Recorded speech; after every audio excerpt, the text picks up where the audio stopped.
Alright, hello everyone, my name is Shep, welcome back to the Butcher's Circus, and today we are gonna be watching Syac versus Mr. D all the way in the winners finals for the best of 5, for the prize, and we're gonna see who's gonna win. Let's hope for a very exciting best of 5, lots of funny teams being played. Maybe the players cooking up something new in terms of trying to counterpick each other. Or perhaps they're so experienced that they have all of them ready. We shall see. So, how's everyone doing today?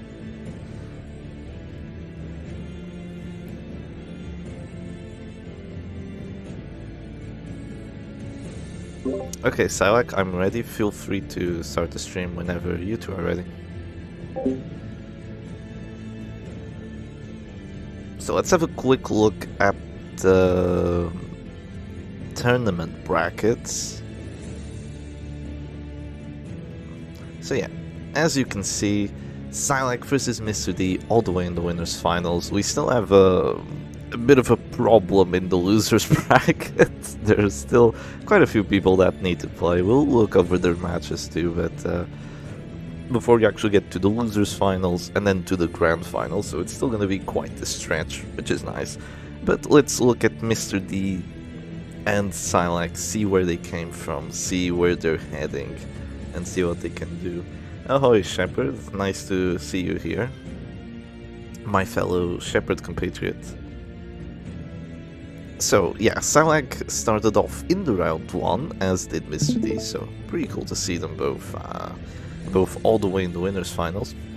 He beat Dev Decimator, then went up to Nodens, Stratpolt, Du Ying, then Baize, and now he's gonna fight against Mr. D. So he won 5 best of 3s, of which he only lost 2 matches in, which is quite nice. What do you mean, where is Shep? Do you not hear me?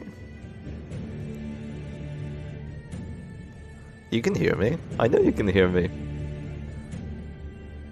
Do not troll. So yeah, Mr. D has gone, actually I think more undefeated. This might have been a no-show, but then went 2-0 against Tiberium, which I think Tiberium is now kind of going crazy in the losers bracket.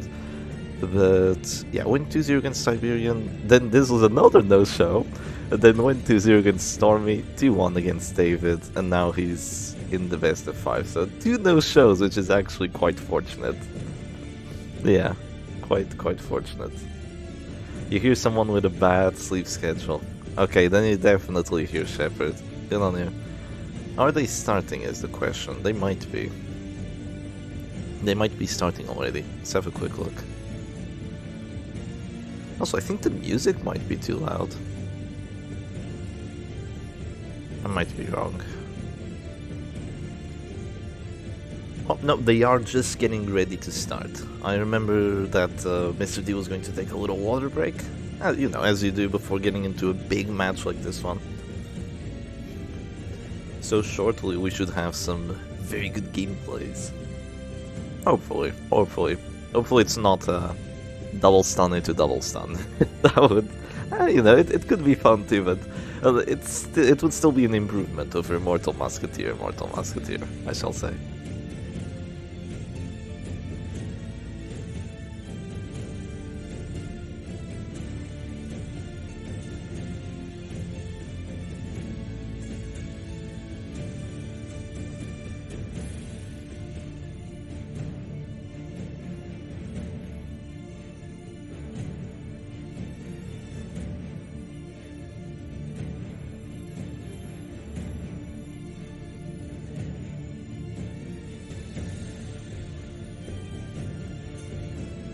Oh, actually, you know what we should do? We should have a look at the teams they've played before.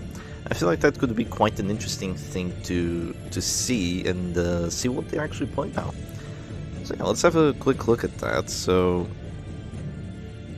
yeah, So Syac, I'm not entirely sure who this was up against, because they don't have a name, but it's probably by Zeb, because it's the last person he played with.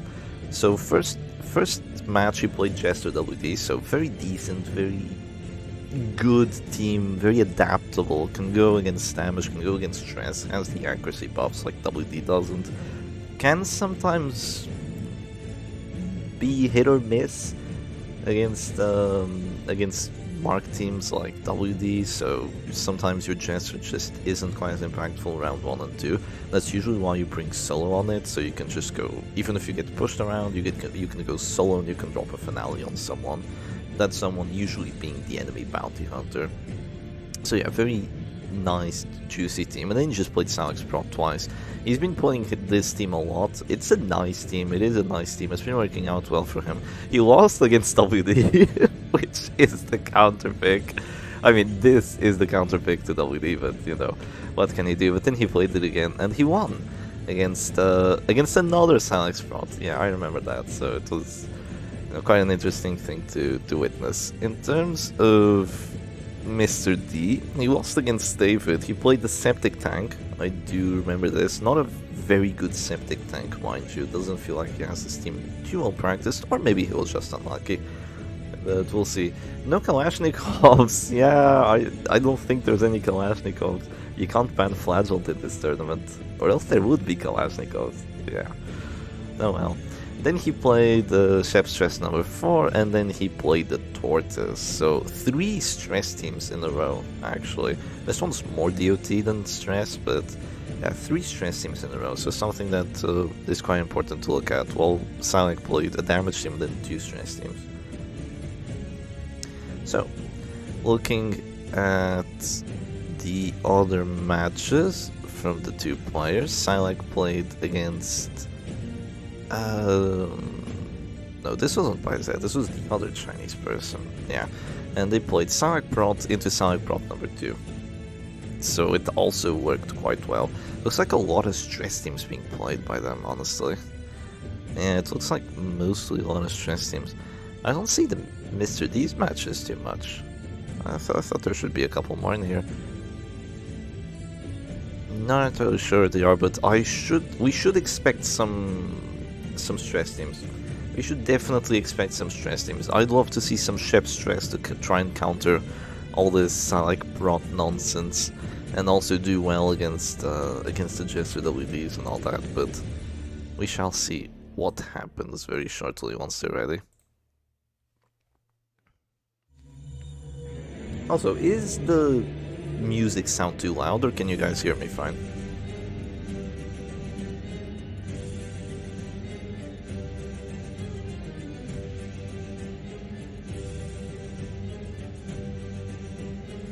Yeah, teams with MAA are horrible. Music is good. Okay, good to know.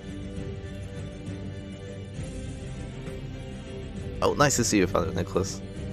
Yeah, usually the Man-at-Arms is there to just use the command buffs, use the bellows, more to be of a team support than you know, kind of solo carrying. So it can be a kind of a difficult character to play if your team doesn't accept the buffs.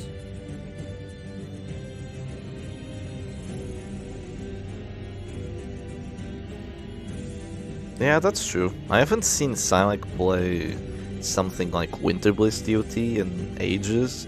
I don't think Mr. D has been playing it too much. Maybe he's saving it as kind of a special pick. But yeah, we shall see. Cat takes one of my arms. I'm Man-at-Arm.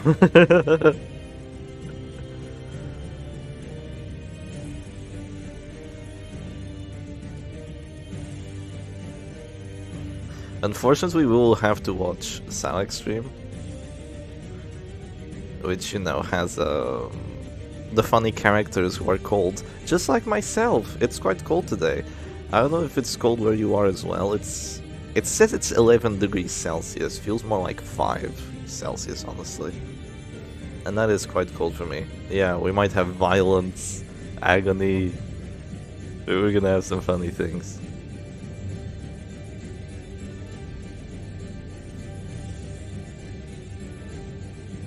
Don't forget to bring sound as well, please, Syac.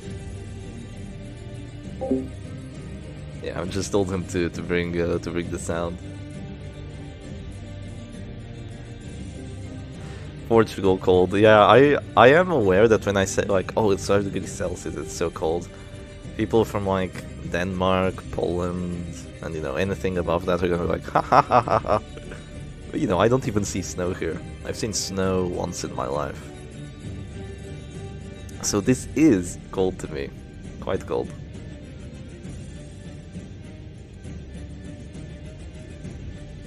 So I believe Mr. D is ready. He has readied his team. Now we're just waiting for Syac to ready his.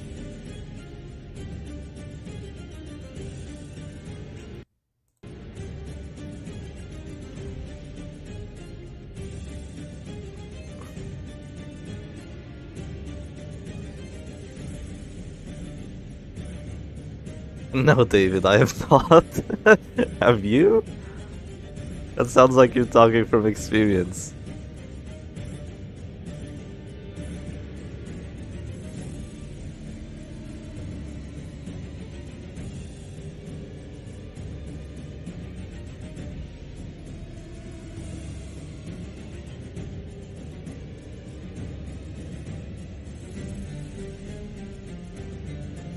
You freed your other arm. Congratulations.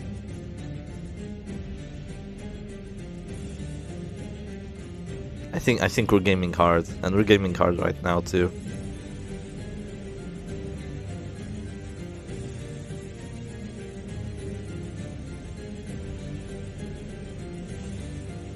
I'm not entirely sure if Syac will remember to actually do the sound. It would be nice if he did.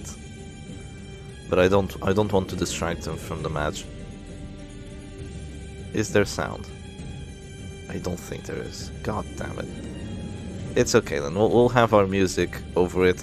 But here we go, straight into the first match of the winners finals, and it's gonna be HaloComp versus Mr. D's WD. So I can tell you already, Syac probably did not expect this. This is a Chinese WD as well. He's bringing double stun on that abomination, which means he can reliably stun bounty hunters. Very nice hit chance, very nice stun chance, almost guaranteed on both.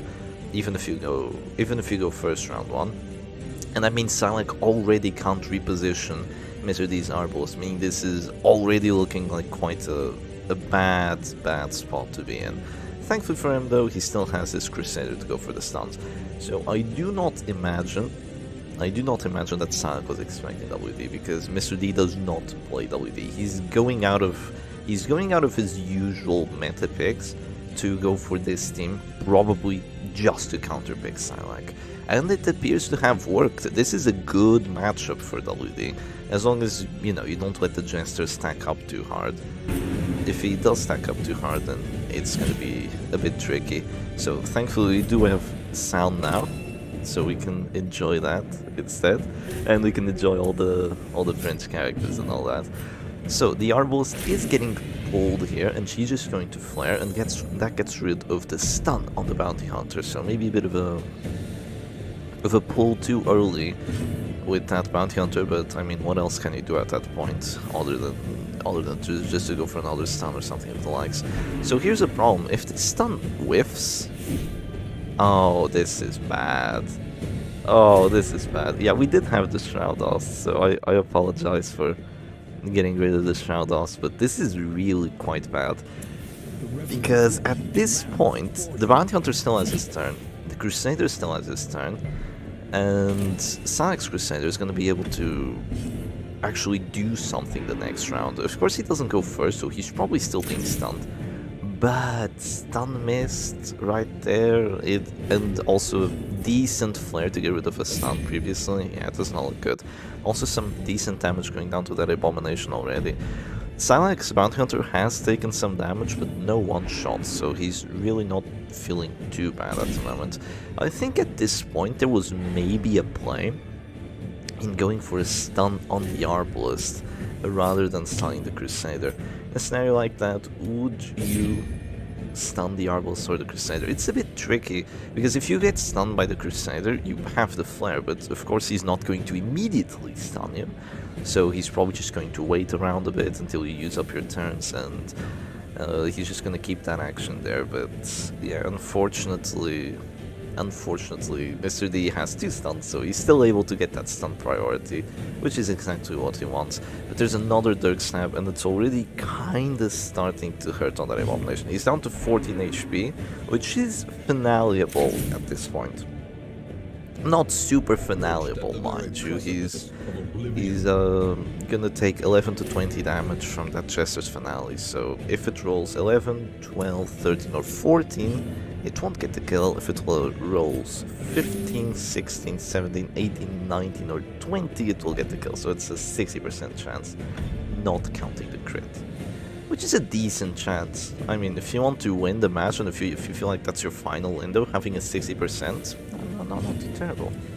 Not too terrible, honestly, and if you get it, you're probably doing very well. So there's going to be a pull on the Arbalist actually to prevent her from going for any more healing.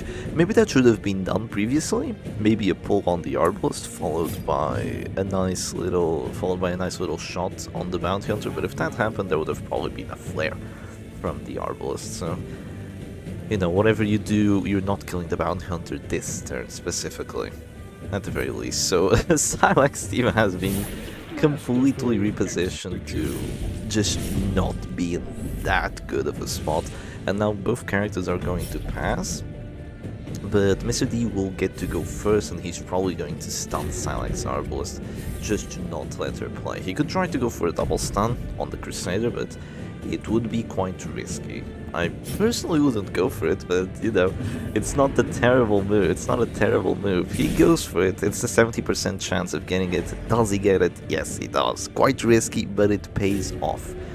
The risk pays off.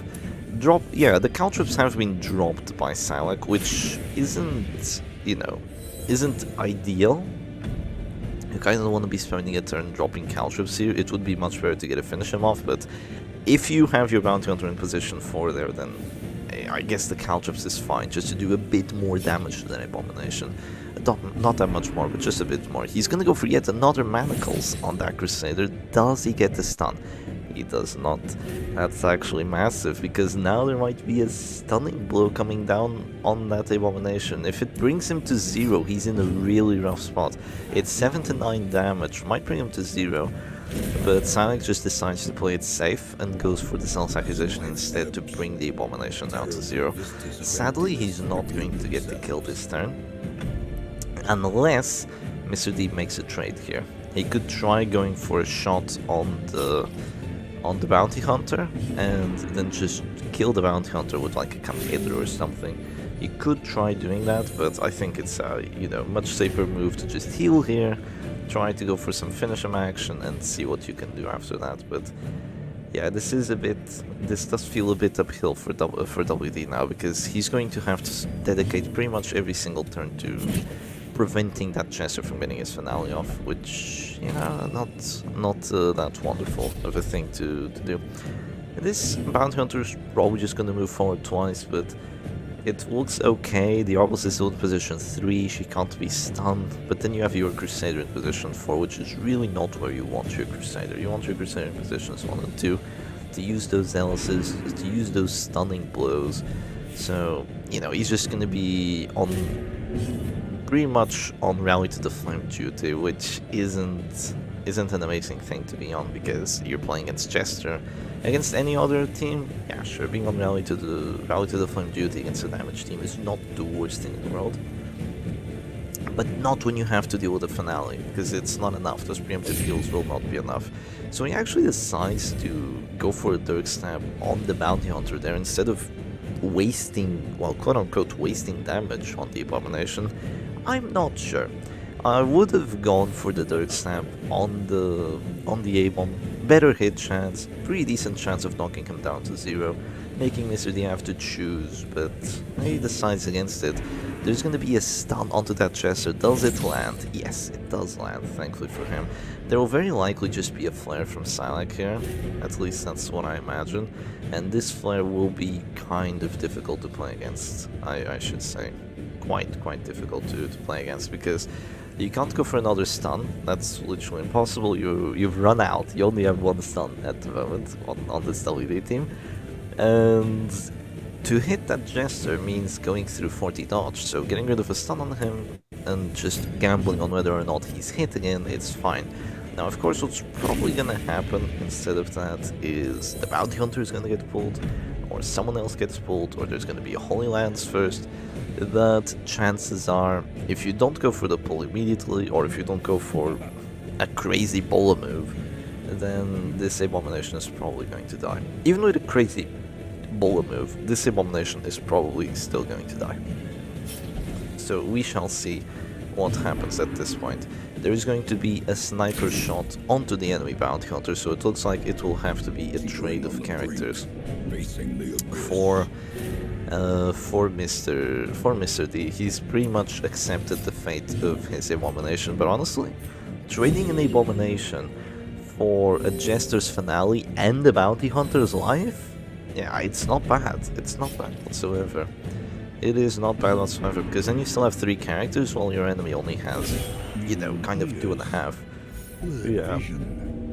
So there will be a Holy Lance, decent chance of missing, definitely a good move by Syac to heal there, just to give himself a better shot at surviving that. It looks like he doesn't want to go for the Finale. He knows that it's not that good for him to drop the Finale here. He does have one advantage, which is the fact that he has dropped the Caltrips. So the Caltrips will continue to help him throughout the following rounds of this match. He goes for a Dirk Snap, doesn't do quite enough damage to bring the A1 down to 0, and this is when you wish you had dropped the Dirk Snap on him before, right? I feel like that's what you do. There's going to be a Caltrips here though. It is a death blow, and it does apply to bleed to the Crusader, which is what Mr. D was probably looking for at that point. So this is looking quite good now. The Finale has not yet been dropped. If the Finale isn't dropped here, it will very likely not be, and then you still have 2 healing characters and a Bounty Hunter, which is going to be really rough to deal with. So yeah, this is not looking good if your name is Syac. At least it does not feel like it. There's no stuns available, the Crusader is out of position. What he will probably try and do here is just to equalize the Bounty Hunters, get rid of that Bounty Hunter. There might be a heal onto this Bounty Hunter here, just to make sure that he doesn't, you know, that his life isn't completely wasted to just a Dirk Stab or something. Because if he gets Dirk Stabbed and then you miss the Manacle Stun on the Jester, or that you go for the Manacle Stun on the Jester but there's just a flare, and then your A-Bomb gets finale'd, then you're fighting a 3v2, which is, even with a Jester, it's not that good. Yeah, it's really not that good. So there is going to be a heal there onto the Bounty Hunter. Mr. D fully knowing that he might get finale'd here on that Bounty Hunter, fully knowing that he might just lose 2 actions for that. But if he gets rid of the Finale, then it is probably still a good thing to do. If it don't work when you are facing double stuns, yeah. 2 stuns. It is quite rough to deal with it. So the A-Bomb is going to Death's Door here. The A-Bomb can heal himself if he wants. He can also go a bit crazy, go for some sort of stunning action on that Jester. But what's probably going to happen here is the A-Bomb heals himself, then the Jester drops the Finale on the Bounty Hunter, so there is no... Oh no, it's gonna be a transform. I see, it will be a transform. There might... I think he's thinking of a Rage on the Crusader, but now he's looking at the damage numbers and he might be a bit surprised at the lack there of damage numbers, and yeah, no accuracy either because he's at this store. Good morning, Elox, nice to see you, as well as Kyokit, nice to see you too. He says he misclicked, which is, you know, it is unfortunate, but he somehow survives with that Abomination, so all is well in the world. Yeah, those Shkivs really are bad, yeah. It's just that the Crusader got a crit the previous round, so he has 30 prot and the Abominations at that store. So with those 2 variables, the Rage, unless it crits, it really wouldn't do all that much damage. Yeah, it really wouldn't be all that good. So we're probably going to witness a heal here just to, you know, kind of not get hit by another Dirk Stab that will almost guaranteed be a kill. And the bleed has been cured off of 2 of Mr. D's characters, you know, the bleed from the caltrop, so that is quite handy. And there will be a pull onto that Arbalest. She will just keep dropping Bola, or maybe resisting. And she does indeed resist in this situation, which is quite fortunate, I must say. Your other options were just to go for a very risky finish him on the Jester, which would probably just miss. So it does make sense that that he went for that.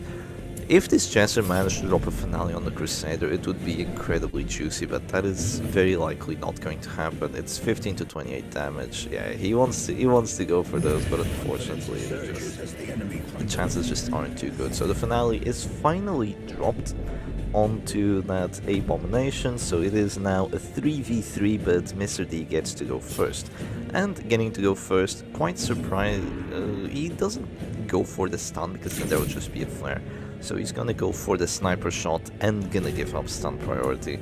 What he was hoping for was to get a crit, make the Arbalest heal herself so she doesn't die, and after the Arbalest heals herself, you can pretty much just pass, you can pretty much just use your Crusader turn to still go for the stun on the enemy Crusader, and then have a good time.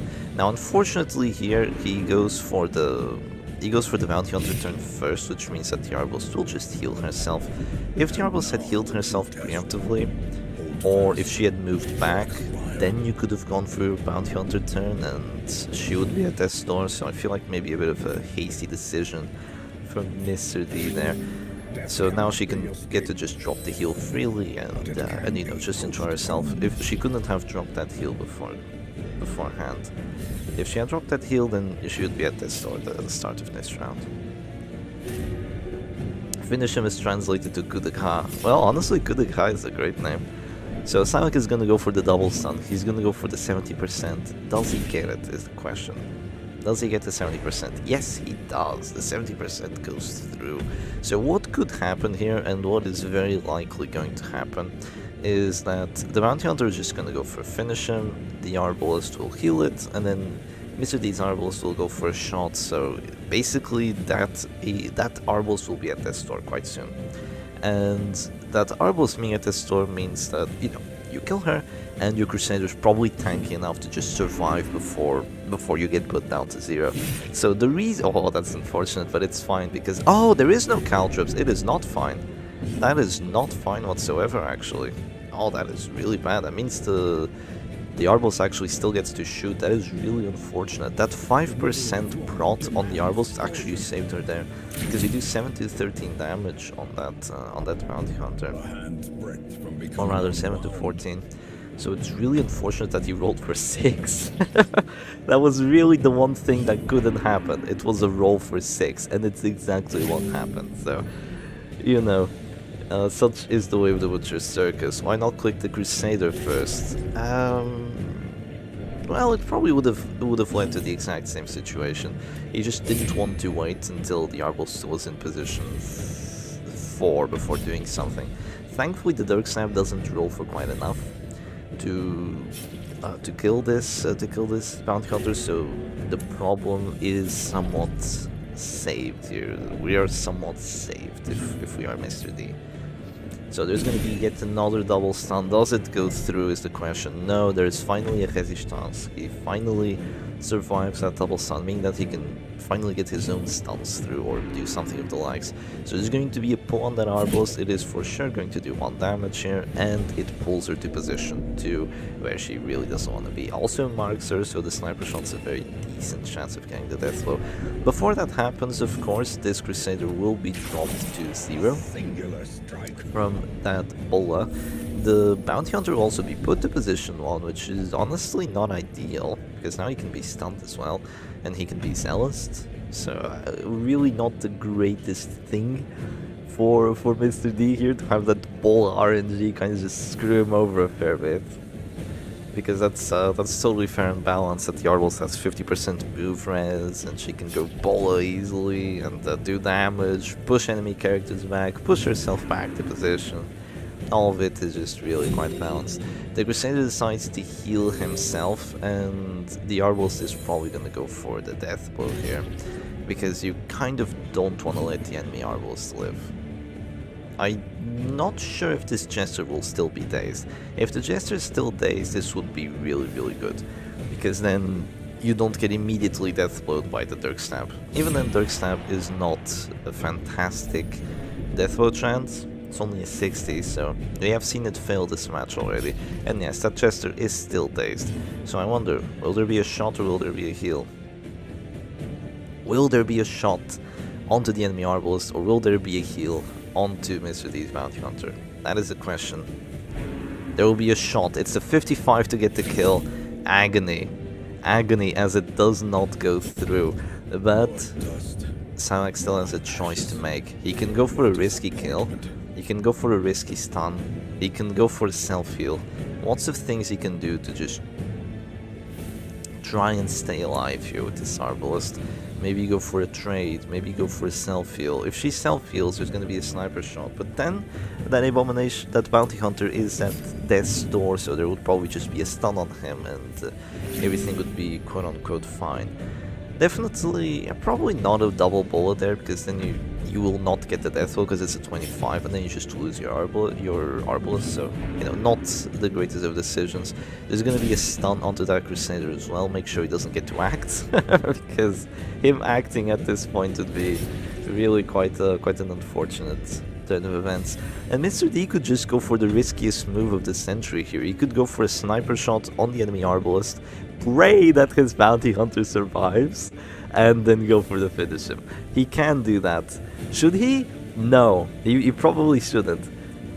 Yeah, he probably shouldn't. Sounds like he simply don't believe in the heart of the cards. That is so true. I don't think I'm believing in the heart of the cards. I wonder if Mr. D believes in the heart of the cards. He's probably gonna have to heal with this Arbalist. Hopefully heal for enough that it brings the Bounty Hunter out of danger, but no, looks like that's not gonna be the case. Shoots the enemy Jester. Shoots the enemy Jester, not the Arbalist. Surprisingly, I think the reason behind that is even if the Arbalist, I mean, even if you get the Dirk Snap kill here, the Arbalist will be quote-unquote fine, because you will not have that much reach to position 3, but the Jester you do have reach with both the Crusader and the Arbalist, but everything will be decided on this Dirk Snap. It's a 60% chance of getting the kill. And the coup fatal goes through. The previous Dirk Stab did not get the 60%, but this one does, and that is going to be probably GG. Probably GG, I might say, because while it might be still a Crusader and an Arbalist, that Jester doesn't have anyone with a finisher on the enemy team. I don't think the Crusader can even act before going to this door because of the caltrops. It really feels quite rough if you're Mr. D at the moment. And yes, the Croisé has gone to agony. He might just go for a crazy double zealous here, but no, he's gonna end up going for he goes for a stunning blow on Syac's Crusader and whiffs. Oh dear. Oh, that is not good. That is not good. Yeah. He goes for a stunning blow, gets a crit on it too, and now it is very likely over. Very, very likely over. That was honestly the straw that broke the camel's back there. It's over, D-bros. Yeah, it is right over. There is a 25 on the death blow though. Unfortunately, the moves do not work as they should have. If that Crusader was pushed back, then maybe there was still hope, because the Arbalist wouldn't have been able to heal. But now it's a bit rough. He really threw not going come hither when Arb still had a caltrip slot. Yeah, it's unfortunate. It is unfortunate, but Mr. D is going to lose this match, and it is match number 1 going for Syac. So yeah, Syac will not be able to play, what do you call it, he will not be able to play any more Halo comps, but the WD can still be brought out. So yeah, let's make sure to update the score. Still, a very close match for this first match of the winners finals. Very, very close match.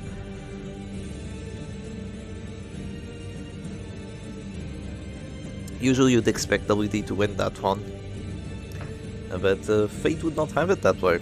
Yeah, this feels like a Kalashnikov moment. This feels like a Kalashnikov turn, I'll be honest. Well, both players should pick Kalashnikov here. That would be fantastic.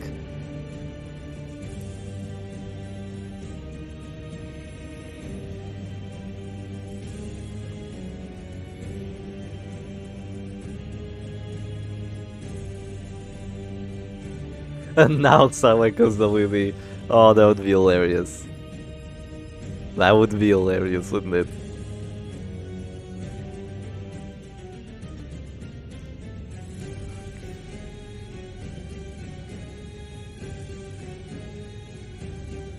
I don't imagine Syac is going WD though. No. And Mr. D goes Halo. I don't imagine that's happening either. I think they're both whipping out the stress teams now. They might try and counter-pick themselves, you know, expecting both other players to go for the stress teams, and they might, you know, both go for like a Mortal Musketeer or something. Oh, please don't. Oh dear, that would be... Jesus, that would be terrifying. Where's Syac's waifu? Exactly, where the hell is the Vestal? We need to see at least 2 Vestal games out of this. Hey Shep, I remember you doing a series of characters from this poster. Have you done a team of this poster before? I don't think so, honestly. I don't think so. We have Kalashnikov and Kyokut versus Verona match. We do? They're playing the Kalashnikov into each other. I'd love to watch, but yeah, kinda busy with this at the moment. Oppressive Vestal or Syac Prot. You know, those two are very fair guesses, but we shall see.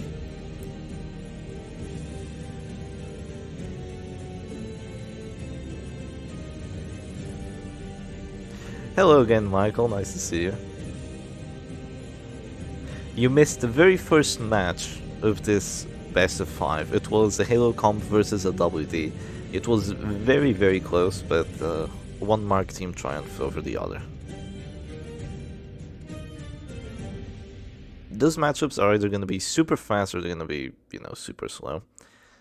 So it is what it is.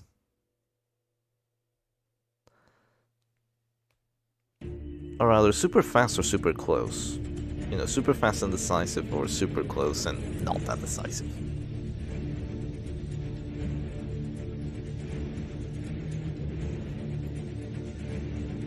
So I can see Syac cooking some things up for sure. Like, he is hard cooking right now. It smells fantastic though. It smells delicious. And I am hungry. I am hungry for some content. I need to see Syac pull this through. Don't you dare change those trinkets. Oh no, Michael is here in the stream. He's going to spoil all of you. Oh, we changed the trinkets. Come on, Syac. How dare you? I won't say what the trinkets were until, you know, until the match actually starts. Will we see Emerald Herald? Oh, we wish. Maybe if you play. You will spoil nothing. Thank you very much.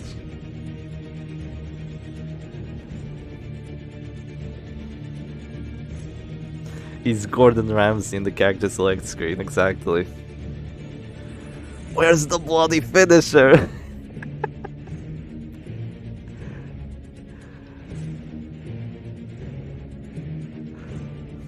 Yeah, it's Emerald Sniper, not Emerald Herald. Yeah, you got that brain rot from Souls. Yes, you do. Isn't almost every single one of your skins a Soul skin as well? Shep, what if you tried to play damage Kalashnikov? I'm not entirely sure. Where's the monkey's paw? Okay, we're going into the match. Sadly, Syac has uncooked what he was cooking, so he... How do I put it? He put it back in the fridge, basically, what's the cool thing that he had. And it looks like... well, this is a very odd team. I haven't seen Mr. D play this. He's playing a doggy Mark team.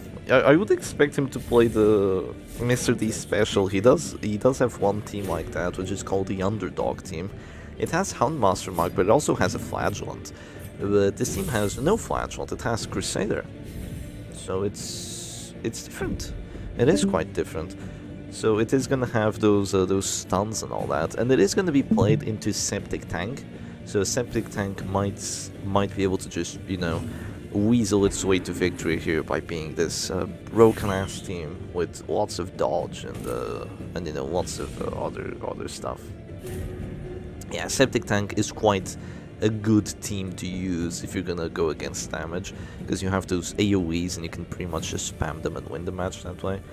But we'll see. Do you prefer Doggy Hail or Occultist Hail? Oh, definitely Doggy Hail though. Occultist is way too squishy. Yeah. Which Chef Stress is this? Chef Stress number 54. Yes. Yeah. Yeah, my opinion of Occultist Halo is not that high. Yeah, he's just way too freaking squishy. I dislike him a lot. Septic Shock Team. I'm sorry, but it's called the Septic Tank. It's called the Septic Tank because it's dirty. It's disgusting. Yeah, this team is disgusting with that double dot on the backline. So immediately we're looking at a bolster from Syac's side. We saw a bolster. What he was cooking in terms of the trinkets was that Man-at-Arms. He had the Protector's Kite and the Nepenthe. He had the Virtue Trinket, you know, the Nepenthe, instead of having the Numbing Instance. Unfortunately, he, you know, did the correct decision and changed it out for Numbing Instance instead, which still gives him stun resistance, and it gives him, honestly, way better anti-stress capabilities than the Nepenthe would, anyway. But, you know, that's just the way Butcher Circus is. So there is going to be a stun on that Flagellant, which is almost immediately dispatched of, and there is going to be a pull onto that Antiquarian after she drops the Rejuvenating Vapors. So the Rejuvenating Vapors can be countered by Hound's Harry and Caltrops, but sadly this doggy does not have Hound's Harry. He has Hound's Rush, which is good too. You know, Hound's Rush, nice move, we love it. And it looks like there's going to be a guard here. This is not your usual Septic Tank. This is really not your usual Septic Tank. Usually the idea behind it is that the Man-at-Arms guards the doggy, and the Flagellant guards the Antiquarian, and then the doggy can just spam Hound's Harry freely with two Hound's Harry spam trinkets, usually Attack, Whistle, and Crimson Hook, while the Antiquarian is free to just drop the Rejuvenating Vapors, maybe go Festering Vapors sometimes, and all that. So everyone else knows that Syac almost never uses Festering Vapors. Is it actually the best play against this team to preemptively regen? Yes, for sure. Look, he just got one shot. He needs to regen here, for sure. You need to keep at least one regen up, especially if you have that Tears of the Lost. It's going to save you, for sure. Does Protect Me start stack with Arm Guard on Houndmaster? Oh, you mean with the extra guard duration? Yes, it does. I'm 95% sure it does.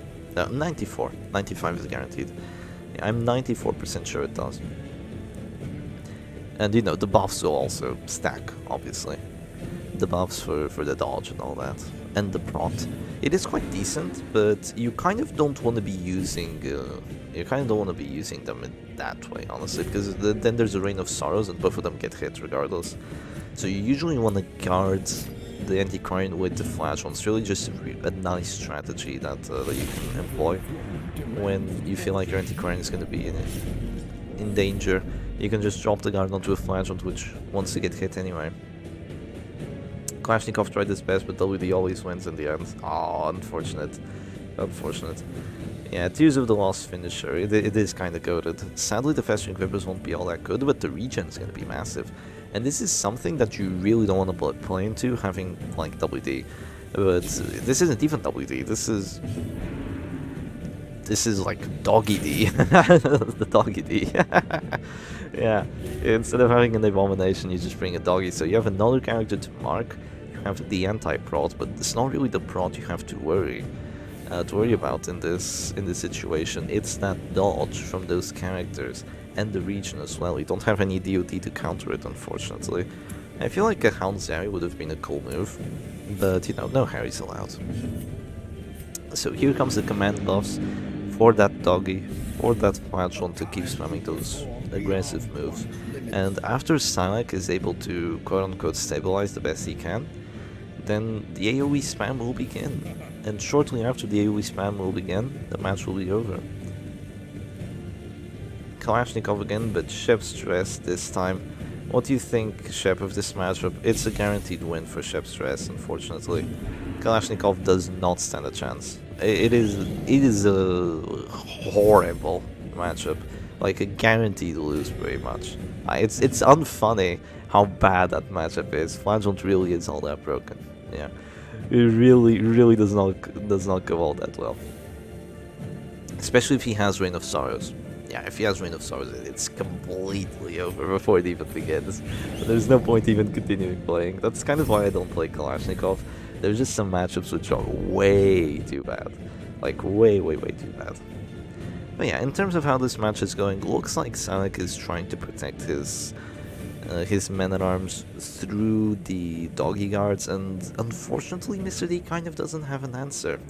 He has a mark with a doggy, he has a mark with a bounty hunter, he has a way of bypassing guards with the Arbalest, but that's it. He has caltrops as well, but you know, that's not going to be enough. He goes for a pull on the doggy, it's going to miss. Like, this team is just, it has a dog. It's not supposed to have a dog, you can't do anything. You can't do anything now, you're just going to die. I feel, well, maybe he's still able to get a kill in somewhere, or just survive long enough that he can do something, but yeah. Is there a single stress new comp that can win with Chef Stress? You mean that can win versus Chef Stress? Yeah, just bring like another Chef Stress. Yeah, just another one. Or, you know, bring something like a Crusader in the front line, because then the Zealots still do pretty well into the Flagellant. So if you keep spamming that Zealous, the Flagellant will eventually go down. So a team like that will do okay. Day 2. Hello, Selfro. Nice to see you as well. 1 hour is gone and only 2 matches. Oh dear. Yeah, the players are taking their fair time to get this through. So this means that if 1 hour is gone and it's been only 2 matches, for 5 matches it could take 2.5 hours. Yes. I mean, we're not even through 2 matches, we're 1.5 matches. No way it's 1 hour gone. It's not 1 hour gone, come on. We started late, it's 40 minutes. Yeah, it's like 40 minutes. Don't troll us. So there is going to be a sniper shot there. It does bring the men-at-arms down to 0.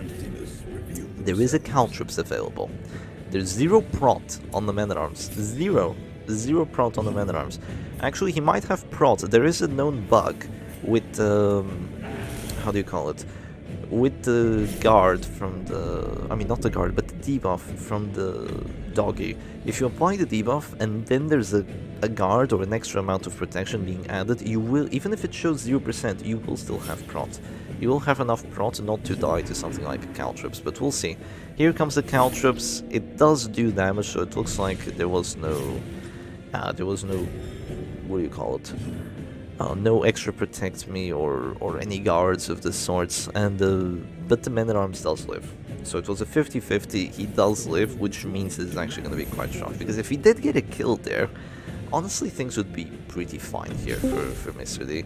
Getting 1 kill already, meaning that he can probably break through this team's defensive formation, because the Anti-Guard will have to use her actions sooner rather than later, and you know, it's just going to be all not that good. So he's actually going to go for a Hound's Rush there, and this is really good. Hound's Rush hits, by the way. Yeah, it hits. It usually doesn't. It really usually doesn't hit, but thankfully it does here. And now it's actually going to be quite bad. 57 minutes, stream doesn't lie. Yeah, see, it's not 1 hour, that's this, I told you. Yeah, rush value, because now Syac is forced to pick whether you save the men-at-arms or you save the... or you save, what do you call it? That antiquarian. He decides to pick the men-at-arms because he was already, you know, marked, he had suffered a death sword check. And now he just has to live with the antiquarian. Easy as. Easy as. Just survive another 50. You know, surely it will work. We shall see. Does she have plus 20 death blow resistance? I'm not entirely sure. She did use a take cover then. Yeah, she might have used the take cover, so this is not too likely to get the kill. It's a 30. coup fatal. You know, what goes around comes around. Sometimes you get lucky, sometimes you get unlucky. That's just the way the Butcher Circus works. And this already looks quite bad for Syac, because he hasn't really output that much onto Mr. D's side. Like, he has done some decent damage, but he really needs to start harrying. But if he starts harrying now, the doggy is pretty much the only thing keeping the team together at this point, because if the doggy loses his dodge, then he might get stunned. If the doggy gets stunned, then the man-at-arms gets killed, and with the man-at-arms killed, it's just the doggy and the flagellant. Flagellant gets perma-stunned every 2 actions, and the doggy can 1v4, but he's not going to do it too quickly with those trinkets.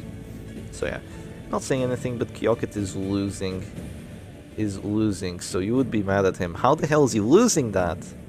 How the hell is he losing that? He took me out of the tournament just to lose to Kalashnikov. Oh my god, Kyoket, don't you dare. Don't you dare. Okay, the Arbalist is forced to heal herself here, or is she? No, she wasn't. She wasn't forced to heal herself there, but she heals herself anyway, knowing that the Man-at-Arms has that regen, so she kind of just stabilizes the position here, it feels. Kyoket did some mistakes, and Verona went on top of her game. So you're saying that Kalashnikov beat Chef Stress? Oh dear. That is like a 10% chance, honestly, something like that, a 10% chance, yeah. Another proof of Kalashnikov supremacy. I have tried that matchup, it did not go well. I am very surprised it went well for Verona, but you know, congrats, I suppose. Yeah, Syac is French, unfortunately. You're gonna go for yet another stun onto this flagellant. Oh, the stun resistance. It is non-existent. Look at that. 105 stun res. Where is it? Yeah, it doesn't exist. You just get stunned again. Look, it's gonna go up to 105 and 55 now. Yeah, it really is unfortunate. You got crit rages into a 25 death blow. Oh, on the flagellant? Yeah, that would get the kill. I know you're just pulling that information out of nowhere, but yeah, stuns are balanced for sure. Stuns are for sure balanced. Yeah, that poor Flagellant doesn't get to act. Thankfully though, we hate Flash. So now there's probably going to be a pull on the doggy. He only has 52 dodge, so it's not that much of a crazy idea to hit the doggy at this point, especially if you go last with the Arbalist. If you go last with the Arbalist, the regen's running out. That regen on those characters, it is running out sooner rather than later. There is still one more turn, thankfully, because of Tears of the Lost, but yeah, Flagellant is still alive in the Verona game. That's crazy. Oh, if the Flagellant is still alive, we're gonna see a turnaround in that game. I can tell you right now, it's gonna be a huge turnaround, because you cannot kill the Flagellant. It starts off okay for Kalashnikov, because you kind of do more stress being Kalashnikov, but then you can't finish the match, because you just can't get rid of that stupid flash. So yeah, we shall see. We shall see what happens there. So it goes for the stunning blow there on the doggy. Not too likely to land, but, you know, it is what it is.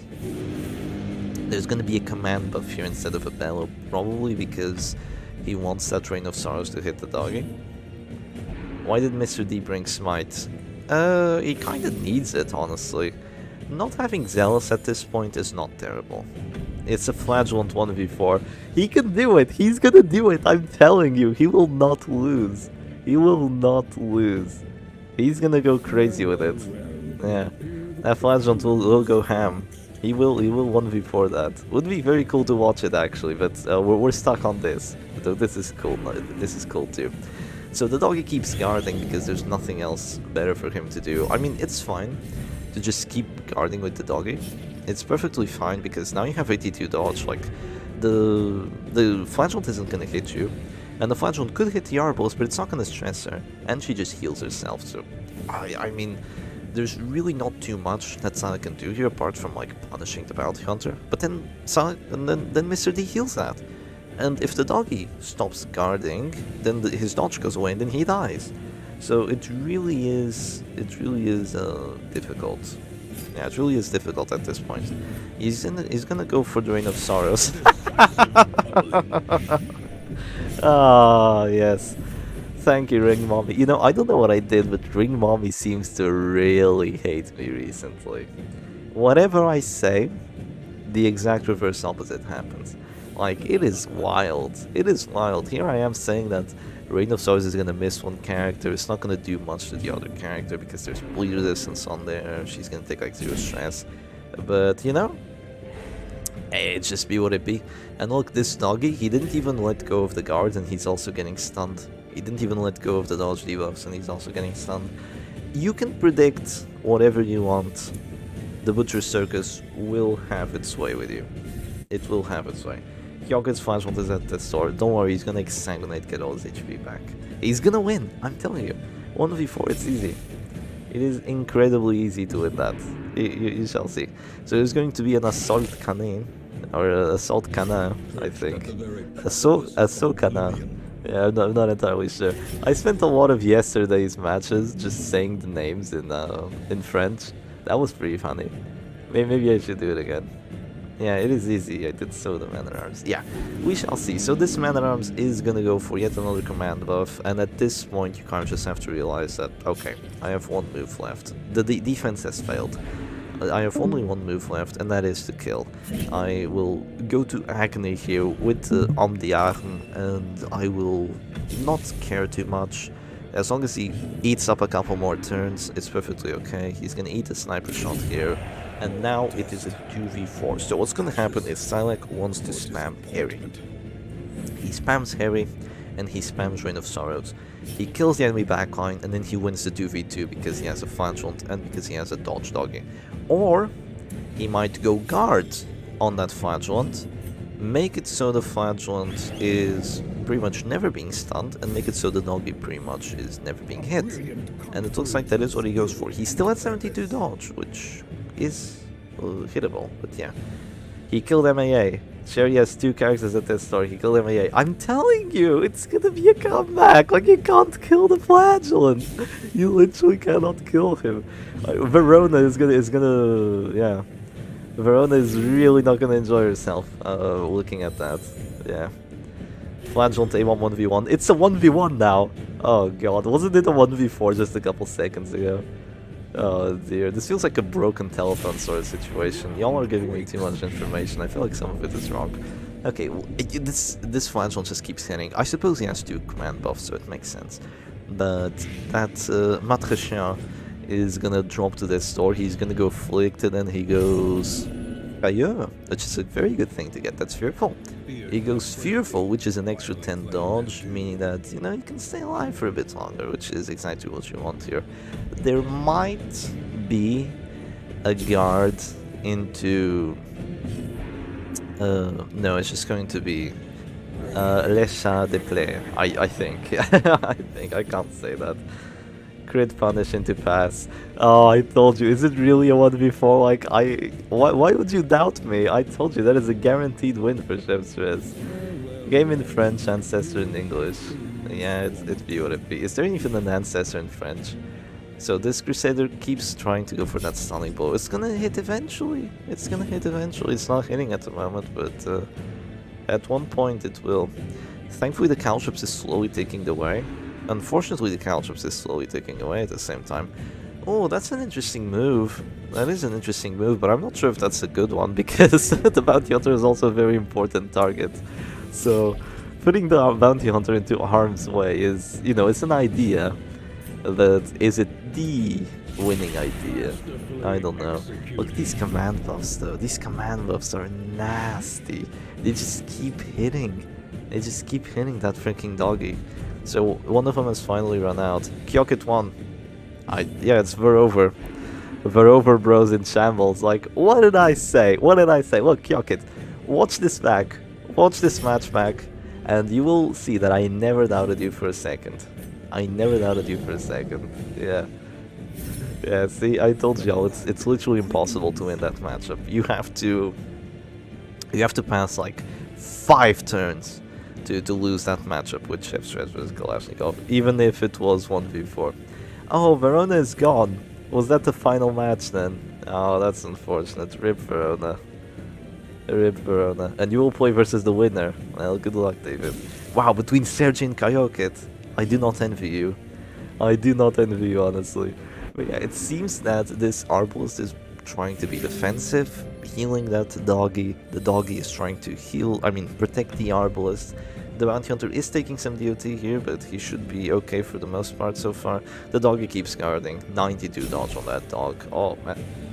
It's annoying. It's annoying. He goes for the mark. It's going to miss. Yeah, it's going to miss. Syac's MAA died. I didn't even notice. Yeah, I mean, it's just difficult to deal with this. Can you imagine just having a WD to like slam, push the Flash onto position 3, shoot him, stun him, kill him, and then it's just a doggy? Yeah, it would have been nice. The doggy can't stack up more dodge if he's just the last one standing, but you know. Yeah, doggy dodge, the doggy dodge. He's gonna dodge forever. It is funny to see dodge finally work. Of course not in a dodge team, but it is Septic Tank. It does have a decent amount of dodge. It seems to be working. Like, this is not your usual Septic Tank, though, I must say, but it's working quite well. At this point, I'd say it's neck and neck, because if you keep missing, like, Mr. D has not achieved anything since killing that man-at-arms. Like, he has achieved literally nothing. He has achieved, like, 6 damage on each of his opponent's characters, which is not terrible, but 1 reclaim and 1 hexagonate, and that's like dozens of rounds of pressure just gone. The doggy tries putting himself back where he wants to be, and then Mr. D just says no. Nah, go back to position 2, Mr. Doggy. Yeah, it's funny. I mean, what else can you do? Just guard again for extra dodge, I suppose. This is why Stress Team uses A-Bomb. D has so little stress for 9 rounds. Yeah, he doesn't have that much stress, but, you know, Septic Tank is a bit of a different team. It's kind of a DOT stress mix. It's not just a stress team, it has a lot of DOT to it. So it is a defensive slash offensive DOT slash stress team. Like, it does everything. It does everything, really. It's offensive, it's defensive, it's DOT, it's stress. Hello, Kyokit. Yeah, you should look back at the VODs. I never doubted you for a second, my man. Even though I wasn't watching the match, I never doubted you for a second. So the Arbalist goes last, still whiffs, unfortunately. She still whiffs, so that was a really decent shot at just winning the match right there. Because if you get a nice crit on there, then the doggy has to heal. If the doggy has to heal, then that's a turn he's not going to be guarding. That's 20 dodge that will be gone, and then from there on it just gets worse and worse. So Syac is considering whether or not he drops a reclaim on the doggy, I imagine. Honestly, personally, I would, but at the same time he wants to keep going aggressive, so yeah, it is a bit of a difficult situation to be in. Finally, the aggression is slowing down because he's run out of command buffs, but I think it might be too late. No, there's no battle ballad on here. The command buffs are finally gone too, and the Bounty Hunter goes violence. There we see it, the violence again. Oh dear. Seems like both Sergy and Kyokit are streaming. Hey, they both want to stream, you know? Let them both stream. Just go on to whoever has the best anime mods. I think Kyokit has very nice backgrounds though, so feel free to look at that one. Yeah, no rule says that they can't. They can both stream if they want to. Also, nice to see you, Mercy. Yeah, so heals into guards into probably whiffs. Wow, is that Resolution J that I see? I do think, yeah, it is Resolution J. He's watching. He wants to see what Syac is cooking. He's probably received news of the Chinese destroyer that Syac was yesterday. He took out both Chinese competitors in this tournament. And now he's like, okay, what the hell is this guy playing then? And it seems to be Septic Tank. Yeah, Septic Tank for this match. The extreme violence of the Bounty Hunter. Bounty Hunter is probably going to click, go down to 0, or maybe he's going to be healed. Oh, but the Arbalist is at 0. So you are in a bit of a rough spot here, because the Arbalist is guarded. So the worst thing in the world won't happen, which is just a Reign of Sorrows killing her, but there could be Hans Harry killing her. I'm not sure if Syac will take the risk, because that will lose 20 dodge on him, so it is a bit of a It is a bit of a difficult proposal, but I think he's going to heal himself with the Arbalist. I'm not sure if that's wise. Honestly, I'm not sure if that's too wise at this point. Or is he gonna try to shoot? Not at this door. Not at this door for sure. Yeah. But when does he get to shoot? Is the question. He has to shoot eventually. He does have the mechanism of stabilization there on the on the Arbalist, and he decides to heal the Bounty Hunter. Of course, the Bounty Hunter is gonna keep getting hit with more Rain of Sorrows, and eventually the stress will catch up and it will kill him. But it's still gonna take a bit because there's no Crimson Hook on that flash. But yeah, he's pretty much going to bring the characters to that store each and every single time. Somehow hits the doggy, despite only having 95 accuracy. Sergy versus Kyokit, Hit Squad versus Chef Stress. That's a pretty fun matchup, honestly. It can go either way, it depends on the first couple of matches, and then depends on whether the Crusader gets a virtue or not. I mean, the first couple of matches, the first couple of rounds, I mean. Yeah. So the Crusader is actually going to heal here, which I think is a very wise move. If you let the Crusader heal, then he's not going to be just permanently missing. And yeah. It's not Hit Squad, it has an A-bomb. Just look at this. Spreading misinformation online. How dare you? How dare you do such a thing? So yeah, looks like Syac just keeps guarding. Is it WD versus Chef Stress? It might be. Oh, it's Sergy Squad versus Chef Stress. Oh, yeah, it's Sergy playing, so that makes sense. I think that's probably a win for Chef Stress, and Sergy Squad has this weakness into stress teams. Not a big weakness, mind you, but a slight weakness. Yeah, it is the Sergy Squad. But yeah, maybe we'll watch that after. But honestly, we have a lot of on our plate with Mr. D and Syac. It has been 11 rounds, and honestly, this match doesn't feel like it's about to end anytime soon. Unless Abusive just kills the doggy right now, it's probably not going to end anytime soon. We shall see. Resolution J is gone. He got bored. Oh, no, he's back. He's back. He unbored himself. And now this Bounty Hunter, he probably has a 0% hit chance with finish him, by the way. It can hit, but, you know, it's very, very unlikely. Yes, yeah, like quite lucky. I think he's gonna go for the shot. He's thinking about it. Yeah, there goes the shot. It whiffs. It whiffs. It's like you can't wait 15 turns for the Cultured to do something. One reclaim and that's gonna throw you back like 9 turns. Oh my god, a double coup fatal. Wow. That's nasty, man. That is so nasty, though. 225s. How did he even hit the doggy, by the way? He went fearful, he kept guarding. He just keeps hitting that doggy. Beast predecessor is here too! Tiger Finger Man, look at him. They're all here chilling. They're all here to look at Syac. That's quite cool, actually. So yeah, he's just gonna keep guarding, and this doggy is just unkillable. There's nothing you can do about him. He's gonna shoot him again. Yep, just another dodge. Just another dodge. Really not a lot you can do. But yeah. Sadly, that doggy and that bounty hunter just could not get out of harm's way, and it's only going to be a matter of time before the Rain of Sorrows and the cards win. Syac has been pressing 2 buttons for like 10 rounds, unironically. Yeah, we have Smite. We have Smite, don't worry, sorry. Could have chipped the flag with Salas. I'm not sure if that would have helped too much. I mean, yeah, I would prefer Zealous, but... And then again, I probably would have helped, honestly. Probably would have helped. Who will win the 2v2? I think that's quite obvious. If you can't win 4v2 against these two, then you can't win the 2v2. Like, this is arguably a better power couple than Shieldbreaker and Flagellant. Oh, the stun finally lands. It finally hits too. Maybe there is still a chance, actually. All we need is a bit of RNG on Mr. D's side. A bit of RNG is all we need here, and it is over. There's probably going to be a reclaim now before it's too late. The sun has finally landed. Father Nichols is watching 2 streams.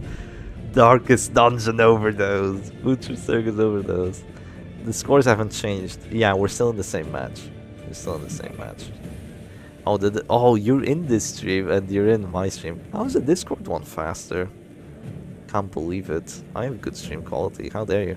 But yeah, he went for reclaim onto the doggy just to make sure that he doesn't die. Oh no! Why'd you pick the Arbalist? No! Why do you do that? He picked the Arbalist and he heals himself because he realizes it was a terrible decision. Oh god, Mr. D, no. So what you do there is you stun the Flagellant and then you wait. You get the extra 12 accuracy.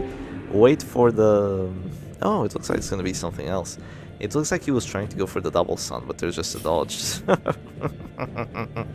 So yeah, it doesn't work all that well. The doggy's gonna try to guard again. That might be a misplay. That might be a misplay actually, because he's not gonna go up to 92 dodge. He's gonna stay at 72 here, but he will get to 15 prot. But if the Arbals just shoots now and gets a lucky hit, yeah, it would be good. It would be good. So keeps dodging. The Flagellant will have his redeems now. Oh no, there's no redeems, there's only exsanguinates. Yeah, there's only exsanguinates, let's keep them in mind. A lot of this match will be decided on whether or not the Crusader actually resists those bleeds. The Arbos resist the bleed from the Rain of Sorrows here, which is massive. And there might still be a virtue chance from Mr. D actually, that would be game changing. There's gonna be a sniper shot, it hits for 13, which is the min roll, pretty much the min roll. But this is fine. Witness this, Shep. Witness the base game power of dodge. It works in the base game. Yes, I'm aware. Who keeps joining and leaving? It's Tigerfinger, man. I'm gonna ban him. Is there gonna be another acclaim? Or will there be more Rain of Sorrows? Will there be more Rain of Sorrows or yet another acclaim? It is a rough spot to be in. Another Rain of Sorrows. It whiffs. The 90 whiffs. Oh lordy. This is not looking good anymore for Syac. Like, it's still anyone's game here. Even with the doggy and the bounty hunter being gone, they were honestly being useless. They were honestly generally being useless. Both of them. Believe it or not, that's what it feels like now. The dodge will come up again, by the way. It's gonna go up to 92 once more. So yeah, now the hit chances get massively reduced, but yeah. 3 exsanguinates left. Yeah, 3 exsanguinates left. But it doesn't matter. What matters is, can you kill the doggy or can you not? If you kill the doggy, you win. If you don't kill the doggy, you lose. That's pretty much what happens. Doesn't matter if the Flagellant had 5 exsanguinates. As long as the doggy dies, he cannot win this 1v2. Well, most likely cannot win this 1v2, like, very high chance cannot win. So now, oh, this is bad. This is quite bad. The Arbalist is at this door here, she cannot heal herself. There's an exsanguinate being dropped onto her, so the doggy still has his own heals, which is unfortunate. But Mr. D did no damage in 10 turns, and then he did all the damage in 2, exactly. That's what happened. Yeah, that is what happened. That was an 85 hit, wasn't it? Yeah, unfortunate. Unfortunate. It would have been amazing if it didn't hit, but... You know, it is what it is.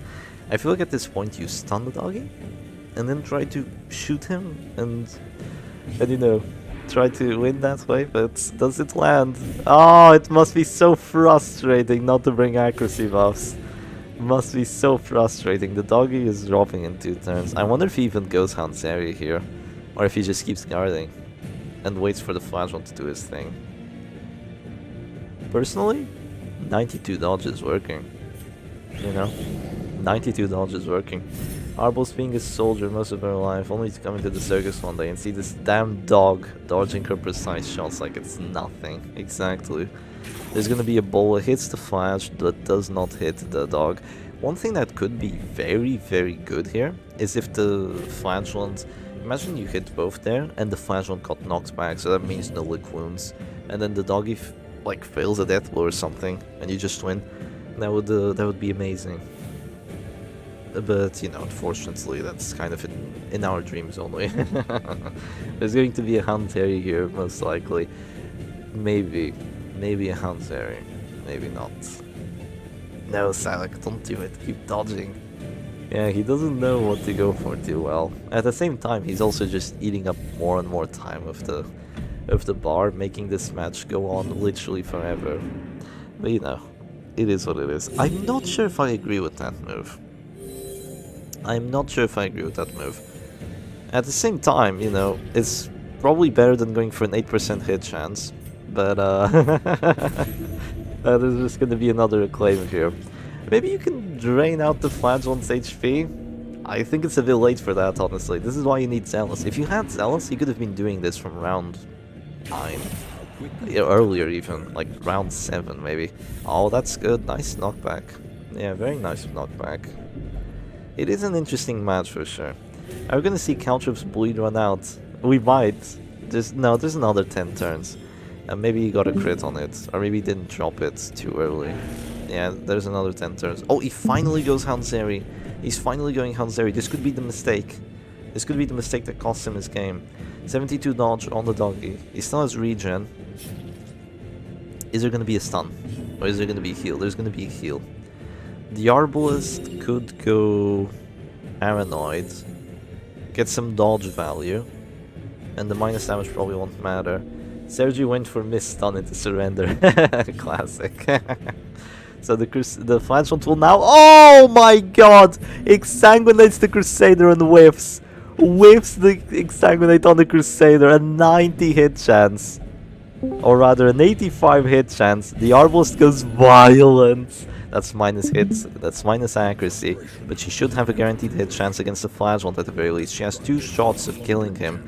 Fails the first one. The doggy will be clicked here with the regen, because you cannot click the Flagellant at the moment. He's dazed. If you kill this Flagellant, all that's left is that dog. So the Hanzeri has to go through. The Hanzeri does not get the kill despite it being a 40. It is now a 35% chance to get the kill on that Flagellant. If it goes through, it is amazing. Mr. D, the D-Bros, does some stress onto the Crusader, goes for another bola. Is the Flagellant out of the match? He's not. He's not out of the match, but the doggy is at death's door. The Flagellant only has 1 more Exsanguinate left. But yeah, this is not amazing. Definitely not amazing anymore. A death blow there would have been fantastic onto this Flagellant, but sadly it did not happen. And now that is a very likely kill onto the Arbalist with this Exsanguinate. A very likely kill. I wonder if he goes for it, is the question. He does go for it, but she stays alive. Heals for 15 with the Flag. He's out of healing. That was his final Exsanguinate. He only has 15. It's genuinely not that much. Will there be a heal or will there be a stun? A lot of the dodge on the doggy is gone. It's pretty much a 50-50 chance whether you hit or not. What does he do? Does he heal or does he go for the rally to the flame? He goes for the rally to the flame. The auteur de la flamme. Mr. D. He goes for it. He stays alive with the Arbalist. She is violent, so she's gonna do some extra damage, meaning that Flagellant probably won't survive too long. One bola and a couple turns of that, what do you call it? Of that Caltrip's bleed, and he'll probably go back down to 0 HP. Local black woman refuses to die. Honestly, kinda true. So there's going to be a stunning blow here, and oh god, the dodge ran out. There's going to be Flagellant dropping soon. He's still bleeding himself because of the earlier reclaims. The dog is at death's door. He's stunned. He let the dodge go away. There's going to be a punish onto this Crusader. The bleed, does it go through? I'm not sure. It does not go through. Does he go virtuous is the question. He doesn't. He goes fearful. Not the worst thing to get at this point. Irrational would have been worse. Abusive would have been worse. But then again, not the greatest thing to get either. If Bola does 8 damage to the Flagellant here, he would actually save the doggy from dropping to death's door, but it does not, and it is now a 1v2 with a death's door Flagellant, which will probably very quickly turn into a 1v1, but without any Exsanguinates and against the stunned Crusader. And oh my god, she refuses to die. She survives 4 death blows, this Arbalist. Literally 4.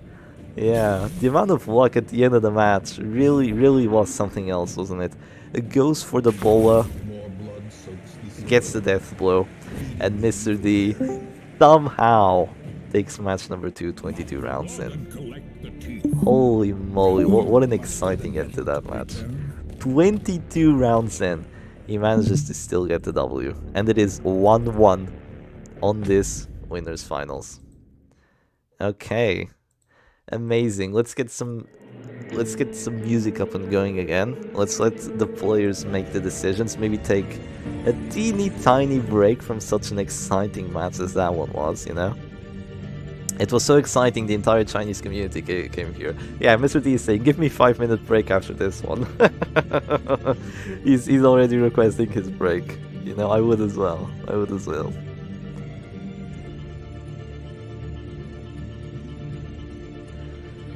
It's Sile over, we are D-back. Exactly, so true.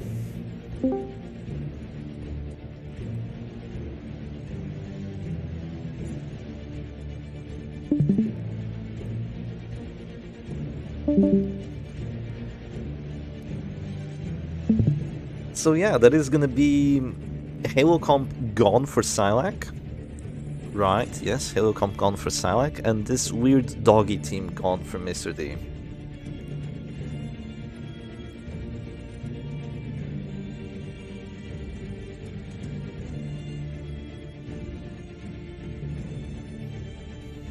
NST isn't even playing at the moment, but he will play soon, and we wish for him to win. Welcome back, Lux. Hope you're doing well. You just missed like the best match ever, by the way. It was incredibly close. 22 rounds.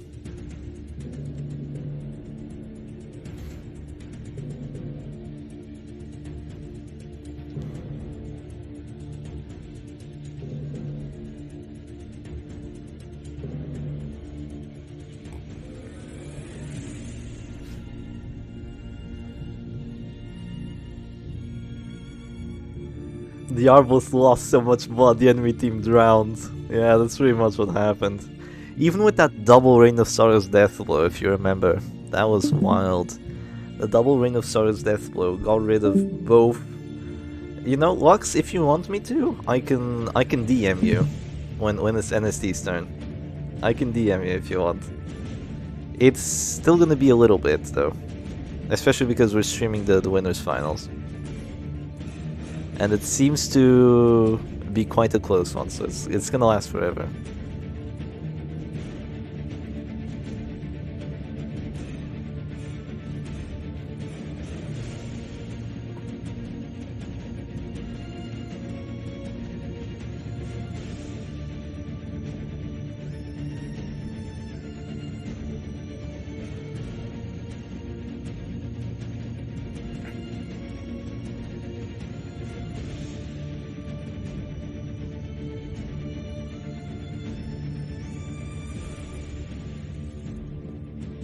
Kyokit versus Sergy. We could have a quick look, see what they're up to. It seems they're only round 3 in. Let's have a quick look until both the other players are ready then.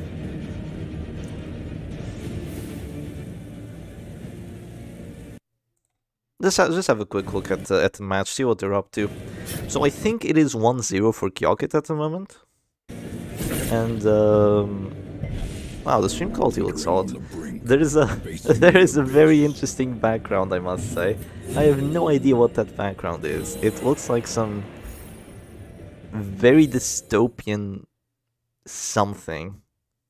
Yeah, that's all I can say. Okay, he's constantly tabbing out. I cannot watch this.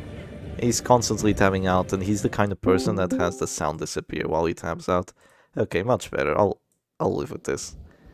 This has no sound! Oh my god. These players, I cannot. They play in such odd ways. But okay, Sergy has no sound. Kyokit tabs out every 5 seconds. And do they have the faster actions mod? Or is this just how the Butcher Circus usually is? And the fact that watching Syac for so long is kind of like destabilized me from how the Butcher Circus actually looks. Yeah, the match isn't moving in slow motion. Honestly, I don't like it. I hate it. I prefer the slow motion. It looks so much better. I prefer the slow motion. Bring me back. I hate this. I unironically hate this, but yeah. This match looks very different from this angle. Oh my god, these people just keep tagging in and out. It's so annoying with the sounds of it. But yeah, it seems that the Grave Robber has what is that? That's a Dark Souls 3 skin. Yeah. This is regular speed, is it? I see. I see this is regular speed. Your eyes were bleeding on Syac. I don't know. I actually got used to the other one. I liked it. I think this is too fast for me now.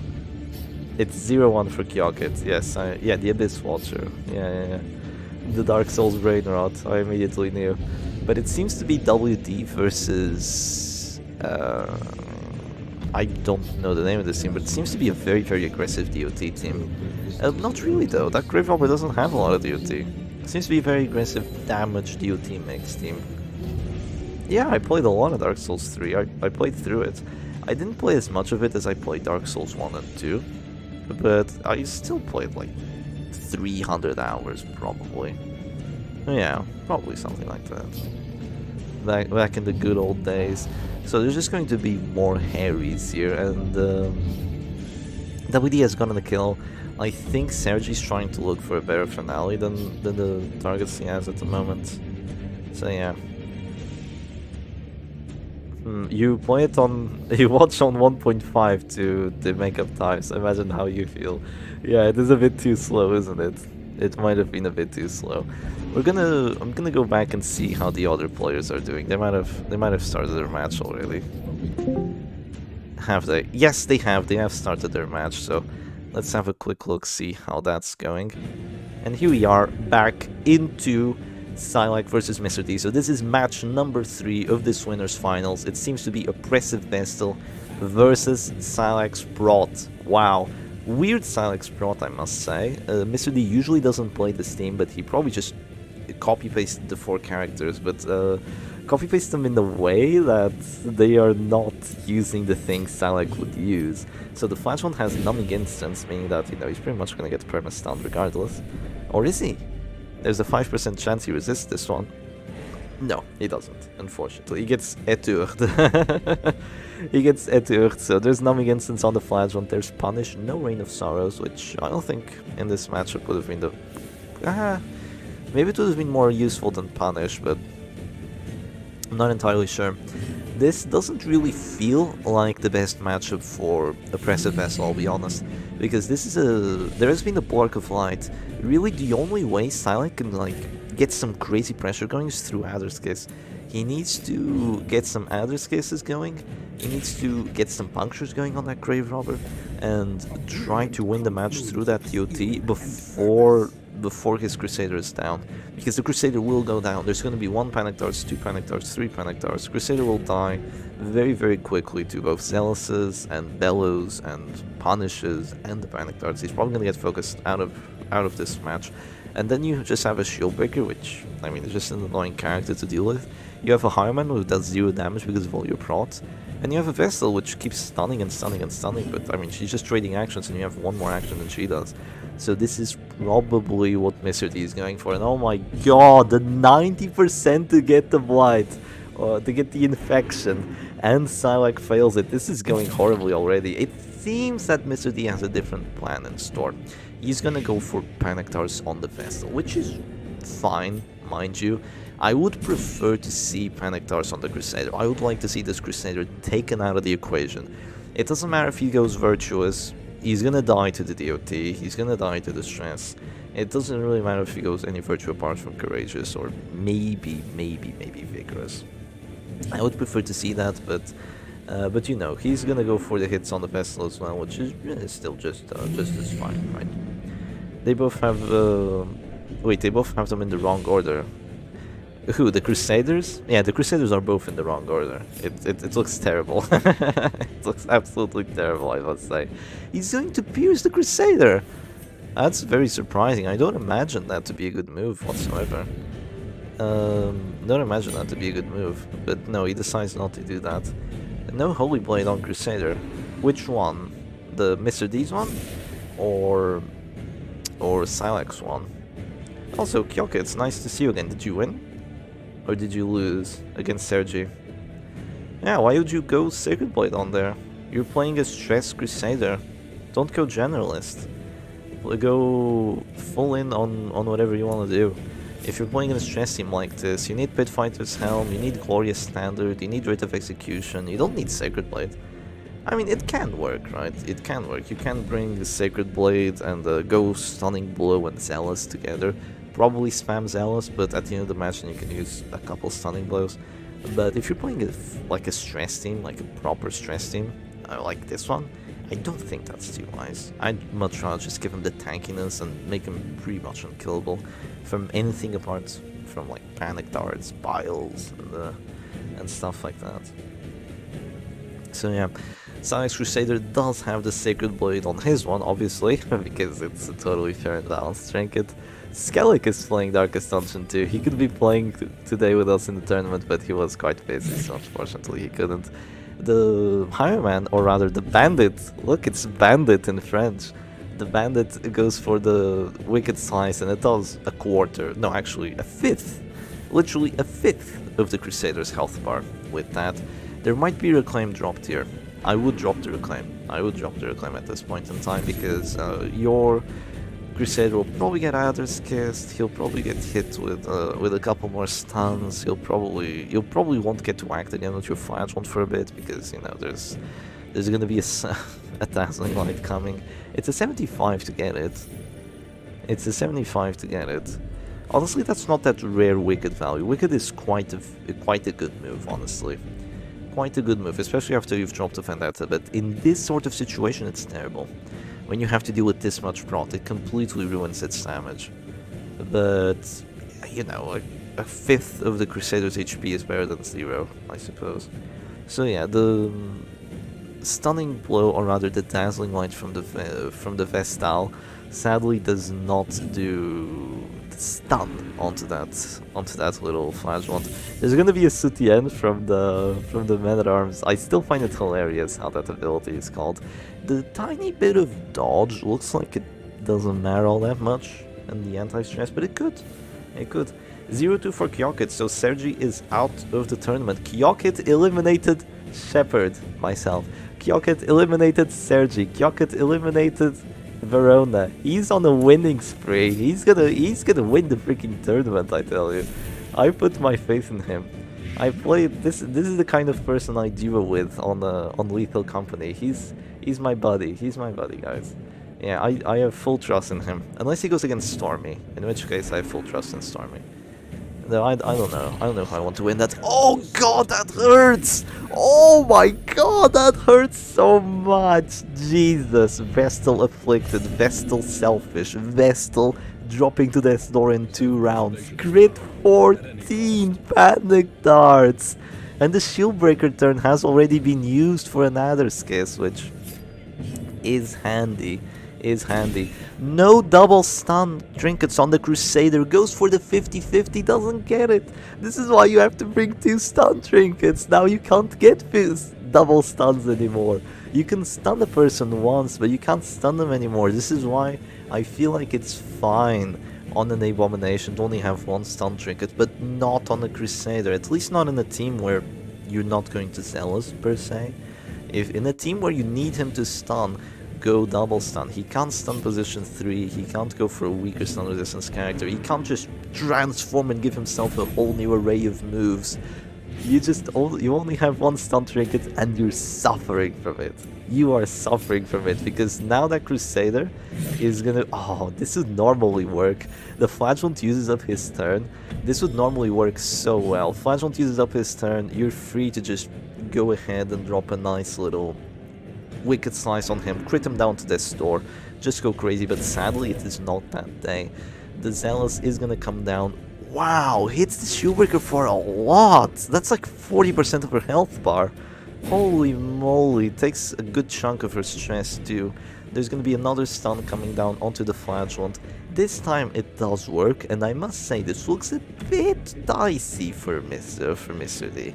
A tiny bit dicey. That Flagellant is taking a lot of DOT. There could be Bellows. and there should be bellows. I think that Man-at-Arms has Pit Fighter's Helm Numbing Instance, so he can resist the stun from the Vestal, and if the Vestal does go for the stun, oh, this is massive. No, I mean, there is a shield breaker to kind of counter the guard, right? The shield breaker could just drop a puncture here, so even if you survive the stuns, the shieldbreaker can always just go for her funny little puncture, but if she's doing puncture, she's doing like 1 damage at this point.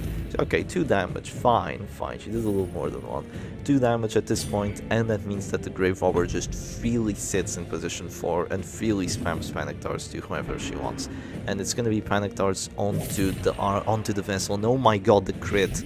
The crit means that he actually drops the Vessel to Death's Door and applies the stress with the extra Death's Door stress received with a crit on top, meaning that another Panic Darts and the Vestal's gone. Just 1 more Panic Darts. This means that Syac is running out of time, but this Flatulent is taking a lot of DOT, and that does not look good. That really does not look good for the Flatulent. If you click him here, he dies. If you don't click him here, you go for the heal, he dies the next turn. So it looks a bit dicey, because Syac will have the final say. You will have the first turn for sure, but Syac will have the final say here. So unless you get a crit heal for 12, it is a bit tricky, and it seems like he decides against it and goes for the Zealous instead. Goes for the Zealous on that Crusader, does some decent stress, but losing your Flagellant at this point, you really don't want to trade characters against this team. Like the whole, that could change the entire game, because the Vestal is now in position 3, meaning that the only way to get to death will be with a Duelist Advance, which is no longer a 70 or 65, it's a 45. Much less likely to get it, and if you do get it, then you know you're great, you're having a fun time. If you don't get it, then the Flagellant just goes redeem start of next round, it's GG. So let's see, does he get the 65? He's gonna go for the 65 most likely. He does get it, the Flagellant is gone.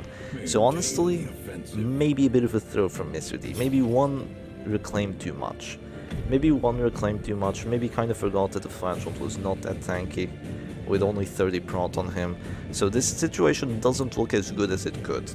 It really doesn't look as good as it could, because it was going amazing for Mr. D. Now it's going to be kind of close, because as good as the Grave Robber is, you still don't have a character advantage, as you should. And sadly, the puncture from the Shieldbreaker is just going to keep annoying the hell out of you. Like, huge annoyance value on there. Is this a desync? It would be quite unfortunate to witness a desync at this point. Really quite unfortunate. Is it a desync? I think it is. I think this might be a desync. Mr. D asks if it's a desync. It does look like one.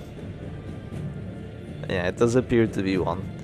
The tactical desync on Flagellant death. Oh, that's unfortunate.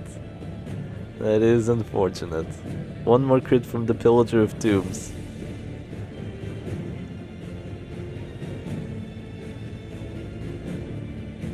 Yeah, just when your Flag dies. Yeah. It does seem to be a desync. Well, they really pulled the cable for Damien. Yeah, they did. They did pull the cable for Damien. That's what you do in the campaign, right? When the character dies, you just Alt F4 real quick and it goes back to before the battle. Does it do that? I'm not entirely sure. Okay, let's play rock, paper, scissors. That will decide who wins this match. Yeah.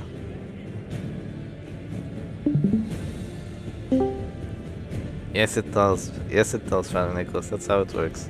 It's just RNG. It's just RNG. But yeah, I do believe this is a desync, which means you're probably going to see the players rematch.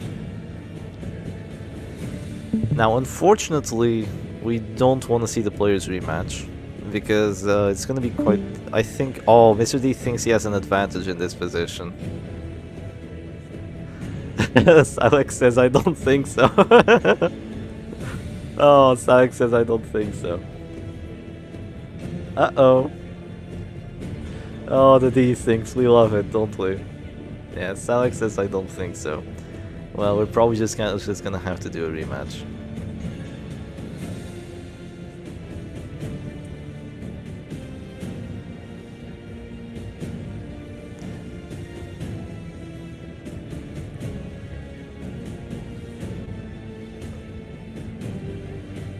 Okay, so Syac thinks the position is neutral. Mr. D thinks he has an advantage.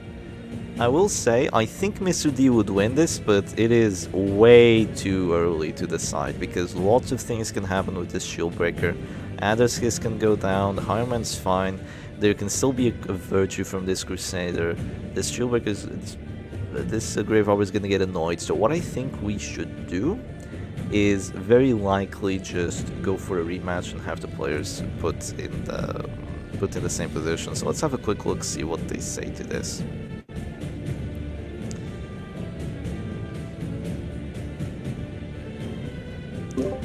Okay, so I see we have a Desync. What do you think is the best idea here? I see that you and Mr. D disagree.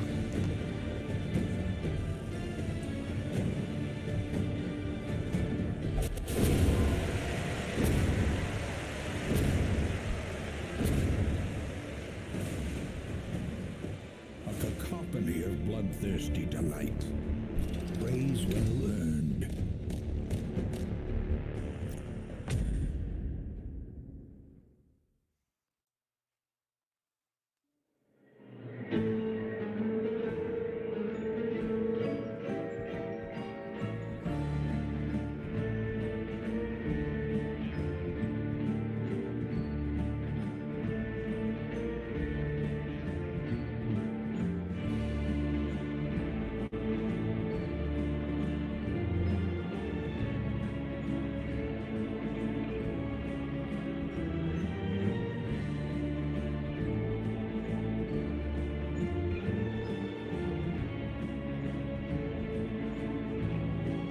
I mean, quote-unquote have. There's always Shadow Fade and all that. But yeah, it seems both players have a disagreement. What do you all think is the best solution here? What do each of you want?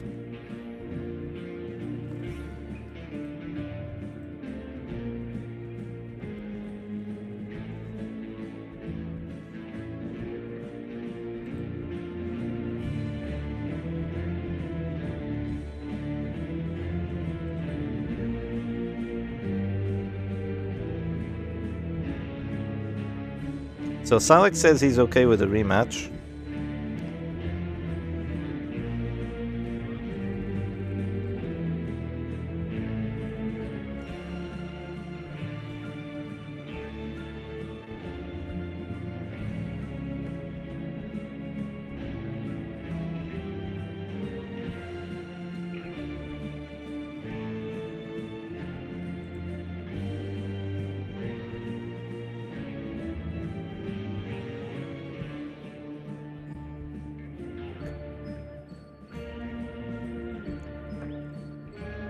Mr. D thinks he has a big advantage in this position. It's very hard to win if he just commands and bellows. Okay, so it seems the players have a disagreement. Mr. D, would you be open to a rematch then? Syac wants to rematch. It is a winning matchup for you, so you'd probably still be in a... I believe you are in a slight advantage, but not a big advantage.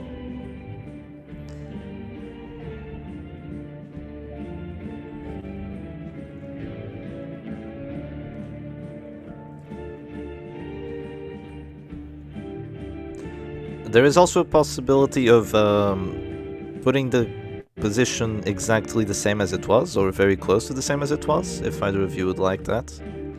But if it is a rematch you choose, then so be it.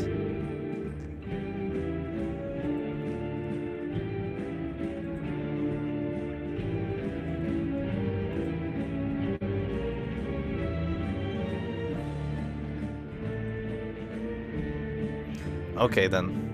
Good luck for the rematch. Feel free to use the same coin flip if you want to. Okay, I believe it is handled. They're just going for the rematch.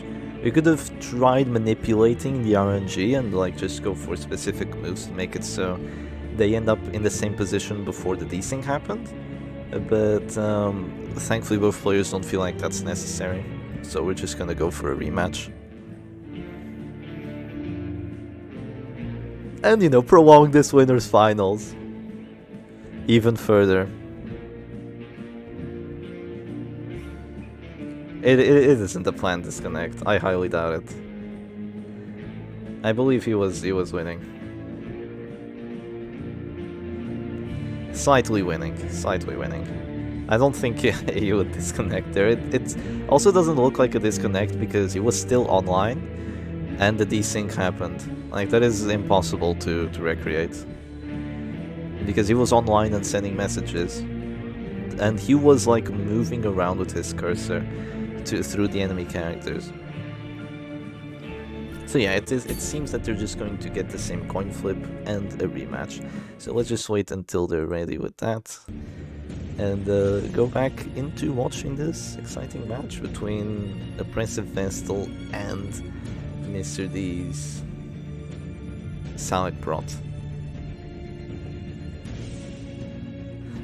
If you block Darkest Dungeon and Firewall.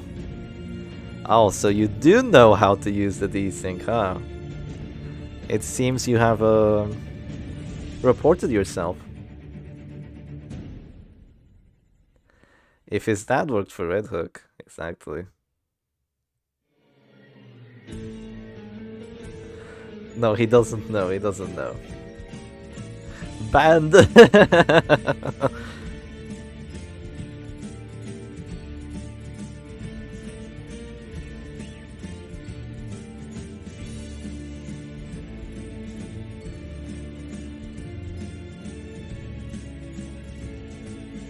Que diablo, muy sus, pan. Muy sospechoso. Yeah, it is quite sus. I agree, it is very sussy.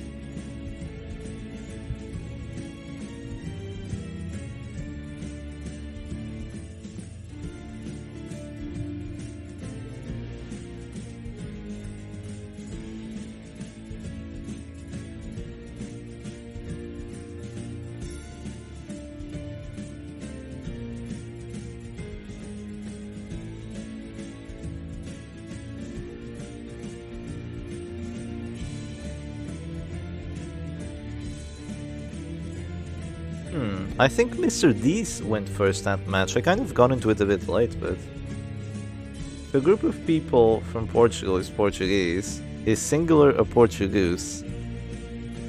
You know what? Sure. It's a Portuguese. As you wish. Sigh. No, Mr. D went first. Yes.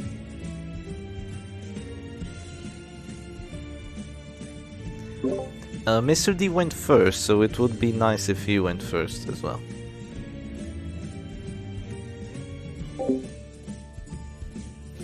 So yeah, just telling that to the players.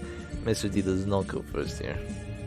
We just have to wait until the coin flip is what we desire it to be. My favorite Portuguese, man. Well, I'm humbled that it isn't Cristiano Ronaldo for once. That's everyone's favorite Portuguese, man.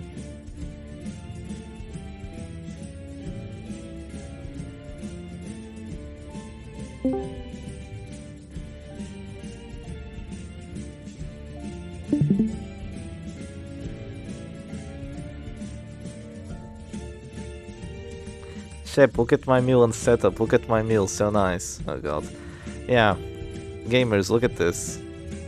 Look at this fantastic thing that our Kyogit is eating. This is what you need to eat if you want to win in the Butcher's Circus. If you want to... Let's see, what is he doing? If you want to go to the loser's bracket and win 1, 2, 3, 4, 5 matches in a row, or rather 5 best-ofs in a row, only lose 1 to Shepherd Doggy. If you want to do that, you need to eat this. This is the way. Are there more Portuguese than Ronaldo? No, that's a myth.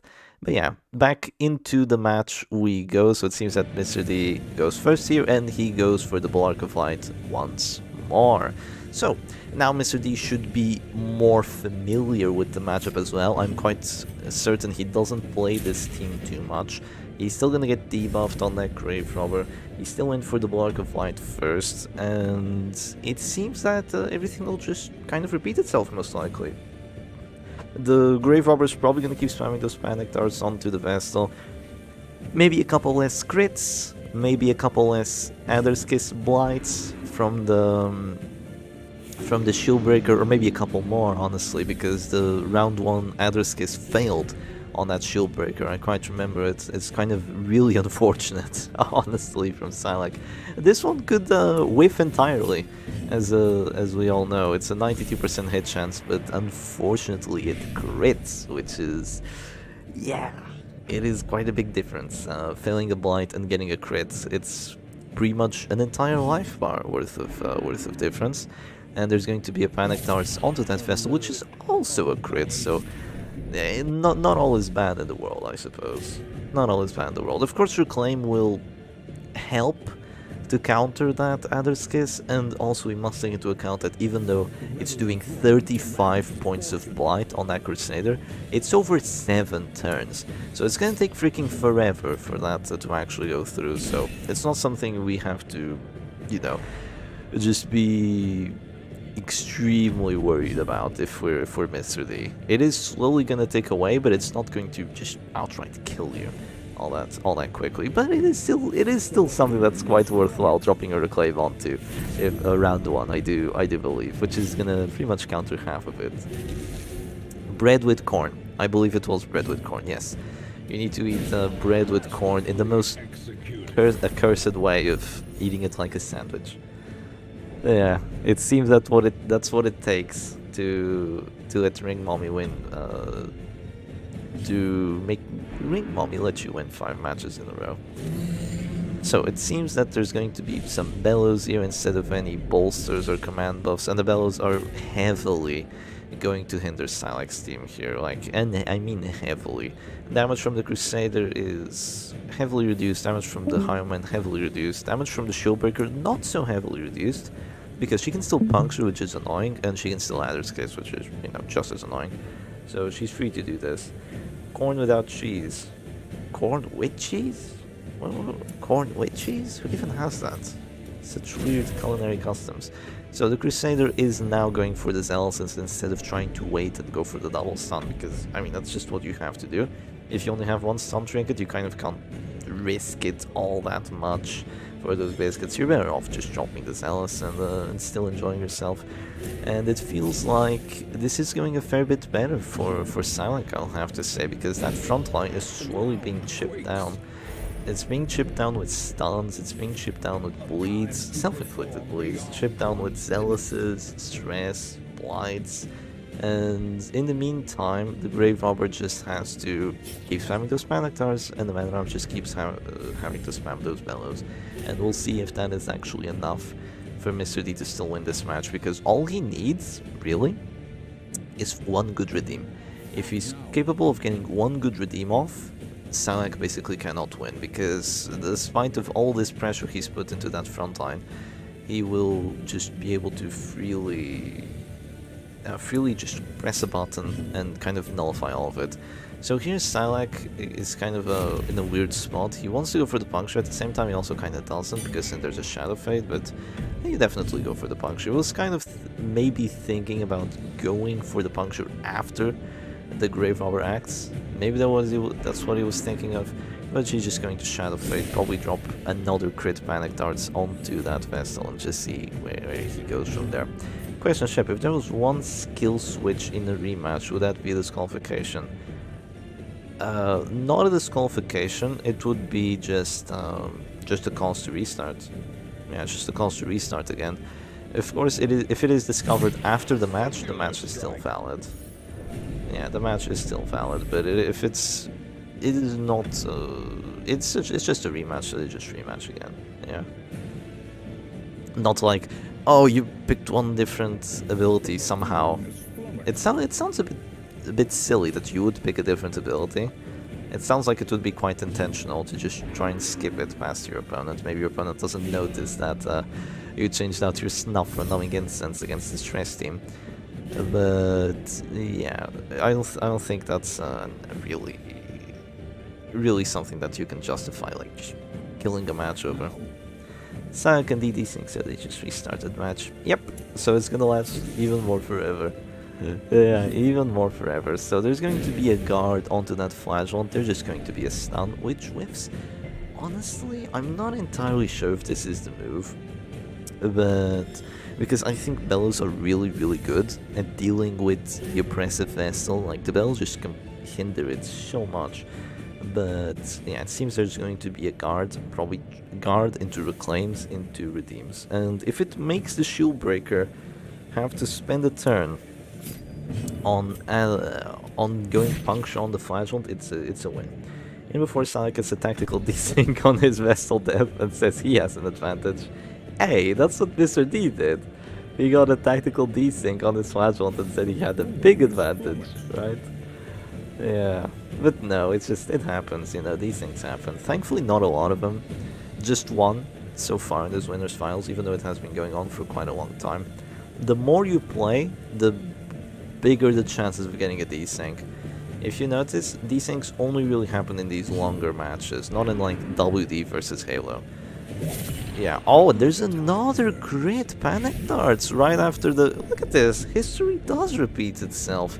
Another crit panic darts on the Shadow Fate. It is wild. Now, thankfully for Syac, this Grave Robber is gonna have a really rough time. I don't think it was the wisest move. Oh god, the RNG. Oh, that looks terrible.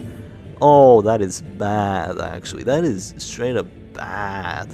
Really bad now. Okay. So the reason that's bad is because what you wanted to do there is go for the pull, and after you get the pull, you stun the Grave Robber. She's stuck in position 2. Crusader's stuck in position 3. She can't act, she's taking damage, like overall just looks amazing. And oh my god, goes for another stun on the 50-50 and fails it too. Yeah, this does not look good anymore. Honestly, this is a redeem turn. This is genuinely a redeem turn. Maybe not immediately, but this is probably an immediate bellow turn? Or something of the likes. Maybe an immediate panic darts turn. Probably not panic darts, but yeah. I would go Desespoir if I were the Vessel too. It's just going to be a Zealous turn. It sadly whiffs that Shieldbreaker. So sadly there's a tiny whiff on the Shieldbreaker department, but the Crusader does take some decent damage, which, you know, we can all notice a good thing. So yeah, it does 3 damage back with the stunning blow. Really not that much. Really not that much. But the Crusaders are kind of just tickling each other at this point, it feels. Yeah, they're more just being the meat shields of the team here, it seems. Yeah, there will be a redeem soon, but you don't have to drop the redeem just yet. I don't think Mr. D just wants to waste that pressure, because having an active heal, an active gigantic heal with the flagellant, is not something that you just want to just drop immediately, especially if you're still guarded. If you're not guarded, then, you know, you can get stunned and then you won't get the redeem off. But while you're not guarded, you're fine. You might even be able to justify going for another reclaim here. You might even be able to justify that. Going for another reclaim rather than going for the immediate, what do you call it? Going for the immediate redeem. So the Vessel eats yet another panic darts, just enough to drop her to that storm, meaning that she takes extra stress. She has a lot of blight on her, she's almost dead. One more panic darts and she's likely dead. Panic darts in the battle, she's definitely dead. But yeah, did someone bring a dodge team to the tournament? I don't think I've seen any dedicated dodge teams, like 3 full dodge characters, but we have seen like 1 or 2 dodge characters. Wow, she moves forward just like in the previous game, but this time it looks a hell of a lot worse, I must say. Like, way worse. Yeah, because there's no kill on the flagellant, not anytime soon. Yeah, she still does the same thing. It's actually funny how that's a possibility, but yeah, Mr. D goes first. There's no world where you drop the redeem here. You just drop a reclaim somewhere. Yeah, I see, it all worked out just fine. We're almost in the exact same situation, except it's an even bigger advantage for Mr. D now. Now I'd say he has a big advantage. The Vessel healed herself, which might help a bit. Might help a teeny tiny bit. And look at the damage. 3 to 6. Oh god, it tickles. Yeah, this is just Hireman things. He has... Actually, that's quite interesting. Syac is playing with Grape Shot Wicked Slice Hireman. That is actually quite interesting to look at. Of course, in a matchup like this, I guess you could Grape Shot. The reason it's there is so you can... I mean, have yet another tool of dealing with guards. Every single character on this team has a tool of dealing with guards. You have stuns and AoE from the Crusader. You have puncture from the Shieldbreaker. You have AoE from the Hireman, as well as the riposte if a guarded character tries to act. And you also have the very good stuns from the Vessel. So really, you kind of just have everything on this team, it seems. So there might be a Pierce here into the Crusader, which will probably result in a huge redeem heal happening. And it seems that that won't be the case. It will actually just be another puncture onto that Grave Robber. So the Grave Robber is probably just going to drop a Shadow Fade here. Or she's going to disappear with this Disparition or something. Hireman is so good in an alternate reality where Prot doesn't exist. Yeah, exactly. He's usually very good with this team, but... Oh, the immediate pass. The passer. But here's the passer. Yeah, here's the passer. Oh no. She went Despair, right? She went Despair. I think that's hopeless. It has to be hopeless. And yeah, now the Flagellant is just going to drop a redeem. You just know it. You just know he's going to drop a big redeem. There's going to be a stunning blow onto that Crusader. Does not get the stun. Crit heals the wrong character, so not that terrible. And you have to heal at this point. Mr. D just has another look. He does have Grape Shot, right? Yes, he does have Grape Shot. Let's go Redemption. And drops the redeem. 60 prot on the Flagellant, 55 prot on that Crusader. He's up to almost full HP. And same position with Flag Alive, says Syac. Yeah, it doesn't look too good, no. It does not look too good, I must say. The rematch really benefited Mr. D here, sadly for Syac. You know, they could have gone for a rematch with the exact same position. I think Syac should have argued for it, because I think it was very lucky of him to get the kill on the Flagellant. I think Mr. D definitely kind of threw the ball the previous match, not to just get that out of the way. It's gonna be Agony on the Vessel. She's completely gone, like completely overstressed, and extra stress on. Look, she took so much stress. She even took stress as she was dying. That is wild. Yeah, he misplayed during first try. He definitely misplayed a bit. And Syac is like, yes, you misplayed during first try. Yes, you didn't guard. Oh god, it's so difficult to type as you're gaming. I feel that. Yeah, just a silly little desync. Syac and Chef getting knocked out of the same tournament. Whack. It's not a knockout yet. It's a best of 5. So even if Mr. D wins this, he won't win just yet. He has to win another one. So it is amazing if you win this. It is amazing if you win this, but it's not a guaranteed win, even if you take the W now. It is not a guaranteed win. You still have to win another one. D says we should practice after turning. Hey, he's throwing me under the bus! You're my practice buddy, not Syac. God damn it. He's throwing me under the bus here. As I'm watching, right in front of my eyes. How dare he? How dare he? But anyway, there's gonna be a crit stunning blow onto that Crusader. He is eating quite a bit of stress, honestly. He's getting closer to the 100. It's just going to be a battle here. I think the Flagellant is still guarded, or maybe the guard goes away. It doesn't really matter too much at this point. But no, the guard is still there. I'm getting 2-timed. I can be your punching bag, Shep. Okay. It's okay. I'll be okay. Don't worry, Father Nicholas. I'll be fine. So yeah, there's going to be a reclaim there onto the Grave Robber, just making her really difficult to kill. And now I'd say this looks quite good for Mr. D. Really quite good, because one Panic Darts on that Crusader and he's going to 0 HP. and it's still gonna take a while for Mr. D's Crusader to die. The Flagellum doesn't look killable. The Grave Robber has Reclaim on her. The Man-at-Arms is just, you know, Man-at-Arming in the back. So it doesn't really look all that good. There's going to be a puncture here, maybe a max roll, maybe a crit, forces a Death's Door debuff onto the Grave Robber, which would be fantastic in this spot. Not really because you're going to get a kill, not really because you want to threaten a kill, but doing this means that a Grave Shot might now actually be enough to bring her down to 0, and you also have Death's Door debuffs on her, which is quite helpful. It's extra stress taken, minus accuracy, minus damage. It is quite good to apply Death's Door debuffs on the enemy characters. You can sometimes kind of forget about them in the Butcher's Circus because you don't really mind characters dropping to Death's Door too much as long as you heal them after. Look at that, 2, 3, 4. It tickles. Oh dear. It really tickles, doesn't it? Oh man. Hyoman is going to reconsider bringing Grape Shot, Wicked Slice for the next games. It's funny because Syac actually uses the Eagle Eye Talisman. Sergy disagrees with it. He says the Eagle Eye Talisman just doesn't give you any damage. Like, the extra 10% is really just not enough to justify it. And the 10 accuracy is good, but you can just bring something else that also gives accuracy and gives something else. That's why I bring the Parrying Dagger. I feel like the Parrying Dagger's damage is actually meaningful. It gives an extra plus 15%, it makes repulse hurt harder, plus accuracy for the melee skills. Like, I really like the Parrying Dagger.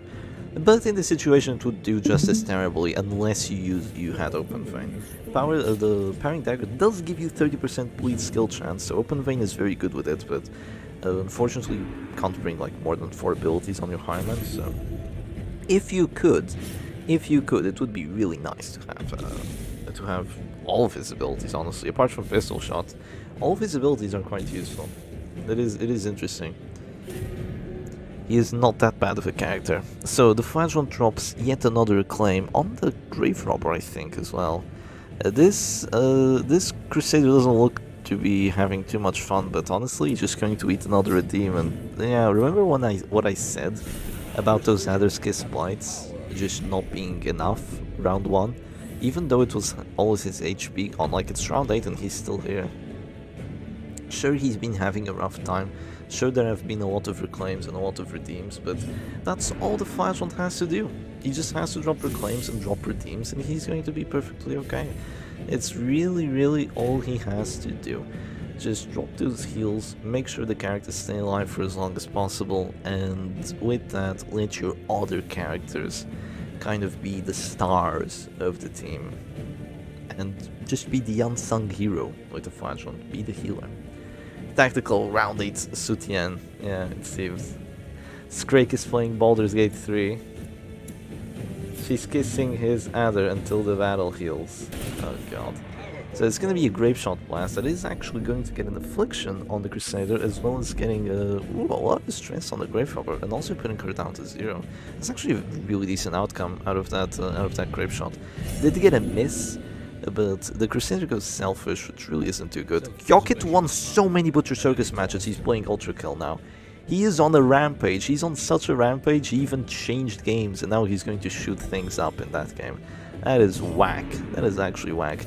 So here come the Flechettes of Terror, and they go on the Crusader. It is enough to get him to have a resolve check, and enough to bring him to Death's Door after a couple rounds.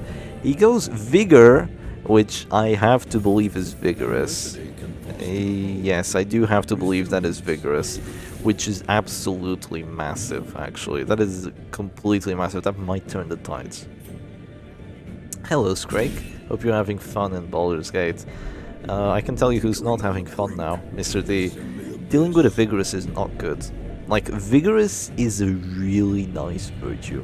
If you don't know what this virtue does, it gives you, you know, the extra resistances any virtue gives you. It gives you extra 10% dodge, which, I mean, extra 10% dodge, sure. It's not even like 10 dodge, not even 5 dodge, not even 20 dodge. It's extra 10% dodge. So it's really odd, but yeah. And it also gives you 25% chance on action to heal 10% of your max HP, and it gives you plus 40% damage if you go first. So it is decent. It's percent of your dodge. Yeah, it gives you 10% of your dodge. It gives you 10% more. It seems to be somewhat bugged on 5 dodge characters. It doesn't give any more. I don't know why. Maybe it just doesn't feel like it's enough to justify actually giving like an extra 1 dodge or something. It's weird, but it does give you an extra 10% dodge. It is one of the base game things that just doesn't make any sense in Circus, but it is still around. So, you know, it'd be what it be, I suppose. So now there's just going to be more punctures onto this Grave Robber, and unfortunately, now it doesn't feel that good anymore. Wow, Brise Bouclière, that's what the Shieldbreaker is called. The Brise Bouclière is just gonna keep spamming those punctures. And of course, they're both just wasting turns. They're just puncturing and moving back and all that, but at the same time, the Grave Robber is kind of the queen of the team. She's the one that was actually carrying you. So if you stop spamming panic darts onto that Crusader, how are you going to win, is the question. Because your Crusader is kind of out of healing. The Flagellant is out of redeems. The Reclaims can't really be dropped immediately, so he's gonna eat some decent chunk of DOT before Reclaim even comes down. And you're gonna get perma-stunned with your Crusader pretty much, especially if you're afflicted. So you really need the Grave Robber to just up and drop those panic darts and just start winning this. And drop like another 2 panic darts on the Crusader, get rid of the Crusader, and then win the match. But it's gonna be easier said than done. For sure, easier said than done. Say you have 13 Vigorous, will give you 3. Yeah, I mean 3 dodge, it is kind of pointless.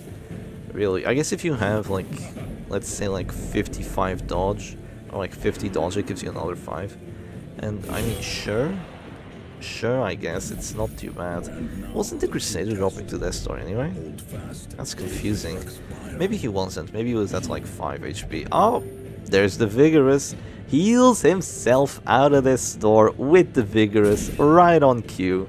And goes for a stun on the enemy Crusader. Of course it still tickles, because you didn't go first. Of course you won't go first just for the 40% damage on the Crusader. You can do it sometimes, but yeah, this is a complete 1v1 machine in the endgame. Or even a 2v2 machine in the endgame. You heal yourself, and you also have more damage when you go for stuns and for zealots and stuff of the likes. So Shieldbreaker actually goes for the Grave Robber actually goes for the Pierce here, and they're doing a decent amount of stress to that Crusader. Even not actually acting, they're doing a decent amount of stress. I think at this point, you either reclaim the Crusader or you move forward twice. Because moving forward twice would put the Crusader kind of out of reach of this Fireman's blade. It would put him kind of out of reach of Morador's kisses, would put him kind of out of reach of stuns and zealous's, and would put the Grave Robber in a position where she's free to panic darts again, kind of forcing the Shieldbreaker to go for another puncture, or forcing the Crusader to click and go for a stun on the Grave Robber, which could very well miss, and he would be at the star regardless. So I would have probably moved forward twice there. But he doesn't. He drops the Reclaim instead, and it's pretty much going to get countered by that Adder's Kiss. He could move forward now. I'm not sure quite how much DOT he has on him in total. It's 10 DOT, so not that much. The Reclaim is keeping him alive at least for a little bit. No more healing on the sword from that Flagellant though, but he should stay alive for long enough that this should be okay. So there's going to be a Bellow here just to do some extra stress to the Crusader that's already at Death's Door, taking advantage of the fact that he is at Death's Door and is taking more stress. Thankfully Vigorous is I think Vigorous is balanced. Like, it is good, it is clutch, but I think it is a balanced virtue. I think it is balanced, even though it can be very, very strong, with you getting an act out for an extra 5 healing. Sometimes it just doesn't matter. Sometimes you don't get it at Death's Door, and you just get hit and you lose all your HP anyway. Sometimes you get it, but you're playing against a stress team and you just die anyway. You might even die faster to just dropping to Death's Door again and taking more stress. Sometimes the healing just isn't that good. Sometimes the extra damage can make a difference, but it isn't that amazing. It's just a nice clutch. Courageous, on the other hand, Courageous is really, really, really unfair, because you're almost always going to get Courageous against the stress team, and you kind of make sure the opponent can't kill you in any single way that they usually can. Stress teams win through doing either DOT or doing stress. Now you can't do stress to Courageous because he has minus 33% stress taken, and he heals other characters' stress on top of that with the Act Out. And you can't DOT him out because now he has amazing resistances because of being Courageous. So overall, just really, really broken a virtue that should not exist in the Butcher's Circus. Honestly, I was thinking that maybe we could restart matches, but put that into a tournament rule. If a Courageous happens, the match must be restarted. The match must be restarted. Oh, that would be funny. But no, that would be kind of impossible to achieve. I think the Grave Robber's either paranoid or fearful, because I see she has a 39 dodge, which is more than we expected her to have. So she actually says no to the move, which is really, really bad here, because that means you have to move forward to that Crusader's position, where you really didn't want to. You want to move forward to where the Grave Robber was, give her panic darts. But unfortunately, you know, not everything can go Mr. D's way, right? Not everything. Will Mr. D kill that shield breaker? Oh, it's not about killing the shield breaker, it's about not, it's about killing the Crusader. And of course, yeah, crit for 14 into 20 prot with a Death Sword recovery debuff. Yeah, crit 14 stun. That's more than half of the Grave Robber's HP, by the way. More than half of the Grave Robber's max HP, unironically. That is actually rough. This does not look too good. If that move forward had happened to position 1, and the Crusader was forced to heal himself, then this would have been amazing. There would just been a panic darts and kind of just GG. The Crusader goes down, then it's a 4v2 and we're fine. But yeah, this doesn't look good. Oh, this does not look good. It's not even Stunning Blow being balanced, just Sacred Blade being balanced, I feel. Or, you know, completely unbalanced, but you know, it be what it be. It be what it be. So the Flashball's dropping to 0, he does have Exsanguinate, he does have command buffs as well. The Shield Breaker here is kind of in an interesting position because she doesn't really want to puncture anyone. I mean, you could have punctured the Men-at-Arms at this point. Probably would have helped a bit. The Crusader goes further out of position, Men-at-Arms can't move back anymore. The Flagellum cannot Exsanguinate here, so I don't know why Syac doesn't do that and goes for the Pierce on the Crusader instead. I suppose he might be a bit worried that the Crusader will just drop a heal on the Flagellant and everything will be fine that way. But I feel like he could have gone for a pull on the Men-at-Arms. There's no stuff on him either, so maybe a bit of a lack of attention from that move. So goes for a Grape Shot, deals as much damage as the Flagellant heals onto that Grave Robber. That is hilarious. And now the Flagellant's just going to go for an Exsanguinate, very likely on the Crusader to drop him down to 0. Even though the Exsanguinate is almost guaranteed not to bleed, it will do enough damage to bring him down. And that's what you want at the very least. So yeah, it does not get the bleed obviously, but it does get the self-heal, so it is okay. Oui, et tu pendras. Yeah, I couldn't read what it said. I could not read what it said. The Shieldbreaker is still out of, no, the Grave Robber is still out of those Shadow Fades, so another Shadow Fade here would just be amazing, but sadly, you know, that is not available. It goes for the same move, clicks to go for the self-heal with the Vigorous. Sadly, it doesn't work. It decides not to heal, because if you do that, then, you know, you just get brought down to 0, get stressed out again. It goes for the Sacred Blade stun onto that Grave Robber, but sadly it does whiff this time around, so it's gonna be a bit rough. You take all the glory then, is what he said, I think. Oh, that might have been. Yeah, that does make sense actually, for that to have been the Act Out. That does indeed make sense. So this Crusader will get to go first, but chances are Flagellant will punish the Crusader and it will kill him, and then it will be a 4v2. So Mr. D's Crusader is probably going to go for some sort of healing action, Grave Robber's probably going to move back or something, and we are probably going to witness this Syac's Crusader finally dying. Yeah, it has been a while because the panic turns really stopped happening. Shieldbreaker is just incredibly annoying to deal with in a situation like this, especially when your Grave Robber doesn't want to cooperate. But you know, Bullying always reminded me of my campaign Arbalist, who is named that. My campaign Arbalist is... Actually, I don't think I used an Arbalist in campaign. No, I don't think I did, actually. RIP. I did not use an Arbalist in campaign. Oh, that might be enough to kill the Crusader, depending on the amount of DOT he has. No, he's fine for the moment, but a Duelist Advance might kill him. A Duelist Advance might generally kill the Crusader. And that would be really bad. She's probably going to move back twice. She goes for the Toxin Trickery. For the extra dodge. Now that is hilarious. Goes Toxin Trickery for the extra dodge. I mean, she's probably dead here. To a Grape Shot. Very decent chance that she dies. It's very funny that she went for that. Honestly, I think horrible misplay. Like, just complete terrible misplay going for something of the likes, but, you know, it is... Do not! Oh dear. Does it hit? It does hit, it does hit. So the Crusader moves forward into the Zealous. I think it was a horrible misplay, because you'd rather die in position 3 than in position 2. Because if you die in position... I mean, position 3 than position 1. Because if you die in position 1, now you have to move, and then you have to Holy Lance to get back into position, which are 2 moves where you're basically passing with this team. And the Crusader's also pretty much dead, so it's a 2v2! It's a 2v2 now, and you don't have a lot going for you. You're kind of down on Exsanguinate. Like, it does not look that good. It genuinely does not look that good. We might have to witness some command buffs happening here. There is still a lot of prot, obviously, but there isn't a lot of stress on either the Hireman nor the Shieldbreaker. And the Shieldbreaker still has all of her moves. She still has both Serpent Sways, and she's gonna have crazy amounts of dodge. She's eventually gonna be able to deal with this Man-at-Arms too.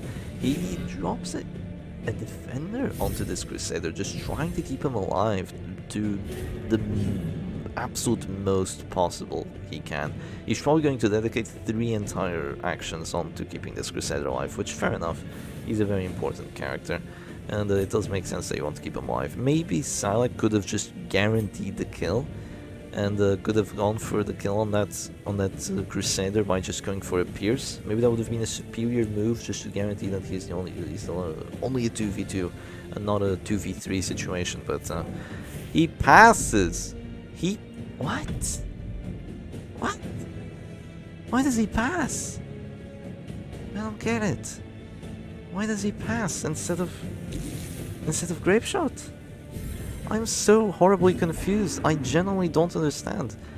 I mean, is he might be worried that he would do too much damage to the Flagellant and then could heal. What? He just lets the Crusader die anyway.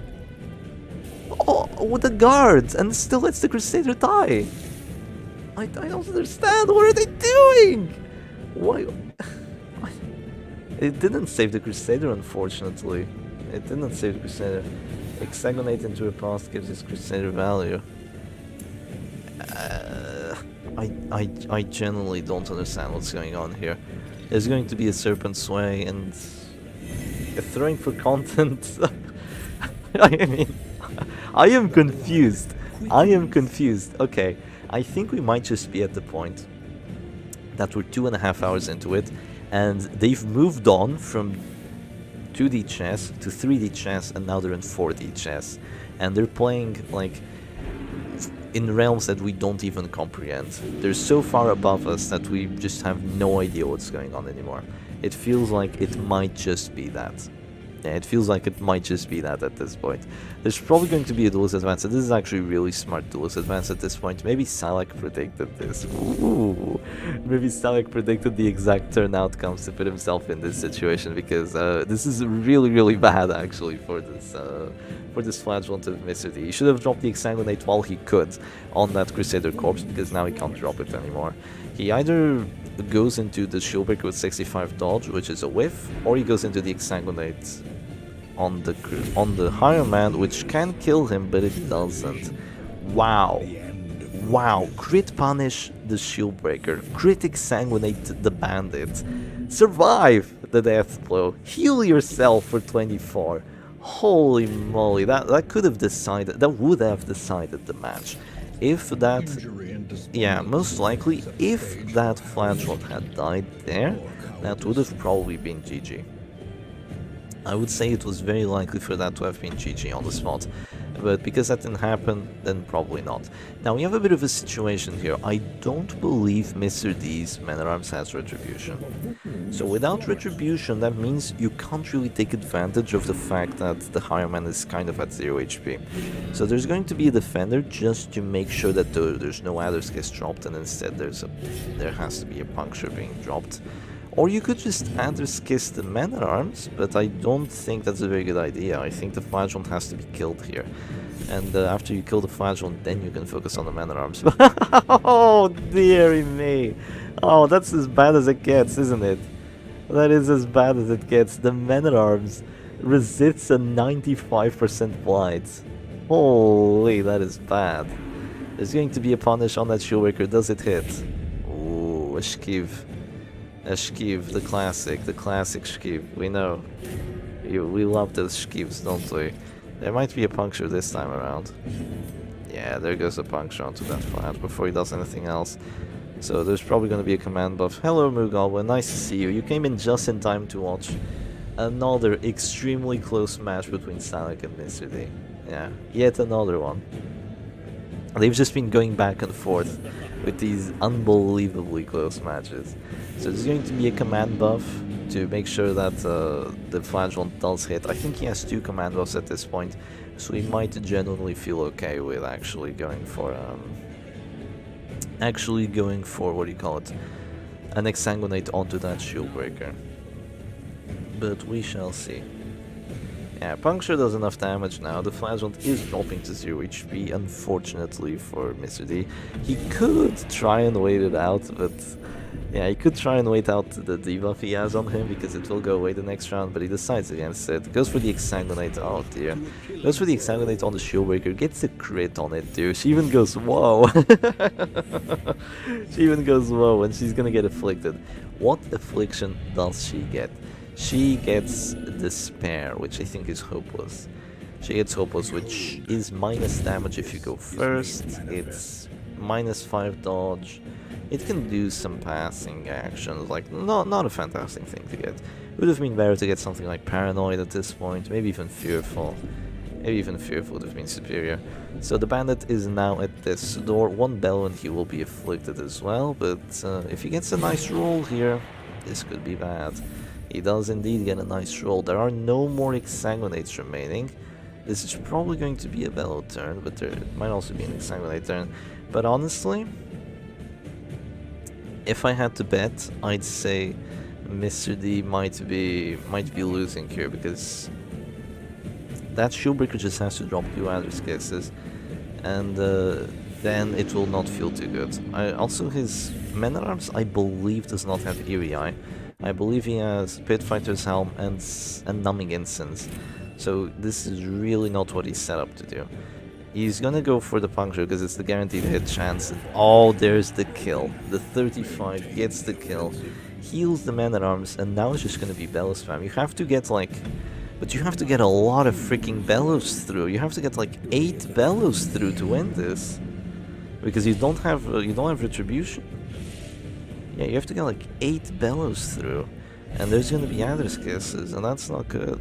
Yeah, that's really not good. It's Hopeless on that higher man as well, I think. And there's just going to be Adder's Kiss into move back with that higher man most likely. So the Blight does apply. Sadly, no Rancid Cure-All on that MAA. He marks himself. He's gonna go for the Wicked Slice. Don't do that. Don't do that. Move back. Why would you go for the Wicked Slice?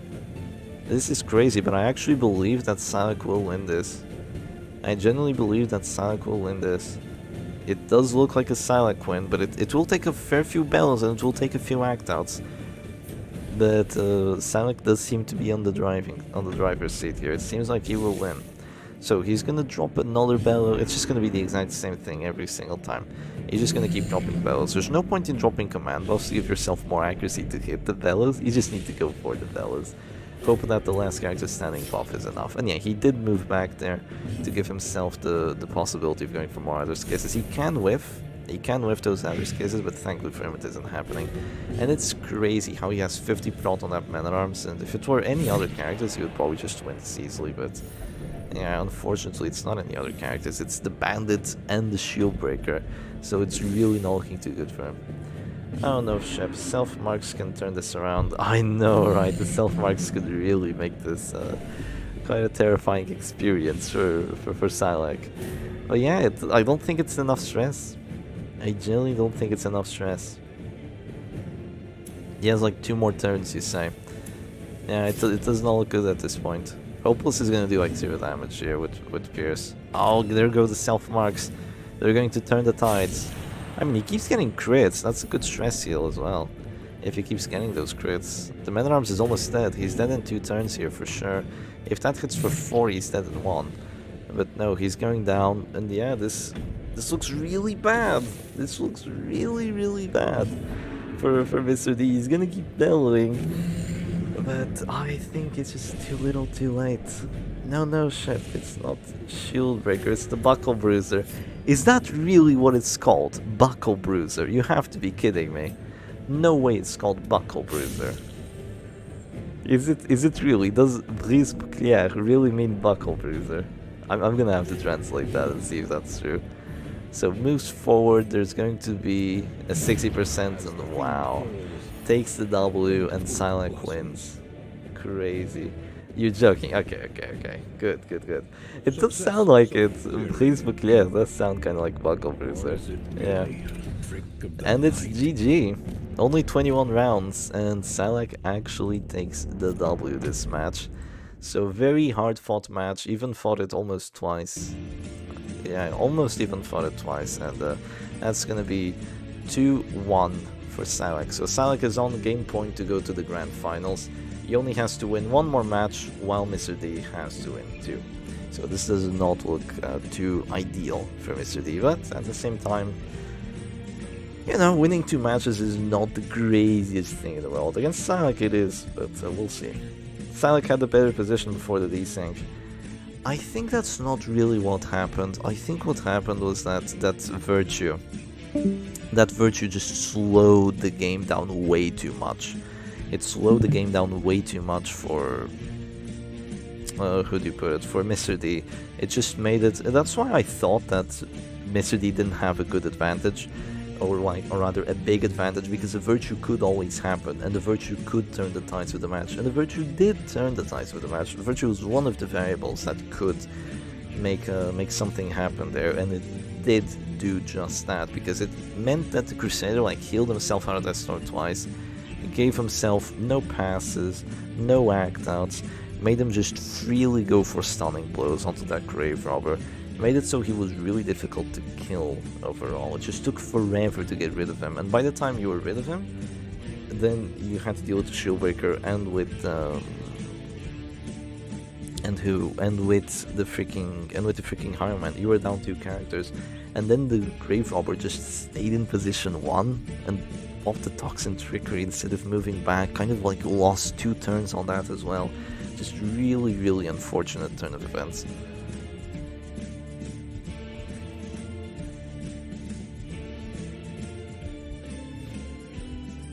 So yeah, we're just waiting for the players to pick their teams once more.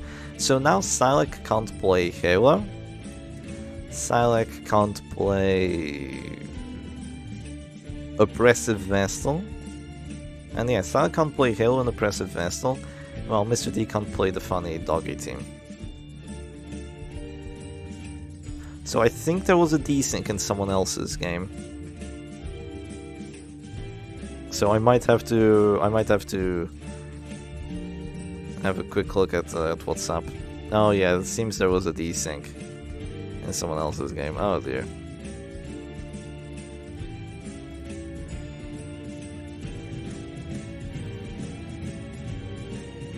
Duelist Tiberium was a desync. Oh god.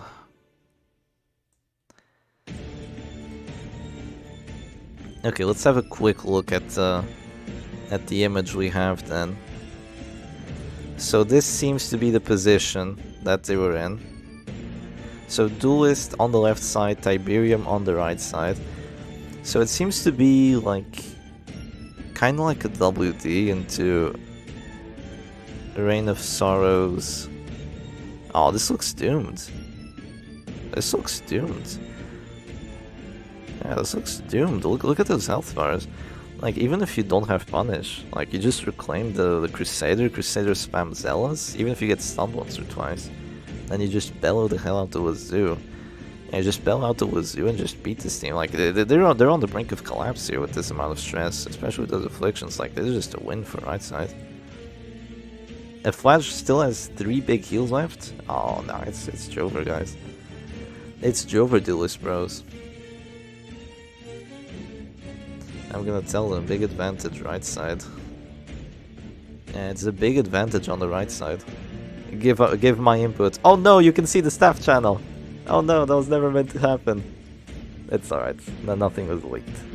The secret staff channel pictures were not leaked. Yeah, it seems like a big advantage right side, for sure. If they don't want to rematch it.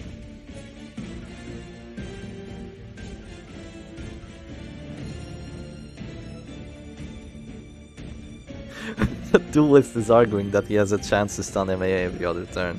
He only has 90 stun res. Holy moly, the WD cope is strong with this one. Only 90 stun resistance. Tiberium says when Duelist wants a rematch. I think that's advantageous enough to the point that we can't argue for a rematch. I think that is just a win for Tiberium. Like, it looks completely doomed. Yeah, it looks completely doomed.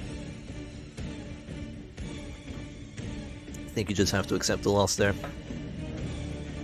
We'll see what the other organizers say, but that's not important at the moment, and you know why? Because we're going into a match number 4 between Syac and Mr. D, and oh my god, he's bringing out the hit squad versus Chef Stress number 4. So these are the meta teams that I was expecting. So hit squad from Syac, Chef Stress number 4 from Mr. D, and Rancid Cure-All. Yeah, Syac is like, huh? You know how he hovered over the occultist twice? He must have been like, huh? When he saw that the little Rancid Cure-All on there. So Mr. D does get to go first, which is fantastic. That means that you can guard this. Wow! 120 stun resistance. That means you can guard this occultist, and now this is actually going to be quite a difficult match to play.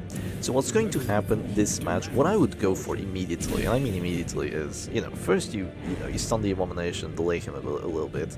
After that happens, what you might have to do here is pull the Man-at-Arms, punish the Man-at-Arms, shoot the Man-at-Arms, and kill the occultist, because this occultist has Stygian Embrace, that occultist has what do you call it? The Flashbound Grimoire, he has the Abyssal Artillery.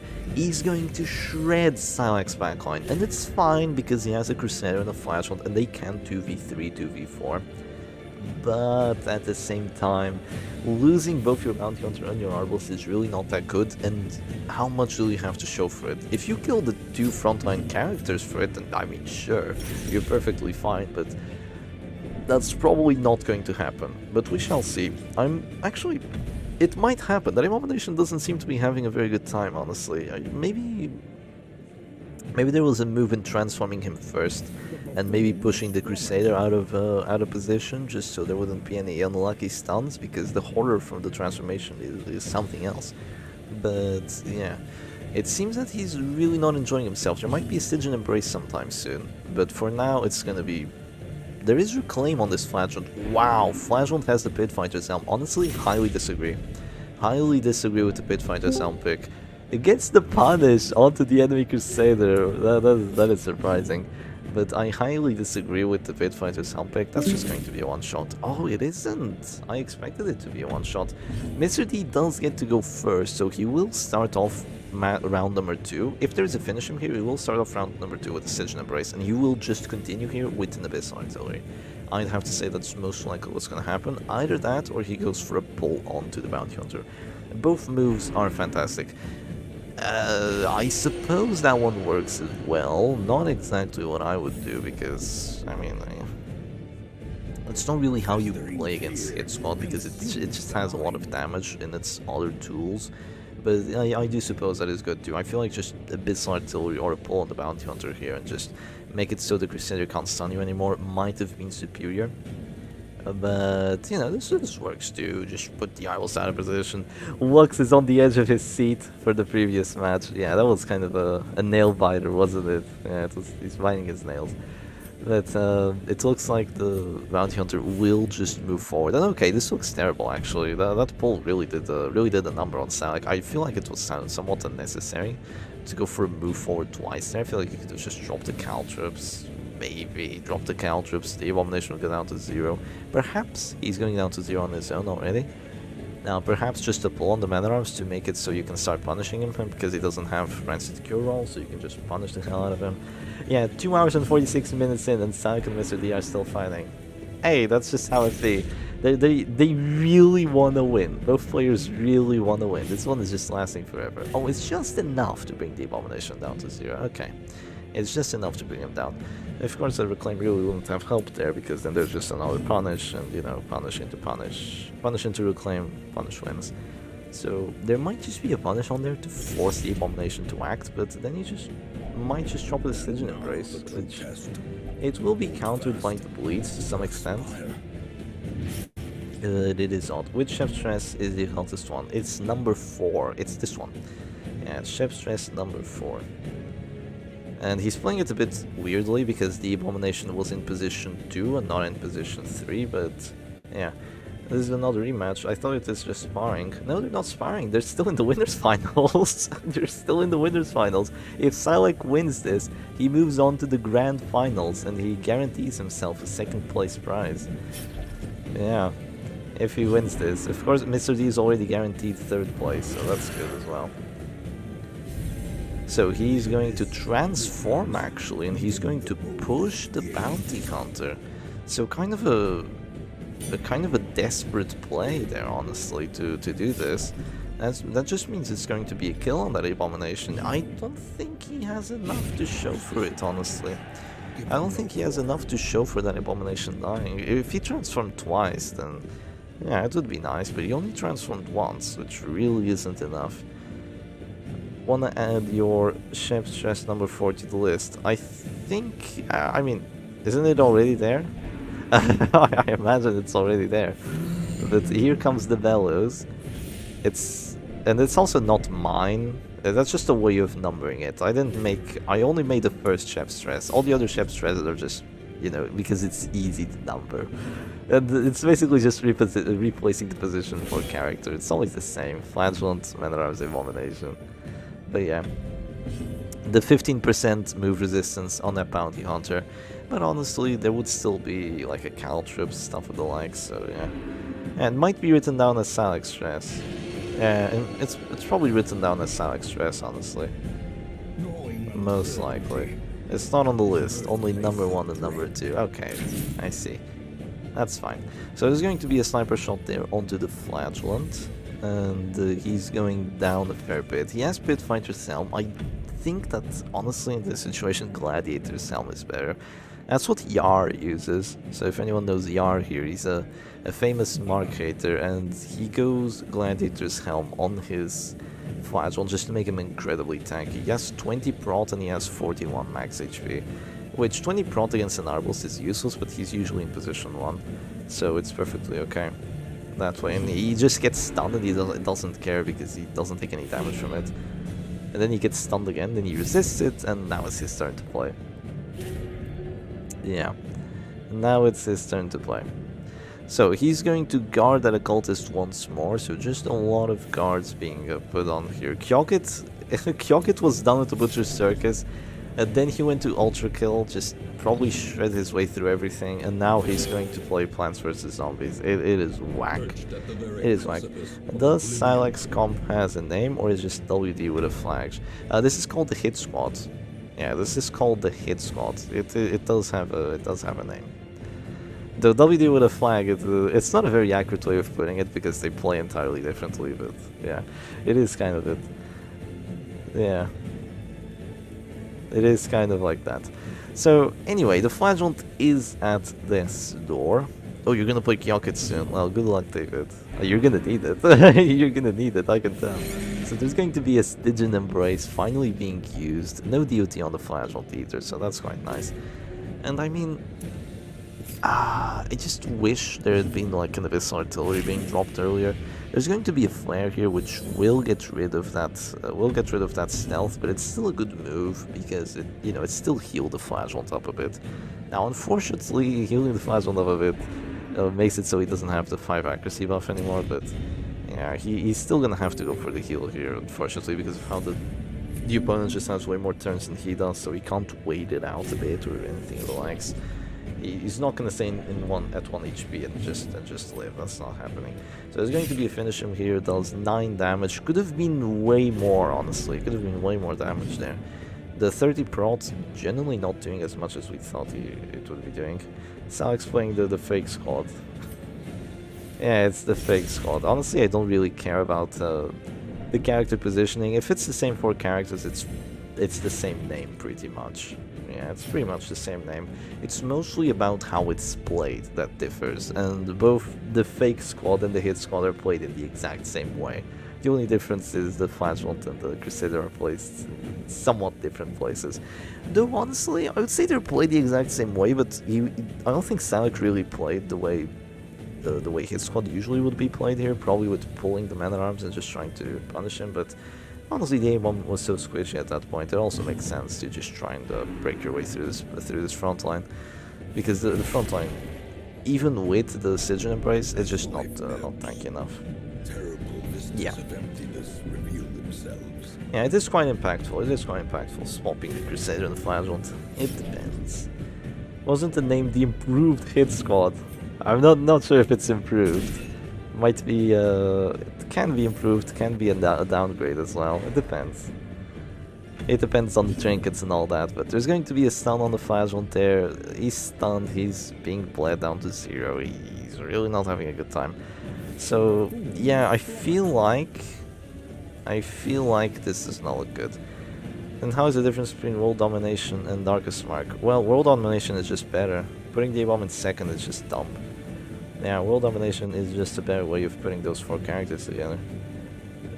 But yeah, the A-bomb should go in first. So, it's just going to be a bow here, so he just kind of sacrifices the Flagellant. So, Mr. D is in a terrible spot here, because if he guards the Flagellant, then the Occultist gets pulled and shot in the same turn.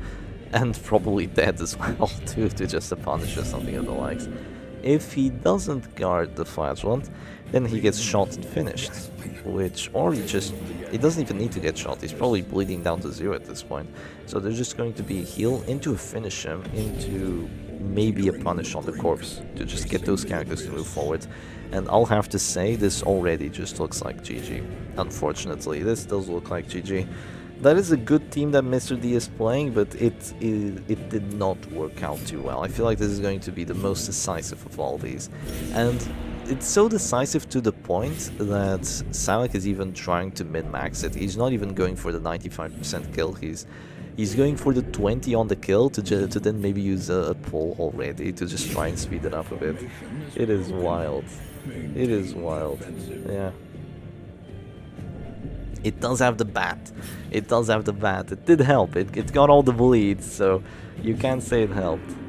Yeah, you can't say it helped a fair bit. So here comes the Abyss Artillery, and here's the problem. Even if both the Bounty Hunter and the Arbalist were dead at this point, he would probably still lose this. Because the Crusader and the Flagellant are just a really, really oppressive duo to deal with at the end of the game, especially if your duo is Man-at-Arms and an Occultist. At this point, you don't even bother using your claims on your backline. You just let them die. Just let your opponents take their time. Oh, he's going to heal them. Oh, I hate to see this. You don't have to. Just kill the enemy frontline. I guess he's going to Zealous it, and they're probably both going to die, so he might as well save the Bounty Hunter for another turn, right? But I think it is pretty much unlosable if he just gets rid of those corpses. And yes, the corpses should be gone now to the bleed, and then the cultist will be in position 2, which is really not the place where you want to be in, and it's just going to be punished until the man at arms dies, essentially. Goes fearful. Mr. Deep, another desync. I had the advantage in the position. He did have the advantage the last time, honestly. Like, it's slight, very, very slight advantage. Definitely not a big one. Yeah. So there goes the sniper shot onto the on the arm, and look at that. Went fearful. No, I think the bounty hunter went fearful, but yeah. He still does half his health bar, even though he has 70 prots and even the durability buffs. Don't you just love Arbalist? Don't you just love Arbalist? It really is a fun character to deal with. Syac on his way to heal all his characters to full HP, 0 stress. Sadly, this is not an Immortal Musketeer, or else it would have been fun to watch that. There's gonna be a weakening curse on there, and it feels like this really is the last stretch for Mr. D. It feels like this pick just did not work too well into the hit squad, and it's gonna be very, very short. Thankfully, because this has been going on for almost 3 hours between the two players. At last, we have a match that isn't, you know, extremely close. It would have been amazing if Mr. D won the last one, because then we would go to a match 5, but we're almost guaranteed not gonna go to a match 5. Yeah, almost guaranteed not gonna have that. So yeah, it's just going to be some punishes into that man-at-arms. He's eventually going down. You do have one saving grace, which is like a Stygian Embrace on that man-at-arms. Just try and keep him alive for a second. And after trying to keep him alive, maybe you go for a pull on that bounty hunter, and his corpse just sits there in position 1, and it's kind of annoying. But yeah, you'll be streaming in 20 again. If you want to watch. Yes, I do want to watch that. See, after this we're going to stream some losers bracket matches, see how that's going, and then make our way up to the grand finals, because the winner of this still has some more best of 5s to go through today. Incoming Crusader Rational carry. He goes fearful. No more vigorous. Behold, the abyss is made manifest. So, the Arbalist is a gunner. Bounty Hunter gets to go for his turn. Probably a Caltrip's turn, honestly. Finish him is going to do 0 damage. Yeah, it's a Caltrip's turn. I knew it. There goes the Caltrips on there. It's going to help, you know, every little bit counts. Yeah, the Occultist is perfectly fine. Exactly. Oh no, I thought you meant as in he can still win, because the Occultist is perfectly fine. He definitely can't win. The fact he's being played here should be proof enough for you. Yeah, I mean, it just sucks because Shieldbreaker exists, right? That's the only problem. If Shieldbreaker didn't exist, he would be really fine, but unfortunately, Shieldbreaker is doing a bit of an existence. So you kind of can't play with this guard little thingy, because if you go into Oppressive Vestal, you know, you just get kind of abused. You just get kind of abused. At least like the Grave Robber and the Antiquarian have some tools of dealing with it. But yeah. I guess he can drop 70 stress per round every round. That is true as well. That is quite true. He's definitely more fine than the Plague Doctor. Yeah, definitely more fine than the Plague Doctor. I don't think he needs any changes, to be honest. Yeah, Plague Doctor does though. Plague Doctor needs some help. So there goes the weakening curse.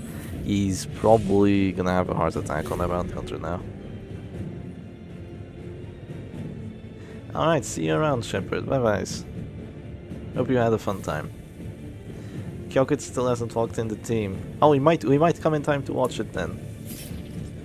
Oh, you're waiting for David. Look, they're both in the chat. Wow. Yeah, they're both in the chat. Yeah, crit weakening curse. Look at that stress. Unfortunately, it's just I think it's too little, too late here. He's gonna have a heart attack, but the regen will keep him alive for a while. The regen will keep him alive for a while. There's going to be a mark for death here to reduce the man-at-arms death resistance. Actually quite smart. 140% pull and stealth heals. He's the most volatile character. You can put your opponent in the worst position compared to any other stress backliner. I think a doggy with Crimson Hook attack whistle still hurts more.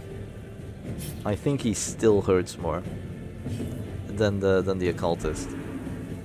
Yeah, I think a doggy still hurts more. Of course, then he has to deal with riposts too, and those shenanigans. While the occultist can just pound this or till your pulls, but. And of course, the doggy can't really help the team as the occultist can. Agony to that bounty hunter, and you know it is a 2v2. You know, maybe there is hope. Maybe there is unironically hope. Maybe I've been buttering Syac up, but he actually has a chance of losing this, huh? Like a crit weakening curse on the Crusader, a couple passes, another crit weakening curse on the Crusader. He's gone. Then it's a 2v1. Man at Arms just resists 500 death blows. Oh, he cannot. He took too many mark for deaths. Look at those mark for deaths. Holy. He goes Soutien. Try and save himself. It might help, honestly. There's not too much accuracy on this Crusader. Yeah, those hit chances look bad. But no, just a 55% chance of getting the kill. Mark for death, just kind of from beyond the grave winning the match here. Getting rid of that Crusader, and now it's a 2v1. Making sure that there really is no place for any problematic engagements between the Crusader and that Man at Arms, just failing every single stun and all that. So there goes a Sunny Blow, and oh god, it lands. It lands. There's gonna be a punish, and yeah, this looks good. The round 8 brawls. I think this one was the least clutch out of all the matches we saw between both players. Yeah, definitely the least close one. And Mr. D is just going to surrender, and it is GG. So Mr. D goes on to the losers bracket, and Syac moves on to the grand final. So big GG's to both players. And yeah, that is going to be all she wrote for Mr. D's winner bracket run. So I believe David is streaming as well. I would prefer to watch the David stream. Kyokit stream makes me hurt. So, so it's sewed over. Yeah, it really is sewed over. So let's have a quick look at the brackets while the players are getting ready. So if we have a quick look at it, we can see that, yeah, so Syac is going to move forward very shortly, and Mr. D goes from there all the way to down here. So he has to win a best of 5 against whoever comes up from the gamers that are still left. So it could be one of these two, could be one of these two. So we shall have to see who is going to fight against Mr. D, and then Mr. D might come back and take his revenge on Syac. It has happened. It has happened. It might happen once more.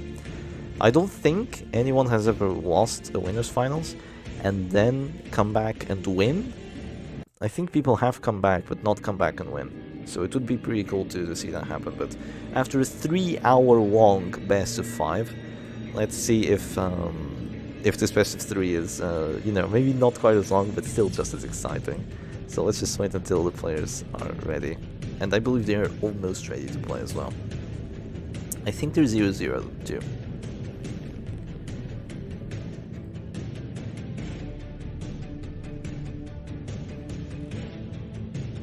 Crap, Stormy is playing. No, I need to watch Stormy. Where is Stormy?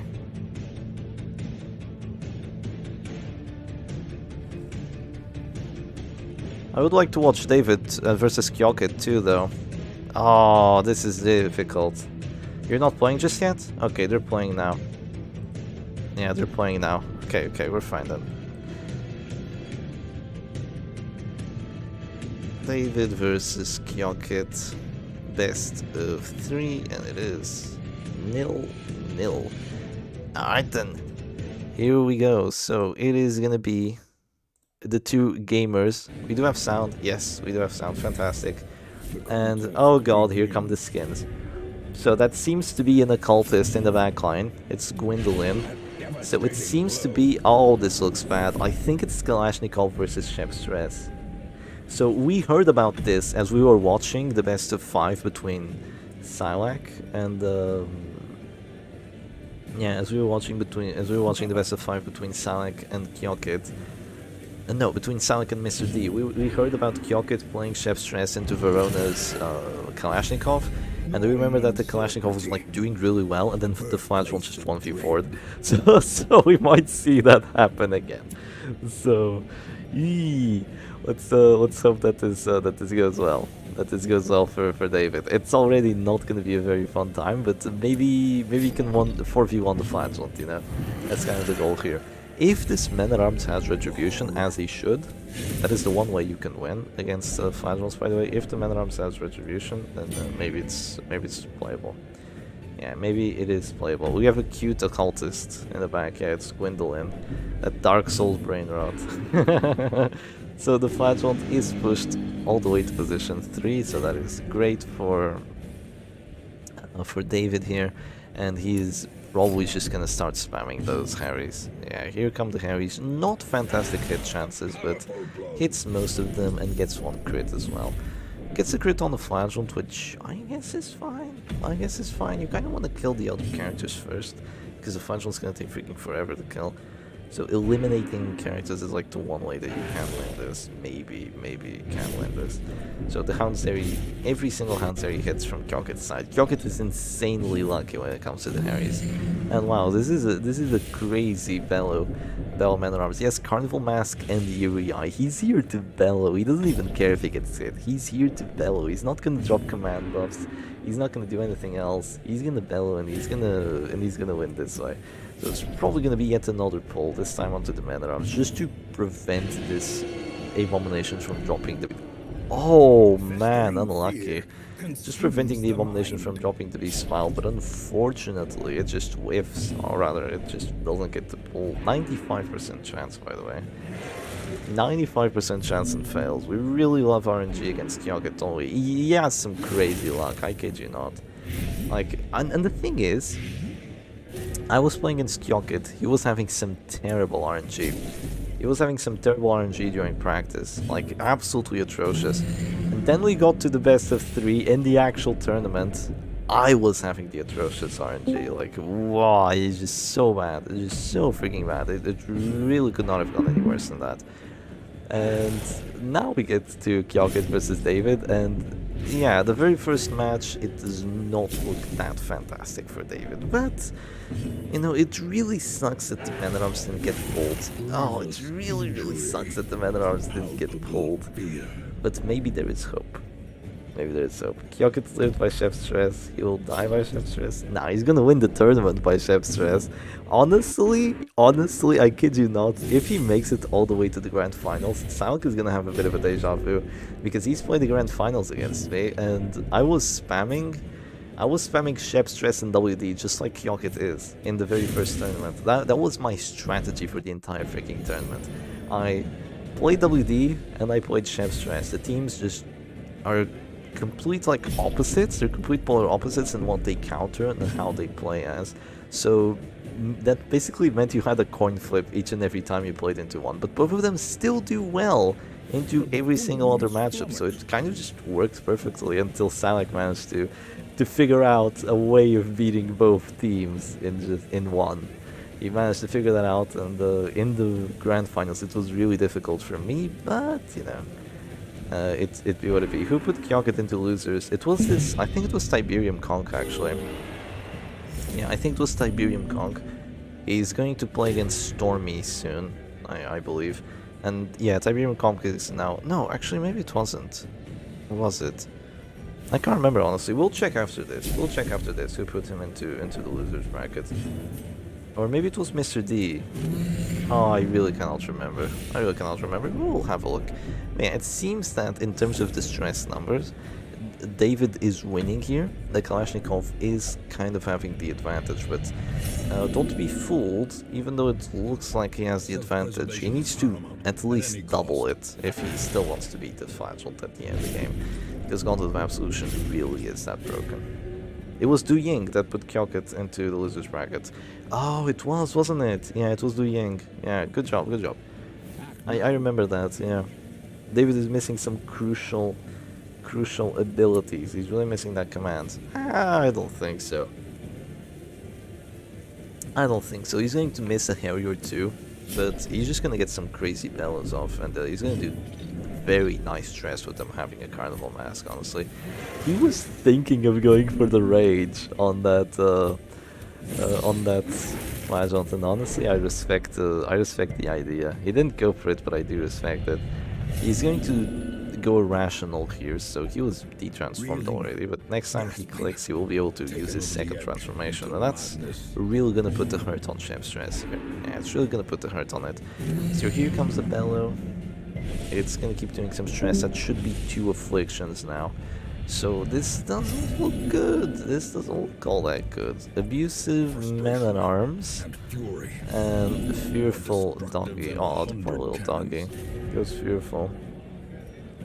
And yeah, Fearful's not that good to get. You do get some dodge out of it, so there will be no more riposte. So this is just free Harry Estate.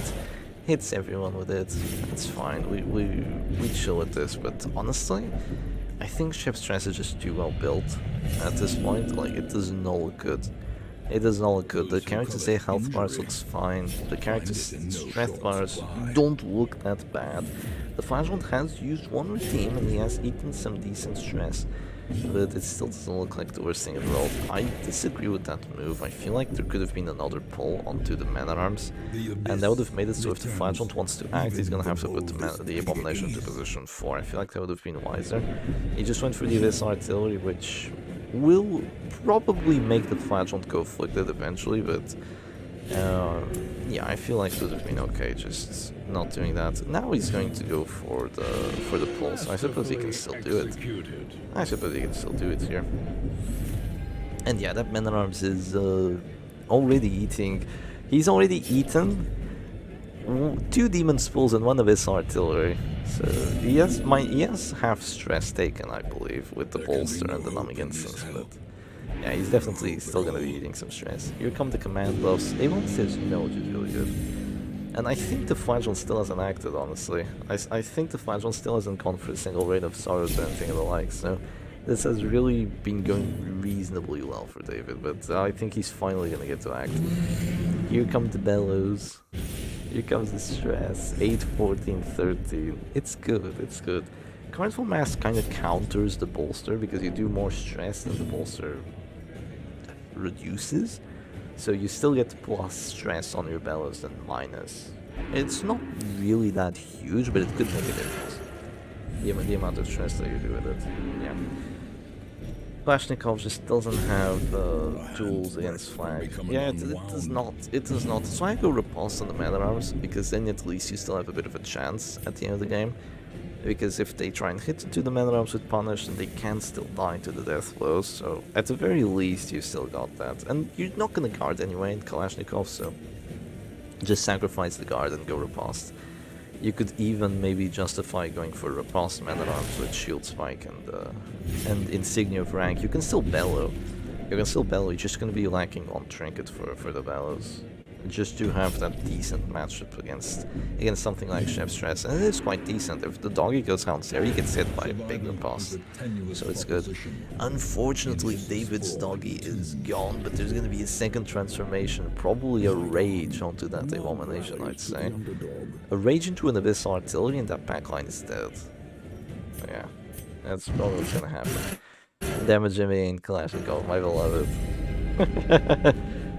You know, he's there to do his thing.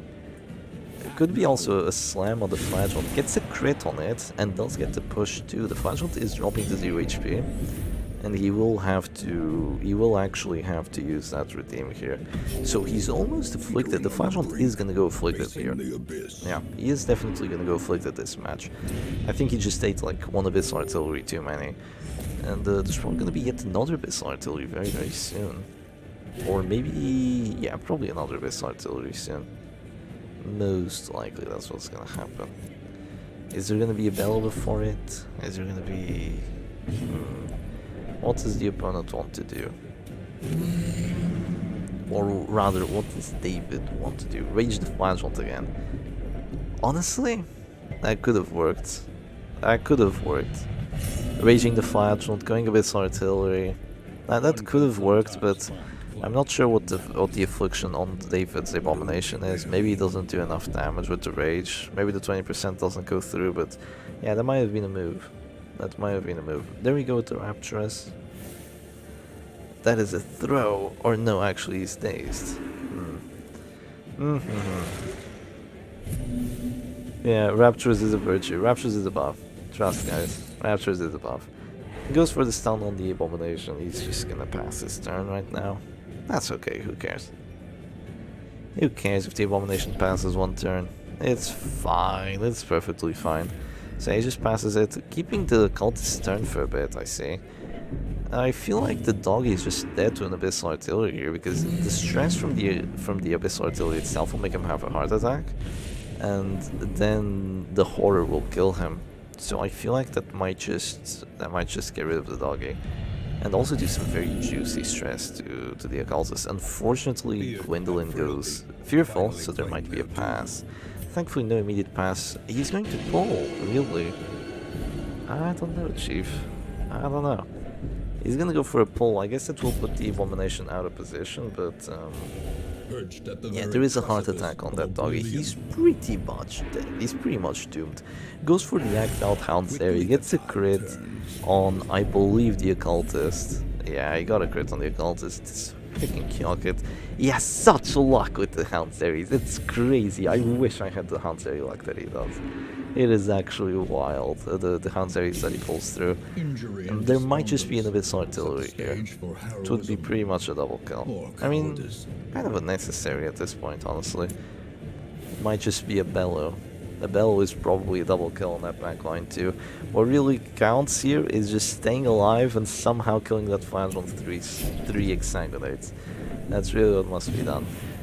Goes for the Abyssal Artillery, but there's a fearful pass, unfortunately. The doggy probably has enough horror on him. Oh no, it's not enough. Only 18. Only 18. Would have been enough, actually, if it weren't for the... no, it wouldn't have been enough if it weren't for the crit, but yeah, he's actually gonna get another Hound's area off to that front line. That's 2 heart attacks. I believe the Abomination is gone. The Abomination is probably a goner here. Yeah, he's gone. He's gonna take too much stress, or is he? Yes, he is. Yes, he is. He almost survives there with the bolster, but unfortunately it's just not enough. He takes way too much stress. And he's gone. We have 2 white squares on the field, and yeah, relatively close, but honestly not really. Relatively close, but not really, because that flange want is just gonna be impossible to deal with. Like, you have nothing to deal with him. There's literally nothing you can do about him at this point. Even though we got some very juicy slams off, the final didn't get like a single well off, and yeah, there's a there's a freaking hit on the occultist. Let's be honest, the Ring Mommy didn't want Kalashnikov to win either. This time around, it feels like the Kalashnikov was kinda not meant to win.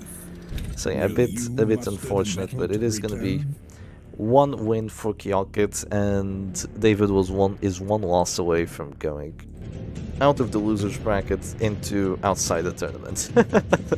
So we just have to wait and see what the players will bring this time around.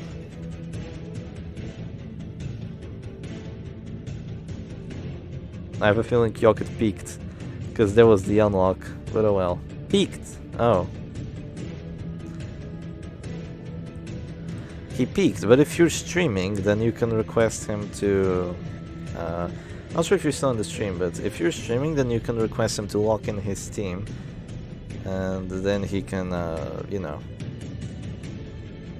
he can lock in his team, and then you can pick yours, since you're streaming.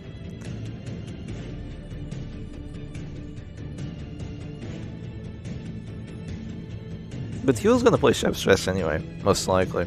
He's been playing Shep Stress for the entire tournament, honestly. So it is something he normally plays.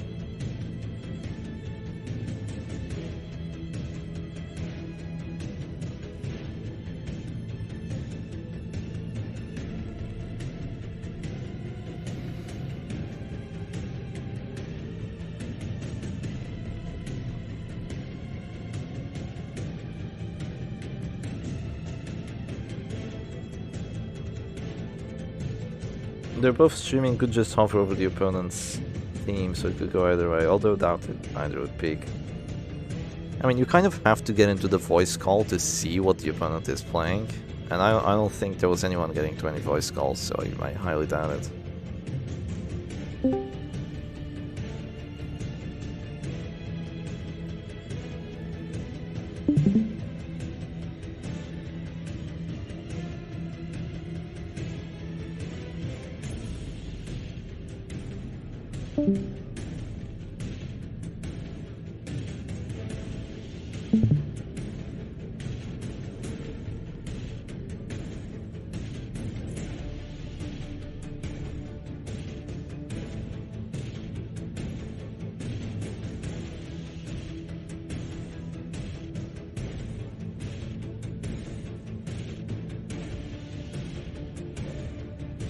He unlocked for like 3 seconds.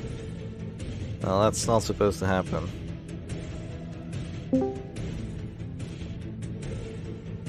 Once he locks in, he has to really lock it in. So.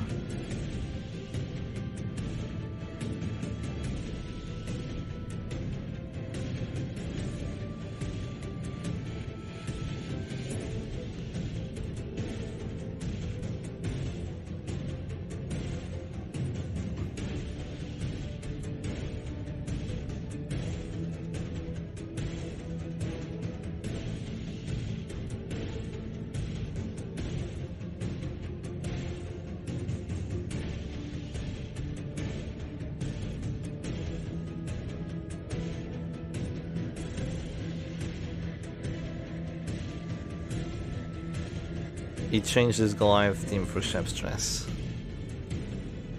It seems.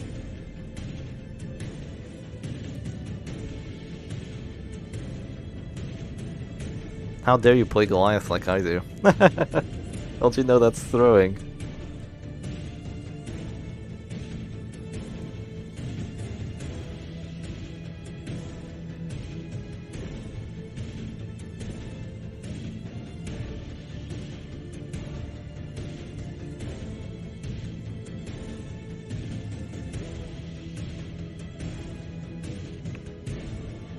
Alright, here we go, straight into the match, and it seems, yep, both players are ready, so let's get up and running. So here we are with the funny loading screens. This is David's stream. So it seems that now we have WD versus Hit Squad, it seems. I believe it's Hit Squad versus WD, so kind of an interesting matchup to be watching between David and Kyogit, because I don't think David is too experienced with Hit Squad. I told him to play Hit Squad. He might have practiced it in his free time, and it seems he is bringing it now. There's Snuff on the Flagellant. There might be Snuff on the Arbalest as well, which should be hilarious. There is a move chance trinket on the Abomination, so I'm proud of you, Kyogit. I am very proud of you. Do not make me regret saying that. And there's Zealous on the Crusader. I'm loving everything. I am loving it. So the Flagellant is a skinwalker in this with this skin, so he basically steals the animations from many other characters. His Redeem is like a Vestal. His Reclaim is a Man-at-Arms. His Punish is an Uppercut. It's kind of weird. We haven't seen his Exsanguinate yet. I wonder what it looks like. So there is an immediate Reclaim onto the Arbol. It's just, you know, in case she gets shot and brought down to zero immediately. The Abomination seems to be going for a slam onto that Crusader. So Crusader is going to the back. No stuns happening. And yeah, it seems to kind of mean that the Holy Lance might be coming onto that bounty counter. Maybe a Holy Lance into a shot or something of the likes. Still a lot of abilities, still a lot of offensive abilities on David's side. Lots of things can happen. And yes, it will be a mark for death onto that bounty hunter. The bounty hunter will not be enjoying himself here whatsoever. There might be a sniper shot immediately, there might be a flare immediately. It looks like the flare is gonna be the move. And yeah, the Flagellant also looks like a leper. When he gets hit, he kind of does like the T-pose. So there will be a Holy Lance. Does it land is the question, and if it lands, does it crit? It goes up the Arbalest instead, surprisingly. Maybe he's thinking of pulling the Arbalest next turn. A bit of an odd decision, but there will be a stun going onto that bounty hunter. Kind of fortunate that it did land. Probably met with a flare. Maybe met with a shot though. We'll see. A flare here would be fine, but a shot would also be really good. There's some decent damage to be dealt to that Arbalest. I would have preferred it being dealt to the bounty hunter instead, but you know, the Arbalest is also just as important of a character, obviously. Just that she's a bit further away in position 4. So 2 abilities, not quite enough to bring the Arbalest down to 0, but it's not too far. It is not too far. No Smashing Crusader, Kyokut was this one. Oh wait, they both don't have it. I think it should be that both players should be banned.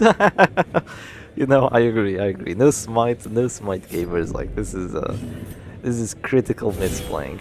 So there goes the crit Holy Lance, kind of unnecessary at this point in time. The Arbalest is actually safe in position 4 at the moment. There's no one that can hit her in the meantime, unless a flare happens. But yeah, with an Arbalest in position 2, we don't really imagine a flare happening anytime soon. So it's probably going to be that shot, and honestly, I think the Arbalest might actually stay at this door and just kind of play with it. But at the same time, that could be a bit risky. But I think the Arbalest might stay at this door and shoot the enemy Arbalest, bring her down to 0, and then after the regen, you just rake into it, or you not slam to it, but maybe rake, maybe rage into it. And then that enemy Arbalest dies with a guaranteed chance, while your Arbalest is at 50-50. And we like those odds. We like literally having twice the odds of success that our opponent does. Actually decides to go for a rage on the Arbalest, surprisingly, so it's probably going to be more of a safer bet on Kyokut's side, just going for the heal, and just making, you know, taking advantage of the fact that the Arbalest is stuck in position 2 where she really shouldn't be. And also, you know, being stunned and being marked, and she does have some nice regen on her, like some really nice regen on her now. We have 2, but yeah, the Butcher Circus coin toss about that flash skin. It was originally a model character called the Homunculus. The Homunculus, huh? And it became the Flagellant. Interesting. Yeah, a lot of modded skins for DD1. I'm quite sure, like, there are more modded classes than there are real classes, right? Like way more modded classes, like 3 to 4 times the amount. I feel like they were freaking endless when I was doing like the co-op. It was repurposed for a flag skin. I see. That looks cool. Another crit Holy Lance, once again kind of unnecessary, but probably just gonna be met with a self-heal. Most likely just gonna be met with a self-heal. Yeah, there it goes.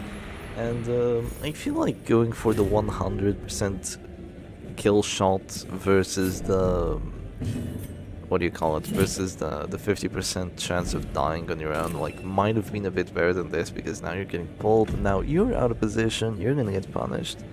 And it doesn't look that great because the enemy's Arbalest still has that regen, you still have to deal with it, which is very annoying. But you're probably gonna have to just move forward twice here with the Bounty Hunter, which, it's just annoying. But no, the Arbalest is actually gonna get pulled again. She's gonna go to position 1. She is gonna keep her regen for the time being. There will probably just be a punish onto the enemy Arbalest. Maybe it gets the bleed. Does it get the bleed? Unfortunate.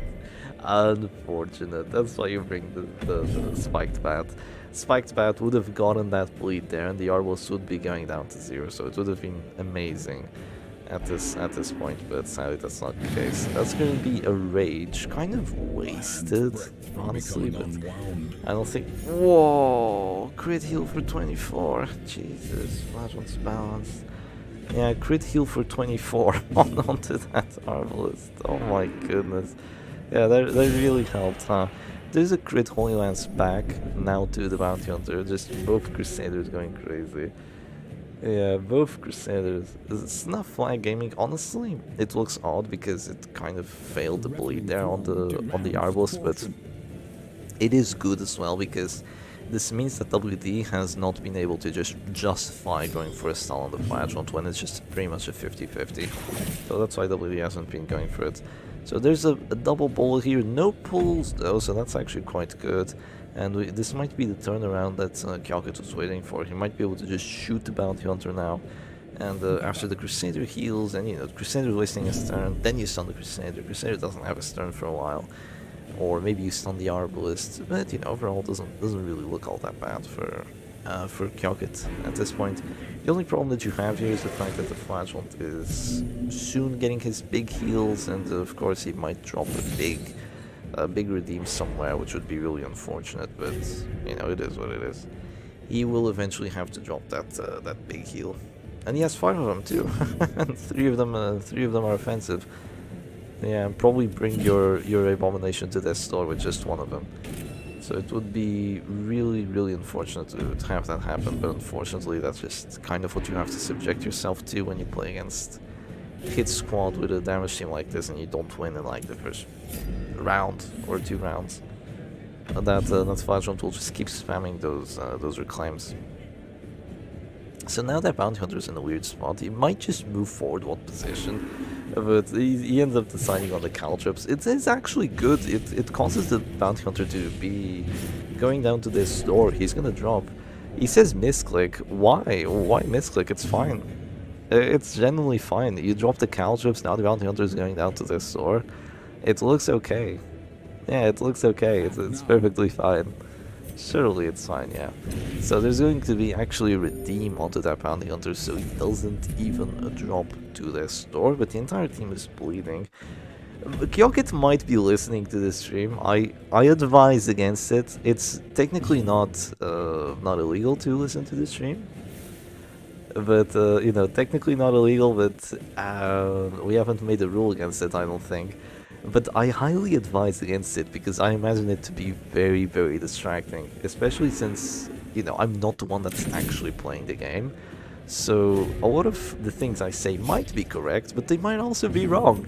So I wouldn't really stick by them like they're wall or something. So, yeah, Kyokit typing here mid-game is kind of wild. Yeah, I just see his message and I'm like, there he is. Okay, so it seems that the Arbalist went for a bit of a... Yeah, he might have been distracted by me. Your Honor, my client deems it technically not illegal. Exactly. Exactly, he's multitasking. He's also playing Lethal Company as he's doing this, and he's filling in that quota as he's doing all this. That is crazy. He still had his Crusader heal and decided against it. Now he's using it. Now that the Arbalist has suffered a death store check. Holy moly. Yeah, that is wild. That is wild, but yeah, this doesn't look that good anymore.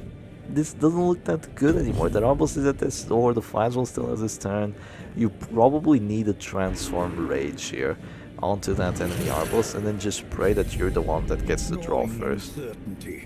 You probably have to pray on that, though this does look quite as disadvantageous for Kyokit at this point.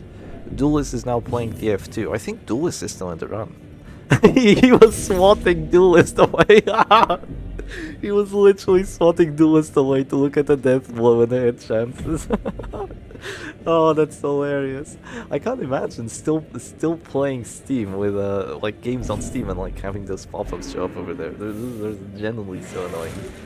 But yeah, funnily enough, so it looks like the Abomination is de-transforming, going for the manacles onto that Arbalist. Make sure she doesn't get her turn. There's probably just going to be a punish kill here onto the Arbalist, or maybe a Caltrops. I believe, yeah, Caltrops is still in the is still a play here. It might do 0 damage. Yep, it does 0 damage. Oh god, don't we just love it? Don't we just love Arbalist? Jeez, that's annoying. That 5% prot kind of ruining it here. It's crazy because Caltrops can have you can have 1 bell debuff and be dealing with like 30 prot and you still do damage. Or you can deal with just 5 prot and do 0. It's so unreliable and it feels so bad to play into. I'm quite surprised he actually decides to heal the Arbalist here. I thought he would try and maybe just go for the immediate bola, but he doesn't do that, and now he's afflicted, so he might just get a pass or something. And that would be really quite bad. Yeah, it's Hopeless. Hopeless could move back. It is the blue affliction. We could get a Hopeless move back into a bola. Would have been massive, but no, it's just going to be a regular bullet here. Knocks both characters back, puts Crusader in a really good position. So now this is the real hit squad. Crusader in position 1. This is as it should be. There's going to be a stun onto the Arbalest instead of a heal. Stun onto the Arbalest instead of a heal. That's kind of crazy. I'm not sure if that's a very good idea, because the Arbalest is at death's door, and the come hither will very likely get the kill, put the Flashlight out of position. Oh, it doesn't though. It doesn't get the kill, and now Kyokit doesn't have anything to kill that Arbalest with. It's actually uncanny that the Arbalest survives there. She had a very good chance of dying, like genuinely very good chance of dying. I believe it was an 85 or an 80, and she still didn't die. Yeah, it was an 80, and she still managed to live. And now 4 freaking bozos on Kyokit's side, and none of them can hit this Arbalest. Okay, would you look at that? 4 bozos and none of them can do anything about it. That's actually uncanny, and he's finding it really hard to actually play here. The reason he's doing this and finding it really hard to play is because if he Holy Lances, he puts his Arbalest in the position to get come hittered and killed, which is of course not what you want, right? It's of course not what you want. He tries to play around it by going for a Holy Lance onto the Bounty Hunter, maybe do enough damage to put the Bounty Hunter down to 0. And oh my god, that's terrible. Yeah, the Arbalest gets pulled and dies in position 1. If there's one thing that is worse than the Arbalest dying, it's the Arbalest dying in position 1. Like, it's so outrageously annoying. So outrageously annoying. And at this point, all that David has to do here is... you can't save both characters at once, but all that David has to do here is maybe just heal and redeem, and he looks okay. He looks okay. All his characters are really hurt though, especially that Crusader. Crusader has taken some massive damage. It's really what matters here. The Crusader has taken like half his HP worth of damage, so it doesn't look all that good. He's just going to heal the Bounty Hunter and kind of sacrifice him. Crit heal's the wrong character, fortunately for him. That Both Redeem's gone. I think that Both Redeem's gone. Yeah, it's round 7, for sure it's Both Redeem's gone. These teams are kind of just playing a little bit of a thumb war here. Oh my god, she lives. She actually survives. How many death blows has she survived? Yeah, she's down to 15. She's down to 15. She survived 4 death blows. Wow. That is uncanny. And yeah, now she just gets healed. Ooh, yeah, now she just gets healed. Oh man. And the DOT is not enough to bring her down to 0. She does get afflicted though. Maybe the affliction does something here. Honestly, at this point, just bile. Just bile, bring that, or maybe just rage the Bounty Hunter. You know, it just looks bad. It just looks bad whatever you do here. Or maybe Holy Lance the Bounty Hunter. Just one off being enough to drop him down to 0. The Arbalest is still dropping down to 0. But yeah, this is not good. I keep laughing because I see Lux's comment. Your Honor, my client says it's technically not illegal. I am dying looking at that. Every single message Lux sends is absolute gold. It's crazy how he does it. You need to teach me how you do this. You need to teach me. But okay, the Arbalest drops to 0. Kyokit's still in chat. It's over, not the 90. It's over, guys. It's over. Oh my goodness. Yeah, he's still in the chat. The 30 death blow rest. It was a 90, was it? Okay, finally she's gone. With like the guaranteed chance of getting rid of her. The knockbacks don't look too bad. The mob rallies to the underdog. The Bounty Hunter isn't dropping, but he's dropping in 2. So it's not amazing either. That Bounty Hunter from Kyokit doesn't really know what he wants to do now either. Really doesn't know what he wants to do now. Oh, that's big. That's a very big finish though. That means the A-bomb is going down to 0 now actually from the caltrips. That kind of changes things. It seems the Bounty Hunter just moves forward twice, and yeah, the corpse is just gonna have to be moved back essentially. Just manually moved back. I think the bullet did help push the corpse 1 position. But yeah, whoa, whiffs the Holy Lance. That's huge. That is absolutely huge for Kyokit. Oh, I think you redeem here. You have a flatulence. I think you redeem. You thought about moving. That's what you usually do when you have a flatulence, but with the reclaim, you kind of want to use it. Yeah, you kind of want to use it. You thought the BH was a grave over skin for a second. You know those anime, those weave skins. They are rough. They are rough to see. Kind of surprised he immediately clicks the abomination. I think the reason behind it is so he doesn't get stunned and then just has a bad time that way. It doesn't make sense. It doesn't make sense to do that, but you know, still doesn't feel all that good. I'm gonna go for a stun on the bounty hunter. Chance of it not applying. That 10% sadly doesn't go through. And yeah, Kyoka just doesn't play, I guess. He just heals, passes, and now he's probably gonna Holy Lance the enemy Crusader and kind of like reduce the rest of his health bar. Could get a crit, would be massive if he got a crit right there. Would also be massive if the Bounty Hunter got another crit, because then that would be a character at this store. But Kyokit always gets to go first, which is kind of his saving grace here. Now he drops the reclaim onto the Crusader. Jesus, this Flash guy. He's so annoying. He's so freaking annoying. Get a load of this guy. He's just dropping reclaims wherever he goes. And look, there was a crit Holy Lance. There was indeed a crit Holy Lance. Sadly, the reclaim isn't enough. Yeah, because of that crit Holy Lance, the reclaim is not enough. There will just be a finish him onto the Crusader, and that's him gone. So I think this is very likely going to be a win for Kyokit now. Does just enough damage so that the Abomination drops himself to 0 again. But as long as you don't misclick now, Kyokit. As long as you don't misclick again. There goes the finish him. Crusader down to 0. It is now a 3v2. Flash doesn't have any redeems left. He's gonna move to position 1. The Abomination's probably just gonna heal himself here or something. Probably. Now it's gonna be Holy Lance. I don't understand why Holy Lance before the regen is up. You kind of just wait for the regen and then you Holy Lance? I don't really understand. But yeah, decides to go for finish him on that Bounty Hunter. Just get some damage through because the A-Bomb's gonna heal himself anyway. Yeah, I don't understand why not just heal yourself. The Bounty Hunter won't do 13 damage most likely. Then you just wait for the regen, then you Holy Lance, and I suppose he would just click now immediately, but then you just need to hit him again and then he's dead. Now he's just gonna wait it out a bit and just play it that way. There has to be a preemptive exsanguinate here. Oh, look at those hit chances. The snuff hit chances. 76. That is terrible. Oh, man. No, don't bring snuff flash on. No. Oh my god, that hurts to see. That hurts to see. The freaking snuff flash. Stinky. Stinky. Manacles on the Bounty Hunter. And yeah, Manacles on the Bounty Hunter. It's just gonna be like, not anything really. Anything works here. Just Zealous into finish him, and that's probably gonna be all she wrote for David, honestly. Yeah. 2 damage teams now are both fighting each other. It's just, yeah, it's just stuns. So there's gonna be a stunning blow. Kind of unnecessary to go for a stunning blow on that flash one. I think a better move would have been to Zealous, but hey, it's fine now. They're just gonna be a finish him, and then they're gonna watch Stormy. Yeah. Is Stormy playing already?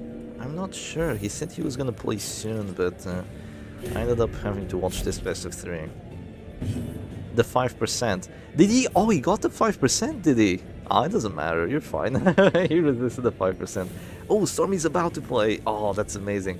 Wait, ping Lux. Ping Lux. Ping the hell out of Lux. We need to get him in here. We need to get to all the RNG we can to your side. Yeah. So yeah, the 5%. So now the Bounty Hunter, yeah, now it's guaranteed. We even have an emoji for it in the Discord server. But yeah, the 5%. There it goes. Now there's just gonna be like a transform rage. Maybe the transforms are all up. I see a lot of stress on David's side, so maybe the transforms are all up. Yeah, probably are. Just gonna be a Manacles into stunning blow, into whatever, into finish him, and yeah, that's all she wrote for David's Bounty Hunter and David's tournament is, well, unfortunately, WD takes it. Chef Stress WD, you know, all the way. Chef Stress WD all the way. What else do you need in your life other than Chef Stress WD, huh? No, you need the Ring Mommy on your side as well. And then you have everything. Yeah, yeah, Chef Stress WD in the ring, mommy. That's all you need. Oh, and the net on the Abomination. Yes, you need to bring the correct one. You need to bring the net on him. I'm pretty sure it let him hit a rage or two that he would have missed otherwise. So, yeah. Was just checking the weather forecast. It says it's about to be stormy today. Exactly. It is about to get very, very stormy today. It is 2-0 for Kyokit, and sadly David is going to be held back and out of the tournament. But big GG's to David as well. He played quite well. He made it very far too. And Syac has rested from his best of 5, and now we are just waiting on. Stormy to start training. I am actually going to take a 5-minute break. I need to take a short little break, so we are going to have Stormy versus... Is it Tiberium Conk? Let's have a quick look at the brackets before the break, though. So yeah, having a quick look at the brackets. So Kyokit is moving forward, and Stormy is fighting against Tiberium Conk. So this is another Chinese competitor who knocked him out. I think it was Mr. D, wasn't it? Wow! He came from here! He came from the same place I did. Holy moly. I think Mr. D knocked him out. Yeah. Mr. D knocked him out, and Tiberium Conk has been going from 1 win, 2 wins, 3, 4, 5. He has won 5. What about Kyokit? He's won more. He came from here! Holy moly. 1 win, 2, 3, 4, 5, 6. And how many did he win in the winner's bracket? 0. He just lost immediately. That's fine. He's winning everything else. He lost there, and then he became enlightened for the rest of his run. So yeah, it's gonna be Stormy. Stormy, you're gonna have to make it through 2 Chinese opponents. So good luck, Stormy, versus Tiberium. I know you can do it. So let's take a quick little break, and I will be back in just 5 minutes.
Okay.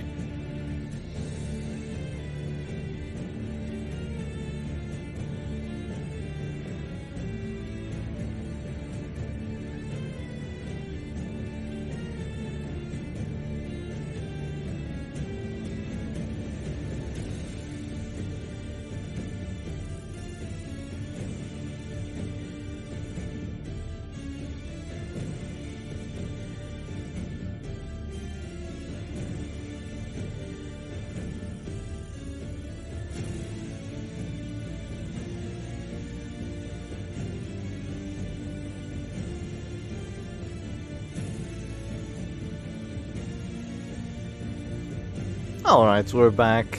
Stormy, hope you're ready to stream. Hope you're ready to kick some Chinese ass right now. Are you all out of bubblegum?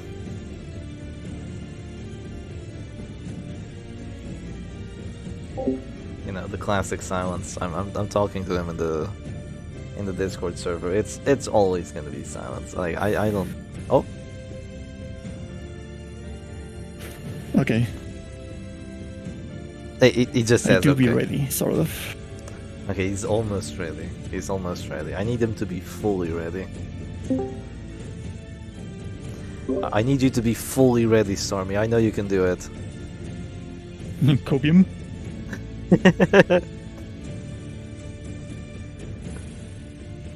Alright, then let's just wait for him to get ready with his opponent and Okay, let's just get this started with then. yeah, let's game on. Wait, there's a little clip here. Hang on, let me turn off the music for a second. It is a travesty. It is a travesty. Hang on, this looks like it might be funny.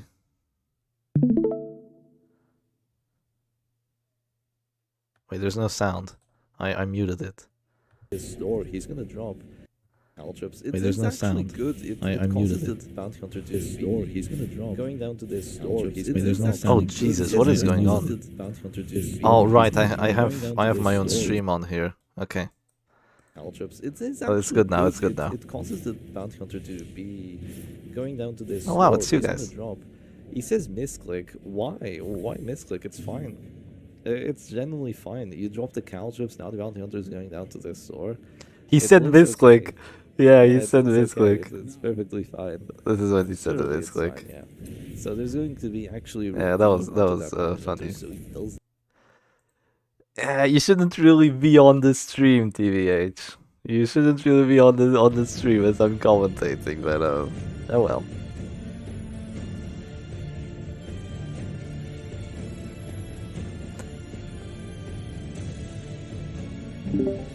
Time for Stormy to bring the thunder.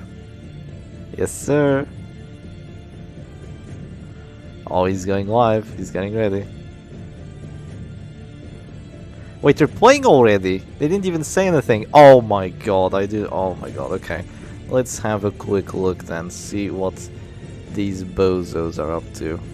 I see already something that I despise. So it seems to be that it's Immortal Musketeer, yeah, pure Immortal Musketeer versus... This isn't the Emerald Sniper, but it's close. It isn't the Emerald Sniper. It's close though. So it is, it seems to be, wow, Numbing Instance Flash with Train of Sorrows. I'm not sure if that's actually the best thing ever here, but it's Immortal Musketeer from Tiberium Kong. And I wonder how that's gonna work out. I wonder how that's gonna work out. What does the Flagellant have? I wonder if he has the full defensive setup. Yeah, he has Bloodstained Gambeson. Triple miss! Triple miss with a ranging shot. Thank goodness it doesn't do anything. And yeah, the Flagellant has Bloodstained Gambeson. Holy moly! And yeah, there is Reclaim, there is Suffer, and yeah, it is pure Immortal Musketeer from Tiberium Kong. So it was bound to happen. You know, it was bound to happen. But there is one good thing here. Stormy's Moonlight has that nice little puncture. So the puncture would be fantastic for us here if Stormy is capable of just focusing a character down, and that's exactly what's gonna happen. We're probably gonna focus this Abomination down to the limit. He's gonna try to de-transform and Bile, so at least Stormy hurts for doing it.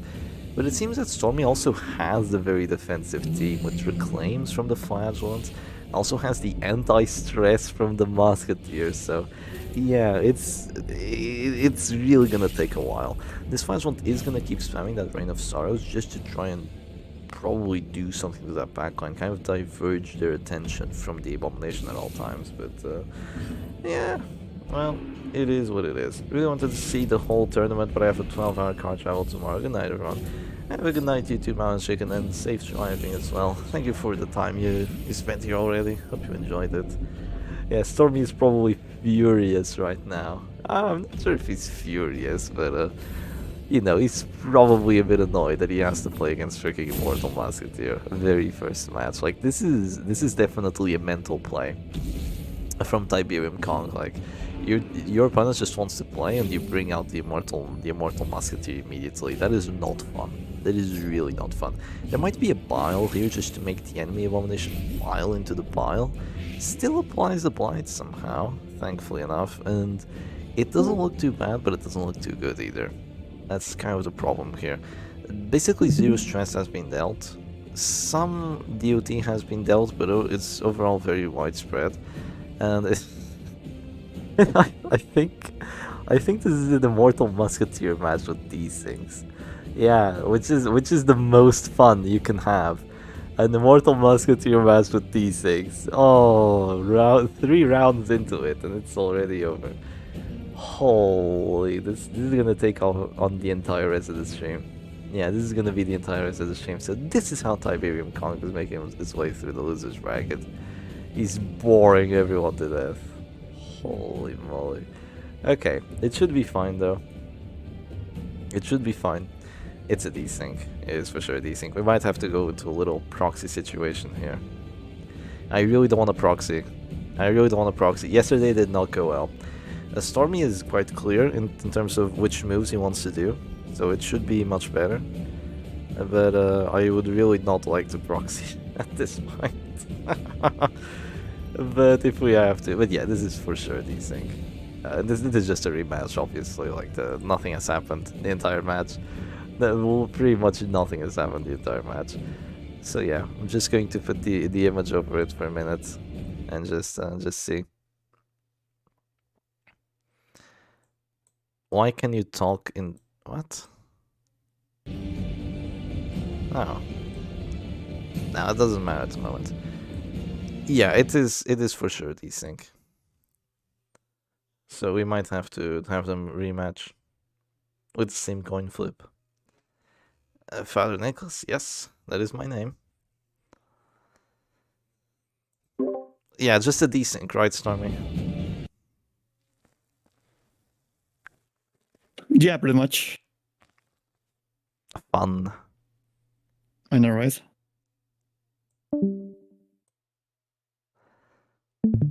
Yeah, just rematch, see if it works out better. Okay.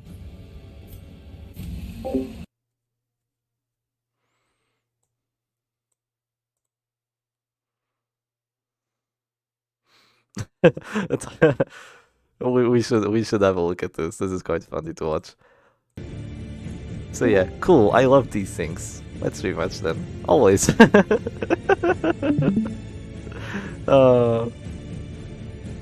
It's my problem, I think.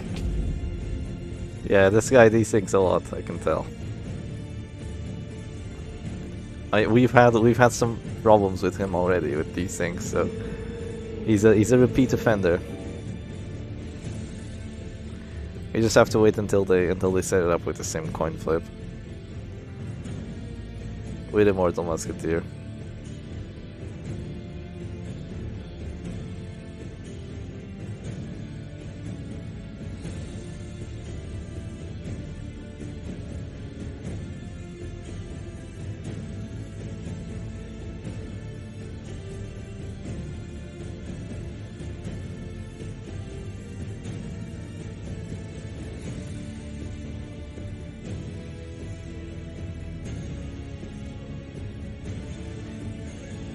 Shep, be as proxy, do it! Yeah, most stable Butcher Circus server.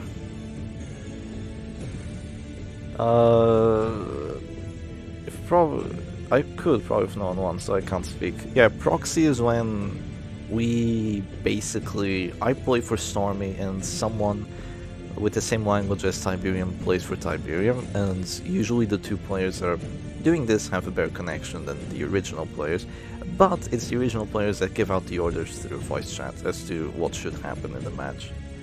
You know, like, go for Beast File now, show me the DOT on the opponent.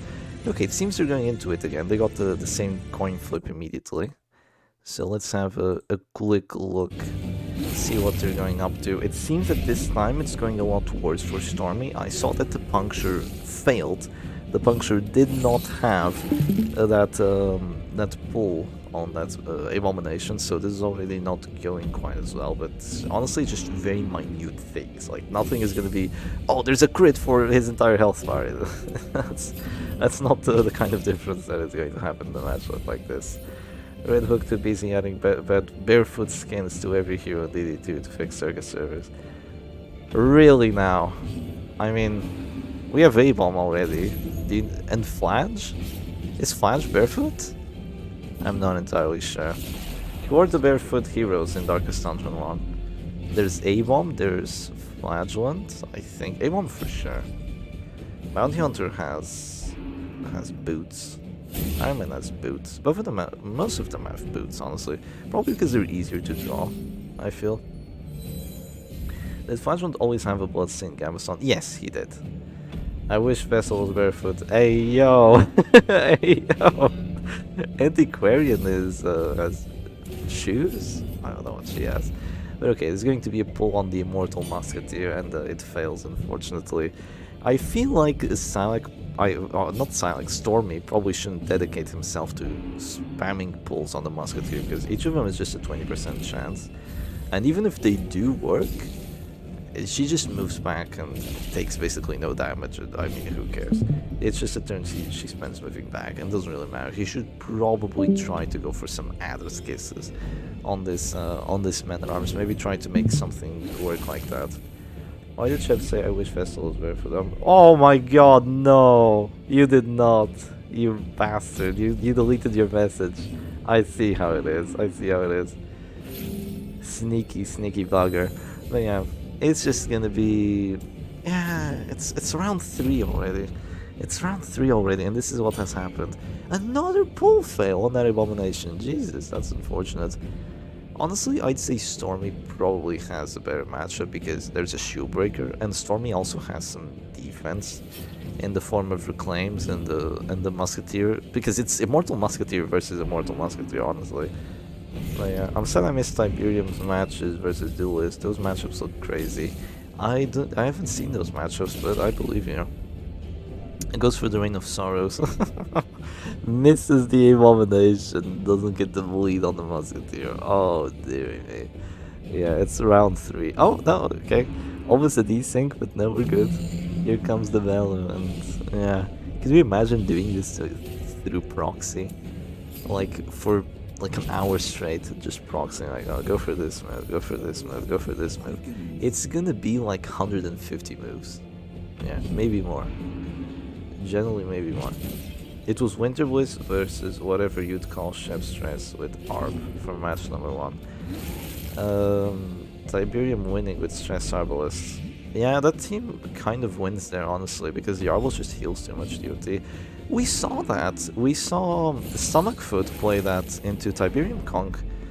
Yeah, we saw Stomachfoot do the exact same thing. Stomachfoot played Winter Bliss into Chef Stress 5 with the Stress Arbalist, and he also lost. Mostly because the Arbalist had snuff, so he just couldn't pull that freaking Arbalist, so she just kept healing for way too much with Medic's full plate.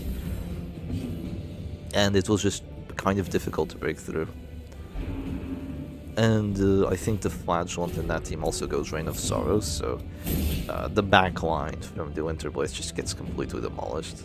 Yeah, I do remember that. I proxied for that match. It was not that fun of an experience. So yeah, in terms of how this match is going, it's just going to be, I mean, both players are very good, both players know what they're doing, so They're basically just going back and forth trading turns. But this looks a bit dicey, honestly. Because if this Musketeer gets bled here, she almost drops the Death Star. Almost. And dropping the Death Star is quite bad. Yeah, it is quite bad because you're gonna get those Death Star counter debuffs. Even if you don't die, you are gonna get those debuffs. And in a long match like this, they will matter over time. They will really quite matter. So here come the Bellows, and yeah. Stormy's Flagellant is not dying anytime soon to anything, really. Numbing Instance, go to the Absolution. It's like, it is literally impossible to stress her out. Yeah, literally impossible to stress that Flagellant out. I wonder if they're going to use the transformations early, because they'll probably need them for like round 40, if this does go to round 40, but I don't think so. Both players seem to be going quite aggressive, especially Stormy. He seems to be going a bit crazy on trying to hit that Abomination. He should probably chill out a bit. Just chill out a bit, go for some heals, don't let his character drop to this floor. And just keep gaming on, because he has just as defensive of a team as his opponent has. Pretty much as offensive of a team. Sadly, he doesn't have Adder's Kiss. He has freaking Impale on that Shieldbreaker for some bizarre reason. I guess it could help, but I don't like it whatsoever. I just think Adder's Kiss is such an amazing move. You'd have to be a raging buffoon to go Impale over Adder's Kiss. Unless the team kind of calls for it, but I don't see this one calling for it. You know, it'd be what it be. Flagellant does not have Punish, neither Flagellant has Punish, so it is an interesting spot to be in. There goes the Reclaim on the Musketeer. That means that Tiberium's Flagellant is dropping to that sword the next round, so the Musketeer will probably have to drop a heal there sometime soon. Because there's always that shield breaker there available, so guarding with the Man-at-Arms is not an effective strategy to just keep a character at this level. Probably thinks Adder's Kiss is too low accuracy, or that Impale is too helpful for speeding along matchups. Yeah, speeding along matchups to your loss. That's what it feels like to me. So there goes the Manacles. Wow, it hurts. 10 damage from the Manacles. Those crit buffs on the Abomination really putting in work. It goes for the Impale, and I mean, it just does nothing. Look, it literally results in nothing. It was a tickle everywhere. And the completely harmless tickle everywhere. I think it's so useless, Impale. One of the most useless moves ever, because you're not going to go Finisher on Shieldbreaker anyway. And even if you were going to go Finisher, then you usually don't have the capabilities of using using Impale when you actually want to go for a kill, because you have to set up that kill with Adder's Kiss or with Expose or something, and you won't be in position 1 after using those abilities. So it just doesn't feel good. Yeah, the Finisher is probably for when you'd have Puncture, so you can hit anyone. Did like 15 damage total. Yeah, I mean, it's really not good, and you have to be in position 1 to use it too. So it's a very situational move. You can spam it at the end of the game if you're the last character standing, but it doesn't do any stress. So it's just an AoE without stress, with bad accuracy on the character that, you know, would love some stress on that ability. I think it's just so garbage. It really needs a buff. Yeah, some kind of buff. It doesn't have to be made into just a Festering Vapors copy, obviously. But yeah, sadly the Flagellant just stays at this store there, or the Musketeer turn, so can't really punish it at this point. He has extra death resistance because of the Bloodstained Gambeson. Oh, here comes the transform. This might result in some action. Gonna go for the push on the Flagellant. Flagellant goes to position 3. Redeems are available, heals are available, guards are not available, stuns are available. If you are impaling as last hero, and your enemy has enough heroes left, that is a good AoE you already have lost. Yeah, pretty much. You have already lost, like trying to use that against like a Crusader and a Bounty Hunter at the end of the match. He just uses his Rally to the Flame and you don't even do stress. So he just dropped the Redeem, or was there a crit? No, there was a crit heal from the Musketeer, unfortunately. Yeah, a crit heal from the Musketeer's advantages means that the Flagellant is in a perfectly good shape once more. And yeah, Stormy has wasted pretty much one of his transformations on that. unfortunately. It's gonna be, oh, fails the anti-stress. I mean, fails the stress heal on the ranging shot. It can happen. It really sucks when it happens, but it can happen. It's an 85, because everything must have RNG. Even stress heals need to have RNG on them. Like, it's crazy. Gonna go for a puncture on the Abomination, so we can't spam more Beast Smiles. That Abomination might generally transform. I can see it. Because the enemy has already transformed once as well, so it would kind of make sense, but he just wants to go for stuns on Stormy's A-bomb. Whoever kills the A-bomb here wins, especially for Stormy. If he kills the enemy A-bomb, it's GG. Most likely GG. He doesn't have punish on the Flagellant though, so I'm not entirely sure. It's like saying that pistol shot is good because you can reach position 4 with it. Yeah, pretty much the same thing. That's like the one redeeming quality of pistol shots, that you can reach position 4, but it's so bad regardless, even though you can reach position 4. So the Flagellant is gonna drop a big suffer on that Musketeer, and here you can pierce the Flagellant, but unfortunately if you do that, the Musketeer just heals, and every other character on the enemy team will heal from that, and they will love a heal like that, and yeah, it's not gonna work all that well. After the heal, you can shoot. Oh, he does it! Oh no, he does it actually. Oh, after the heal, you can shoot, but I highly doubt it does enough damage because he has plus healing received, because he has received like at least 1 heal from the Musketeer, so it's probably gonna heal for a bunch. 13. There's a chance. There's a chance he does enough damage here. Oh, yeah, he doesn't. Not even close. 3 off. Oh, why did he do that? Now the entire enemy team is good on HP. Oh, why do we have to play into Immortal Musketeer?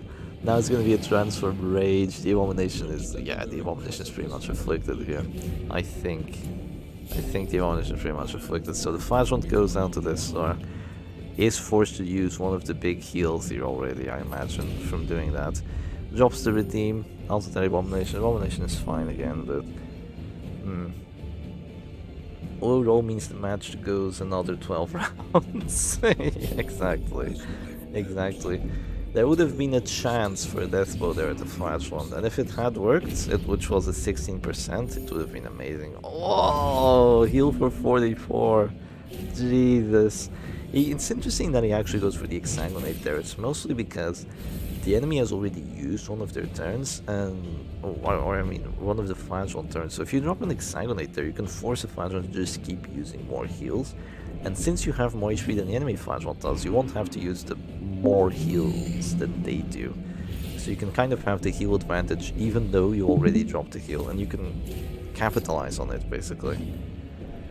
Boomer versus Zoomer Immortals. Yeah, the Zoomer Immortals, that's a good way of putting it. Zoomer Immortals. Another ranging shot fail for Stormy, was it really? Holy. Yeah, that ability is just... it's infuriating. Yeah, playing Immortal Musketeer is infuriating because you're spending the entire match just trying to stabilize your position. And then when you finally do it, it's like, hey, I did it. And it's just, then you win the match, and it's like, okay, time to play another match for another hour.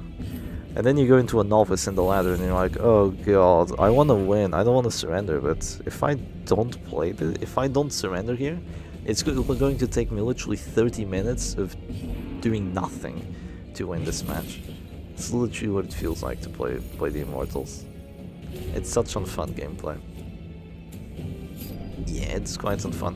Because at least when you play something like, let's say, even Chef Stress, you play something like Chef Stress against a newbie, even if you don't want to surrender, you can finish the match in like 5 to 6 rounds. With Immortal Musketeer, it's gonna take longer if they don't surrender. And that's the problem. Novices don't surrender because they don't know when they're beat. They don't know when they're beat, so they don't surrender, which, I mean, fair enough. Ooh, the puncture finally works on the Musketeer, so now she's in position 2. 2 characters dazed on Tiberium's side. So there is something going on here. Another stress heal. Oh, well, I'm unironically yawning. for the first time in this tournament. Yeah, it's round 10. Ironically. So yeah, it's gonna be more Reign of Sorrows, and the Flagellant is eating some DOT, I suppose. Man at Arms resists some. Does he have Rancid? I'm not sure what the Man at Arms has there. Replace it with Expose. Yeah, honestly, that would work too. Expose would be quite nice here, especially since he's trying to focus that Abomination down. Puncture into Expose would have been decent, but you know, it's just Impale. Doesn't work. Finally gets a dodge, but fails to pull this time around. I guess there is the extra move resistance on the Abomination, so it does make sense.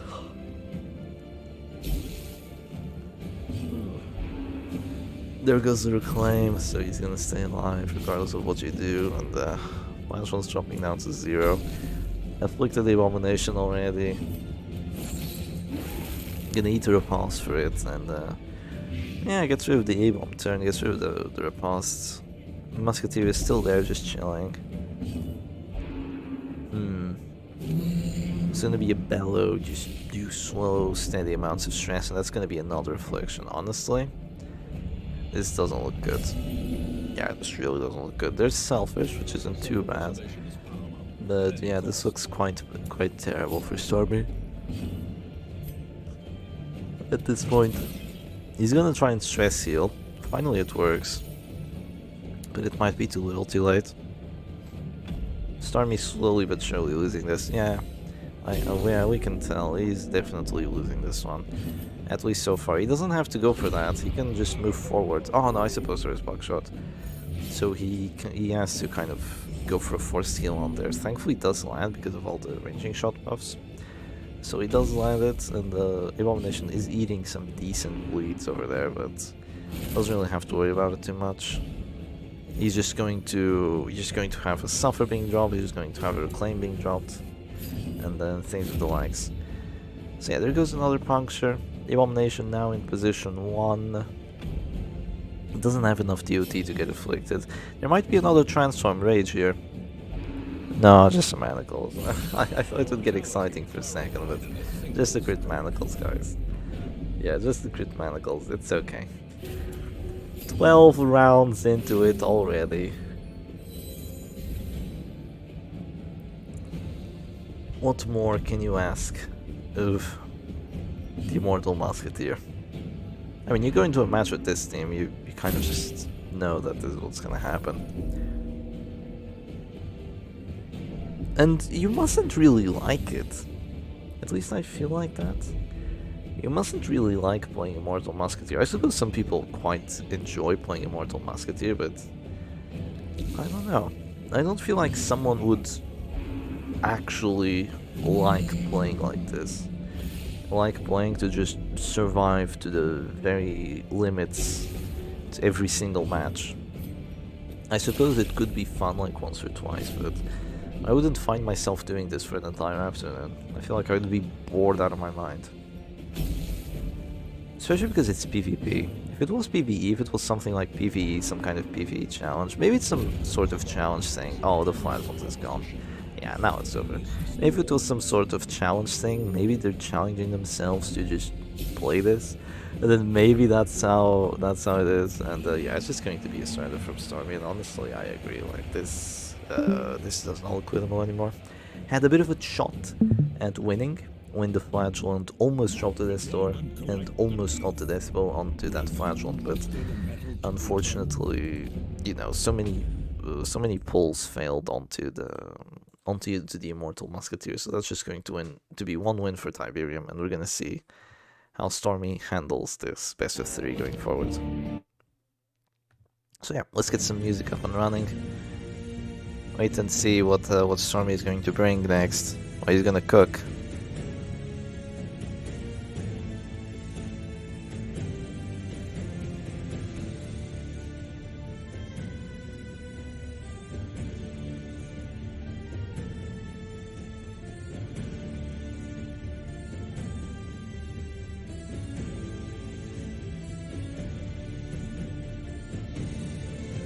Yeah, I think bullying A-Bomb was like a play, but he just didn't have the tools to bully A-Bomb. Like, you don't have Punish, you don't have Expose, you don't have Vanderskiss. And just Punctures and Manacles is not enough to bully the A-Bomb into actually killing him.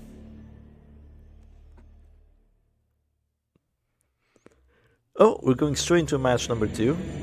That was quite fast. So let us see what they bring this time around. So now, oh my goodness, this is it. This is the Emerald Sniper. This is the Emerald Sniper, everyone. Wait, what is all this? Whoops.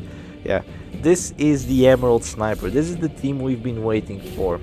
The Emerald Sniper from Stormy. Hopefully he plays it to its full extent. And yeah, there it is.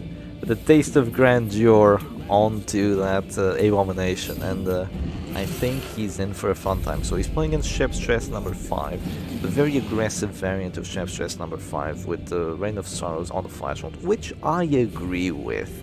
I agree with because if you play this team and you go against other stress teams, if you have like Reclaim Flagellant, defensive Arbalist, you've pretty much lost every single stress matchup already.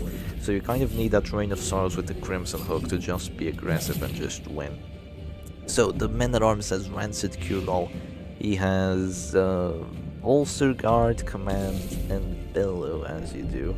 Do you need a Grave Robber skin to legally play this team? It would come in handy. It definitely improves your RNG, definitely. Wow, wow.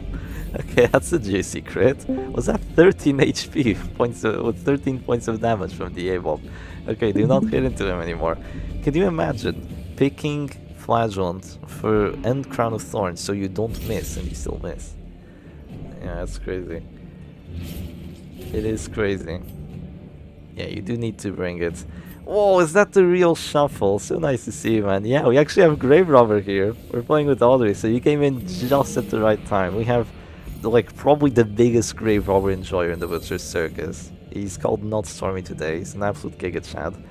He's trying to take on the Immortal Arbalest team. And he's seeing what he can do here. Is this a desync? Oh, this would be really unfortunate to have Shuffle come in and it's an immediate desync. Like, this is some timing. Betting it all on Stormy then. Yes, don't mind the score. Don't mind the score. Yeah, that's actually a desync. As soon as you come in Shuffle, that is uncanny. That is actually uncanny. Well, that's unfortunate. It looks like we're just going to have to rematch with the players. So let me just get some music up and running as I ask them to rematch. It isn't far enough into the match, so they can just start from scratch. Yeah, Grave Robber got upset. Too much attention on her. That's it. Too much attention on the poor little Grave Robber. So yeah, unfortunately they're gonna have to start over.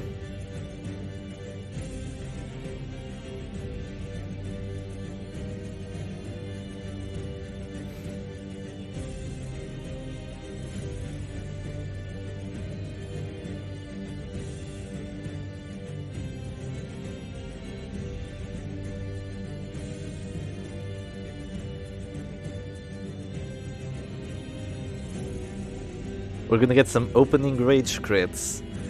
I'm not entirely sure. It would be nice to see them. Stormy might need them, honestly, having the taste of grandeur.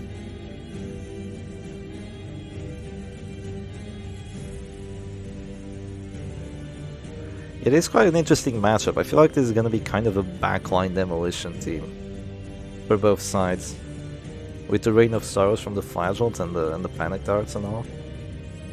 I feel like the backline is definitely gonna get hard focused here.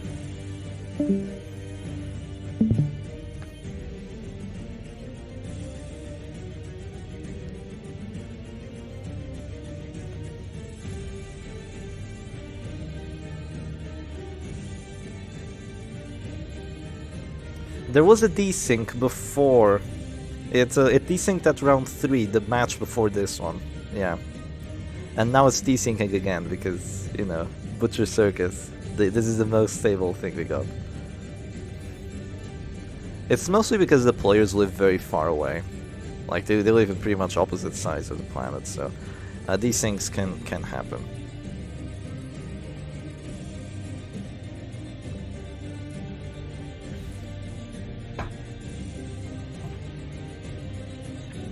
It's not a tactical desync.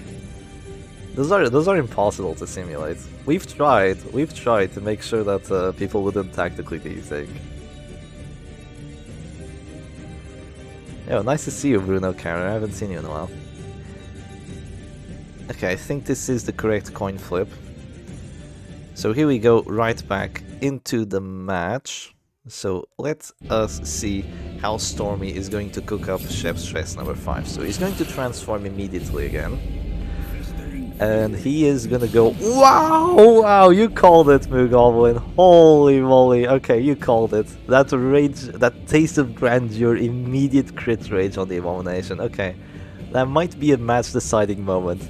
Into an immediate desync, there is no way. Okay, there's no way that's not tactical. There is no way that's not a tactical desync, come on. Wow. I think we need to have a proxy or something. That's just... Yeah, I think that's a desync. Wow! Yeah, he crit the bottom. No, that's unfortunate, huh? That's quite unfortunate. I think they have to rematch again then. You'll get the crit against Stormy, don't worry. Don't worry, I think the ring mommy is on your side now. You'll get the crit again. Trust, guys. Now restart until the A1 gets the rage crit again. Exactly.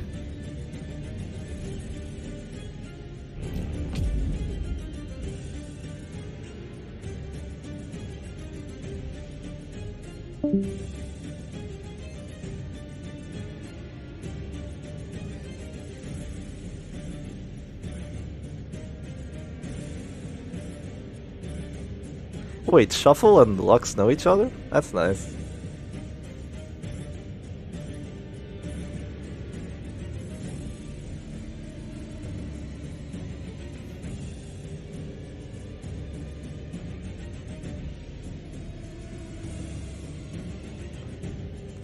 Is Lux literally just moderating everywhere? I think he's a moderator in the DD Court. He's a moderator in my server. Is he a moderator in Shuff's server as well? That's crazy. Oh, okay, gotcha.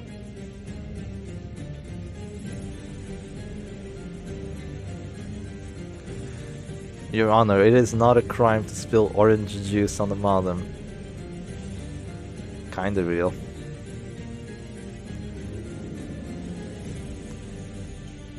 Okay, we try once more, and if it doesn't work, this might be a proxy situation. Hello, Noden, it's nice to see you. Hope you're doing well.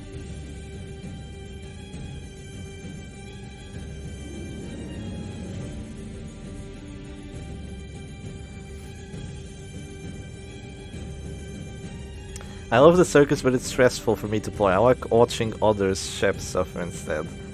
I honestly understand it. I honestly understand it. I suffered a lot this tournament. The RNG did not go my way whatsoever. But it's okay though, we still made it relatively far. It would be kind of odd if I won my own tournament again. Oh, they went for the wrong coin flip. Yeah, they got the wrong coin flip. Stormy has to go first.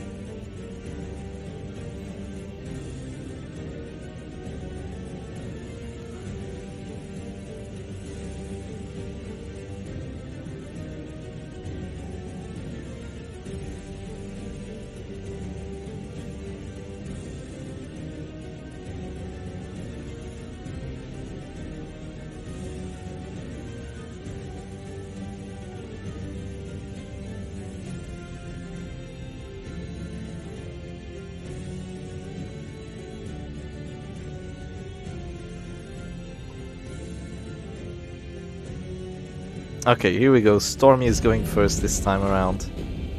Let's get straight into it. Okay, this time for real. Come on, Stormy. Give us the crit rage. Please don't miss.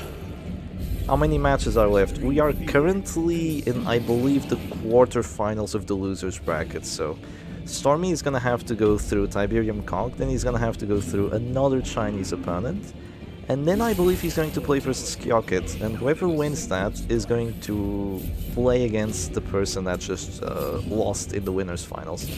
And only then do we have the grand final, so it's still quite a lot of matches left. If there's another desync, I will show the brackets. I probably should have done that in this little intermission, but yeah, currently in terms of how this match is going, so there was the immediate crit rage, or rather not a crit rage anymore, unfortunately, but it was a rage into a Rain of Sorrows, kind of filling some of the bleeds.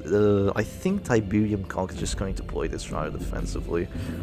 They are being very quick with their moves, I must say, like really quick. Either they know what they're doing or they're playing quite compulsively, which, I mean, you always have, yeah, like, I don't even have time to comment on what's happening before they go for the next move. So you have 30 seconds on your bar, 30 seconds before the torch runs out. You should really kind of just take your time and just chill for a bit, see what's up. This might be a matchup that's new to both players. This team hasn't been tried out yet. This is the Emerald Sniper from Stormy. We practiced with it a little bit. It is a nice team. It is a pretty cool team. I dig it. But it can be a bit tricky to use it effectively because, I mean, it's just so new, it's just so novel. It's not every day you see a Musketeer and a Grave Robber in the same team. Two of my favorite, no, not my favorite characters from the Butcher Circus. My favorite female characters from the Butcher Circus, that's more like it. So decides to go for a stun onto the Abomination. The Arbalest just flares it immediately. It feels like, I won't say it feels like Tiberium Conk has a lot of practice with this team, which I appreciate. It's Gem Stress 5. It is one of my favorites. And it's just gonna come down to whether Panic Tars can break through the Man at Arms or not. And the answer is yes, Panic Tars can break through everything. But the question is, can Stormy survive long enough to have that Grave Robber put in some work? That is the real question here. Is Sniper Shot or Suppressing Fire the way to go? I honestly think it's Suppressing Fire. Yeah, I honestly think it's Suppressing Fire. It's just a bit too good to bring Sniper Shot in. Unless you have something like Flagellant Crusader frontline, and then you have an Arbalest, and then you have like Piercing Quarrel on your Arbalest, like Piercing Quarrel Snuff, then you can bring the Sniper Shot. You can kind of have that damage variant, maybe try to make something work through that, but most of the time I feel like just the Medic's full plate and the Snuff is, and the Suppressing Fire is better. I wonder what Tiberium Conk has actually, because the Sniper Shot, while it doesn't do stress, it kind of just punishes opponents for staying at this door. If they want to try and spend more on the aggression to just break through you, so you can kind of just get in a cheeky death blow if they try and be risky. Otherwise, the Suppressing Fire doesn't really target position too, so it can be a bit more on the rough side. So that's a riposte for 12. That Abomination is really hurting now because of the Spike Chain and those crits. This is really risky for Stormy. If he loses the Abomination now, he might just be out of the tournament. It's a 20%. Oh god, and it goes through. Jeez, that is unfortunate. Oh my god, this was such a good matchup too. That Man at Arms is pretty much dead already. Yeah, because the Arbalest has to choose who she wants to heal between the Man at Arms and the Abomination. Oh, why did he take such a massive risk? And there goes a crit heal too, and this is just devastating. Yeah, this is devastating because this was a really good matchup for Stormy, but now it's just looking horrid. If only he still had this Flagellant here, this would be amazing. This would be absolutely amazing. It's still winnable. There is still hope. This Grave Robber can kind of solo carry here, as long as you get a tiny bit lucky at removing that Abomination and Man at Arms. But oh god, the Taste of Grandeur, does it get the Virtue? Yeah, it doesn't. The Taste of Grandeur is kind of a meme trinket, if y'all don't know about it. It gives you 10% damage and 4 accuracy, but in exchange for that, it makes you take 8 stress whenever you miss, and it gives you 25% Virtue chance. So it's kind of like Sacred Blade, except bad. That's what it feels like most of the time. And yeah, it is a bit rough. It is a bit rough, that 20%. But yeah, it's just that you still have to deal with the flagellant and you've lost your own. So yeah, the Abomination is already taking quite the beating. He's gonna try to punch through the enemy's Abomination somehow. His Abomination says no to the heal, so yeah, it's just going to be a shot into the enemy's one. But that Arbalest might be able to just keep everything held together tight.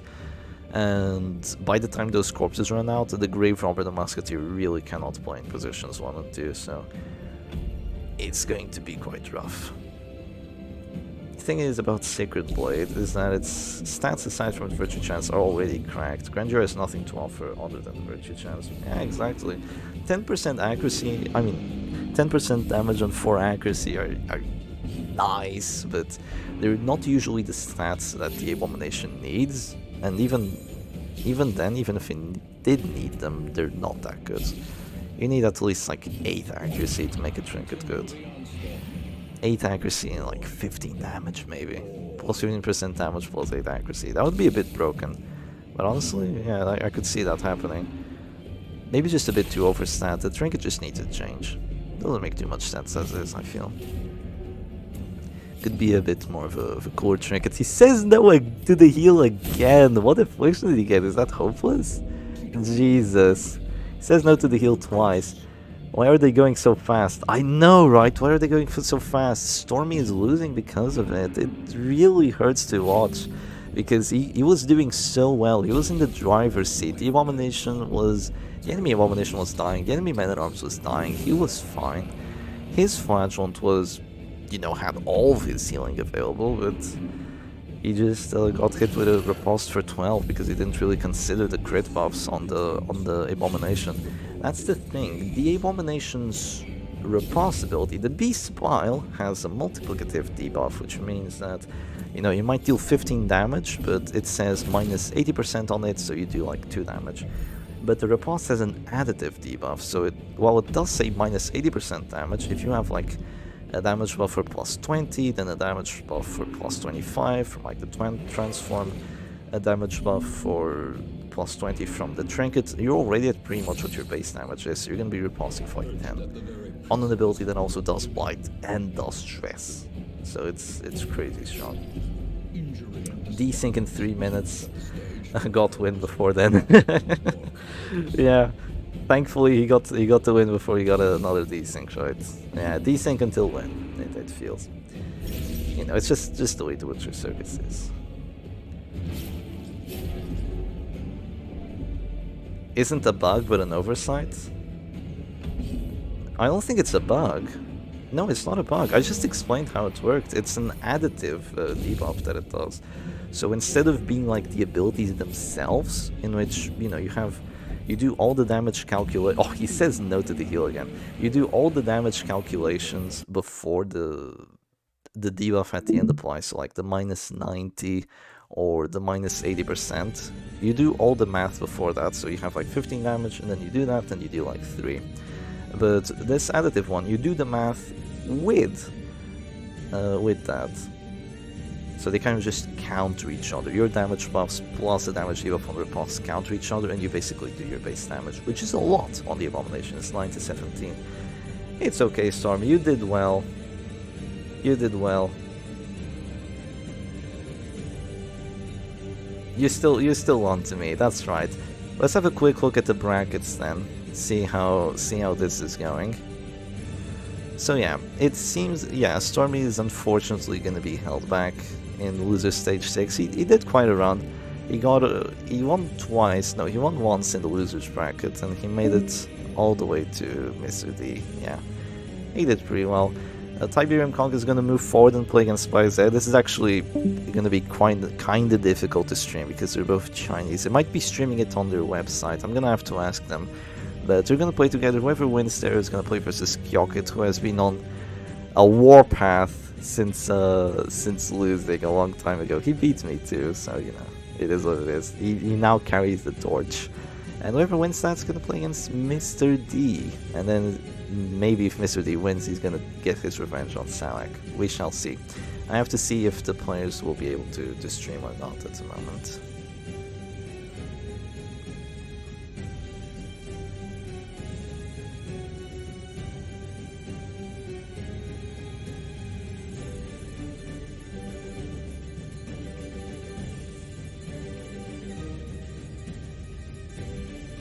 So yeah, it's gonna be Chinese opponent versus Chinese opponent. Probably not ideal for them. You'd imagine they'd want to go in from different sides of the losers bracket so they don't meet so early, but unfortunately one of them will have to be eliminated. It is what it is.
Okay, so it seems they will need to live stream on another platform, most likely.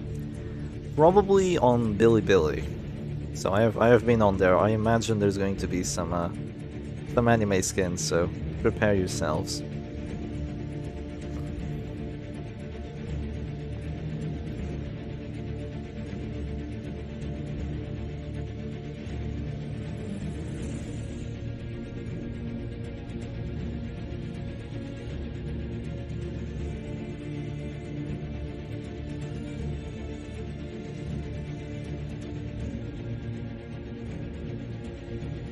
Please, no Immortal Musketeer versus Immortal Musketeer. Oh god. Yeah, I wonder what they're going to play, because they roughly play the same teams. Yeah, they roughly play the same teams.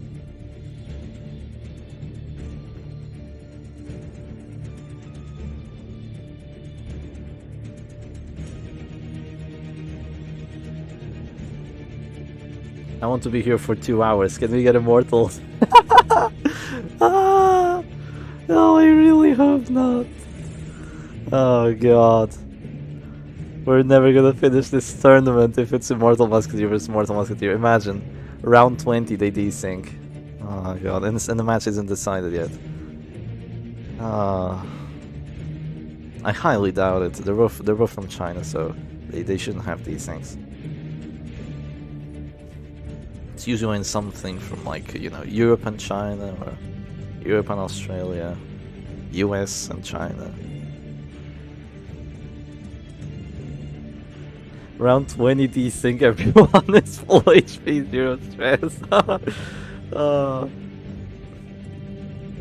god.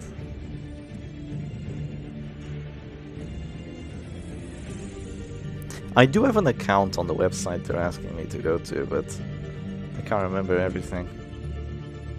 Can't remember the details. Yeah, Syac and D praying for Immortal Musketeer so they can take a longer break.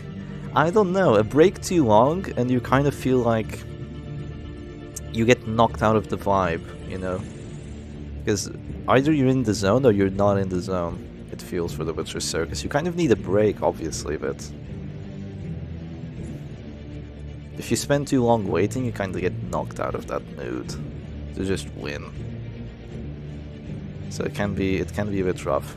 So yeah, let's have a quick look, not at the brackets, but at the results report themselves. So let's see the teams that both these players have. So this was Baize. So Baize seems to play Immortal Musketeer, WD, and Syac Brot. So it seems, yeah, Immortal Musketeer, WD, so basically, you know, their meta. And Syac Brot, so also very nice defensive team. So defensive, very aggressive, and defensive once more. So what else? We might have some Tiberium matches around here, hopefully. Hopefully. He has played a lot of matches. Who is this? Oh, this is Baize. So yeah, this is WD and Oppressive Vestal. So it seems that they also play Oppressive Vassal, you know, just another fun thing in the meta. Yeah, exceptionally fun, really. And yeah, it's gonna be probably one of these teams coming in. So I imagine they're gonna be trying to counterpick each other and to probably counterpick themselves while doing it. That can tend to happen. And it seems that Tiberium seems to like the defensive teams more, because the defensive stress teams, that is, because this is last stand. Kind of a weird last stand with the Harman originally in position 3, and this is Shep stress number 5, so more defensive stress teams than what Baize plays. Baize seems to be a bit more balanced in the teams they play. So yeah, here's another one. This is Shep stress number 5 and the Mortal Musketeer, so maybe they don't even play WD that much. At least I haven't seen it so far. It seems to just be very defensive teams, honestly. It seems to be really quite a lot of defensive teams. This is with other people. Yeah, I'm not sure if we have any more. Okay, here's another one. Oh, this was against Mr. D, so this is when Tiberium Comp was knocked out. So he played this very odd team, which of course would lose against WD, and then he played this last stand and also lost against Ventureless DOT. So it seems he tried to cook and burn himself, so we probably won't see that again. We'll probably be looking at more defensive stuff. So yeah, that seems to be about it. Oh, here's another Baize one. So Oppressive Vassal twice, and Immortal Musketeer. So okay, Baize does play the Immortal Musketeer too, so yeah. We can expect them to be playing pretty much the exact same teams. And it's funny, I don't know why they all play the exact same teams. It is odd. It is genuinely odd. I don't understand it. So they sent me a link. I don't know what this link is for. That's not a link. They sent me a very weird link.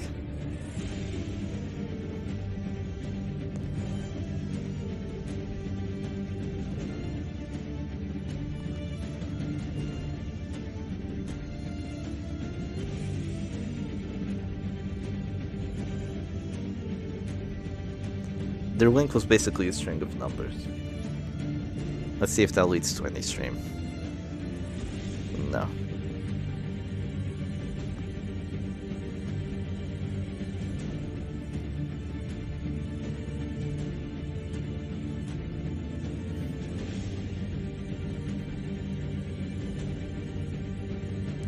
Actually, Immortal Musketeer is the play, because it will take so long. The competitors will be starting a business and setting up their retirement funds, so they miss the tournament. Unlucky, I guess. And now I have Genshin Impact in my CPU forever. Oh, gods, no.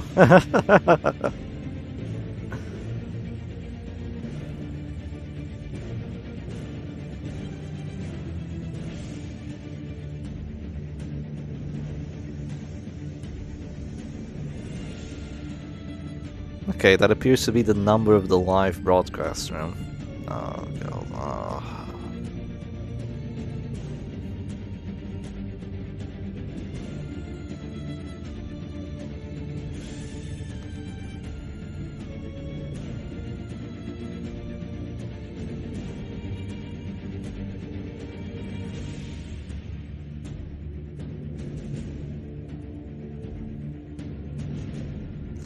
I don't know where to put in the number.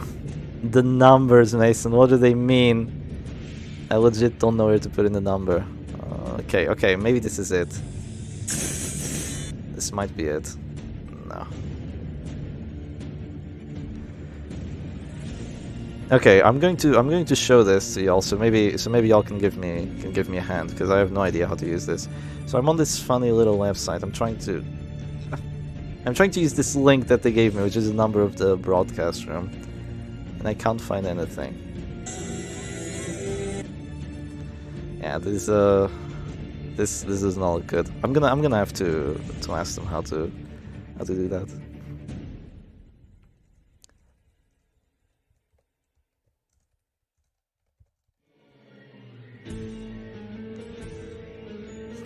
Okay, they're ready. I'm not.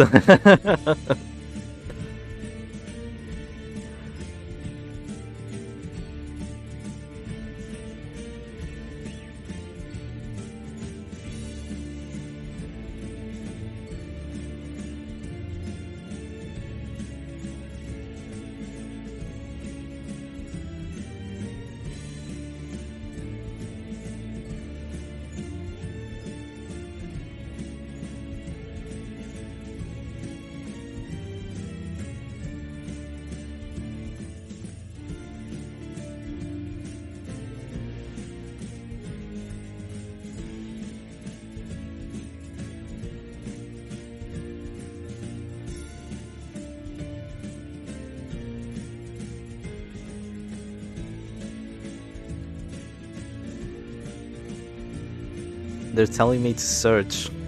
I am searching, it doesn't show anything.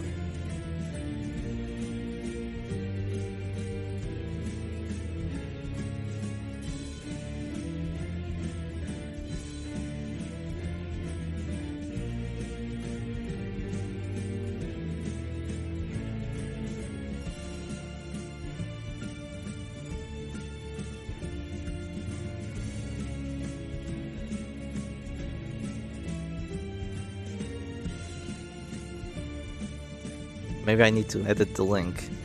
It's not a link, it's numbers. It's like 7 numbers. Why couldn't they send me just an actual link? I don't understand.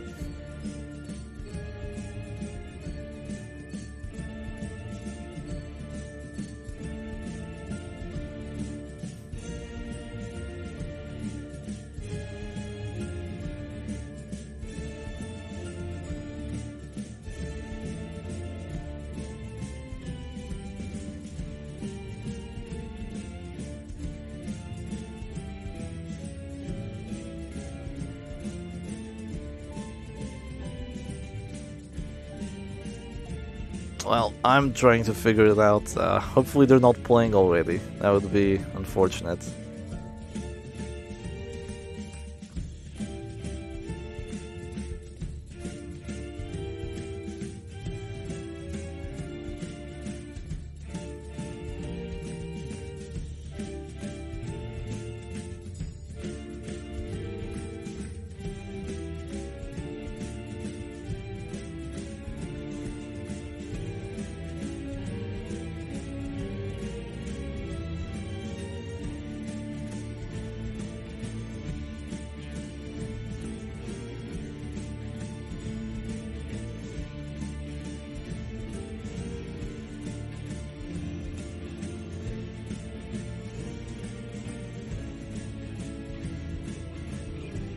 I found it. I found it. I'm trying to figure it out. Hopefully they're not playing already. That would be unfortunate. I found it. Yeah, he's looking at my stream. That's funny. Okay, good. Good, we can see what they're up to.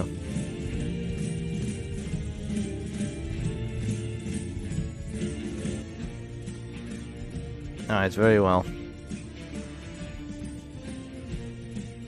Oh, I already see the teams they're playing.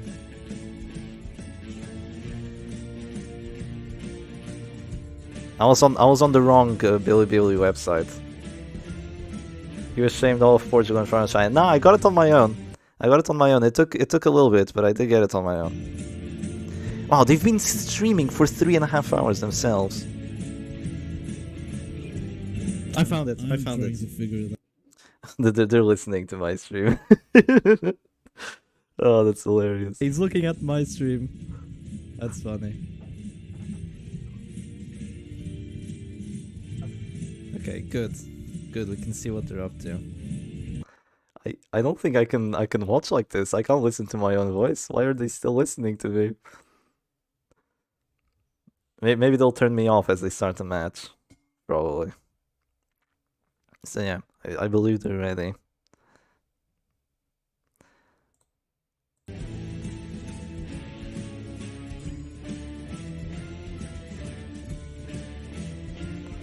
I can tell, it's going to be a great one.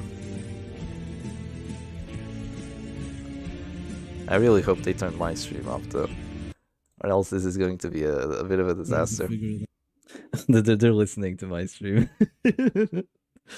Oh, that's hilarious. Okay, so prepare yourselves for... That's funny. Like, it cannot be... Okay, good. Yeah, okay, we can see everything, right?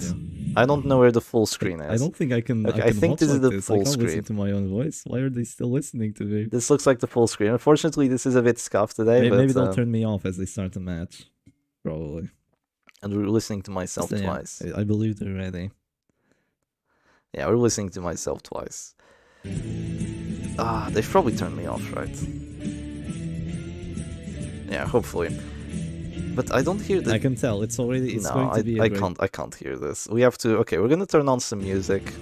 We're gonna go to the next one, and we're gonna make it work this way. Alright.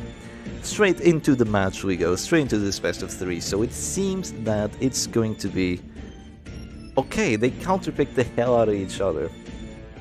I should have started having conversation myself, so true. And it feels really, really weird when you listen to your own voice like that. So it seems that... What are they picking? Okay, this has to be them being like, okay, let's not pick Flagellant. It has to be. It has to be, because they're playing some weird-ass teams. Really weird teams. So it seems to be an Occultist. It's an Occultist stress team with Arbalist, like something really outlandish. Really outlandish. And, like a Halo with... or like a WD with Doggy instead of Crusader. Yeah, a WD with Doggy instead of Crusader, so like, and he stuns, I mean, WD with Doggy instead of Crusader and he stuns. I mean, he still heals himself with regen. He can hit more targets than the Crusader can. He can stun with more accuracy against stealth targets with those trinkets, and up to position 3. So it looks odd, but it can work. It feels like it can work. Now, for Tiberium's team, which looks way weirder, it has... it's kind of Shep Stress number 5 with the Arbalist, except it has an Occultist and not a Flagellant. So basically the Men-at-Arms and the Abomination are the front line now, and it seems that the Occultist and the Arbalist are kind of like the backliners, and they try to do some stress. I don't really understand why they would play it like this, but they are. It always looks weird. It always looks weird when we see Chinese players playing to each other, because instead of trying to counterpick you as they usually would, they just play these outlandish teams, and this is no exception. I was actually expecting them to not play these outlandish teams, because I kind of forgot that they would do this. But yeah, at least the numbers are the same, even though we don't understand like anything of what's going on. So unless you know Mandarin, in which case you could tell us. You could tell us which afflictions and which virtues happen and all that. That would be helpful. Well, I don't need to know Mandarin to know that that's a great absolution and a very annoying thing to deal with. So yeah, both players actually playing quite quickly here, which is good. Means we won't have to endure 3 hours of Immortal Musketeer on Billy. Yeah, imagine knowing Mandarin. Imagine not knowing Mandarin, SMH. Nah, I don't know it, unfortunately. I would love to know like every language, but yeah, it would take forever, and I don't have that sort of time. Can I make this little bot like go away? It just keeps popping up there. It's incredibly annoying. But you know, it is what we have to do on this website. If we keep an eye on the knowledge numbers and get a big idea of afflictions, they all come in pairs when it comes to dog buffs and debuffs. Yeah, that's true. That's true. It shouldn't be that difficult. I need to listen to something. Are they still listening to my voice? I don't need to know. Why? Why are they listening to me speak as they're playing? I don't understand it. I'm not going to help them with the moves and all that. And even if I were, they really shouldn't be doing that. But well, it seems that the Occultist... I can't pull this out here. Go away. But yeah, it seems that the Occultist is... Wait, there are 2 mouse... There's another one! I genuinely don't understand. Okay, there are two mouse cursors. There's 2 of them. They're multiplying. But yeah, it is incredibly bizarre. But I don't understand what's up with that. But let's get back into the match. So a lot of stress has gone down to Baize's side. Baize is the one on the left, and a decent amount of damage has gone to Tiberium's team, but no kills have happened. The damage has just been spread, which really shouldn't be happening all that much. What the hell is going on? You know what? Calculate the same. What the hell is going on? I used to study Mandarin, but I forgot most at this point, but I still have the dictionary. That's pretty cool. You might at least know the basics, which is, you know, if you knew the basics in every language, that would be amazing. Yeah, I might dedicate myself to knowing the basics in like some of the languages. That could be fun sometimes. If considering I'm bored or something. Yeah, considering they are hearing you. Be sure to pog every crazy move that happens. Whoa, I can't believe they just did that. That's amazing. Oh, that would actually be quite cool. They'd probably be hyped. They would be hyped to hear it. Even if you don't understand what someone is saying, if you hear them being hyped, you get hyped yourself. Yeah, that is what what it feels like most of the time. Yeah, I mean that happens to me too. So they're going to de-transform with the A-bomb, probably stun on the Arbalist. Yeah, there it is. So the Arbalist is just getting kind of pinned down in position too. She's going afflicted. What affliction is it?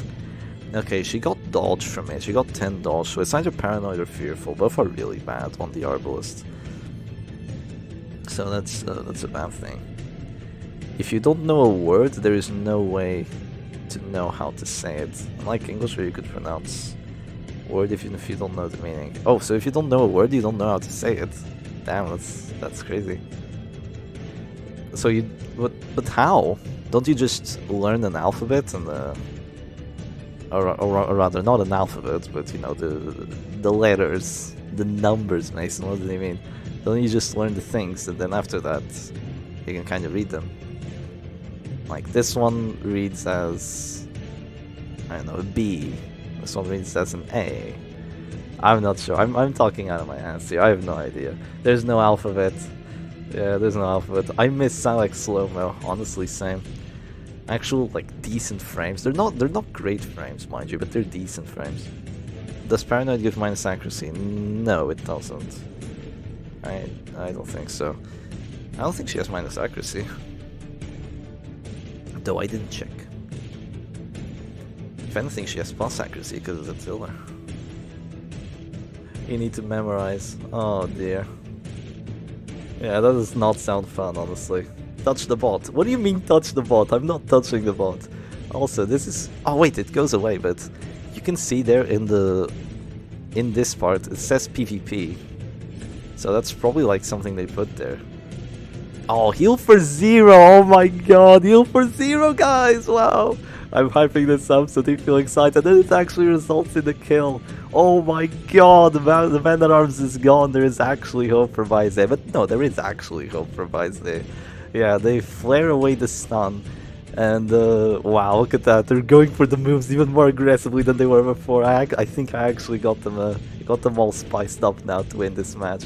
So there's going to be a transformation. This is just the Horror Kings. This is just the Horror Kings with an Arbalist and the Men-at-Arms for support, it seems. The Abomination and the Occultist are just going ham. Baise is the one on the left. Yeah, he's not the one you played against, Stormy.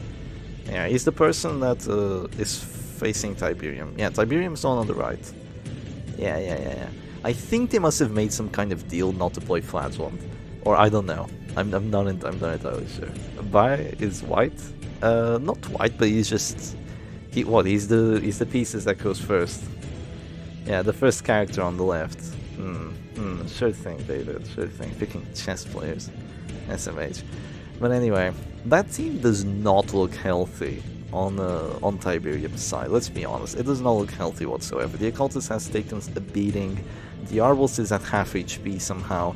The Abomination is at a third of his HP, and while Baise has taken some serious damage, especially on that Bounty Hunter and the Arbalist, they don't look too bad.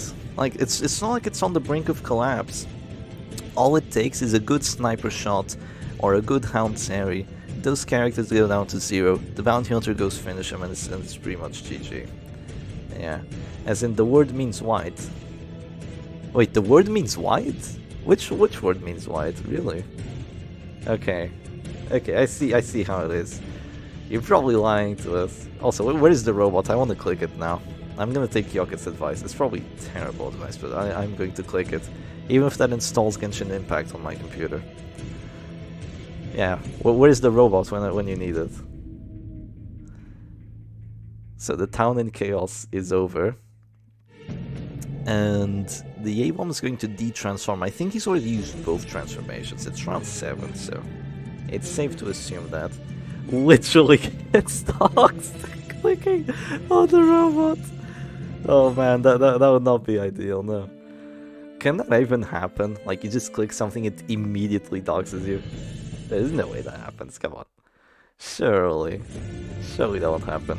Okay, here we go, finally some good music. Butcher Circus combat. And the doggy is not yet afflicted. Goes for the blackjack. Look at that blackjack value. Holy. Goes for the blackjack, stuns the occultist, he's at death's door, no self-heals, no Stygians. Actually, this is insane. The occultist has both heals. He has both the weirder construction and the Stygian. Interesting. Oh, so the first thing means white. I wonder what the second thing means then. Yeah, so the Arbalist that tried to heal the occultist healed him for 10, which I think is a mineral. Because I think she has the trinket. Yeah, so it was a mineral, but it was enough to keep him alive for a bit. You're searching. You're searching on your keyboard. What it meant. And yeah, looks like David didn't lie to us, huh? This time. Where's Nodens to back me up? Yeah, he's backed you up. Click it. Oh, no. There it is. I can't click it. Okay, it took me somewhere else. I don't know what this is. Oh my god, there's women. No, let's get out of here. Let's get out of here. This isn't a place for Butcher Circus gamers. Okay. Yeah, see, I didn't miss it. I didn't miss it, guys. I got it. Okay. So, go away. Yeah, getting back into the match. What happened as we as we were gone? So the Abomination is now at this door. The suppressing fire might cause this Arbalist to die. Might cause this Arbalist. Average top laner. There's women. Let's leave. They're too old. They're too old, Reed. Yeah, unfortunately for a top laner. So yeah, this Abomination is probably gonna die here. He's getting stunned. Surprisingly, I think that this doggy, there might be a play in the doggy just moving back twice, and the bounty hunter just going for the shim. Shep, you were supposed to give the anti-such credit card info. Nah. Not on stream, yo. Not on stream. So instead of actually going for the confirmed kill, it seems that the doggy just goes for the blackjack, and now goes for the Camel Healer, which thankfully does work. Thankfully for Baize, it does work. It was a 46. It was a 46. Bro's yapping about hitting people, so he's probably abusive. Maybe, yeah. Maybe abusive. I don't know. I don't know what the afflictions are. I have no clue. Going to jail? What do you mean going to jail? Nah. There's no jail in this world. There's no jail in this world. Oh, now the occultist wants to move. Oh, he moves forward with the act out into the death blow. Oh my god. He moves forward and now it's a 4v1. It won't be a 4v1 for long though. It's gonna be a 3v1 very shortly. But the problem is that the Arbalist can't really solo carry as a stress character, because once she goes to positions 1 and 2, she doesn't have a stress move. Yeah, I honestly didn't pay attention to any affliction apart from the first one, which I thought was fearful or paranoid. Other than that, I have completely disregarded them. I completely forgot. BH is irrational, Arb is paranoid or fearful. No, Arb's dead. Doggy is something, A-Bomb is masochistic. Doggy's probably minus dodge. He seems to be at 0 dodge. Yeah, seems to be at 0 dodge. Double ball crits, the stress move. Chinese Shepherd Doggy team doesn't have Doggy. Ooh, that's a bad one. That's a bad one. I didn't say that. I'm sorry, guys. I didn't say that. It was this chap. It was this chap right here. Get him, not me. So yeah, it goes for the Hound's Rush on the Arbalist, and now it's just going to be probably a Manacles into a finish him, and it was quite close, but it will be game over for Tiberium, and that is 1-0 for Baize. Are they still listening? BH is around. Yeah, they are. Yeah, they are still listening. Uncanny, honestly, uncanny. But it is going to be GG and 1-0 for Baize. So if Baize gets another win, he moves forward and is going to play against Kyokit and then against Mr. D. But that will knock his comrades out of the tournament. It's for the Shep ASMR. Yeah, clearly. Clearly for the Shep ASMR.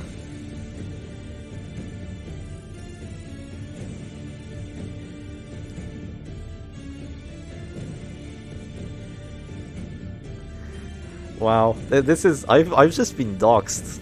I've just been doxxed by Carolo. He's like freaking chess players, and then he sends me my freaking chess.com account. He searched for me and found me. That is wild. He searched for me and actually found my account, like, immediately. But the last time I played was in 2023. So I have a pass. I have a pass, don't worry about it. Also, don't search it up, you won't like my rating. What do you mean play on Lead Chess? Lead Chess sucks. Who cares about the free puzzles?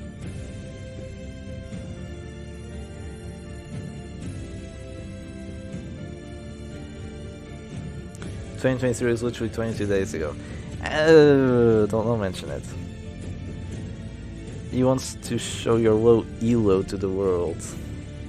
I'm only low elo on chess. I'm not a very good chess player. Everywhere else, I'm the god gamer.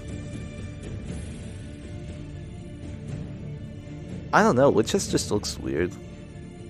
Chess.com just looks better, honestly. And the Lit Chess ratings are super inflated. Like, extremely inflated. A chess player will say like, oh, I'm 2000 elo. And in chess.com they would be like 1,200 max. Lit Chess is super inflated.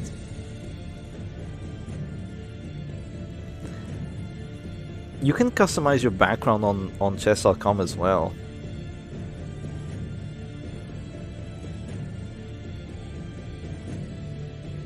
Yeah, they both said the exact same thing. Okay, it seems they're still getting ready, so Baise won't be able to play this Doggy D anymore. It's funny because Mr. D also played the Doggy D, but he replaced the A-bomb, right? He replaced the A-bomb. He went Crusader, Bounty Hunter, Doggy Arbalist, so yeah, it was a bit different. Okay then, let's go back into it. Let's see, are they still having my voice? Yes, they're still having my voice on there. I genuinely don't understand. Are they watching two streams at once and that's why my voice is there? And that might be it. That's the only way that's it. Oh look, it's a different robot this time! Should I click it too? Okay, oh no! Oh, okay. It's Immortal Musketeer versus WD. Okay, so it looks like the first match they were just chilling, and now that it comes to the second match, they're like, okay, let's actually play the game. And it's WD versus Immortal Musketeer. So the question is, can WD break through? The answer is possibly. Possibly. This is a matchup that they've probably played like hundreds of times, which I highly respect. They probably play amongst each other very much, and they've tried this over and over again, and they know that, you know, each of them probably have a decent win chance, as is, because of all the stun resistance on the men-at-arms and the snuff on the Musketeer, and, you know, the riposte trinkets on the A-bomb and all that. So now, oh no! Oh, that's bad. The Arbalist has snuff. The Arbalist has snuff piercing quarrel. Oh god, that's really bad. That means you have to rely on your Crusader and Abomination to break the guards, or else you're never gonna hurt anything if they guard. But the problem is that the enemy man-at-arms has 120% stun resistance, and while that isn't always like the biggest deal, because you know, stun chances are crazy and you have guard breaks and that sort of stuff, you can only guard break against characters in position 2 and 1 with your Abominations, so it's a bit odd.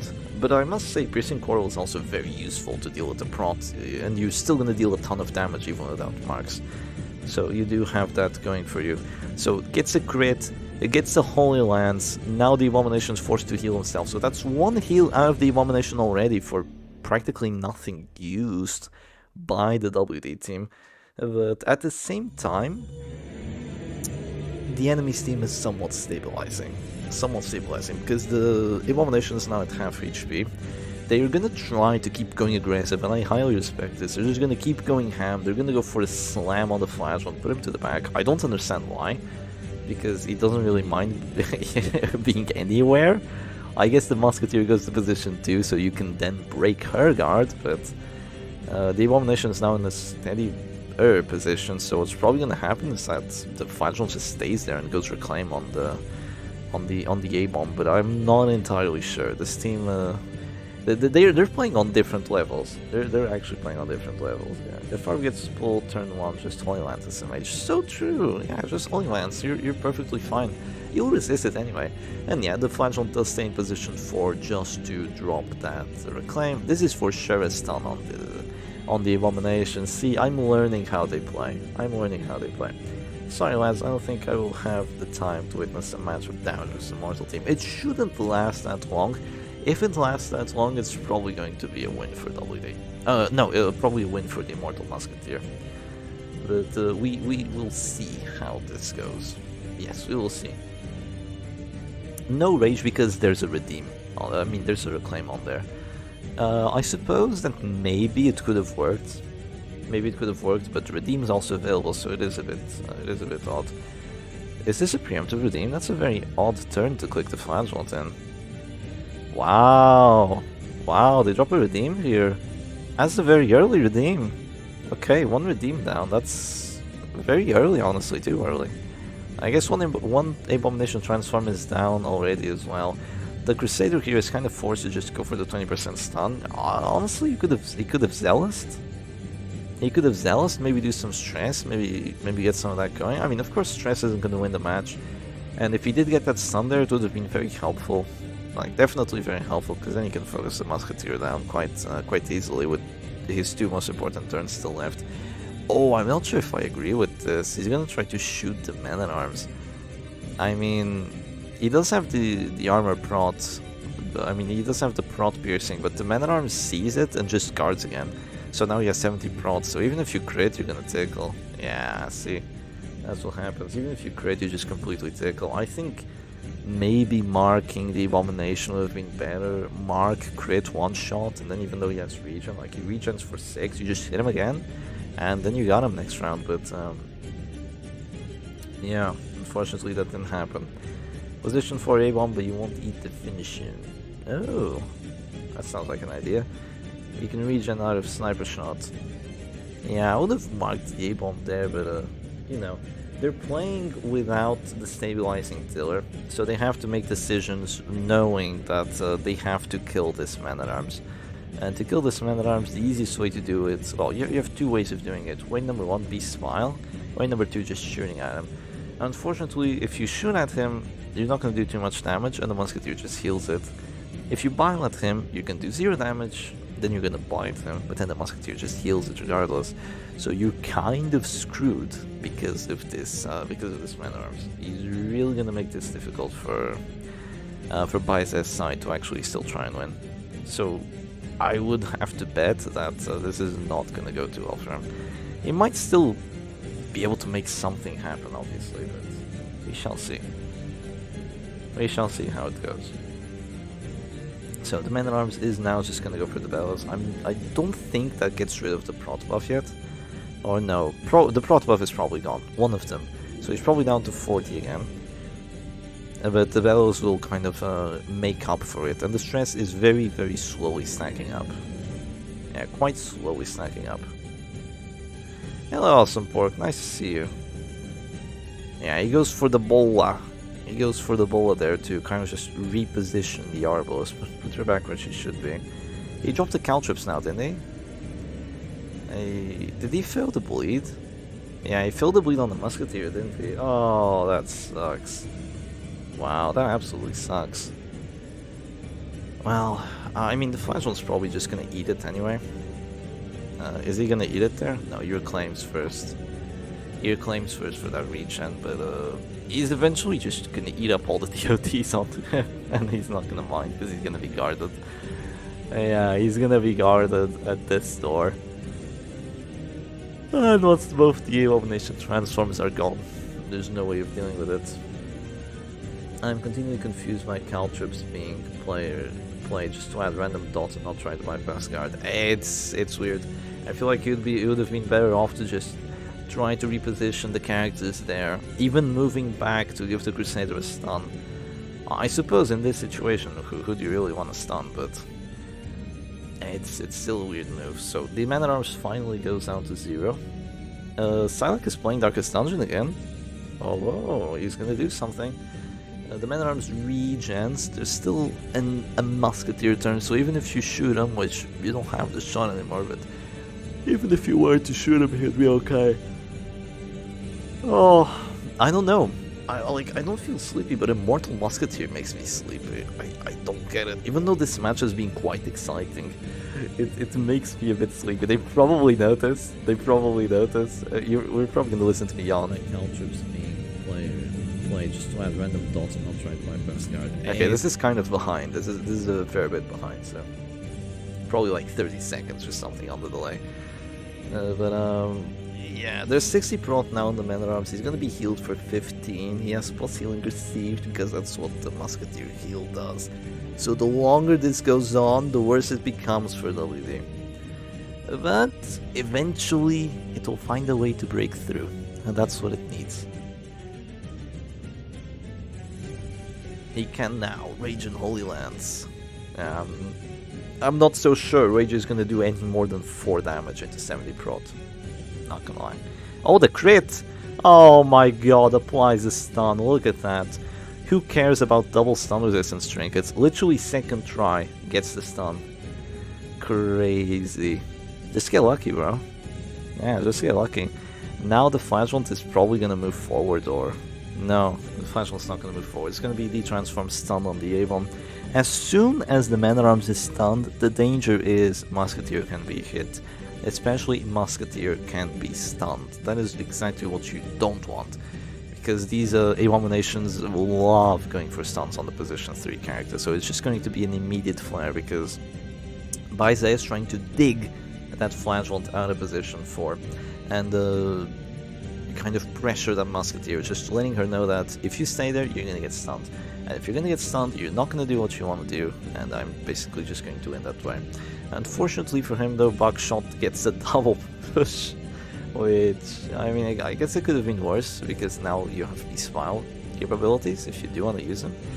Are we gonna witness Beast Smile capabilities? No, it's gonna be a stun on the Flagellant. I suppose that's a very good move too, when you have 2 stun trinkets. No Beast Smile capabilities being dropped. And yeah, this doesn't look too good. Whoever clicks... That Flagellant might be dead here. That Flagellant might be dead. You go finish him on the Flagellant, and after going finish him on the Flagellant, he might be dead. Yeah, he has enough DUT on him. I feel like that stun might have been enough to just get the killing blow here. He has decent deathable resistance, but if you get to finish him on the Flagellant here, I feel like Immortal Musketeer does not have enough to win this match. And it might just be 2-0 for Baize. He goes for the finish him, he sees it, he goes for it, he does not hesitate.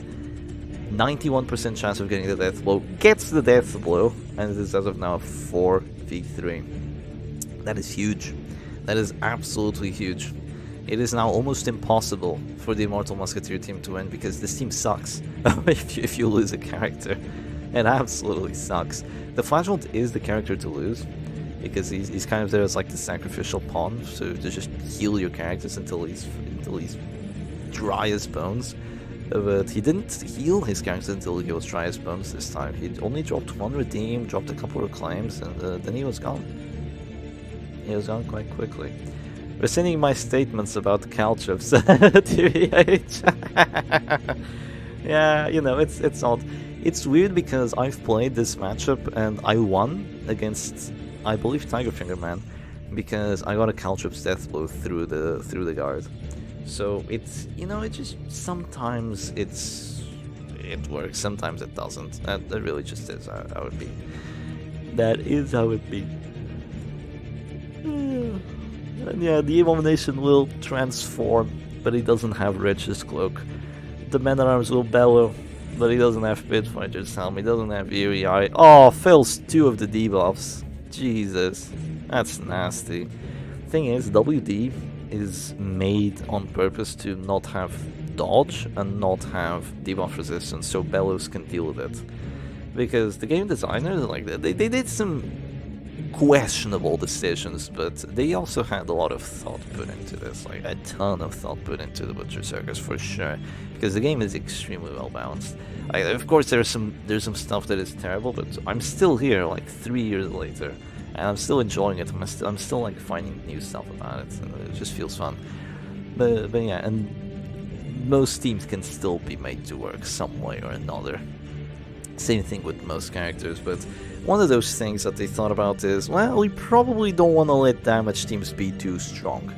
We probably don't want to let damage teams be too strong, so we're going to try and counter them mostly with the bellows. So if the damage streams are too strong, there's going to be a man-at-arms there, he's going to have those bellows, and those bellows are kind of going to keep them in check for a bit. And then some people try and counter it, they go for bleeds on their damage teams, they go for blights, like a shield breaker, and you know. Why did Flagellant have Bloodstained Gamson instead of Last Breath Color? I don't know. Yeah.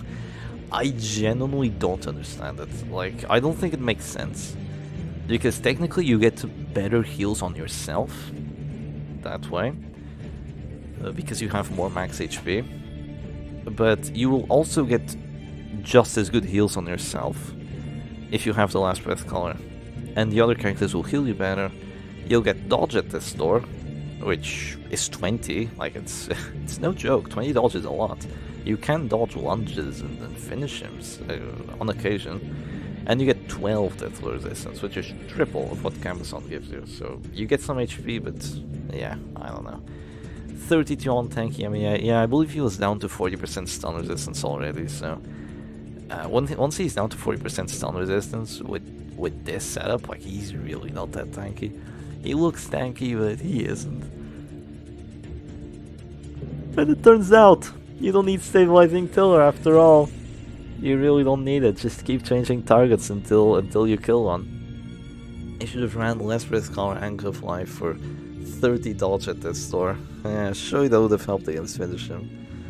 Yeah, totally. Totally would have helped. So now the man-at-arms is gone. It is a 2v4. I don't think Tiberium is going to surrender. He would have surrendered already if that were the case. I think Paise is gonna have to pry this win from Tiberium's cold dead hands. I just joined and WD is being Immortal Musketeer. Holy bug. Yeah, it is cool. Oh, and he goes Virtuous too. What virtue is that? It seems to be powerful. There seems to be some damage buffs on that Crusader. Holy... Paise. Yeah, Paise is crazy good though. He almost beat Syac. Like, it was incredibly close, but yeah, Syac did manage to take him out. So yeah, it feels, I think Paise is ending Tiberium's rampage through the loser's bracket. Finally a surrender comes through, and it is GG, so big GG's to both players. Can I say something? Tiberium is going to surrender. No, I don't have my account here. I have my details somewhere, but I forgot about them. I forgot what I put them. They're somewhere in my messages. WD is being Immortal Musketeer. Holy bug. But yeah, GG's to both players. They're probably gonna take the screenshots now and all that, but yeah, that is gonna be all she wrote for Tiberium. Let's have a quick look at the brackets, see what's going on. I'm gonna give them the GG's on the thing if they go ahead and read it. And yeah, let's have a quick look at the bracket as well. So now Tiberium is gonna stay here. He went through a lot of wins. Like, he went through a lot of matches. He won a lot of stuff. Like 1, 2, 3, 4, 5, 6. Yeah, this was the 7th. Sadly, he didn't make it past the 7th. You have been defrosting. Your time has come. It's time for Paise versus Kyokit. Yeah, this should be a fun one. Yeah, I'm sorry, Among Us. Stormy lost. Yeah, like, he tried his best, but he got a bit unlucky with desyncs, and they must have been quite infuriating, and then the matchups didn't go perfectly either. It's just a bit of an unfortunate situation. But you know, he tried his best, he got quite far, and he's still our favorite. But yeah, it's gonna be Kyokit, and I'm quite excited for this. I think Kyokit and Paise is gonna be an epic match. I think it's gonna be a fantastic best of 3. Or is it a best of 5? I need to ask Syac if there's a best of 3 or a best of 5. I'm not entirely sure what we decided upon. We were going to choose. So yeah, Kyokit, feel free to stream when you're ready. And we'll get this ball rolling.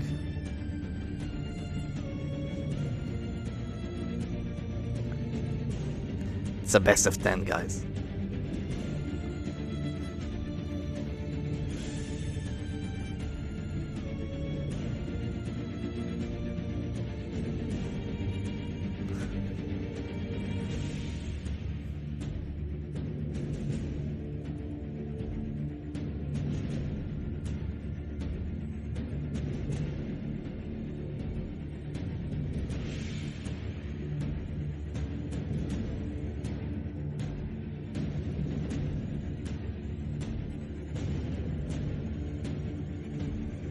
Kyokit versus Champ was already a best of 10 with the slam fail.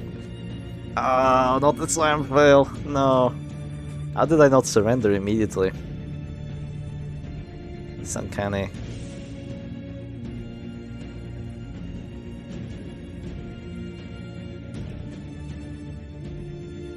Oh god, I've been doxxed in my own server. I've been doxxed in my own server. Well, quote-unquote doxed. Yeah, look. It's my Lead Chess account. No, my chess.com account. Screw Lead Chess. I don't have a Lead Chess account. And also, this is ugly. This is literally chess.com but worse. Yeah, literally chess.com but worse, so nah, screw that. Okay, so I think they're getting ready. I play with him. I think I do my best. Ready for the next game at any time.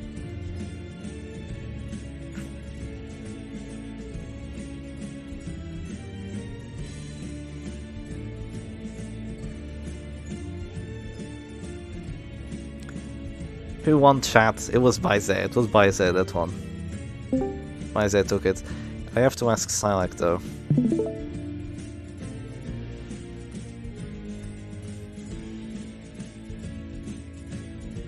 And look at the rules as well.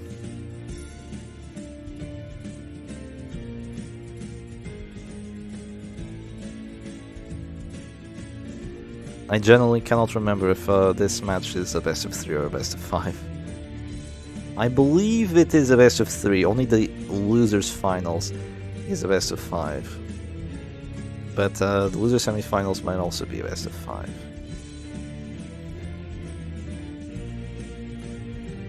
Sportsmanship above all, indeed.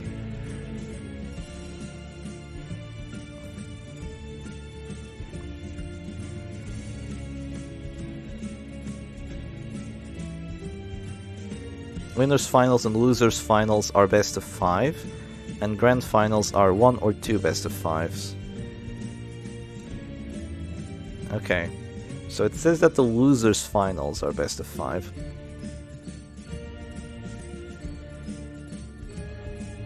Yeah, the losers finals is here, not here. Because this is also a loser. So yeah, this is the losers finals. So this is a best of 3. Yeah, it is a best of 3.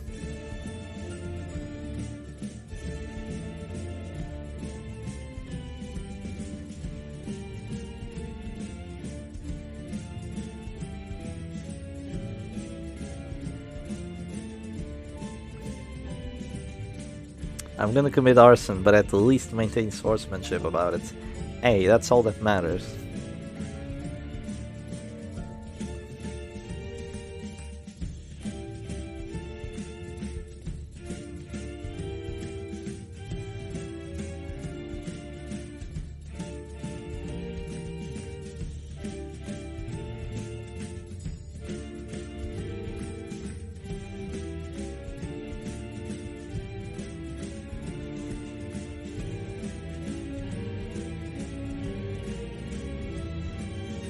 He's getting anxious. What do I do? Are you with the person yet? You're not with the person yet.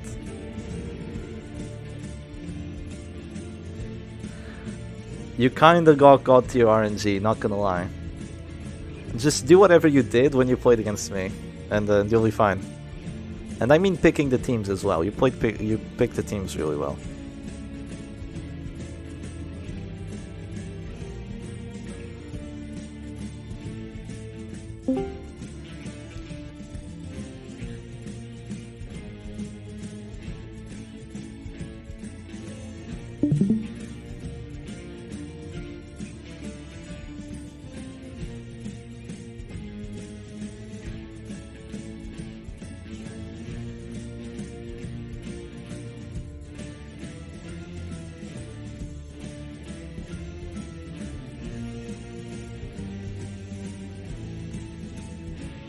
So how's your life going, Shep? You were busy last month, did things calm down? Quote unquote calm down. I've had some exams the past couple of weeks, but I finished my exams. Now I have oral exams, but I have like a week, maybe slightly less, to prepare myself. So I'm having my little piece of heaven here in this weekend, just enjoying the tournament.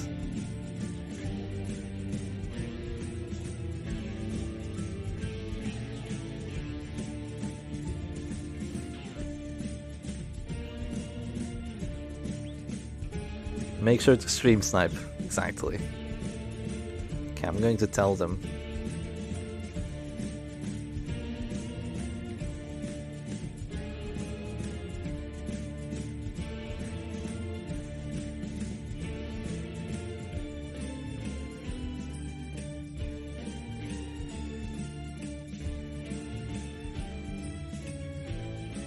Okay, I think we're getting into it.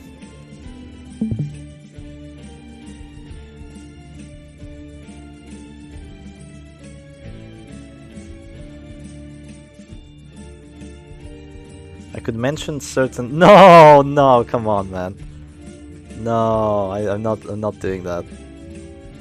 That would be really mean of me. Come on, he's been so nice. I don't want to get him prosecuted. Oh, okay. So here we go, straight into the match. So we have a different background this time around from Kyokit, and okay, it looks nice. It looks nice. So it's Shep Stress versus WD. Why do the characters look kind of weird? The sprites look kind of odd, don't they? Yeah. You made me miss my student days. Oh, I don't know. Do you really miss the student days? I don't like them all that much, but I see. I think, yeah, this might be an Ultra Kill background. I think it might be. I don't play Ultra Kill, but are the characters different heights? I don't know, they just look a bit odd. They look a bit like a... unpixelated? I don't get it. Nah, the VH isn't taller, I don't think. I think they're still at the same height that they normally are. So yeah, in terms of how the match is going, hey look, it's me, Shepherd Doggy. So the Abomination is being guarded here just so he doesn't die immediately. Now there's 50 dodge on that doggy, making him quite difficult to hit. Why does the stun signet on the doggy, or rather on the big doggy, look so bright? Looks super bright, doesn't he? Maybe the 3D effects makes him look weird. Yeah, that's probably it. Probably the 3D effects that's making him look so weird. You hate your student days when you are student, but miss them when you finish university. That's the rule. Okay, I see how it is. Well, thank you for the heads up.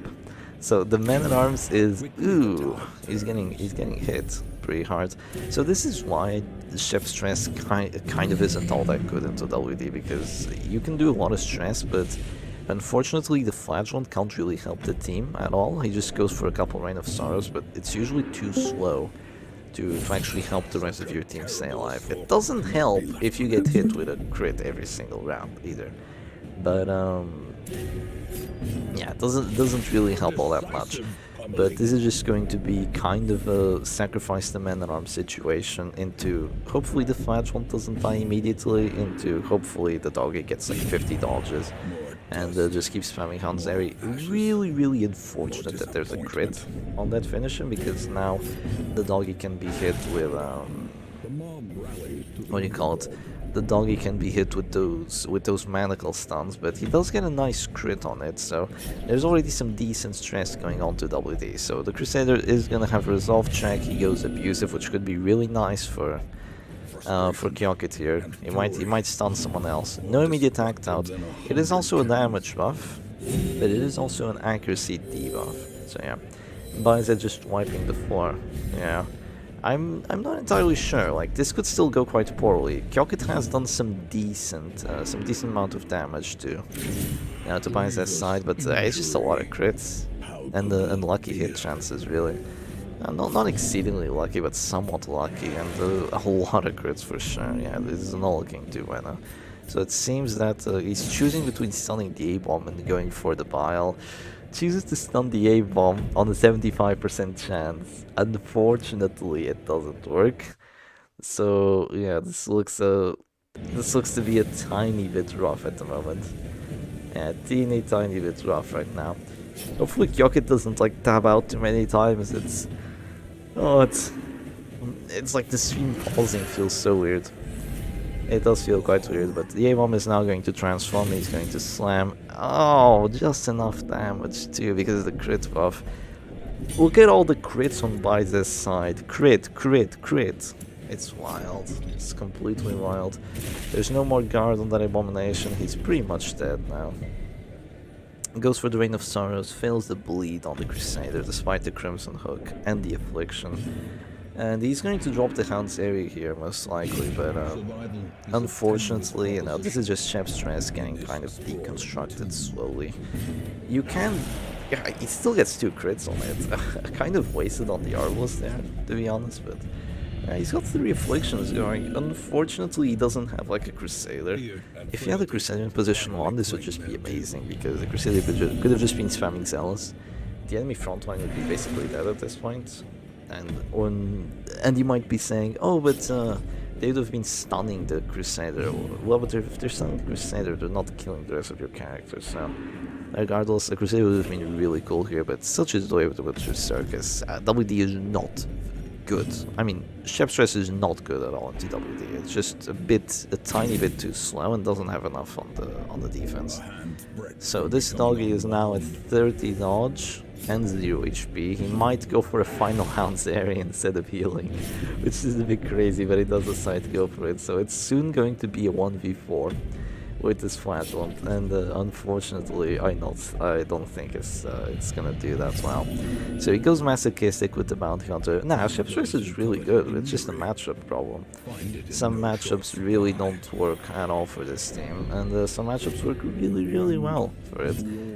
But, you know, that's kind of just what you subject yourself to, and if you play it over and over again, then, you know, you just know for sure that your opponent is gonna counter you eventually. Even then, he ended up doing a decent amount onto the opponent's side. The Arbalest passes now. The Crusader has a lot of stress taken, stuns the Bounty Hunter. Someone said no act outs, and immediately we're getting crazy act outs. He's still gonna go for the stunning blow on our Flagellant though, and yeah, there goes the stun, unfortunately. Here it's probably just gonna be another transform, maybe a rage, maybe a slam. And regardless, it doesn't look too good. Sounds like saying that Hellion is good, but it just sucks against everyone else. It might sound like that, but you know, Hellion is good against like nothing. Chef's Stress is good against a lot of things. Yeah, if the Crusader kills the Arb there, unironically winnable. Or if the Arb kills the Crusader. Yeah, if the Arb kills the Crusader, what's he doing? Extra stress to everyone. It's helpful, but there goes the slam. He's getting pushed to the back, and that's gonna be a bit of an early surrender, slightly early surrender, I feel. Like, ever so slightly early surrender, because he would get to go first next round, but had he used his turn up already this round? Yeah, he had. He had used his turn up already, so yeah, he was very likely just going to lose there, but there was a very small chance of success. But unfortunately, Kyokit goes down in the first match, and Baize gets one very quick, very decisive win. So let's wait for the players to be ready before we head into match number 2. So yeah, they're just going to redo their teams and all that, and now Baise can't play WD anymore.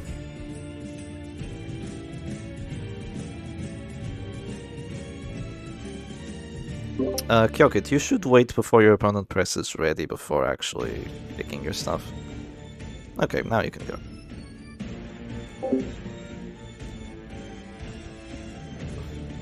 Yeah, just giving him a bit of a tiny little assistance, because he is the one streaming. I suppose the opponent is streaming on Billy still, but it's kind of a maze to even get to their stream.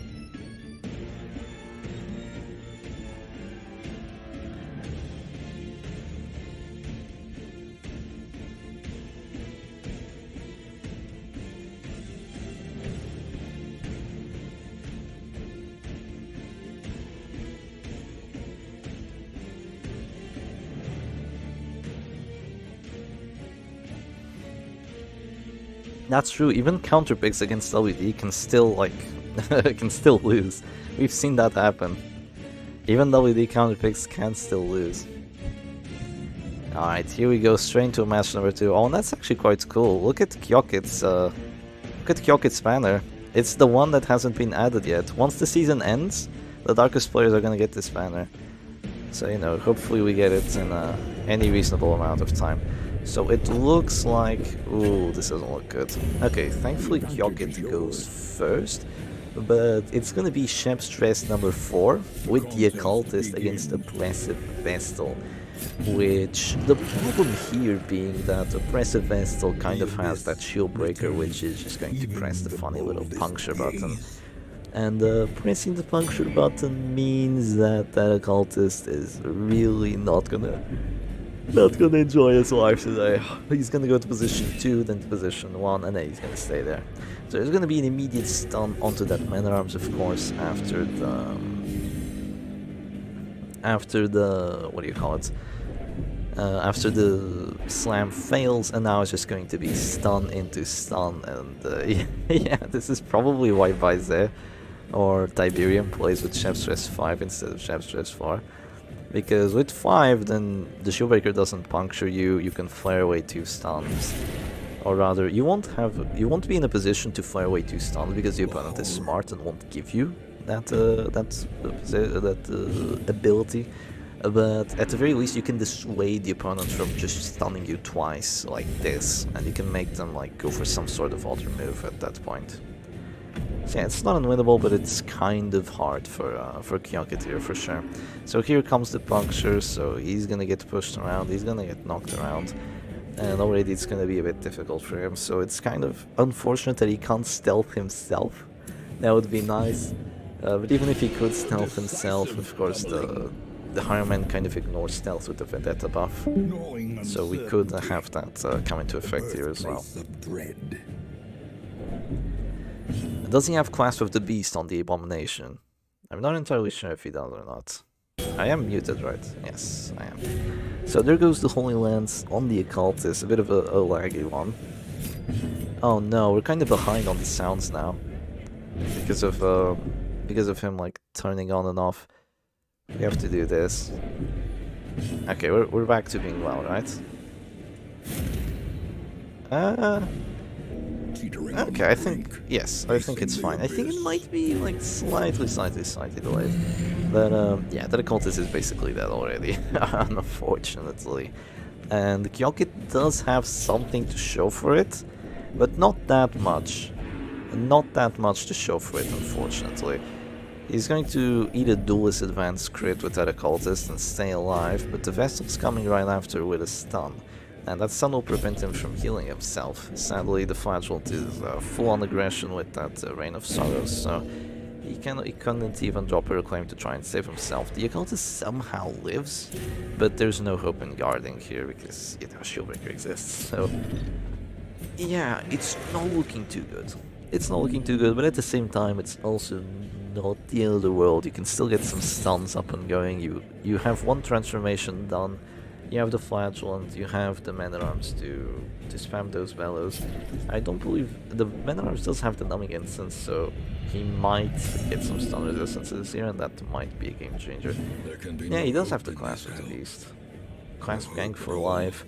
Unfortunately, he kind of failed him already. He failed the push on the Crusaders. So yeah, that was a bit unfortunate, but he's been quite tanky, so it's helping to some extent. Yeah, it is helping a bit. So here come the Velvet debuffs. That's one affliction already, which isn't too bad. The rest of the other characters look relatively fine. He has been quite lucky resisting all these death blows. If he resists another one, it would be massive. Unfortunately, he doesn't. Crusader doesn't have Smite, so Kyoket should win. Exactly. Then if Crusader doesn't have Smite, this is perfectly fine. So there's gonna be an affliction on that High Man, and that's actually a lot of bleed going on to him. He goes abusive, which is plus damage, but he can hit other characters. I don't actually know what the High Man does when he hits other characters. It might just be damage. A Vessel has no illumination? Oh, that's an absolute throw, honestly. Yeah, that's an absolute throw. No, this is for sure a win for Kyoket. Like, once those other characters die, Vessel not having illumination is just, yeah, it's gonna be GG. Does he go bolster? He doesn't go bolster, unfortunately. I think the Bellow debuffs are just way too good here not to. And yeah, Bellow debuffs and the Rally to the Flame clears them. Oh, if you kind of can't Reign of Sorrows here, or you might just instantly die to that riposte. You know, it's just gonna be riposte into Pierce, so he has to go for something else. He doesn't really want to do that. That Shieldbreaker does have the Eerie Eye and the net, by the way. She was ready for some Grave Robber action, for some Antiquarian action, basically, to just puncture it over and over again. No dodge on her though, meaning that she's, you know, not that hard to hit with the bellows and the punishes and all that. The Vestal decides to heal herself, which I find odd, because she could have stunned the Flagellant. I suppose she was getting quite low on HP because of all the Reign of Sorrows. So yeah, before she even drops the Death Storm and gets those debuffs going, I guess she just does it and gets rid of the what do you call it? Oh yeah, it is just damage. It is just a fair bit of damage, not as much as the Leper, mind you. It seems like it's a fifth rather than a third of max HP. He does 9 damage to his character and 9 damage to the opponent's character. And this is when the match might actually take a turn, because this might be a virtue or it might be a very bad affliction. Let's see. Selfish. Okay, that's not a very good affliction to get. So it's 4 afflictions on Baize's side versus 3 characters in relatively good health on Kyoket's side, though not a lot of protection on them and not a lot of how do you put it, like interconnected defense. They don't really help each other too much. They just independently try and play, and that is good, but sometimes it will falter. Yeah. Leopard deals 33% of damage of character health on friendly fire. Yeah, character max health, while the Highwayman deals 20. He has an added damage modifier compared to the other characters, same as Leopard. Yep, exactly. I just didn't know how much it would be. I don't know if it was the same as a Leper or you know, a bit less or something. So the Flagellant now has to make a bit of a call. I think he could be okay just moving to position 1 and then dropping the Redeem, but he's probably best in position 4 right now, just staying safe. And ironically just staying safely tucked away in position 4 here. That's probably what he wants to do. The Man-at-Arms does have Pit Fighter's help, so he's gonna be a bit difficult to kill. Especially with damage debuffs and the bellows and the afflictions. Should have been moved to 1. I'm not entirely sure. Then he might just get focused down too hard by the enemy Highwayman before he's able to do the rest of the stuff, but at the same time, it's a difficult call for sure. So here come more bellow debuffs, finally a heart attack on the Hopeless Vestal. That is actually massive. These bellow debuffs are kind of ruining it for Baize. This, what looked like pretty much a guaranteed win, is no longer looking all that good. The Bellow debuffs really are putting in some work. There's going to be a Divine Comfort, and let's be honest, these Divine Comforts are going to be annoying as hell. They're going to heal, and if you don't have the DOT to counter it, it's pretty much going to be Heart Attack, heal, then Heart Attack recovery, 2 Bellows, a piece of Horror, and then she has another Heart Attack, she just presses Comfort again, and meanwhile your characters are all dying. So it might just feel like that for a little bit. So some damage was put onto the Abomination, and now moves the Flash onto position 1 where the Abomination can't reach, so honestly not too terrible. If this is a stun resistance, it would be insane, but unfortunately it isn't. 4 kids versus that. Kyokut's special right now is basically just bellows and waiting on Transform Stress to come through. Yeah, exactly. He's just waiting on the Transform Stress to do its thing, as well as the bellows to just keep on stacking him. So there's a puncture onto that Man-at-Arms just to put him in the position to get Adderskist, I imagine. He keeps spamming those bells, he keeps hitting every single bellow. This is kind of the problem of I think Baize's team here, or Baize's team setup. It just keeps being hit by all these freaking bellows, and they're ruining the team completely. Like, it's actually getting quite critical. If Hopeless gives a pass, it might be over. If Hopeless has a pass or something, it might be over for the Vestal, and everyone will shortly follow. I think this Crusader might even have to be on healing duty now. There's also like 3 debuffs stacked, so that looks terrible. He's gonna go for the Sun Goats at 50-50. Doesn't get it. That's huge that he doesn't get it. Probably a de-transform self-heal from this Abomination, I imagine. The corpse is gonna go away on round... he doesn't know. He doesn't know, I don't imagine, but it is gonna go away on round... it's fine, I'll look back. I'll look back at the vault. Let's see, when is the corpse gonna go away? When did he die? I'm looking at the vault right now. So this is... oh, this is live. Does Hopeless do a self-hit? I think so. Yes, I think so. Okay. Oh, it's too difficult. The stream is too long. The stream is too long. It's freaking 6 hours long already. No, it's too difficult to find that specific moment. And in this, I've lost some moments of the match. Oh, silly Shep.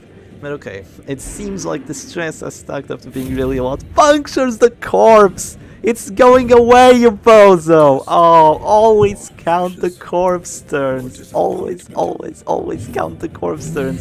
You're gonna lose the match because of it. Let's be honest. The match was lost regardless. This is way too critical. This is way too critical in terms of the amounts of stress, but... It's hilarious. Oh, and there's another one. Oh, and another one. They're falling like dominoes. There goes another one. And does he get any extra stress? No extra stress. Here comes the punish.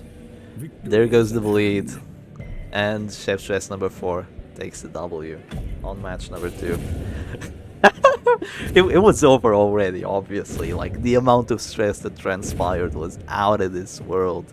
I think that the second transformation coming through and the bellows just consistently just bam, bam, bam, bam, bam. There was nothing that team could do about it. It just got demolished by the crazy amount of bells that just luckily kept landing and applying the bell debuffs. So let's go for a match number 3 between these two players, and this one will decide who goes into the losers finals. So this is a very important one. Oh, and whoever wins this goes to number 3 in the tournament, I believe. Minimum number 3, yeah. Whoever wins this guarantees number 3. Whoever doesn't is number 4. And of course you want to be a top 3, right? Top 3 is the coolest. It's where the cool kids are at. But no, top 4 is quite cool. Will I get money? The money. I have to look at what we decided, but potentially yes.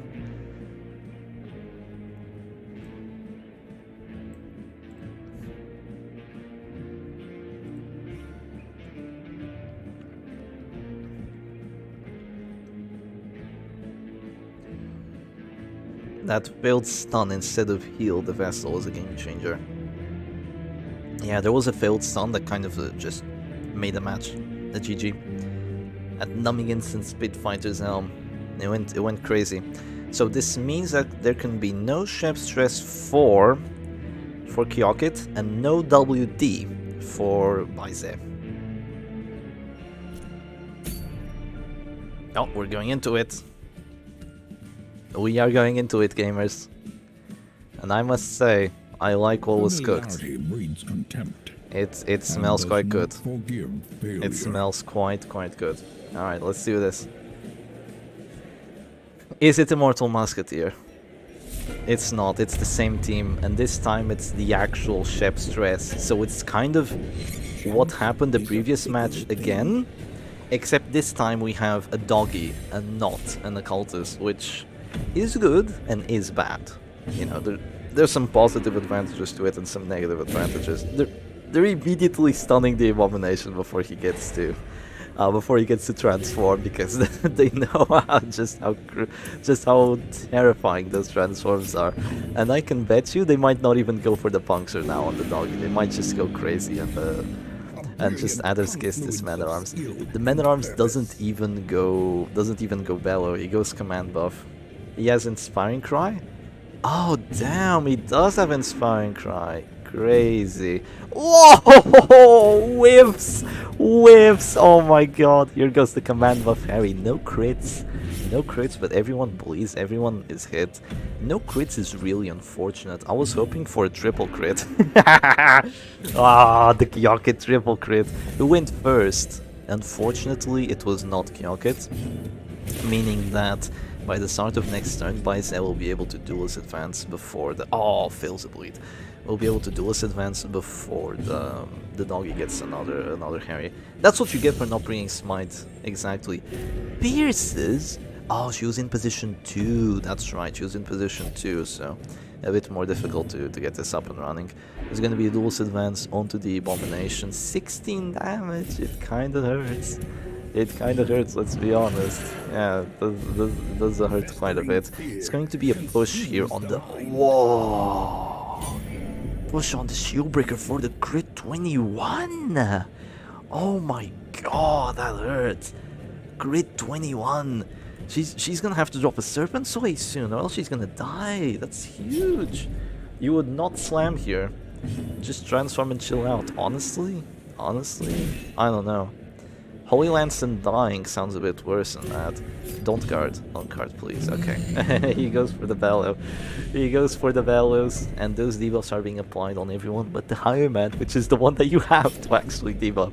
So it is a bit of an unfortunate situation that we don't debuff that one, but Flash one's getting stunned, and you know, it's just gonna be the funny situation where the doggy kinda doesn't really know what to do at this point.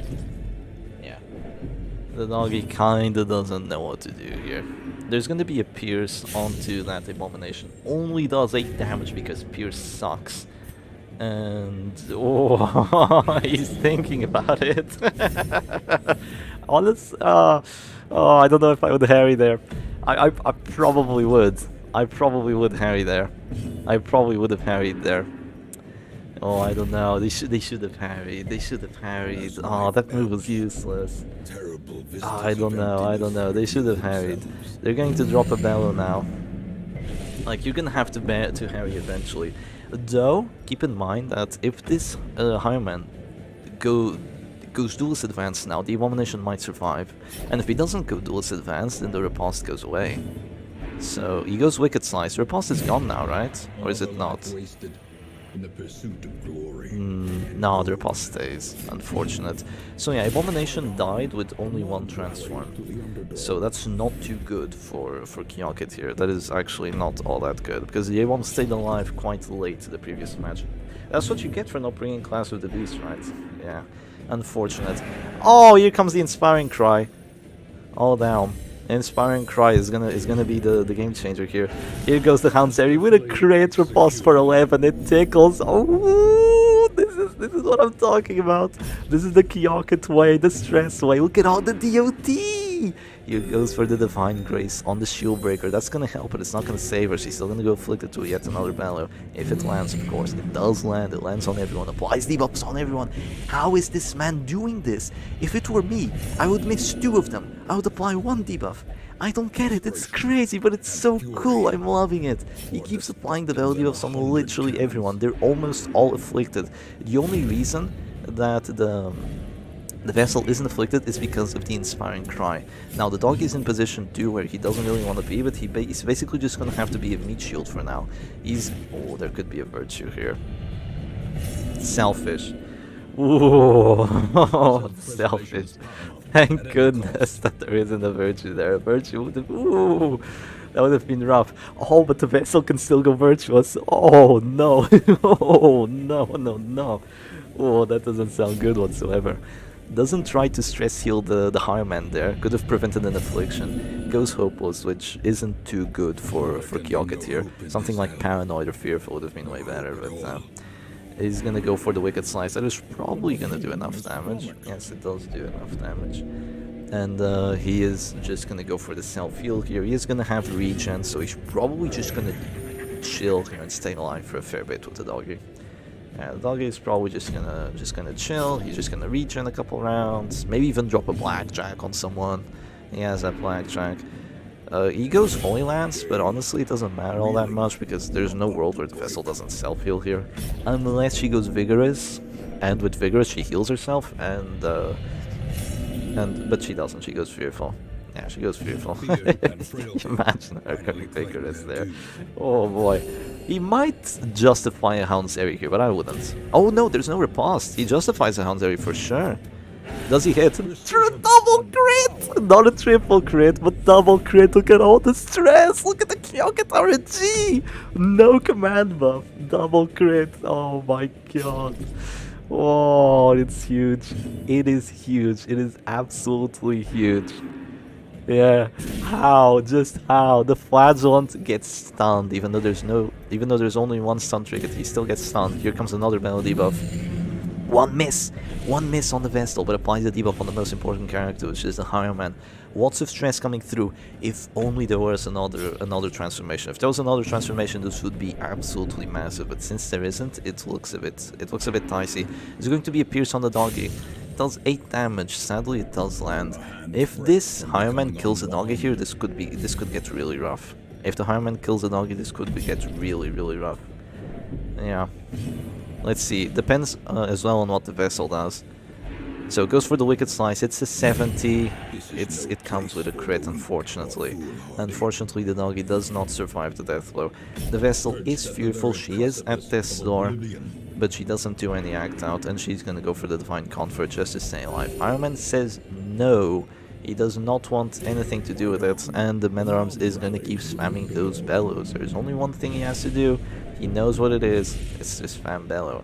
The Crusader can use his Inspiring Cries. He's only dealing with 2 opponents when it comes to stress moves, so it gets more value the longer the game goes on. No horror to clear though, and no virtues to get, so it has value but not that much value, so perhaps not the wisest move to go for, but he does it on an act out on himself, so not the craziest thing here. He's going to Reign of Sorrows mindlessly, perhaps not the move, but it does do a decent amount of stress to both characters. Fails the bleed on the Crusader though, it is unfortunate. It is quite unfortunate. The Vessel has a whack amount of stress on her. Perhaps the punish on the Higher Man would have been superior, but perhaps just spamming the Reign of Sorrows until both the backlines are dead is the way. So there's going to be a puncture here onto that Man at Arms. There might be a puncture next turn onto the Abomination Corpse again, but it's probably just going to be another skiss onto this Man at Arms. We saw that in the game between, who was it? Mr. D, right? Mr. D and Syac, I think. We saw it in the game between Mr. D and Syac, this Adder Skiss duo just being really tough to deal with. And here comes the stun while at this store. Kind of risky because there might be a fearful pass here. Really risky, honestly. The Man at Arms is down to 18 HP. He's hurting. He's definitely hurting. Does some stress. No act outs from any of them, unfortunately. The fearful, does she get an act out? She passes with the act out. If there's stress from any character and another bellow, she is dead. She is dead with stress from any... No need. She's dead from a bellow already. That is absolutely massive. Absolutely massive that she gets the pass there. Unfortunately, the Crusader will, try to rectify this by going for the heal, but that is a turn that the Crusader has to heal, and that is a turn that he's not going for Inspiring Cries or Holy Lances or anything of the likes, and there's still lots of things that can happen regardless. Blight Resist! No, unfortunately, no Blight Resist. The Man at Arms is really not enjoying himself at this point in time. Extra stress onto all the characters. Point blank shot that does 6 damage. It's not enough. He's still alive if he clicks and goes for the bellow. It will cause a heart attack on the vessel though, so one must wonder if it really is the move or not just a punish on the Higher Man here, which would kill him if it gets a max roll. Or perhaps on someone else, but there's lots of moves to go for here. Lots of moves to go for. He decides to go on the shield breaker, just enough to get rid of her. That might cause heart attacks and might cause stress onto the other characters. Causes only onto the Crusader. I believe the vessel has enough bleed on her that she dies if she gets hit. Or rather, if she clicks. So most likely the Crusader is going to try to heal her to prevent that, and the Man-at-Arms will not try to bellow. So the Crusader does not heal, but he gets a crit which stress heals, but it does not stress heal the correct character. So now the Man-at-Arms is at death's door. If he bellows, he will save the vessel, so he does not bellow. He goes command buff, gives himself the accuracy buffs.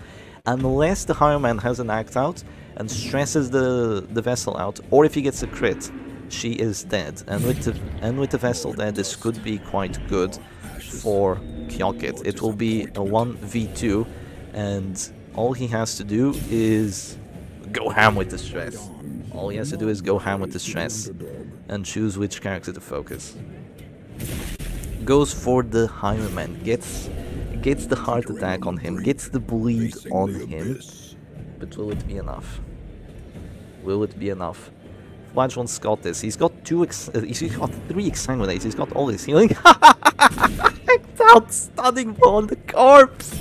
Stunning blow on the corpse. Moves forward with the Higher Man. Oh god, the stunning blow on the corpse. That is something else. Honestly, that really is something else. He's gonna go for the punish. Crit 14. It's scary. It is kind of scary. Syac with the €5. Thanks for the stream. Hey, thank you so much, Syac. Hope you're enjoying this match. Probably feels kind of like deja vu after what happened. Oh my god, here comes the point blank shot. It's enough. It's way more than enough. A Holy Lance here could be the end of this Flagellant. There's probably an Exsanguinate dropping. He's been pretty lucky. Always a 10%. It's a 10%. He lives. He lives. He lives. He just barely lives. He has an accuracy buff from the command. He has an accuracy buff from Death's Door. He has an accuracy buff from being the last character standing. He goes for the Examinate. Applies the bleed onto the Crusader as well. And he has 2 more Exsanguinates left. But the damage from the Higher Man will be coming through very shortly, most likely. Now, sadly, for this Higher Man, he is hopeless, which means that he does minus 20% damage going first, so this will probably not hurt all that much. It's still half of Kyokit's remaining HP, but the Crusader is now dropping to Death's Door and he is selfish.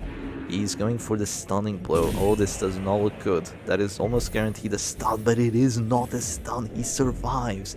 He survives and does not get stunned. He can remove a character now with stress, maybe.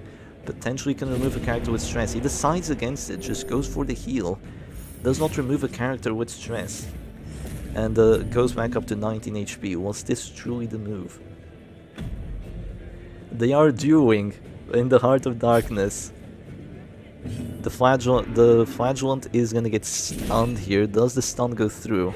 It does. The stun does go through. The Higher Man is hopeless. He moves back, meaning he has to duelist advance here, which is considerably less damage. And yeah, I feel like the Wicked Slice would have been enough to bring the Flagellant down to 0 there. Now, the corpses are gone. I think a Reign of Sorrows would have been enough to kill the Higher Man the previous round, but it is close. It is neck and neck. There's going to be a stunning blow here. It will probably be enough damage to bring the Flagellant down to 0. Oh god, it is enough damage. He does not get stunned. The Higher Man is hopeless. Does extra stress to the Crusader, but it does nothing. Wicked Slice, does it get the kill? Survival is a tenuous proposition in this sprawling tomb. Mop the blood and the Flagellant goes down.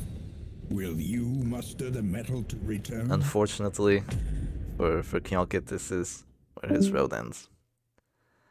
GG's to both players, and yeah, that is all she wrote for Kyokit. Holy, that was close. GG's to Vize especially. Yeah. Kind of wild, that one. Kind of wild. That got really close there. That got exceptionally close.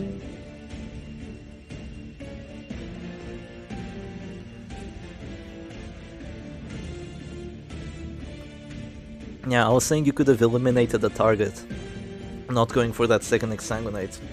And you could have eliminated the Higher Man, you could have eliminated the Crusader. Either was a good choice. But unfortunately, fate would not have it that way. He wanted to go for the healing. Yeah, the Higher Man was at 188 stress. But you know, it is what it is. It was very close. It was a good performance from both players. And now it's going to be Baize versus Mr. D once you know Baize has a little break at the very least, I imagine.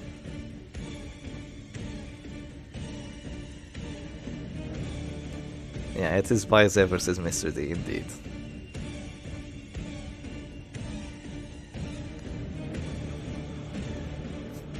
We might not have any more matches today, depending on what the opponent wants, because they are from China, so it is getting quite late over there. Yeah, it's 2 AM. It's 2 AM in China apparently, so they might not want to play any more matches.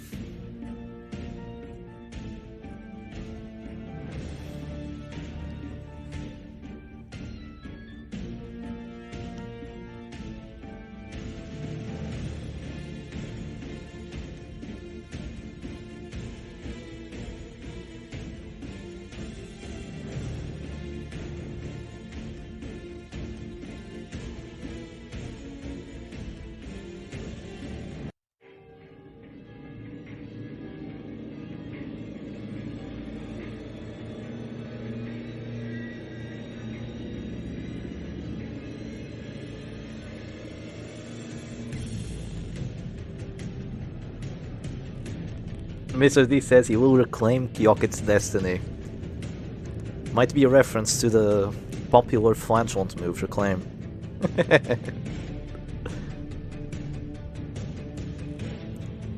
You can dig around it to find it in the game files, Father Nicholas. You can like replace the banners and all.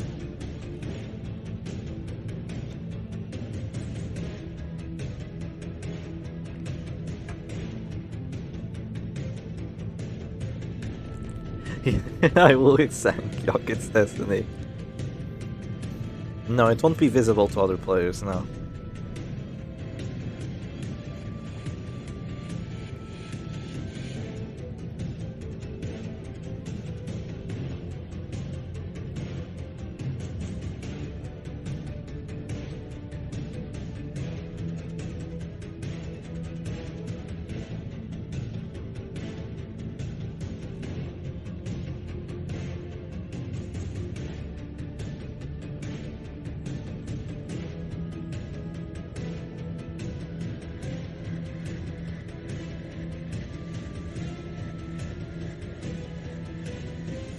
It's a canon event.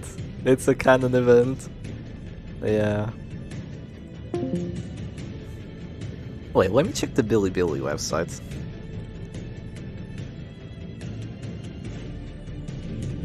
They're on my stream. No, it won't be visible to other players.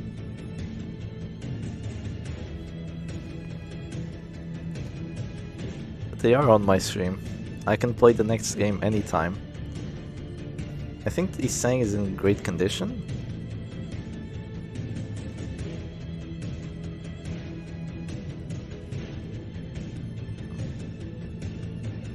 I have no idea.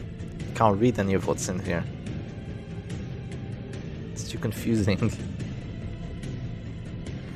If Kyokit goes Reign of Sorrows on the Higher Man, he still gets the riposte before dying of stress. Right, yes, he does still get the riposte, yes. But I don't think the Higher Man had riposte at that point. Yeah, he didn't even have riposte at that point.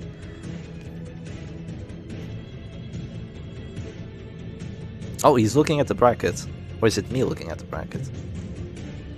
No, it seems to be him. This is way too zoomed in.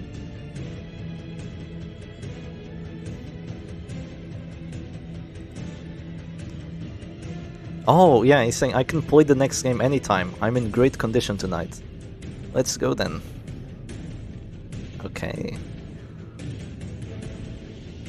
Yeah, we're going to watch Baize's stream because Mr. D's stream is not ideal.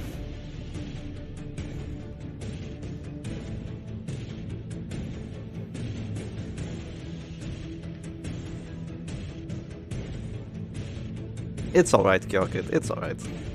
Happens to the best.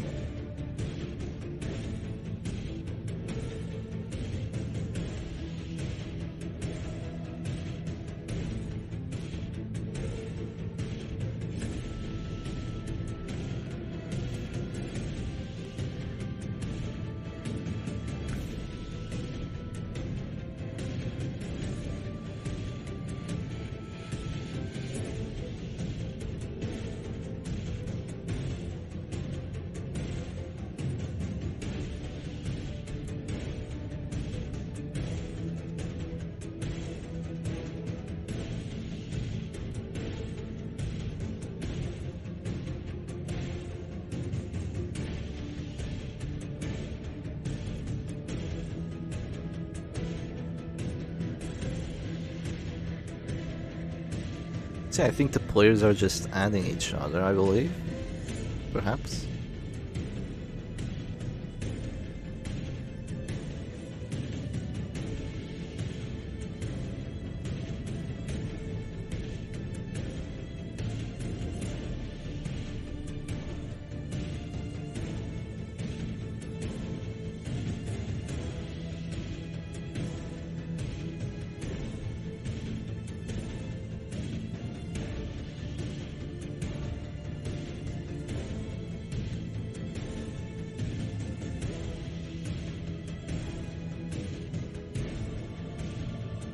Oh right, I do need to change the players, so this next one will be a best of 5 between Baize and Mr. D. So it will be a bit of a longer one. Hopefully, hopefully not as long as Syac's one with Mr. D, but we'll see.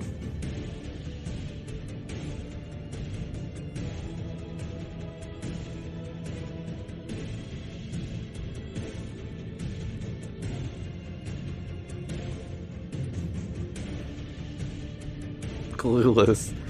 Yeah, the other one was 3 hours. Only 3 hours.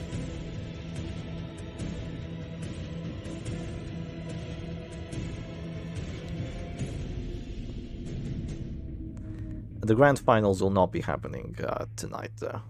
Yeah, it will not be happening this evening. It will be left for another time. Yeah, it's gonna be way too late, I'm sure.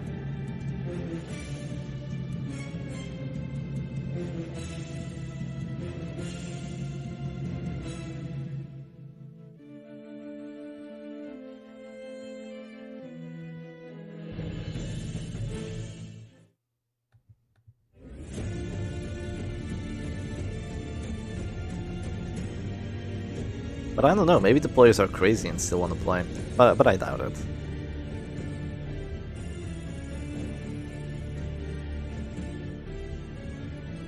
Should be a video instead of a live stream. I think live streaming is more exciting. At least for tournaments.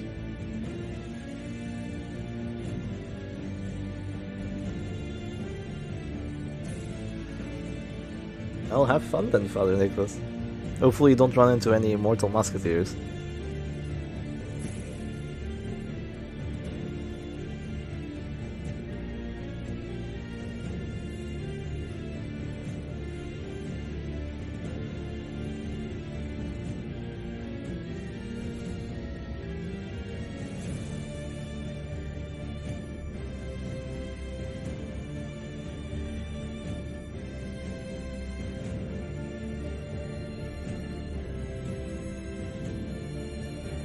Did both these players lose to Syac in the winner's bracket? Yes, they did.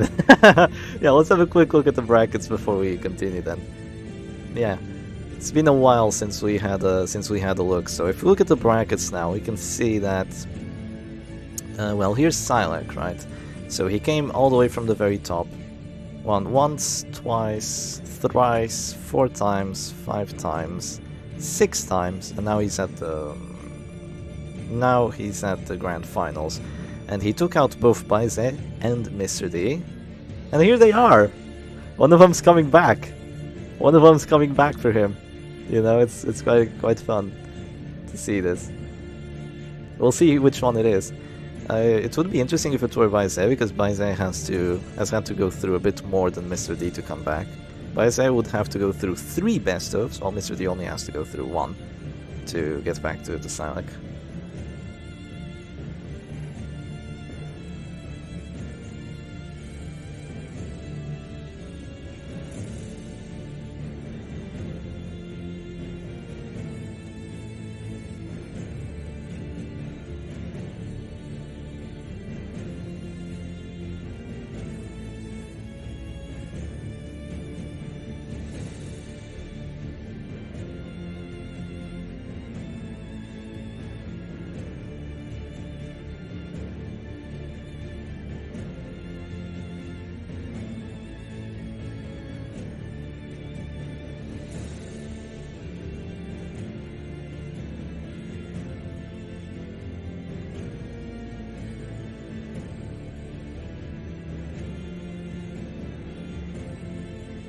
I can just stop by and get him to backseat gaming for me 1 sentence if needed. Surely. I mean, you can just ask Xang or redeem. I'll probably say redeems before Xang's. And then you'll die because you don't have any characters left and you can't redeem. So you just pass.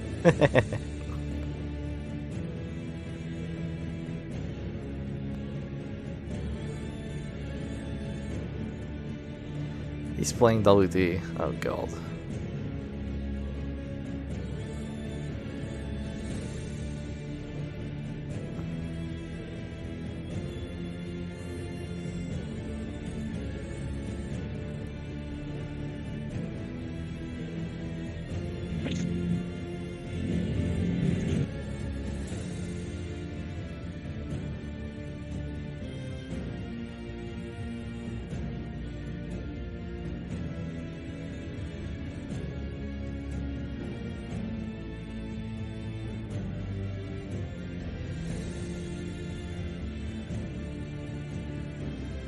Who's the favorite? It's actually a good question. It's actually a good question. Between Baizé and Mr. D. Well, Mr. D made it to the winners finals. Baizé didn't. Let's have a quick look at the brackets again.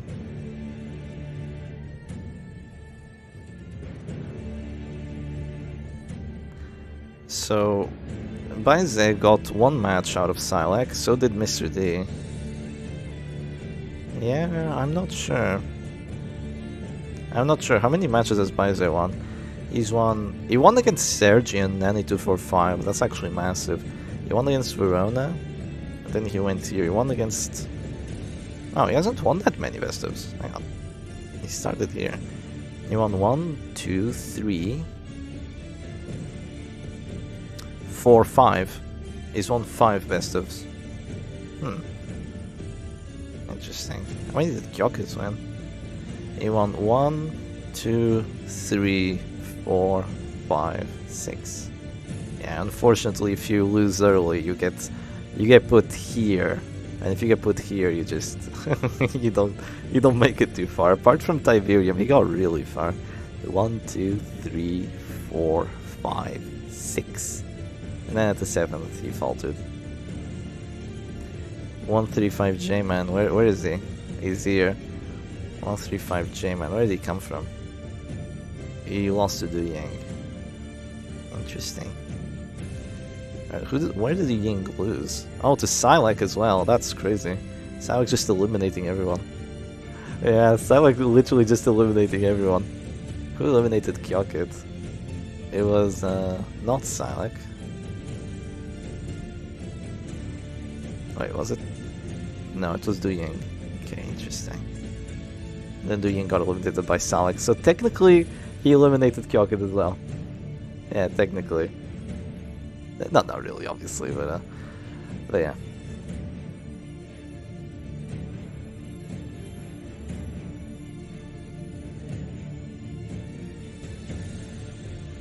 Oh, okay, there's the stream. Oh, they're getting ready to play. They are getting ready to play.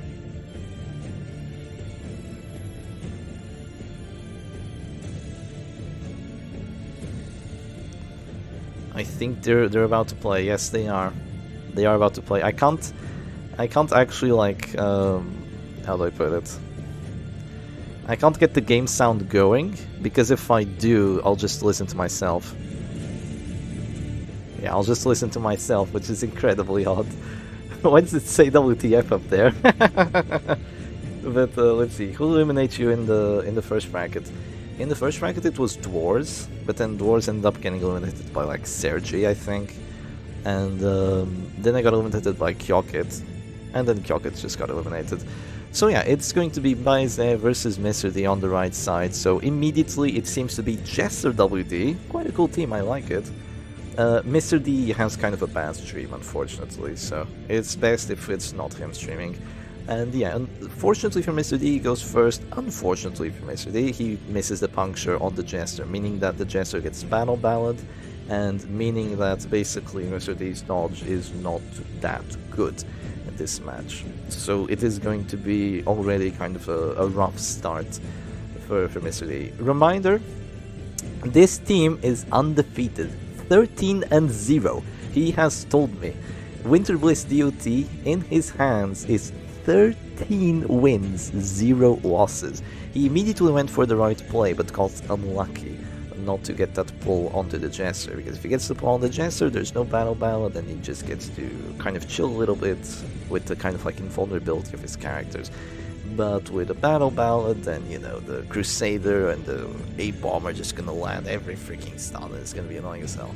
Now, thankfully for him though, he does have that, what do you call it? He does have that rejuvenating vapor, so he will be relatively fine against direct damage here because he's able to just click out of that store. Yeah, it was a dodge. It was indeed a dodge. It's unfortunate, but it is what it is. That's why Puncture has 120 accuracy, but even then it can miss every now and then, surprisingly. There's going to be another skis on that Crusader. That is a huge crit though. That is a huge crit. That means the Crusader is dead in 7 rounds. And he doesn't really have anyone to heal him, honestly, apart from like an Arbos, but the Arbos doesn't want to heal him. He can heal himself, but he's kind of just spending turns trying to counter other skills while the Shieldbreaker keeps doing things. But unfortunately, yeah, the Shieldbreaker is trying to be super useful, but it didn't work out too well. It goes for the Festering Vapors, hit 3 characters out of 4, applied a crit with that Materia Pestis, which is actually quite good. That means a lot of DOT coming through, and I don't see any immediate kill pressure from Baize at the moment. He does have Inspiring Cry, as weird as it looks, like very much like Zealous on there. Does not have Solo, has Harvest instead. Might not matter in this specific matchup. Not having the Solo might actually be kind of handy, because then you can deal with the regen, but it is a bit of a weird situation to be in here. Yeah. Because normally you bring Solo on the Jester WD, in case they have like an uppercut and push, or in case they slam you around, or in case they try to motivate you, get your finale off, you just battle ballad, and then they're extended and you get pushed, and then you solo. You're right back in there, ready to do finale, ready to get the crit on it. So now he's going to harvest. Question is, does he get the bleed? He does get the bleed. That's huge, that's actually huge. That means that this Jester is essentially not dead, but he's not having a good time either. Definitely not having a good time. He's probably going to click here at Harvest. Yeah, that is the move when you play Winter Bliss DOT. If you think your Jester is gonna die, you kind of just go for a final Harvest and pray that it lands and pray that it works out for you. I do believe a battle ballad has been dropped. Yes, from Mr. D's side as well. Yeah, I see a plus 20 on there, so he did drop the ballad, but still misses the Jester a couple of times. Gets an immediate 60% death blow with that Jester onto the enemy Jester, and he's now in a position to finale. So I'm gonna have to say, this does not look good. Jester WD is really not the team you want to play into when you have Winter Bliss not. I think Mr. D was expecting kind of like Oppressive Vestal, or expecting like a stress team. But it could have been WD as well, could have been Jester WD, and these teams are really making it rough. Really making it quite rough for Mr. D to actually just try and win this. Yeah, Baize is pogging for sure. He is for sure pogging here. Though Mr. D does have a lot of crits. I mean, look at this character's crit, crit, crit. Like, it doesn't look too terrible. He's gonna go for the blights, applies it on everyone though, apart from the A-bomb, but I mean, it's the A-bomb. He has nice blight resistance. So yeah, there goes the manacles onto the flagellant. Getting some stuns through. A lot of DOT on that Crusader. He's at this door the next round, so he's going to heal here so that doesn't happen. Kind of a wise move to heal here before he gets the Destroy Divas and all that.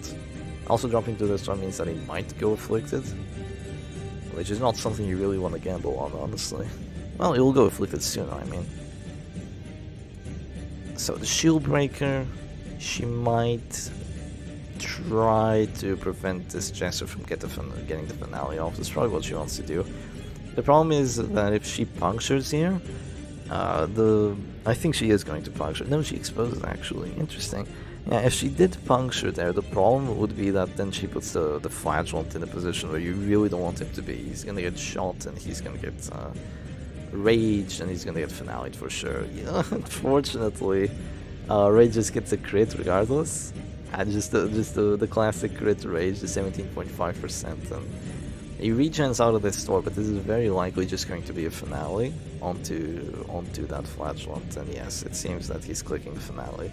He goes for it, gets a crit, which is really fortunate, I must say, and now he must wonder, is 2 characters still enough to win this? Because you have Expose, you have Adder's Case, you have Serpent Sway, and most importantly, you have Festering Vapors and Protect Me, but it might not be enough.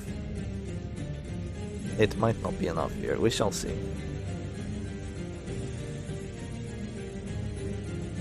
Also depends if the Crusader gets a Virtue or not. If he gets a Virtue, it's really Joker. Baizai has absorbed the Kyoket luck. Oh dear me. Oh no, that's bad. Wait, should I click the robot? Should I click the robot again or not? Whoa, gets a crit heal. Okay, he stays alive. Now all that he kind of has to do is just drop a couple shots at that Antiquarian and kind of force her to go take cover, force her to go protect me. Definitely not shots for 11, but... Oh, is it still too late? Ah! I clicked it in time. Just barely. Oh my god. Oh my god! Okay, this is too much. This is cuteness overload. Let's get out of here. Freaking weaves. Anyway. Yeah, every time I click the robot, I get honey trapped or something. It's wild. But anyway, the Antiquarian is just chilling, it seems. She's gonna go for the take cover here, surprisingly. I thought it would be a Protect Me. Yeah, I thought it would be a Protect Me on the Shield Breaker. To at least give her like 60 dodge and the protection. Ah, women! No! My greatest weakness as a Circus player. Yeah. Oh wow, that extra dodge would really not matter. 80% hit chance. Jesus. Yeah, Battle Ballad is whack. Battle Ballad on this team. Jester WD really is the counter to a team like this. You just can't do too much. You have so much accuracy on him. He's still going to flare just to get rid of the annoying dazes. And also the stealth, of course. And the Crusader is gonna go... masochistic? Moves forwards. 0 dodge. Yeah, seems to be masochistic. Probably masochistic. The Jester, what is he gonna do? He's gonna go for the Dirk Stab onto that Antiquarian. She's taking some heavy damages. It's probably not enough though, it's gonna take another sniper shot. Minus damage. I think minus damage was just from the fact that he was at this store. Moves forward so it needs to be abusive. You know, I thought of that too, but I didn't want to make that joke at that point. Got to bite on everyone, right? Or on no one? I couldn't really tell. Probably on everyone. Goes for the manacles now. Oh, that's bad. I mean, it might be irrational as well. That's a possibility, but I don't think I saw minus accuracy. So it's weird. Yeah, abusive doesn't move, that's true, but there was this long ass time where I thought that abusive would make you move. Yeah, there was this long ass time that I thought abusive would make you move forward, and I was like 100% sure of it, but it was a complete lie. Obviously, abusive does not move you forward nor backwards. It does not move you whatsoever.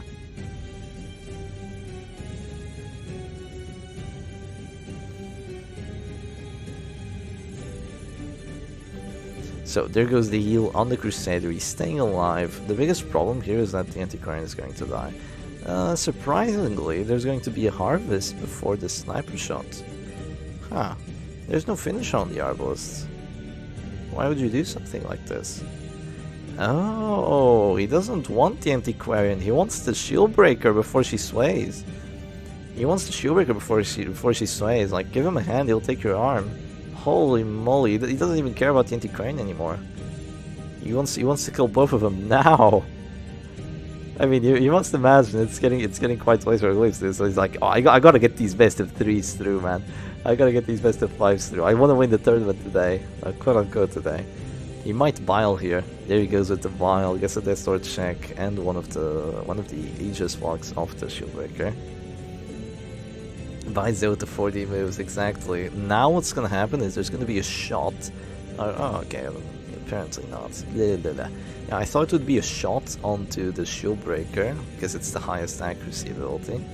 And followed by a Harvest double death blow. I thought it was gonna be that. But I guess I was wrong. Yeah, it's gonna be Harvest regardless. Whiffs the Shieldbreaker, surprisingly. Even with the finisher accuracy. Yeah, extra 48 accuracy on that Jester, by the way. Wild. Kinda wild. And can Mr. D survive this? Like, against the riposte from the A-Bomb, like, the A-Bomb just looks so solid here. He's gonna be able to drop manacles with almost guaranteed hit chances. It's weird. Did he say crit, crit, crit? Is that what happened? Are we hoping for a triple crit? I'm not sure. I might have missed it. 53% hit chance and gets it.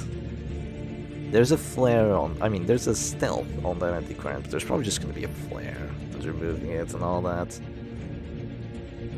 It was at the top of the screen. Oh, was there? Oh, I completely missed it then. Funnily enough, I don't look at the top of the screen when I'm playing Butcher Circus. I look at like the character's hips, pretty much, and then down to their abilities and down to their DOT stats. That's where I'm always looking. I am not in the know. No, I am not in the know exactly. And it would actually be funny playing Butcher Circus with a Night Tractor, because a Night Tractor, holy, Night Tracker. My eyes would always be like around here. This is where I'm always looking when I'm playing Butcher Circus. Sometimes I look there, but it's rare. Sometimes. Yeah, I'm always looking at their hips. It's like where the characters... how do I put this? It's closer to where you can look at everything you need to look at, which is the blights, the HP amounts, the buffs, the debuffs, the stuns, where you hit them as well. I hit them in the hips always. I never like point at their head or something, or at their chest. I always point at the hips. It's quite an interesting thing to think of now that I mention it, but yeah, hopefully not distracting Baize too much with this train of thought, but that is gonna be win number 1 for Baize. And yeah, no more Jester WD. So let's go back to the image, let's give the players a little chance to rest, and I'm going to take a teeny tiny break myself, hopefully not break too much of the next match, but I do need a bit of a break, so I'll be right back.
Alright, I have returned. And let's see, are they gaming yet? I might have missed the start. No, they haven't been gaming yet. Mr. D is just waiting to get ready. Oh, I know why it said crit, crit, crit. Someone said that in the chat. Okay, now they're ready.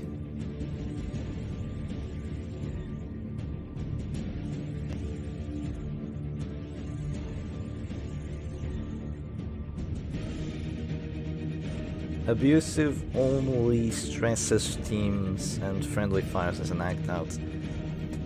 You should note that it isn't completely accurate. What the wiki says is not completely accurate to how the game actually is. In the Butcher's Circus, that is, but you know, it's fine. Okay, so it seems to be Baize playing with WD now, so you get off the Jester WD and you go straight into the real one. And it seems to be quite laggy. Hopefully it fixes itself. And it is... no, it is quite laggy. Do I have anything on wrong, or... hang on, maybe I need to refresh it. Okay, no, it seems to be working better now. No, not at all. Hang on. Yeah, sometimes this happens on Billy Belly, sometimes it kind of messes up a bit, so... we have missed pretty much the first turn, but let me try and guess what happened. Crusader managed to get the Bulwark of Light off. Flagellant was stunned. Man-at-Arms was stunned. Man-at-Arms was marked. Man-at-Arms was shot. No, Man-at-Arms bellowed. Then what did the A-bomb do? What did the Crusader do? I'm not entirely sure. Maybe one of them missed the stun. Yeah, maybe one of them missed the stun, but it looks like this is gonna be a Bellowbot MAA. Oh, this does not look good for... yeah, this does not look good for Baize. Like, he might be able to break through in time, but... oh, it is not looking good. Especially not with without stabilizing Tiller on that Arbol. She's not going to be doing all that much damage. And the Beldios are going to be crazy here. They're going to really ruin that Arbol's damage and everyone else's damage, honestly. So here comes Rain of Sorrows, applying blights onto everyone. There goes the stun onto the Flagellant right back. Quite lucky for Mr. D to go first, I must say.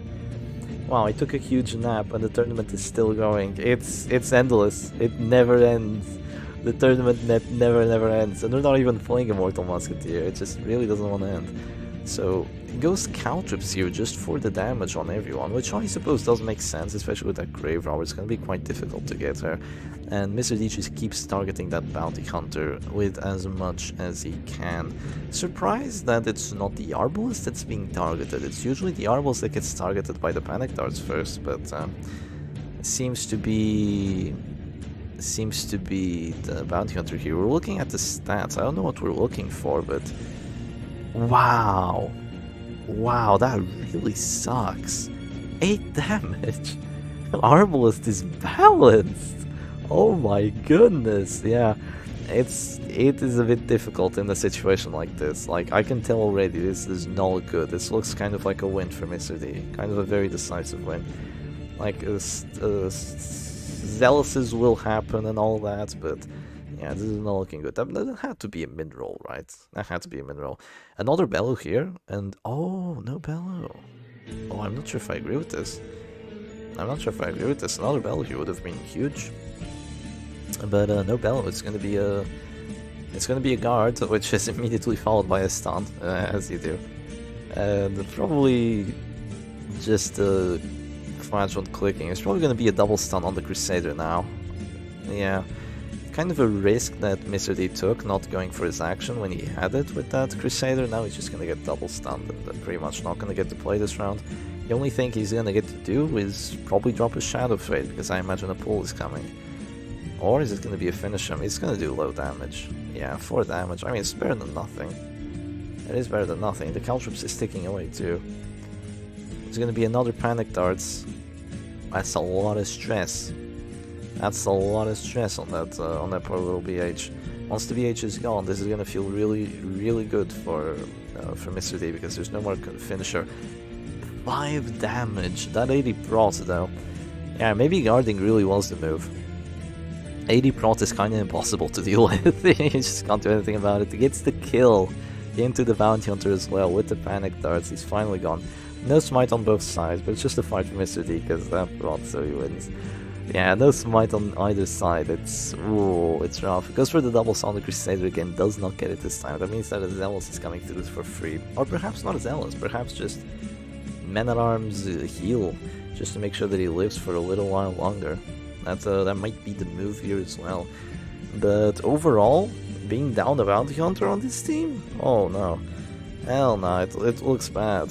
It looks really bad. Sure, you have stuns and you have Cal troops and you have all that, but eventually bits and bits of stress are gonna come out and they're gonna hurt you, and they're gonna hurt you real bad. They're gonna hurt you way more than you're hurting them. That's kind of the problem here. Of course, eventually there's also just gonna be a redeem that kind of just changes the game entirely. So yeah, the Man-at-Arms clicks, now the Arbos probably shoots. If she does enough damage, which she does, barely, the Crusader will probably just heal. Shuff is back. I don't see him. I don't see Shuff. Did this person just trick all of us? This person probably just tricked all of us. Nah, y'all are tricking us. Oh, it's Yar. Yar is here. Oh, you meant Shep. LMAO. Hey, well, nice to see you again, Michael. I mean, Shuff was here, but unfortunately, like, it's really unfortunate. Shuff showed up in the match against Immortal Musketeer. Like, can you believe it? You never hop onto the Butcher's Circus, you hop in once in the entire tournament, and it's against Immortal Musketeer. And it's a desync as well, like, oh man, I'm so sorry. He probably had such a bad idea of us, they're probably like, wow, they really like this stuff, huh? I don't know why. Yeah. Rest in peace, I say. It really is unfortunate, but... oh well, the Man-at-Arms is probably gonna rest in peace soon. Unless the mark goes away. If the mark goes away, it's gonna be a hell of a lot harder. But I think it's there to stay. Oh, I rhymed. Let's see. Oh, it went away! It's only a 25 from now on, which means that he might survive a couple of rounds of it. You know. Gameplay! Wow! Stun into stun into stun! Oh, this is wonderful. This really is wonderful, isn't it? This is exactly what you want to see, my man. This is exactly what you want to see. There's going to be yet another stun. Does it go through? Yeah! Another stun. Come on. I think the Flagellant might have enough to drop a redeem now, though. I was gone for a while, and I will be gone for the rest of the day. So I just came to wish you all a good day and a good tournament. It was good to be with you all. Bye. Alright, bye-bye, Michael. Thank you for showing up again. Hope you have... hope you have a good rest of the day too. So, does he have enough? Oh, it's not enough. He's only going to be at 15 if he clicks. So it's probably just going to be a Panic Towers. Oh, Mr. D kind of didn't want to go for that because he was a bit... he doesn't want to waste stress, obviously. And going for that Panic Towers around the Arbos did waste stress, but you kind of want to get the Affliction on her and you kind of want to get the Blight on her. She doesn't act out for a bit of stress. 40 gets the kill. Only the second one and gets the kill already. That is quite big, honestly. But is it enough? Because his Arbos is dead to 2 Panic Darts and there is still absolutely no reach to this Grave Robber. She's just chilling. She's just Bing chilling. Like, this is as Bing chilling as it gets for a Grave Robber. Just a team with no pulls, while you have some chonkers in front of you, and you get to just enjoy your life, really. it is what it feels like here. Oh, it's gonna be a stun on the Flagellant. Oh, this could get tricky. This could get tricky if the stun goes through. Yes, the stun does go through. I would advise caution. If you lose the Flagellant prematurely here, you might actually lose the match. So you really don't want to throw. Obviously, another crit with the Panic Darts. Jeez, Panic Darts loves the crit. And it does a hell of a lot of stress to that Arbos too. So she's already at Death's Door. A crap ton of Blight on her. Crap ton of stress on her. Another Panic Darts and she's for sure done. Hey yo, the Chinese are hearing. You and you went with the Bing Chilling. How did they hear? Wait, did they say something about it? I mean, I think they are hearing, because if I turn the sound on... While you have some chonkers in front of you, and you get to just enjoy it. If we turn the sound on, there I am, right? If we turn the sound on, it's just me. Which is fine, obviously. But they're gonna go for... well, they don't have to go for the heal here. I think they might just heal the Grave Robber. I think that might just be the plan here. But they do not get to go first, so perhaps not the wisest move. They're gonna go for the Holy Lance onto the Arbalest. Another reason that is a decent move is because now it puts the Flash one kind of out of harm's way. He can still be stunned by Manacles, and I think that is what Baize is going for here, because that's his only chance of success. And honestly, I highly respect this move. Even though you only have a 10% chance of getting the stun, 30 if you crit, it is your only chance of success, and if you have one chance of success, then, you know, you need to go for it. Yeah, you do need to go for it. So there's going to be a big redeem there, and he just surrenders, seeing that, you know, Mr. D does the right move, and it is going to be 1-1 in this best of 5. So yeah, 1-1, and that means that no Jester WD for... no Jester WD for... wait. Yeah, for Baize, and no Silex Prot for Mr. D.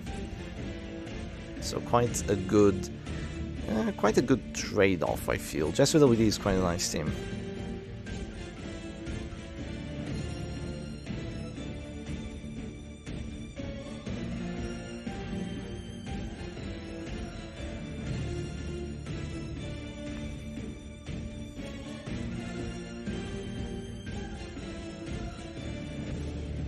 Maybe, Shep, you have a Xiaomi phone, so they are interrogating you. Well, I do. How the fuck do you know I have a Xiaomi phone? How do you know? I've never said that anywhere. How the hell does he know?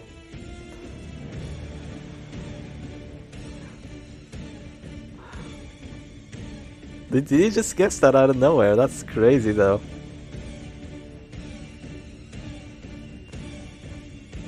Wait, do you not actually clean carpets, or do you only clean fake carpets? Kinda true. FCC is a weird guy.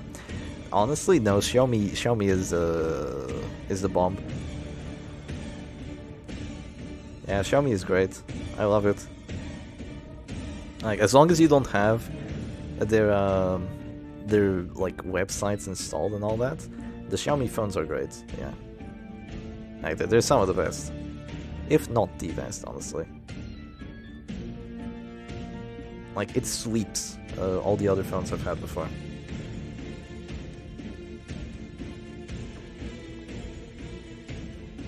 Not a paid ad, by the way.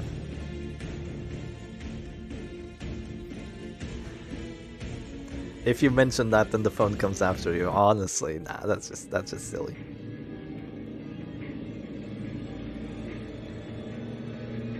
That do be just silly.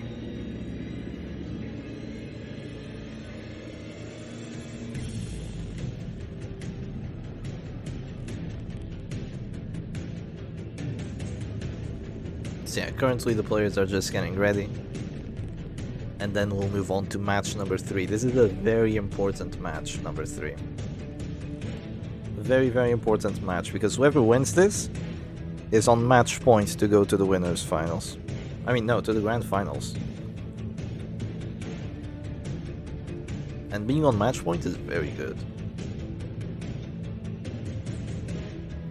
Also means you can get swept back, but usually very good.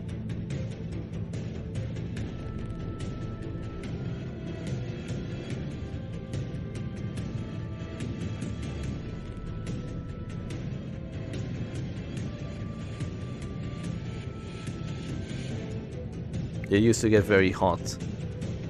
Yeah, mine does that too sometimes.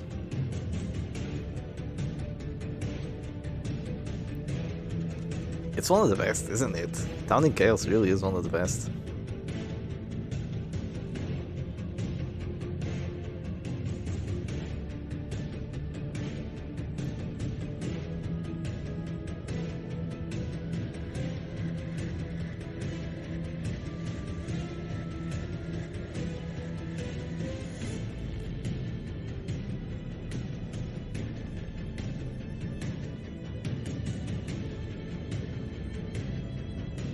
I didn't like that they don't have a warning for overheating, and that the glass tends to get permanent yellow marks. But if you can ignore that, it's alright. The glass?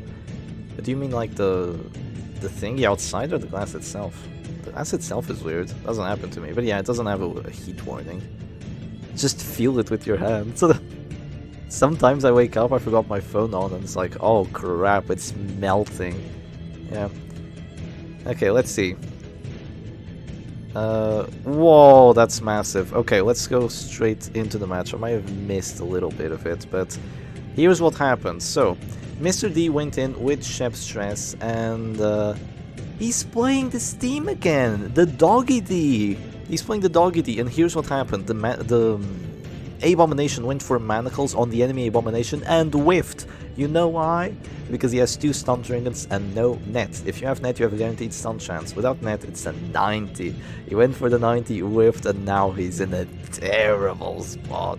Because not only did Mr. D go second, oh dear, not only did Mr. D go second, he also gets to act first, pretty much, honestly. So this is really good. For you and Syac were the best players. Who was? Sis and Professor Halo, most likely. Those two were like from the first tournaments.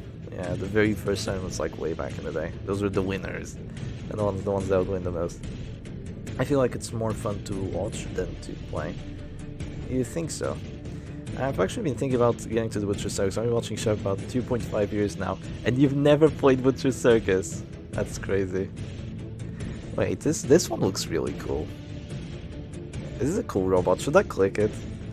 Like, this robot looks so cool with the spider. I think I should click it. I'm gonna click it, guys. I know I shouldn't, but I'm getting distracted by the freaking website. Okay, of course. It's not a funny spider robot. It's women again. God damn it. God damn it. Okay, getting back into the match. What the hell has happened so far? Looks like the man-at-arms has been marked by the doggy, meaning he has no protection left.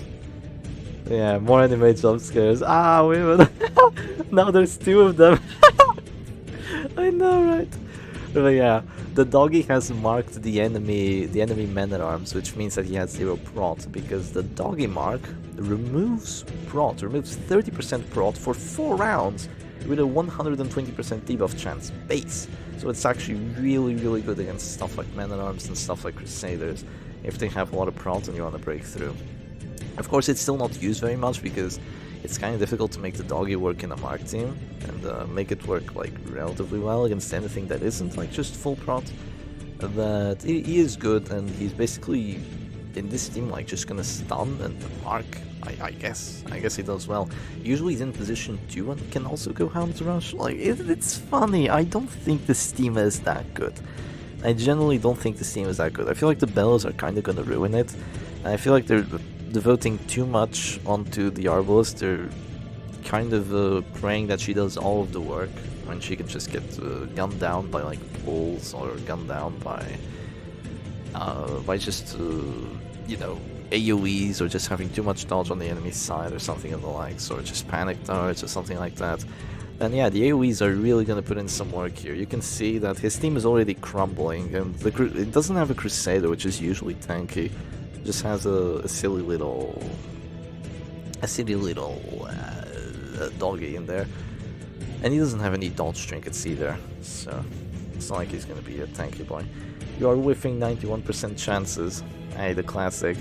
So the Bounty Hunter goes for the finish him onto the enemy Man-at-Arms, gets to finish him on there, quite good, and it is a 3v4 as of now. Doesn't look terrible, but it is very good for Baiza that he gets to go first here. Can we get some face red droopy eyes for our father Nicholas? Yes, yes, yes, yes, yes, yes, we need to get more of those. So, there's going to be a slam, fails the slam, meaning that there's probably going to be a detransform bile here, just to kind of chill for a bit. But if that happens, if a detransform bile happens, there is no guard available now because of that slam. And I'll be honest and say that a slam here would probably not be the best move, because after the slam happens, what the opponent's going to want to do is just black check the Abomination, shoot him, and kill him all in the same turn. And then you still have to deal with a Flagellant and a doggy, but dealing with a Flagellant and a doggy is a lot better than dealing with a Flagellant, a doggy, and a big doggy. And especially if the big doggy hasn't transformed again. So why didn't he move forward with the Hound Monster to avoid the finish him? Because then you just get hit with a come hither, and the doggy is too important to just to sacrifice your Hound's Harry turn for the Man at Arms there. At least that's what I feel like. That's what I would have gone like. That's what I would have done. You could do it, but I don't think that would have been too wise, because he probably would have just died anyway. So it wouldn't have been too good to sacrifice your most important turn of your team to do that. The Hound's Harry really is just important to keep spamming, especially in a situation like this where the enemy has no riposte, the enemy has barely any dodge, the enemy doesn't have good bleed resistances, the enemy has one bleed clear, but that's definitely not going to be enough. The enemy doesn't have any anti-stress, so the Harrys in this situation are just imperative to winning, and you're just going to keep spamming them. So now he transforms and goes for the pile. He actually gets a really juicy crit on there. It's just going to be a pull on the doggy and probably a stun onto him as well. But oh, the DOT. The DOT, it is coming through. Like, this does not look good for Paise. The team is kind of on the brink of collapse here after this Reign of Sorrows. The backline is probably crumbling. One punish or one Harry will make that Abomination crumble. The doggy is now afflicted. He gets 5 dodge, making me think he went selfish, especially since it's also -5 accuracy, so most likely is selfish. He's gonna go for the blackjack, has a 120% chance to get it, and it's an 80 to get the stun on the doggy, and oh, it fails. It fails. It has really good accuracy, but what is Houndmaster in Portuguese? Oh dear. What is Houndmaster in Portuguese? Honestly, I don't know. I genuinely don't know. Yeah, I genuinely don't know what Houndmaster in Portuguese might be. I'll need to have a look. I'm not entirely sure. Yeah, I am not entirely sure. I don't think we have a name for someone that is a Houndmaster. Like, I could say, like, Master of Dogs. I could say something like that, but I don't think we have a Houndmaster. But I might be wrong. Yeah, the Master of Dogs. Yeah, that's... If I were to say it, it would be directly translated to Master of Dogs, so... Ippy would it be.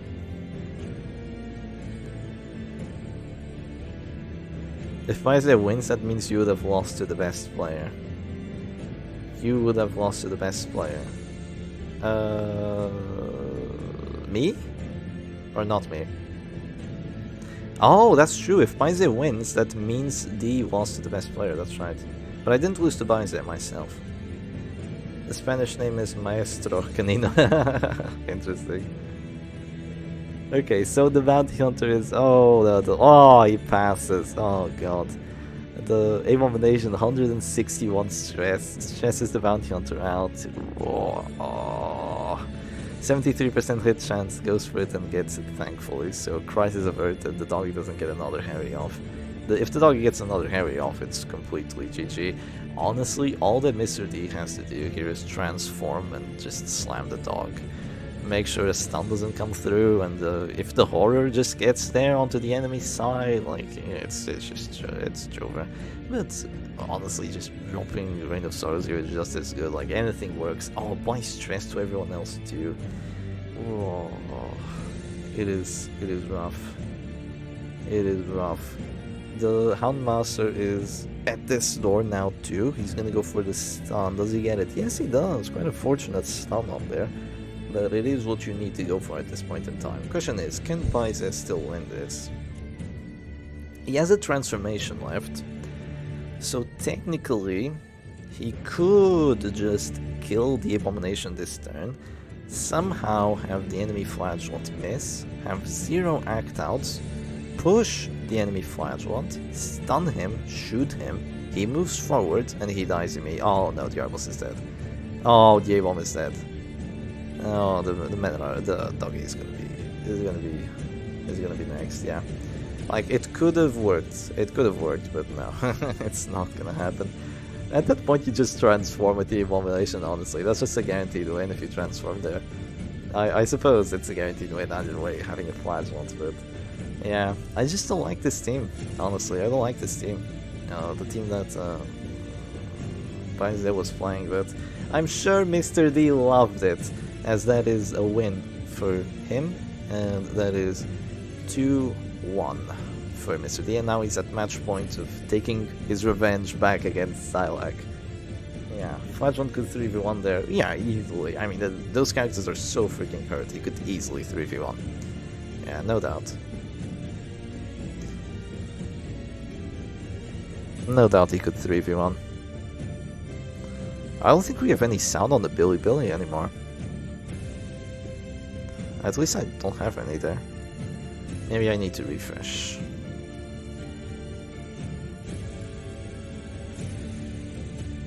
Nope, still no sound. Unfortunate. I think the opponent is deciding what to play. Wait, the stream might have ended, or no? No, it hasn't, it hasn't.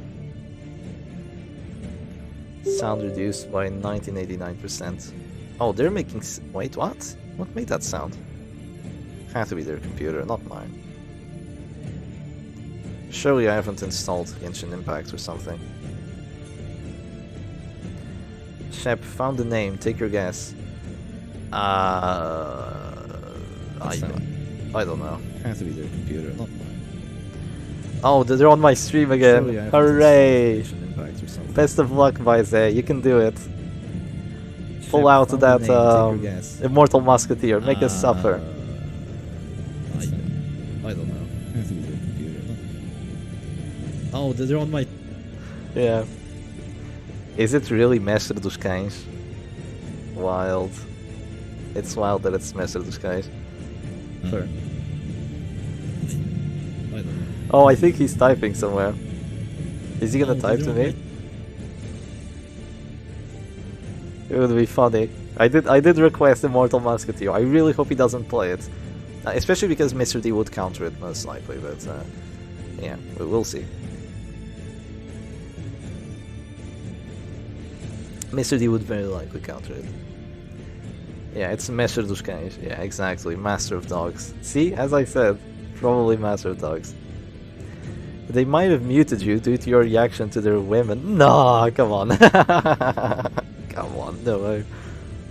They're probably annoyed that the website has so much anime in it too.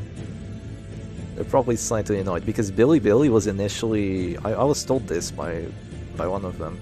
It was initially a website for streaming animes, but then gamers started to use it too to stream their games and stuff. Because they kind of don't have a YouTube, I think. Yeah, they don't. No, they don't have a YouTube. They use different stuff. We have WhatsApp. They have WeChat. We have. They have TikTok. We also have TikTok. That's the one thing. What was 15%? After the tourney, can we watch anime? I need some suggestions, okay? I suck at anime. I don't know what's good. They have TikTok, we also have TikTok. That's the one thing. Okay, we're going into the match though. We are going into the match. Here it is. Here we are. Let us see if we can make it work. Yep, we are going straight into it. And oh my god, is this? Wait, that's so interesting. It's almost Syac Special, but it's not. It's Syac Special, but with an Abomination and a Vestal in position 3. That's so odd. Can we watch Corpse Party? I don't know what that is. Yeah, it's different. Okay, so in terms of how this match is going... Oh no, why do you pull the Arbalist and not the Vestal? I suppose the A-Bomb would... Oh, that's genius though! The A-Bomb transforms, so you can... That's actually genius. The reason they have the Abomination and the Vestal in position 3 is because they're very used to playing against WD, and WDs are always going to have that Manacles to stun the position 3 character. They love to use Manacles on every single one of their characters and one of their teams. So to make sure that the Arbalist doesn't get stunned, the Arbalist is the most important character, what they do is they put the Vestal in position 3, and if she's stunned, then so be it. I mean, you're just passing a turn stunning her. And if she stuns you, then you know you both pass the turn. But if she gets pulled and would be put in a position where she can't really do too much, or she can only Mace Smash, then the Abomination can transform and slam. And he has 2 move trinkets for that exactly, because he is expecting to slam. He is expecting people to actually pull that Vessel. That's actually genius. I like it. I very much like it. Look up Blue Waffle. Poku no Pico. No, I don't trust these names. I don't trust these names. They look sus. So now the occultist, instead of killing the occultist, funnily enough, they're just... I'm not sure if I agree with this, but instead of killing the occultist, they're just making him useless by putting him in position 1. Or, right, like, quote-unquote useless. He can still use his weakening curse, and he can still use his Stygian Embrace, but his horror abilities are gone, and those are the ones that are really scary. I kinda don't agree with this all that much, because... excuse me, I feel like with a damage team against stress teams, you can do a lot of just maneuvering them around in a way that's going to be more advantageous for you, but you can't beat around the bush. You need to kill them. Just disrupting them isn't gonna be enough. They're gonna keep battling, they're gonna transform twice, and you're just gonna lose. So I feel like he has to get a kill. Just disrupting the hell out of Mr. D is not gonna be enough. At least that's what it feels like to me. So yeah, he's gonna go for Stygian Embrace onto the Man-at-Arms. There's probably gonna be an immediate flare on that.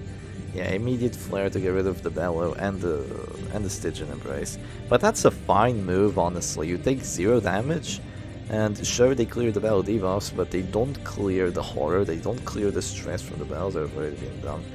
This match is a battle between Goku and Naruto. Bro, Goku would win, easy. Easy, like not even close Goku is gonna win. Like, he can teleport around, he can go Super Saiyan. I'm not... Is Dragon Ball Z an anime? Or not? Gamers, or weebs, clarify me on this, since I'm not sure.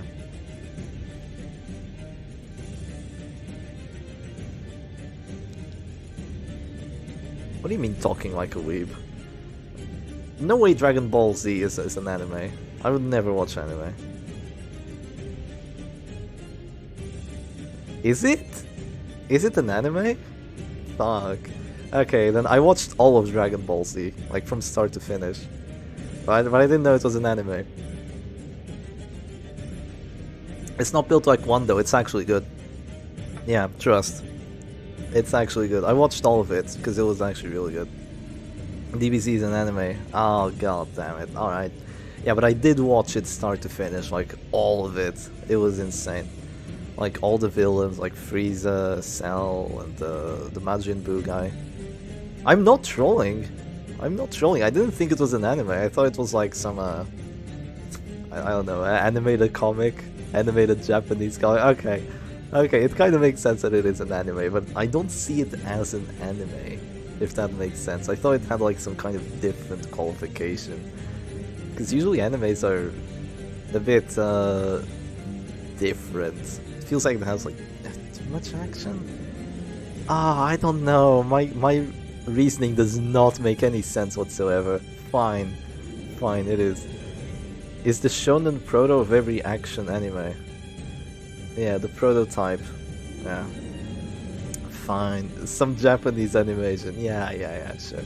Okay, fine. You got me. I watched anime. I watched a freak ton of anime, actually. But just that one. Portugal translation is a whole different thing than the rest of the world. So it is okay to think like this. Yeah, see, there you go. I had it translated in Portuguese, so it was great. It was great. No, but it is amazing. Dragon Ball Z is like, I 100% recommend it. Even if I sound like a weeb saying it, like, it was awesome. It was genuinely awesome. But in terms of how the match is going, I've been getting so sidelined, and honestly, the Chinese players must be hating me. Like, I must be muted already. It was great. No, but okay, somehow I'm not muted already. But, yeah, they're getting afflicted on the Arbalest. I don't know what affliction that is. Maybe, well, once they click the Arbalest, we'll see. Once they click the Arbalest, we'll see, but they're taking a lot of stress, and this is a team that really cannot handle stress all that well, because it doesn't... It's kind of like WD. It's gonna have those bellows, and it's really gonna slow down after a little bit. Yeah, I'm not a weep, Chef follows logic. It also doesn't have as many reliable stuns. Only Dragon Ball Z. Yeah, Mr. B does look a bit worse, I agree. A tiny bit worse. It depends on the Arbalest affliction. Like, all of it actually depends on the Arbalest affliction. If she went abusive, I'd say this is a win for Baize. If she went fearful, I'd say this is a win for Mr. D. It's weird, but it all depends on that. It literally all depends on that. Something as tiny and minute as that. What were the other animes that I watched? Oh, okay, she seems to have some nice damage. But she has 15 dodge. Huh. No, she must have gone fearful or something. Yeah, she just has nice damage because she's herbalist. Didn't you say you watched a couple? I watched Your Lie in April. That one I admit is actually an anime. I watched Your Lie in April and I watched... what was the other one? And You Thought There Is Never a Girl Online. Yeah, I watched that one too. That one was also an anime. Not as good though. Like, still funny, but not as good for sure. Not as high quality. It's pretty good until the Android Saga. I don't know, I liked it. I just didn't like the stuff that came after Dragon Ball Z. It just didn't feel that good. I stopped looking at after it. Your Lie in April mentioned. Yeah, I watched it. I'm the official Cartoon Network Circus commentator at this point. Wait, I'm the official Chinese Circus commentator at this point. I don't know why they still have me on, but I love it. I unironically love it. It's 6 hours into their stream. It's how many into mine? 7.5 into my stream. I'm barely commentating on the game, but I promise, as soon as something exciting shows up, I will commentate. I'm sure the players are playing flawlessly. Okay, so there's -10 accuracy there onto the bounty hunters, stuns, and yeah, okay, it's just gonna be this all around. Baise is gonna get stuns, and whenever Mr. D isn't stunned, he's gonna bellow. That's what's gonna happen. Let's go back to animes. Yeah, the Android Saga is good, but after that you can see the quality dropping. Isn't that like Dragon Ball Z Galaxy or something? Like it goes after and changes to that. I don't like Tsundere. No, I don't. Cartoon Network chef. I don't know, I associated it to Cartoon Network. I don't know why. Goku is really different character after Dragon Ball Z, what they done to him. Yeah, I didn't like it. They had to nerf him. Wait, does JoJo count as an anime? Is JoJo also an anime? No way. Yeah, that crit is huge, by the way. That means that he's probably dead. Tries to flare the damage debuffs away, surprisingly. Just to make sure that, ooh, the bounty hunter could do 0 damage here. JoJo is an anime? Oh, fuck. More animes. No! No! I watch so many animes! God damn it! Oh dear. Okay, fine, I watched a couple animes. Does this finish him do 0 damage? It doesn't. It could have, but it doesn't. I don't know what the affliction on that bounty hunter is, but it could have done 0 damage. Yeah, I watched a lot of JoJo. So, yeah, there's that. And I loved it too. Yeah, if it's a drawing animation, just consider it an anime from now on. No! Wait, does that mean that... Nah, that's pretty much the only ones I know. Also, it really sucks that Mr. D has lost his men-at-arms to all that, because all he has left is a Flagellant and an Abomination, and he's pretty much not going to be able to act because there's a Vestal. Like, Vestal is so freaking annoying. She can stun you from everywhere. She can stun you twice. Yeah, she's trying to prove he's not a weeb while he's proving he is. Exactly. It just keeps getting worse. I just keep naming off more animes. Funnily enough. Stormy is a bigger weeb though. You even have a Flagellant skin. A weeb Flagellant skin. The Chinese are telling you that JoJo is an anime. They are? Where? I didn't see it. Oh, they're saying bandage with crit. I don't know. I don't know. But anyway, they're going for the manacles onto the A-bomb, onto the bounty hunter actually. Just try and not get hit that hard. I'm surprised. I feel like a beast spile might have been more important here, but you know, especially since flare is just a possibility. Gets rid of the residual bellow debuffs, and it was before in the top comments. Okay, they're definitely listening then. They're definitely listening. That's good. Wow, another debuff from this Vestal. She really hates her team. Going for a heal, and I think that Baise is just able to stabilize here. Unfortunately for Mr. D, I don't think he has enough to break through. I don't think so. Like, it's close, but no cigar sort of situation, because this Vessel just heals a bit too much.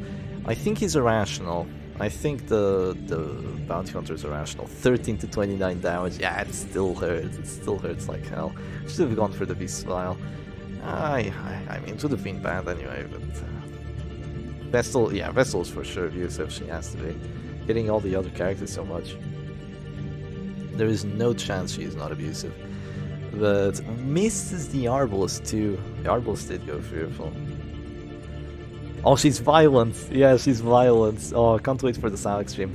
I don't know who to watch between Baize and Syac. Who would I watch?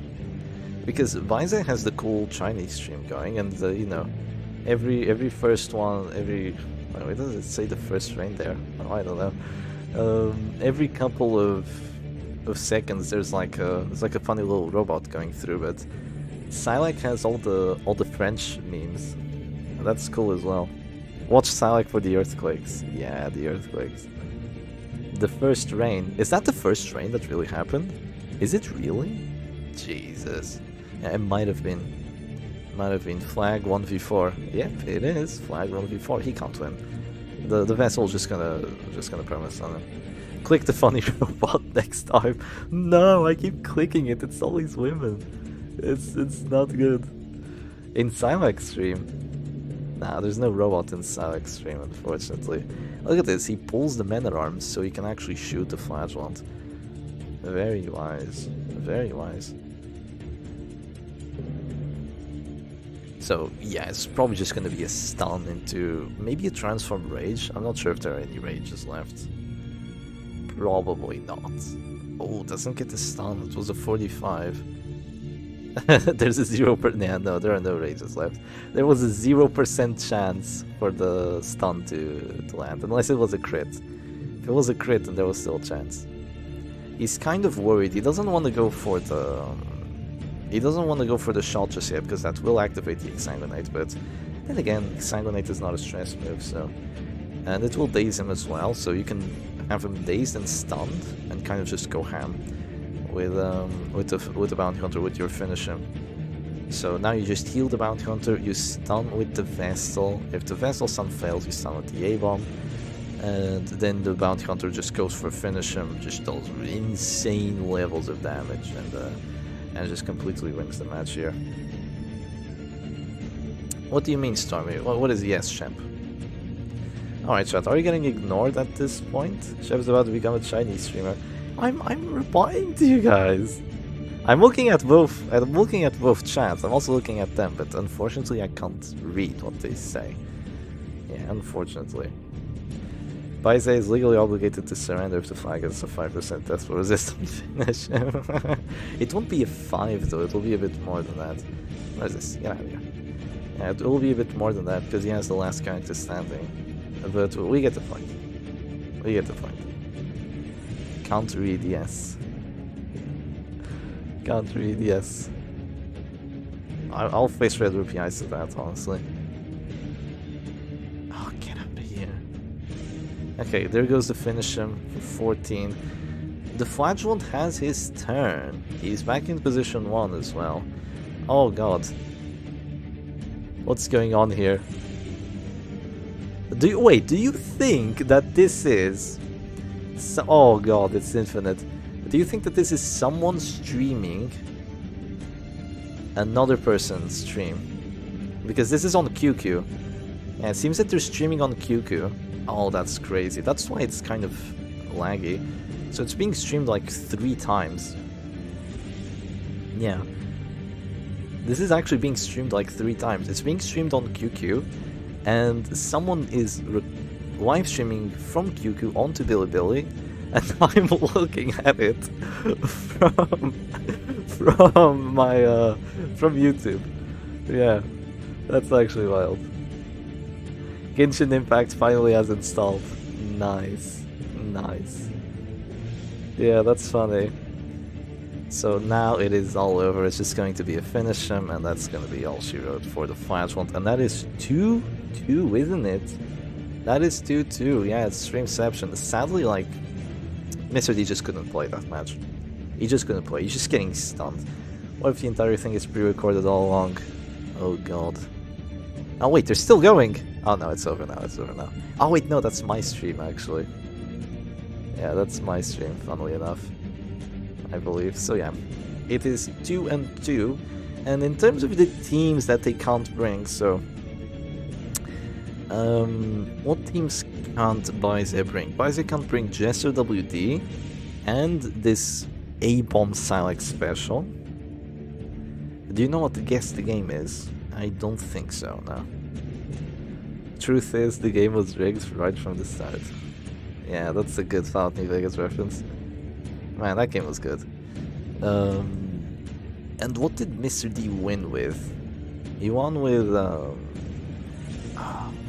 I forgot already. He won with Syac Prot. And Shep Stress? Did he win with Shep Stress? I can't remember. It's kind of important for me to remember because if one of them repeats the teams, I should be able to point it out. But hopefully the players remember more than I do. I've been too distracted with anime.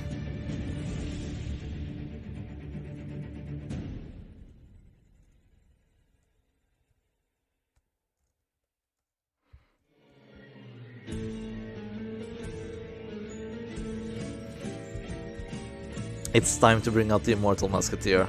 Uh-oh. It's coming.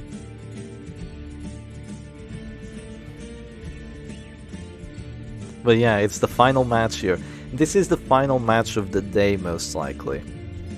This is the final... I'm not a weeb, I've been too distracted with anime. Oh, but this is most likely the final match of the day. I highly doubt either Syac, Mr. D, or Baize want to keep going. It's getting incredibly late for them, I imagine. But yeah, this should be really exciting. I can't wait for it.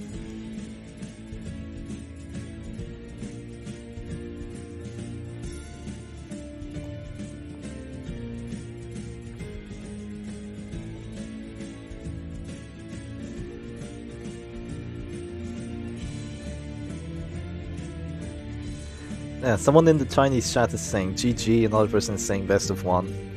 I should log in. Oh, I can't remember where my account was. Oh, they're going into it actually. No time to log in. Alright. Here we go. Let's change songs too. This is too passive. Oh, where is it? There we are. Alright, the final match. Ah, WD versus WD. Oh god, here it is. Did no one win with WD so far? Really? No one won with WD?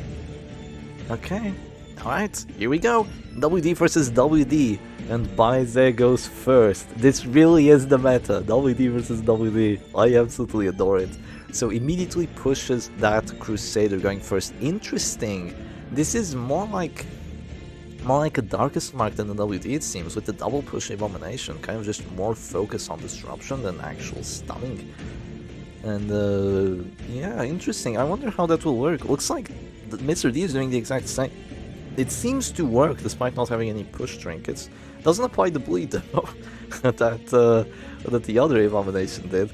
And now both Abominations probably want to just Holy Lance the Bounty Hunters and call it a day at this point. I wonder what the rest of the trinkets are. It seems that Mr. D has Snuff, but it doesn't work because of the crit.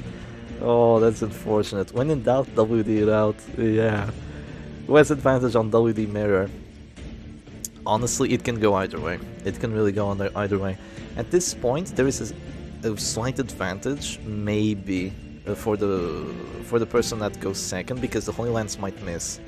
Yeah, the Holy Lance has bad hit chances for Baize, while the Holy Lance for Mr. D has good hit chances. But the Holy Lance hits, so it's pretty good here. Yeah, so it is pretty good. But overall, whoever goes first has the best chance. Yeah, whoever goes first doesn't lose. But at this point, the way they're playing kind of safely by pushing Crusaders and pulling Arbalists, like not going for stuns, the way they're playing at the moment, it seems that, yeah, that will probably happen. I'm not sure if I agree with that move.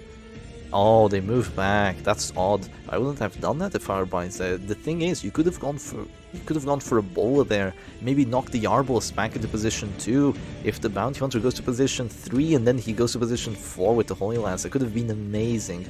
But it does not happen. But you do get to shoot the Arbalist because you went first. So, you know, maybe don't listen to Shepherd Doggy. and maybe go for the shot onto the Arbalest, get the crit, and now you're in the driver's seat because she has to heal while you have to shoot. Of course, it's not just a guaranteed kill, but it is still very advantageous for you. Might have to go for another pull, but first we go for the stuns, right? Both of them are gonna go for the stuns. Thank you. 3. What's that thing from Minecraft where you put your items on? You know, the mannequin? The little mannequin? That's what it looks like. And, oh god, I don't know what that is. I don't know what that is. But yeah, thank you, person, for letting us know it was a crit. No, it's like the one that you put your items on, like, on display. Yeah, that thing from Minecraft. It looks like that. The armor stand, right, the armor stand. Thank you, it is the armor stand. But yeah, getting back into the match, there was a stun into, I believe, the Holy Lands, into... Oh, both teams are basically in their correct spots again. But Bice's Crusader has taken a lot of damage, Mr. D's A-Bomb has taken a lot of damage, same with the Arbalest. So in terms of health bars, Bice is doing a bit better. Yeah. Item... No, the armor stand. Yeah, the armor stand. Yeah. Wherever you put things in the ground. Yeah. So here, Bice does go first, so it's not the end of the world, but he also can't really stun the A-Bomb and the Bounty Hunter. This is immediately what he was going for, by the way. He was immediately planning to stun the enemy Bounty Hunter, because it's kind of like just the habits of having the 2 stun trinkets and going for it. They might not do it, because I haven't mentioned it on stream, but I'm always very critical of them having 2 stun trinkets on the Abomination, because I always run the net for the move chance, and I always run the Brass Knuckles for the stun, so I go with this generalist approach, while this time they're going with the full-on approach. So they can go for the kill first with the Bounty Hunters, finish him. But if they do that, they lose their Crusader. Who's more important, Abomination or Crusader? Let's be honest, it's the Crusader. The Crusader is more important here. So they are going to heal, and Mr. D is probably going to heal as well. Wonder if he heals with... Oh, he doesn't! He shoots! He shoots! He knows! He knows that the enemy Crusader is more important than his own Abomination. So he's going to shoot, and he knows that if the Crusader tries going for a heal here, he can just de-transform in Manacles and probably do enough damage. If he sees that he doesn't do enough damage, he does have 2 stun trinkets on that Abomination, so he has the Spike Chain, he has extra damage on it, so he probably does enough. So it is really kind of a difficult spot to be in. You can try and push the Bounty Hunter here on a crazy last-ditch effort. It will guarantee a push to this Bounty Hunter go to position 4, but he can still get the death blow here. And now he can go first as well. Cruz should lance the Arb as the final action. That would have been fine. That would have been fine too, but Cruz lancing the Arb into a Caltrip's double death blow. You know, lots of things that could happen here. Yeah, lots of things that could happen. Now we need to see the smite value. Yeah, exactly, you're so right. It's gonna be de-transform heal. De-transform heal. Plays it a bit safer. And then does that mean the enemy Crusader is going to heal as well? Or rather binds this Crusader. I'd say that Mr. D is down a lot on the health bars, so he really needs to confirm a kill here and just try to do something. Try to do something. Get a kill with an advantage too.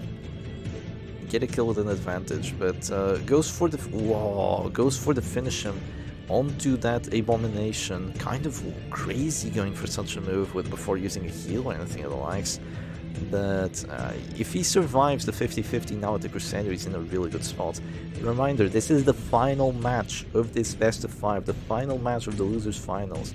Whoever wins this gets 2nd place and gets a guaranteed €30 prize.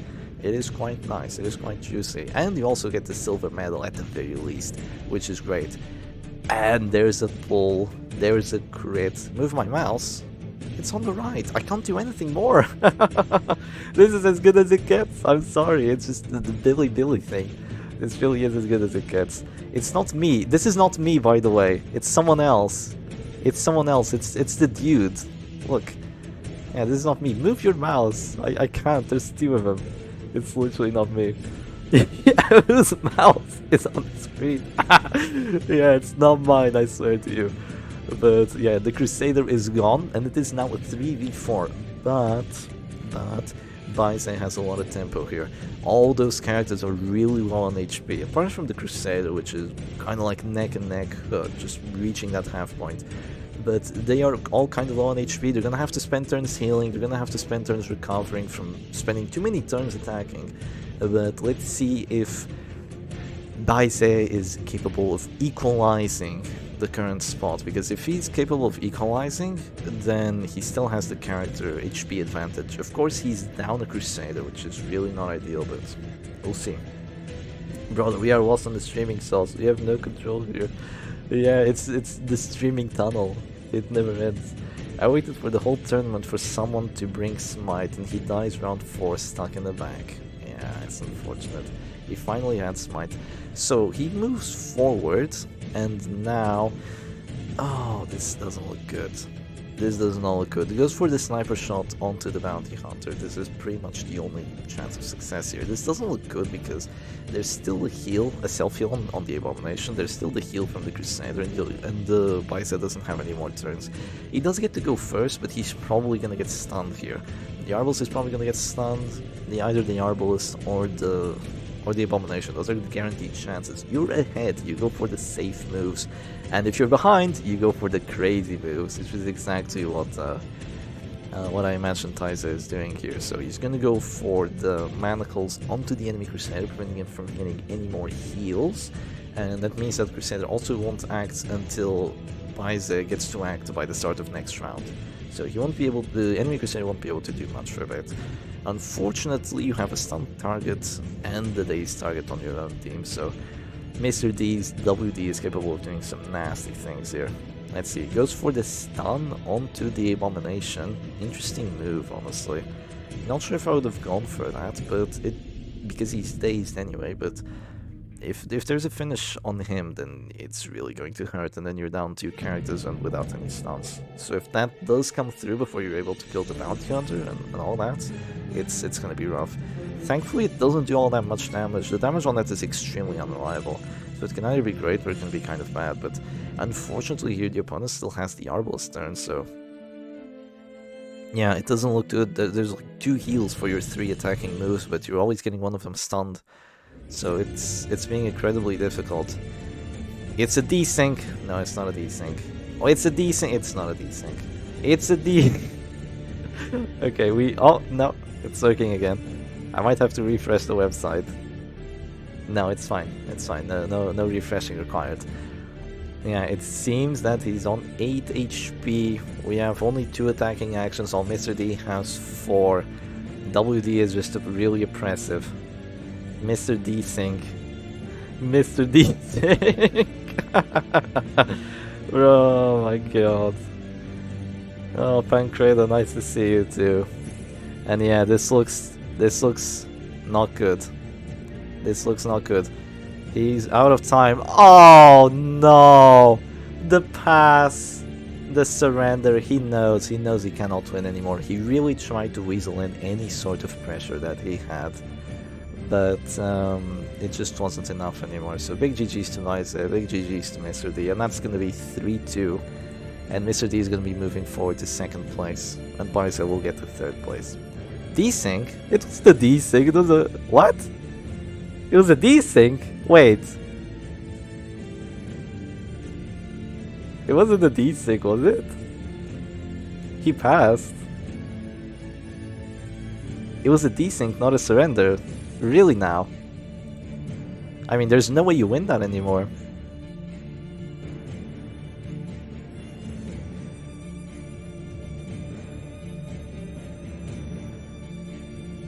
Yeah, there's no way you win that anymore, unfortunately.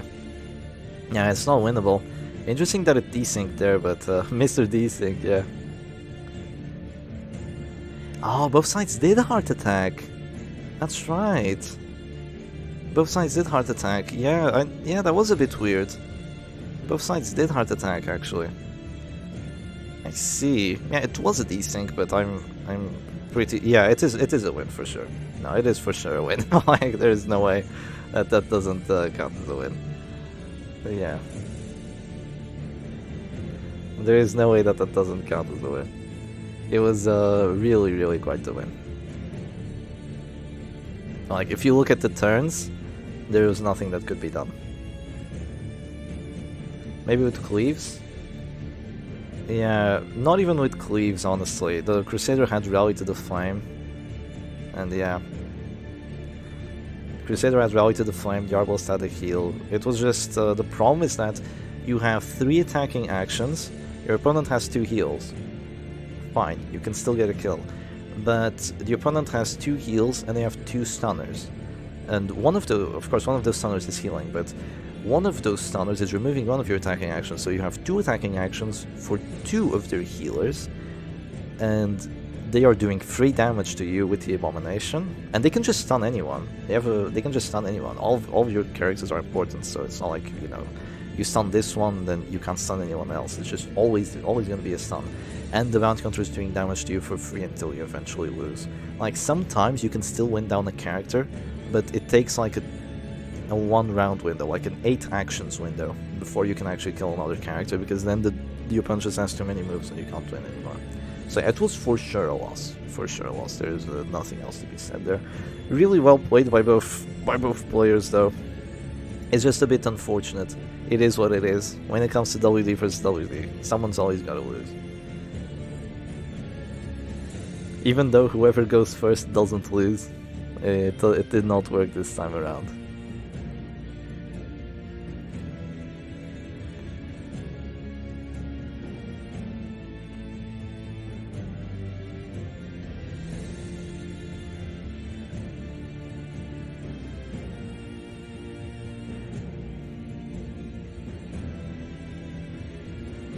So yeah, I think that the opponent will also think this way. I'm not entirely sure. If the opponent doesn't think this way, we might have to go to a vote. Because Mr. D was saying that 100% a win for him, and I agree. It's 100% a win. There's no way you can lose. It's a matter of math. It's not a matter of RNG at that point.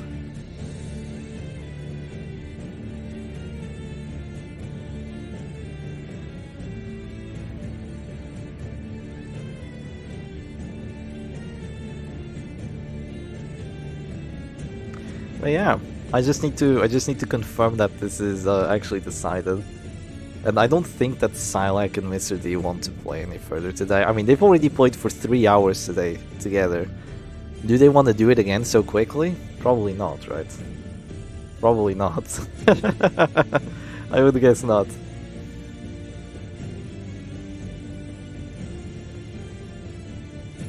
Yeah, one of the Chinese players is saying for sure lose. But yeah, it was a desync. That's so odd. A desync happened right at the end. I don't think Bize will dispute it. I don't think so, honestly. I don't see anything anywhere, though.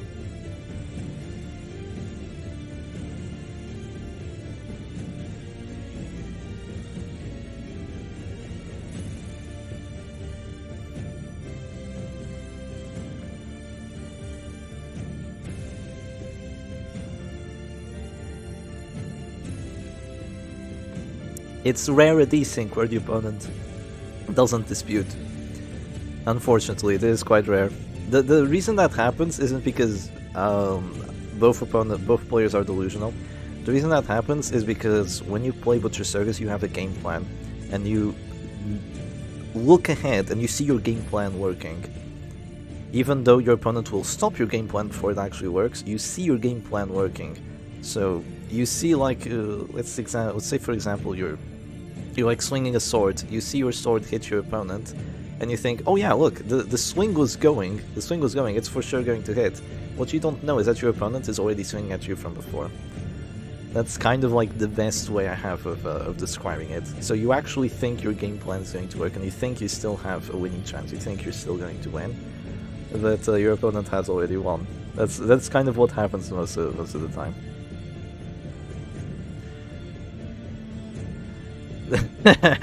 The 93% hit chance finish him. Even with a Bola double crit, it literally doesn't matter. The Crusader has a rally to the flame. It does not matter all that much. Yeah, there's just nothing that can be done at that point. It do be a GG. It's damage team versus damage team.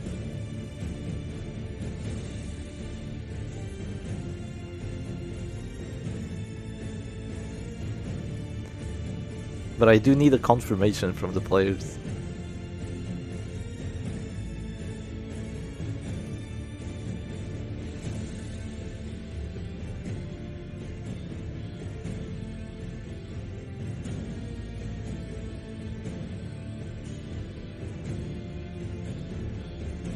No, don't mention it. Don't mention that funny thing.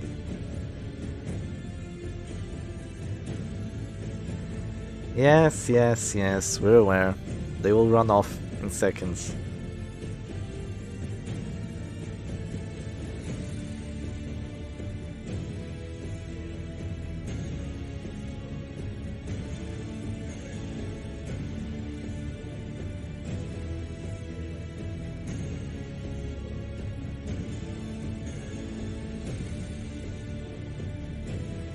Yeah, people are saying GG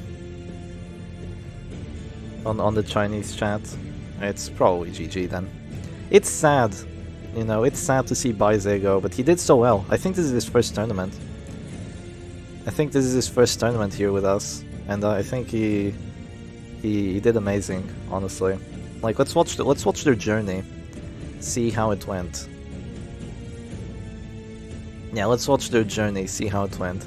So Baize started, where did he start? He started here, he beat Sergy 2-0, that's not easy to do. Beat Nani 2-4-5, beat Verona, then lost to Syac, but still got a game out of him. And then beat Tiberium, we watched that, beat Kyokit, we watched that as well, extremely close, and then was beat by Mr. D, but also extremely close. Like, that was really fun. I think what made him lose, honestly, was that pick with the doggy D, like the doggy WD. Like, maybe that works better in the... how do I put this?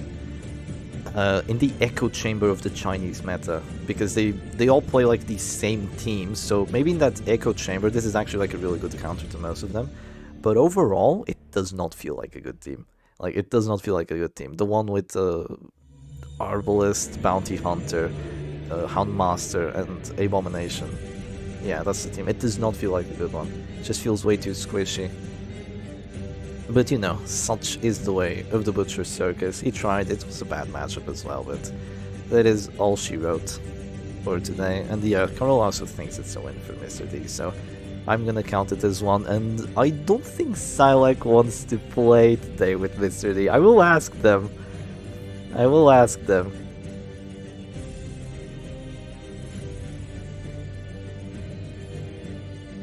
I highly doubt it. Nor do I want to stream anymore today. I am a bit exhausted. It gets tiring after a while. It's been 8 hours, guys. This might have been the longest stream ever. I think the longest stream ever was actually 8.5 hours. Yeah, Syac also believes it's a Mr. D win. So yeah, it's pretty much guaranteed. If you look at Baize's match history, it's all Oppressive Vessel. It's not all Oppressive Vessel. There's Oppressive Vessel, there's LED, there's other stuff.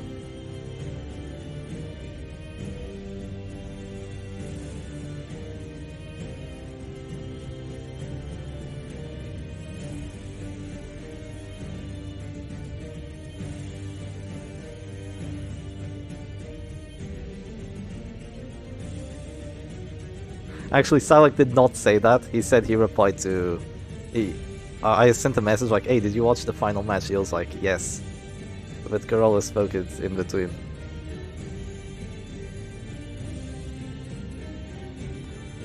No, Mr. D can't play anymore. There's no way. We need 3 more hours of Mr. D vs Syac. You know what? It wouldn't be 3 hours. It might be 6. It might be 6. Staff channel leaked again. It's fine. There's nothing in there. Yeah. We'll see. We'll see when the next stream comes up. The players have to set it up together. Wait. Oh, I think the Chinese opponent wants to play it again. Rematch. Yeah, it says rematch. It says rematch. It says rematch. Look. It says rematch right there. I think that's the streamer. Or something. I highly... No, I do not think there is any chance of winning there, but... I guess we have to go to vote then.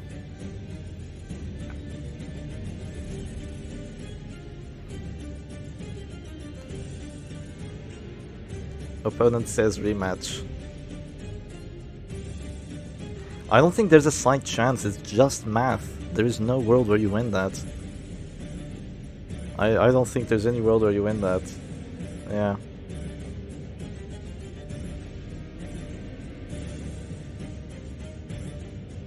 I think it really is just math, it's not a matter of RNG.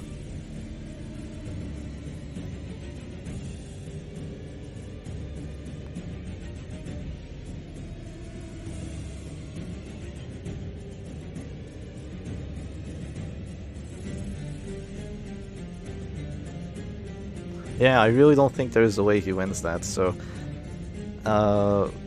myself and Karol are saying the same thing. I wonder what Syac says. Syac usually thinks that there's a win chance everywhere. Syac says they can create the same position.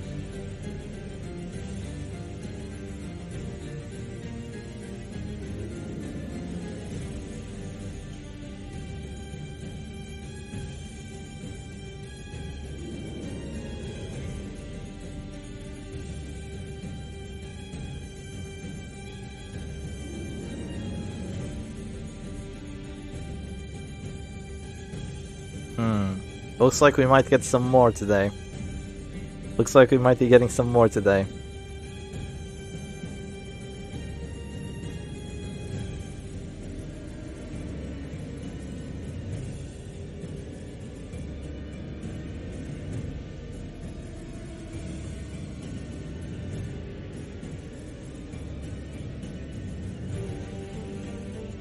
I mean, I think that's a guaranteed win for Mr. D, honestly. It's gonna have to go to organizer vote.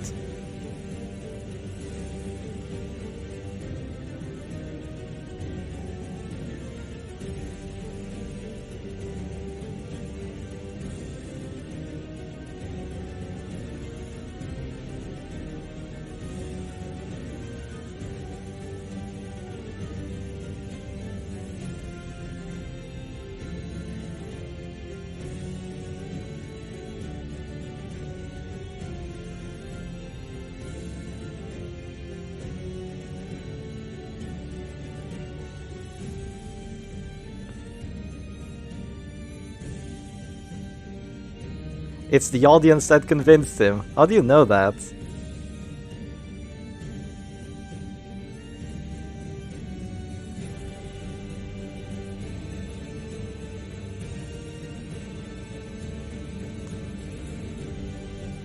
How do you know that? You're just buttering us up.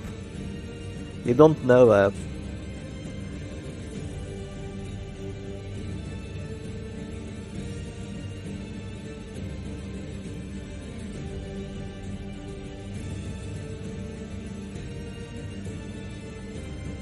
I'm not sure if he takes GG.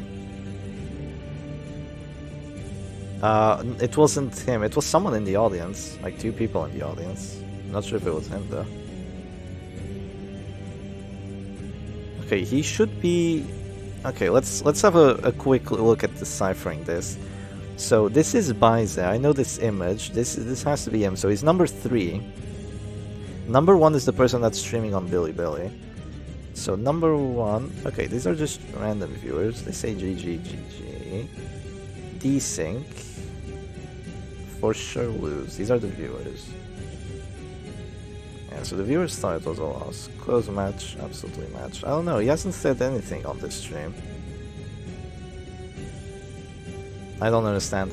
We don't have any way of seeing their DMs. Mr. D won't send them to me.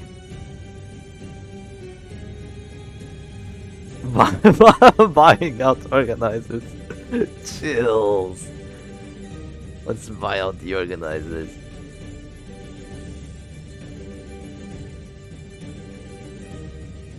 You get 10% of the winning prize. Yo.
I'm people chatting right now. But yeah, it seems that we're voting. It seems that we're voting on it.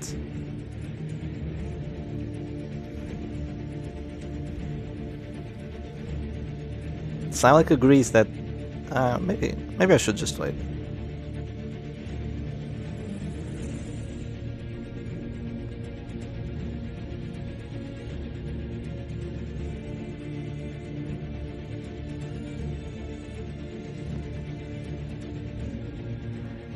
Oh yes, I am looking Chinese chat. I am looking at this.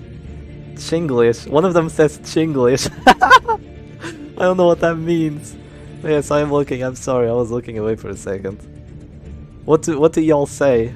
Give us information in stuff we can read. I cannot read this.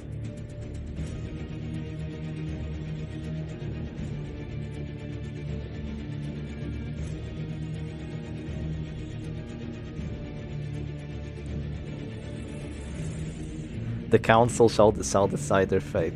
Exactly. They could be saying swear words here and I'd have no idea. It's hilarious. Who?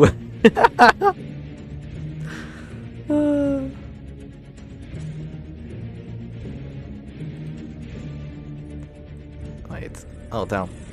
Yeah, I would log into my account, but I can't remember. I can't remember my stuff. I have it written down somewhere, but yeah. The streamception. Oh, it keeps going. Doggy or Syac? Oh, that's me. I'm the doggy. Okay, let me have a look at the Snap channel in a sec.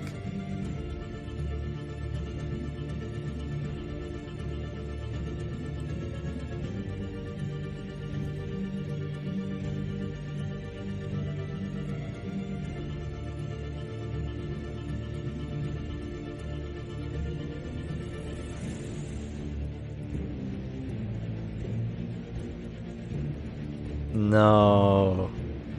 Do we have one? I mean, we kinda have one.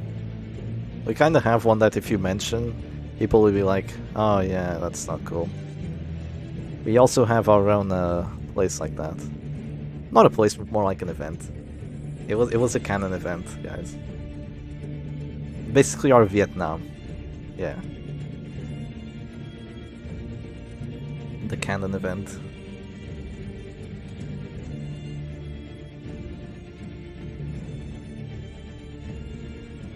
I'm not sure if we did it after the US or before. I need to read up on that.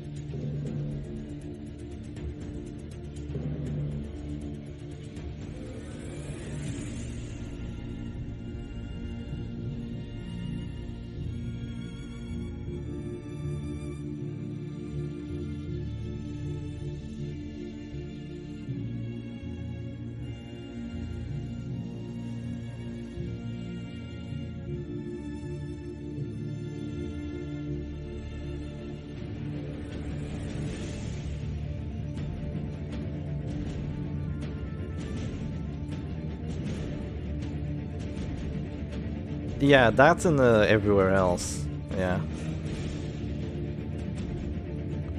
Every country has it. Yeah, true.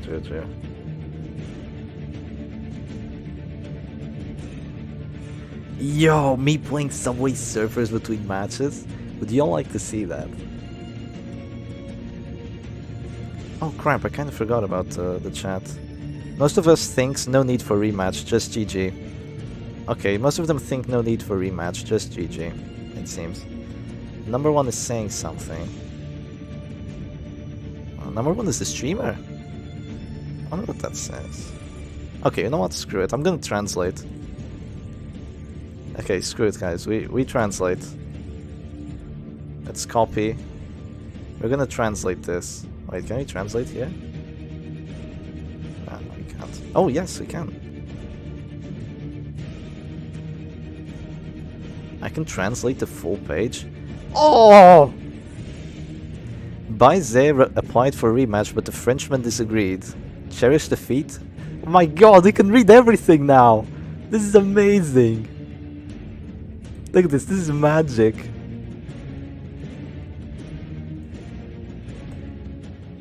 This is what TF boy means. TF boy! It's so TF boy! Oh my god. It's too late, I can't turn on the mic, otherwise I can shout them in English.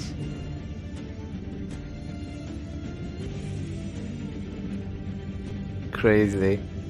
Now we can actually read everything. Defeat is decided. I don't know at the moment.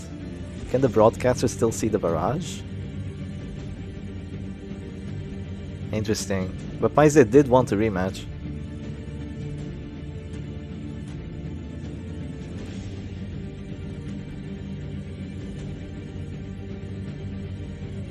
Interesting. Eat the illumination lamp even though the fire is burning and pay off the negative side. What? Chef is able to see everything clearly now. Chef reacting to the chat like a person seeing color for the first time. Exactly, man. That's exactly how it feels.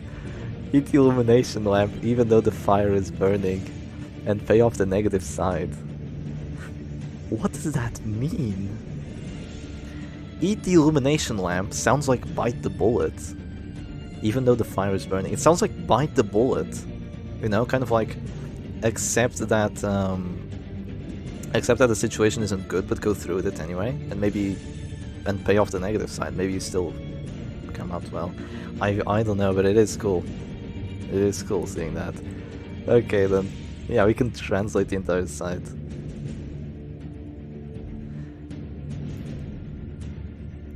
Okay, so it seems that, yeah, so it's 2 votes against 1. Both myself and Carollo think it's a win. Syac thinks it's a big advantage, but he wanted, I think he wanted a rematch with the same position. I think it would be wise.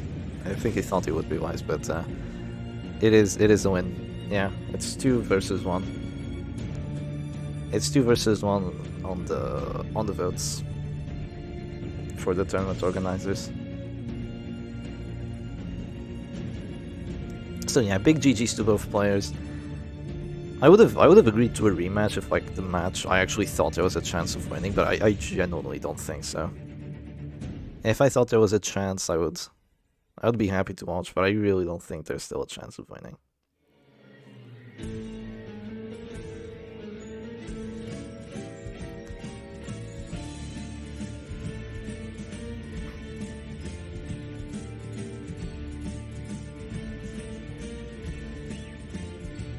So yeah, I think that's gonna be it for today then, isn't it? I think that's gonna be it for today. Let's have a quick look at the brackets then, real quick. So it is gonna be 3-2 for Mr. D. Unfortunately, a desync there at the end that didn't give us like a proper end to the match, but it had to be by organizer vote that Mr. D does get the W. But you know, it was pretty much a guaranteed win. Still very well played by both players. I'm still surprised, not really surprised, but kind of like amazed at how well Baizet played and how well he went on the very first tournament that he played. Like, it was awesome. He was really pushing it. But anyway, we move on to Syac versus Mr. D. This is going to happen either next weekend, in between the next week. It could happen sometime. Regardless, there will be a heads up. The players will just combine with each other when the proper time is, you know, when they both have time to play, because this could take a while. This could take a while, so they both need to have like a free evening or a free afternoon at a time that works well with each other. So we will see if streaming that is possible, and I will give proper heads up. And tomorrow will be the return of Butcher Circus videos. Yeah, it will be the grand return of Butcher Circus videos, so I will start doing them daily again, or at least most days. There might be a day where, you know, I have some other big responsibility that I can't make a video, that I'm just too tired to do so. But overall, be happy for a lot of new videos are coming. So yeah, who do I think will win? Who do I think is the favorite between Syac and Mr. D? Well, if we have a quick look here, we have a bit of a problem. The problem is number 1, number 2, number 8. Yeah, that's a lot. Mr. D has number 2. I don't want to see him with another number 2. Like, Syac has 2 number 2s, by the way. Syac has 2 number 2s. He's played, like, there have been 4 tournaments so far. He reached at least top 8 in all of them. Yeah, he reached at least top 8 in all of them. And one of them he won, and he went 2nd place 2 of them. One of those was against me, by the way. Yeah, I got 1st place on that one. So yeah, he has a lot more experience in these recent tournaments than Mr. D, but and he also has the advantage because he only has to win 1 best of 5. So I'd say that Syac is more likely to win, but anything can happen. Anything can happen. Anything can happen, so you never know. Let's give Syac a 3rd number 2. And 4 more number 8s for the funny. Yeah, from the now to the end of times, yeah. We'll see what happens. It should be a really fun rematch between the both of them, though. It should be very exciting. But anyway, hope you all enjoyed today's stream, and I'll see you again another time. Cheers. Bye bye everyone.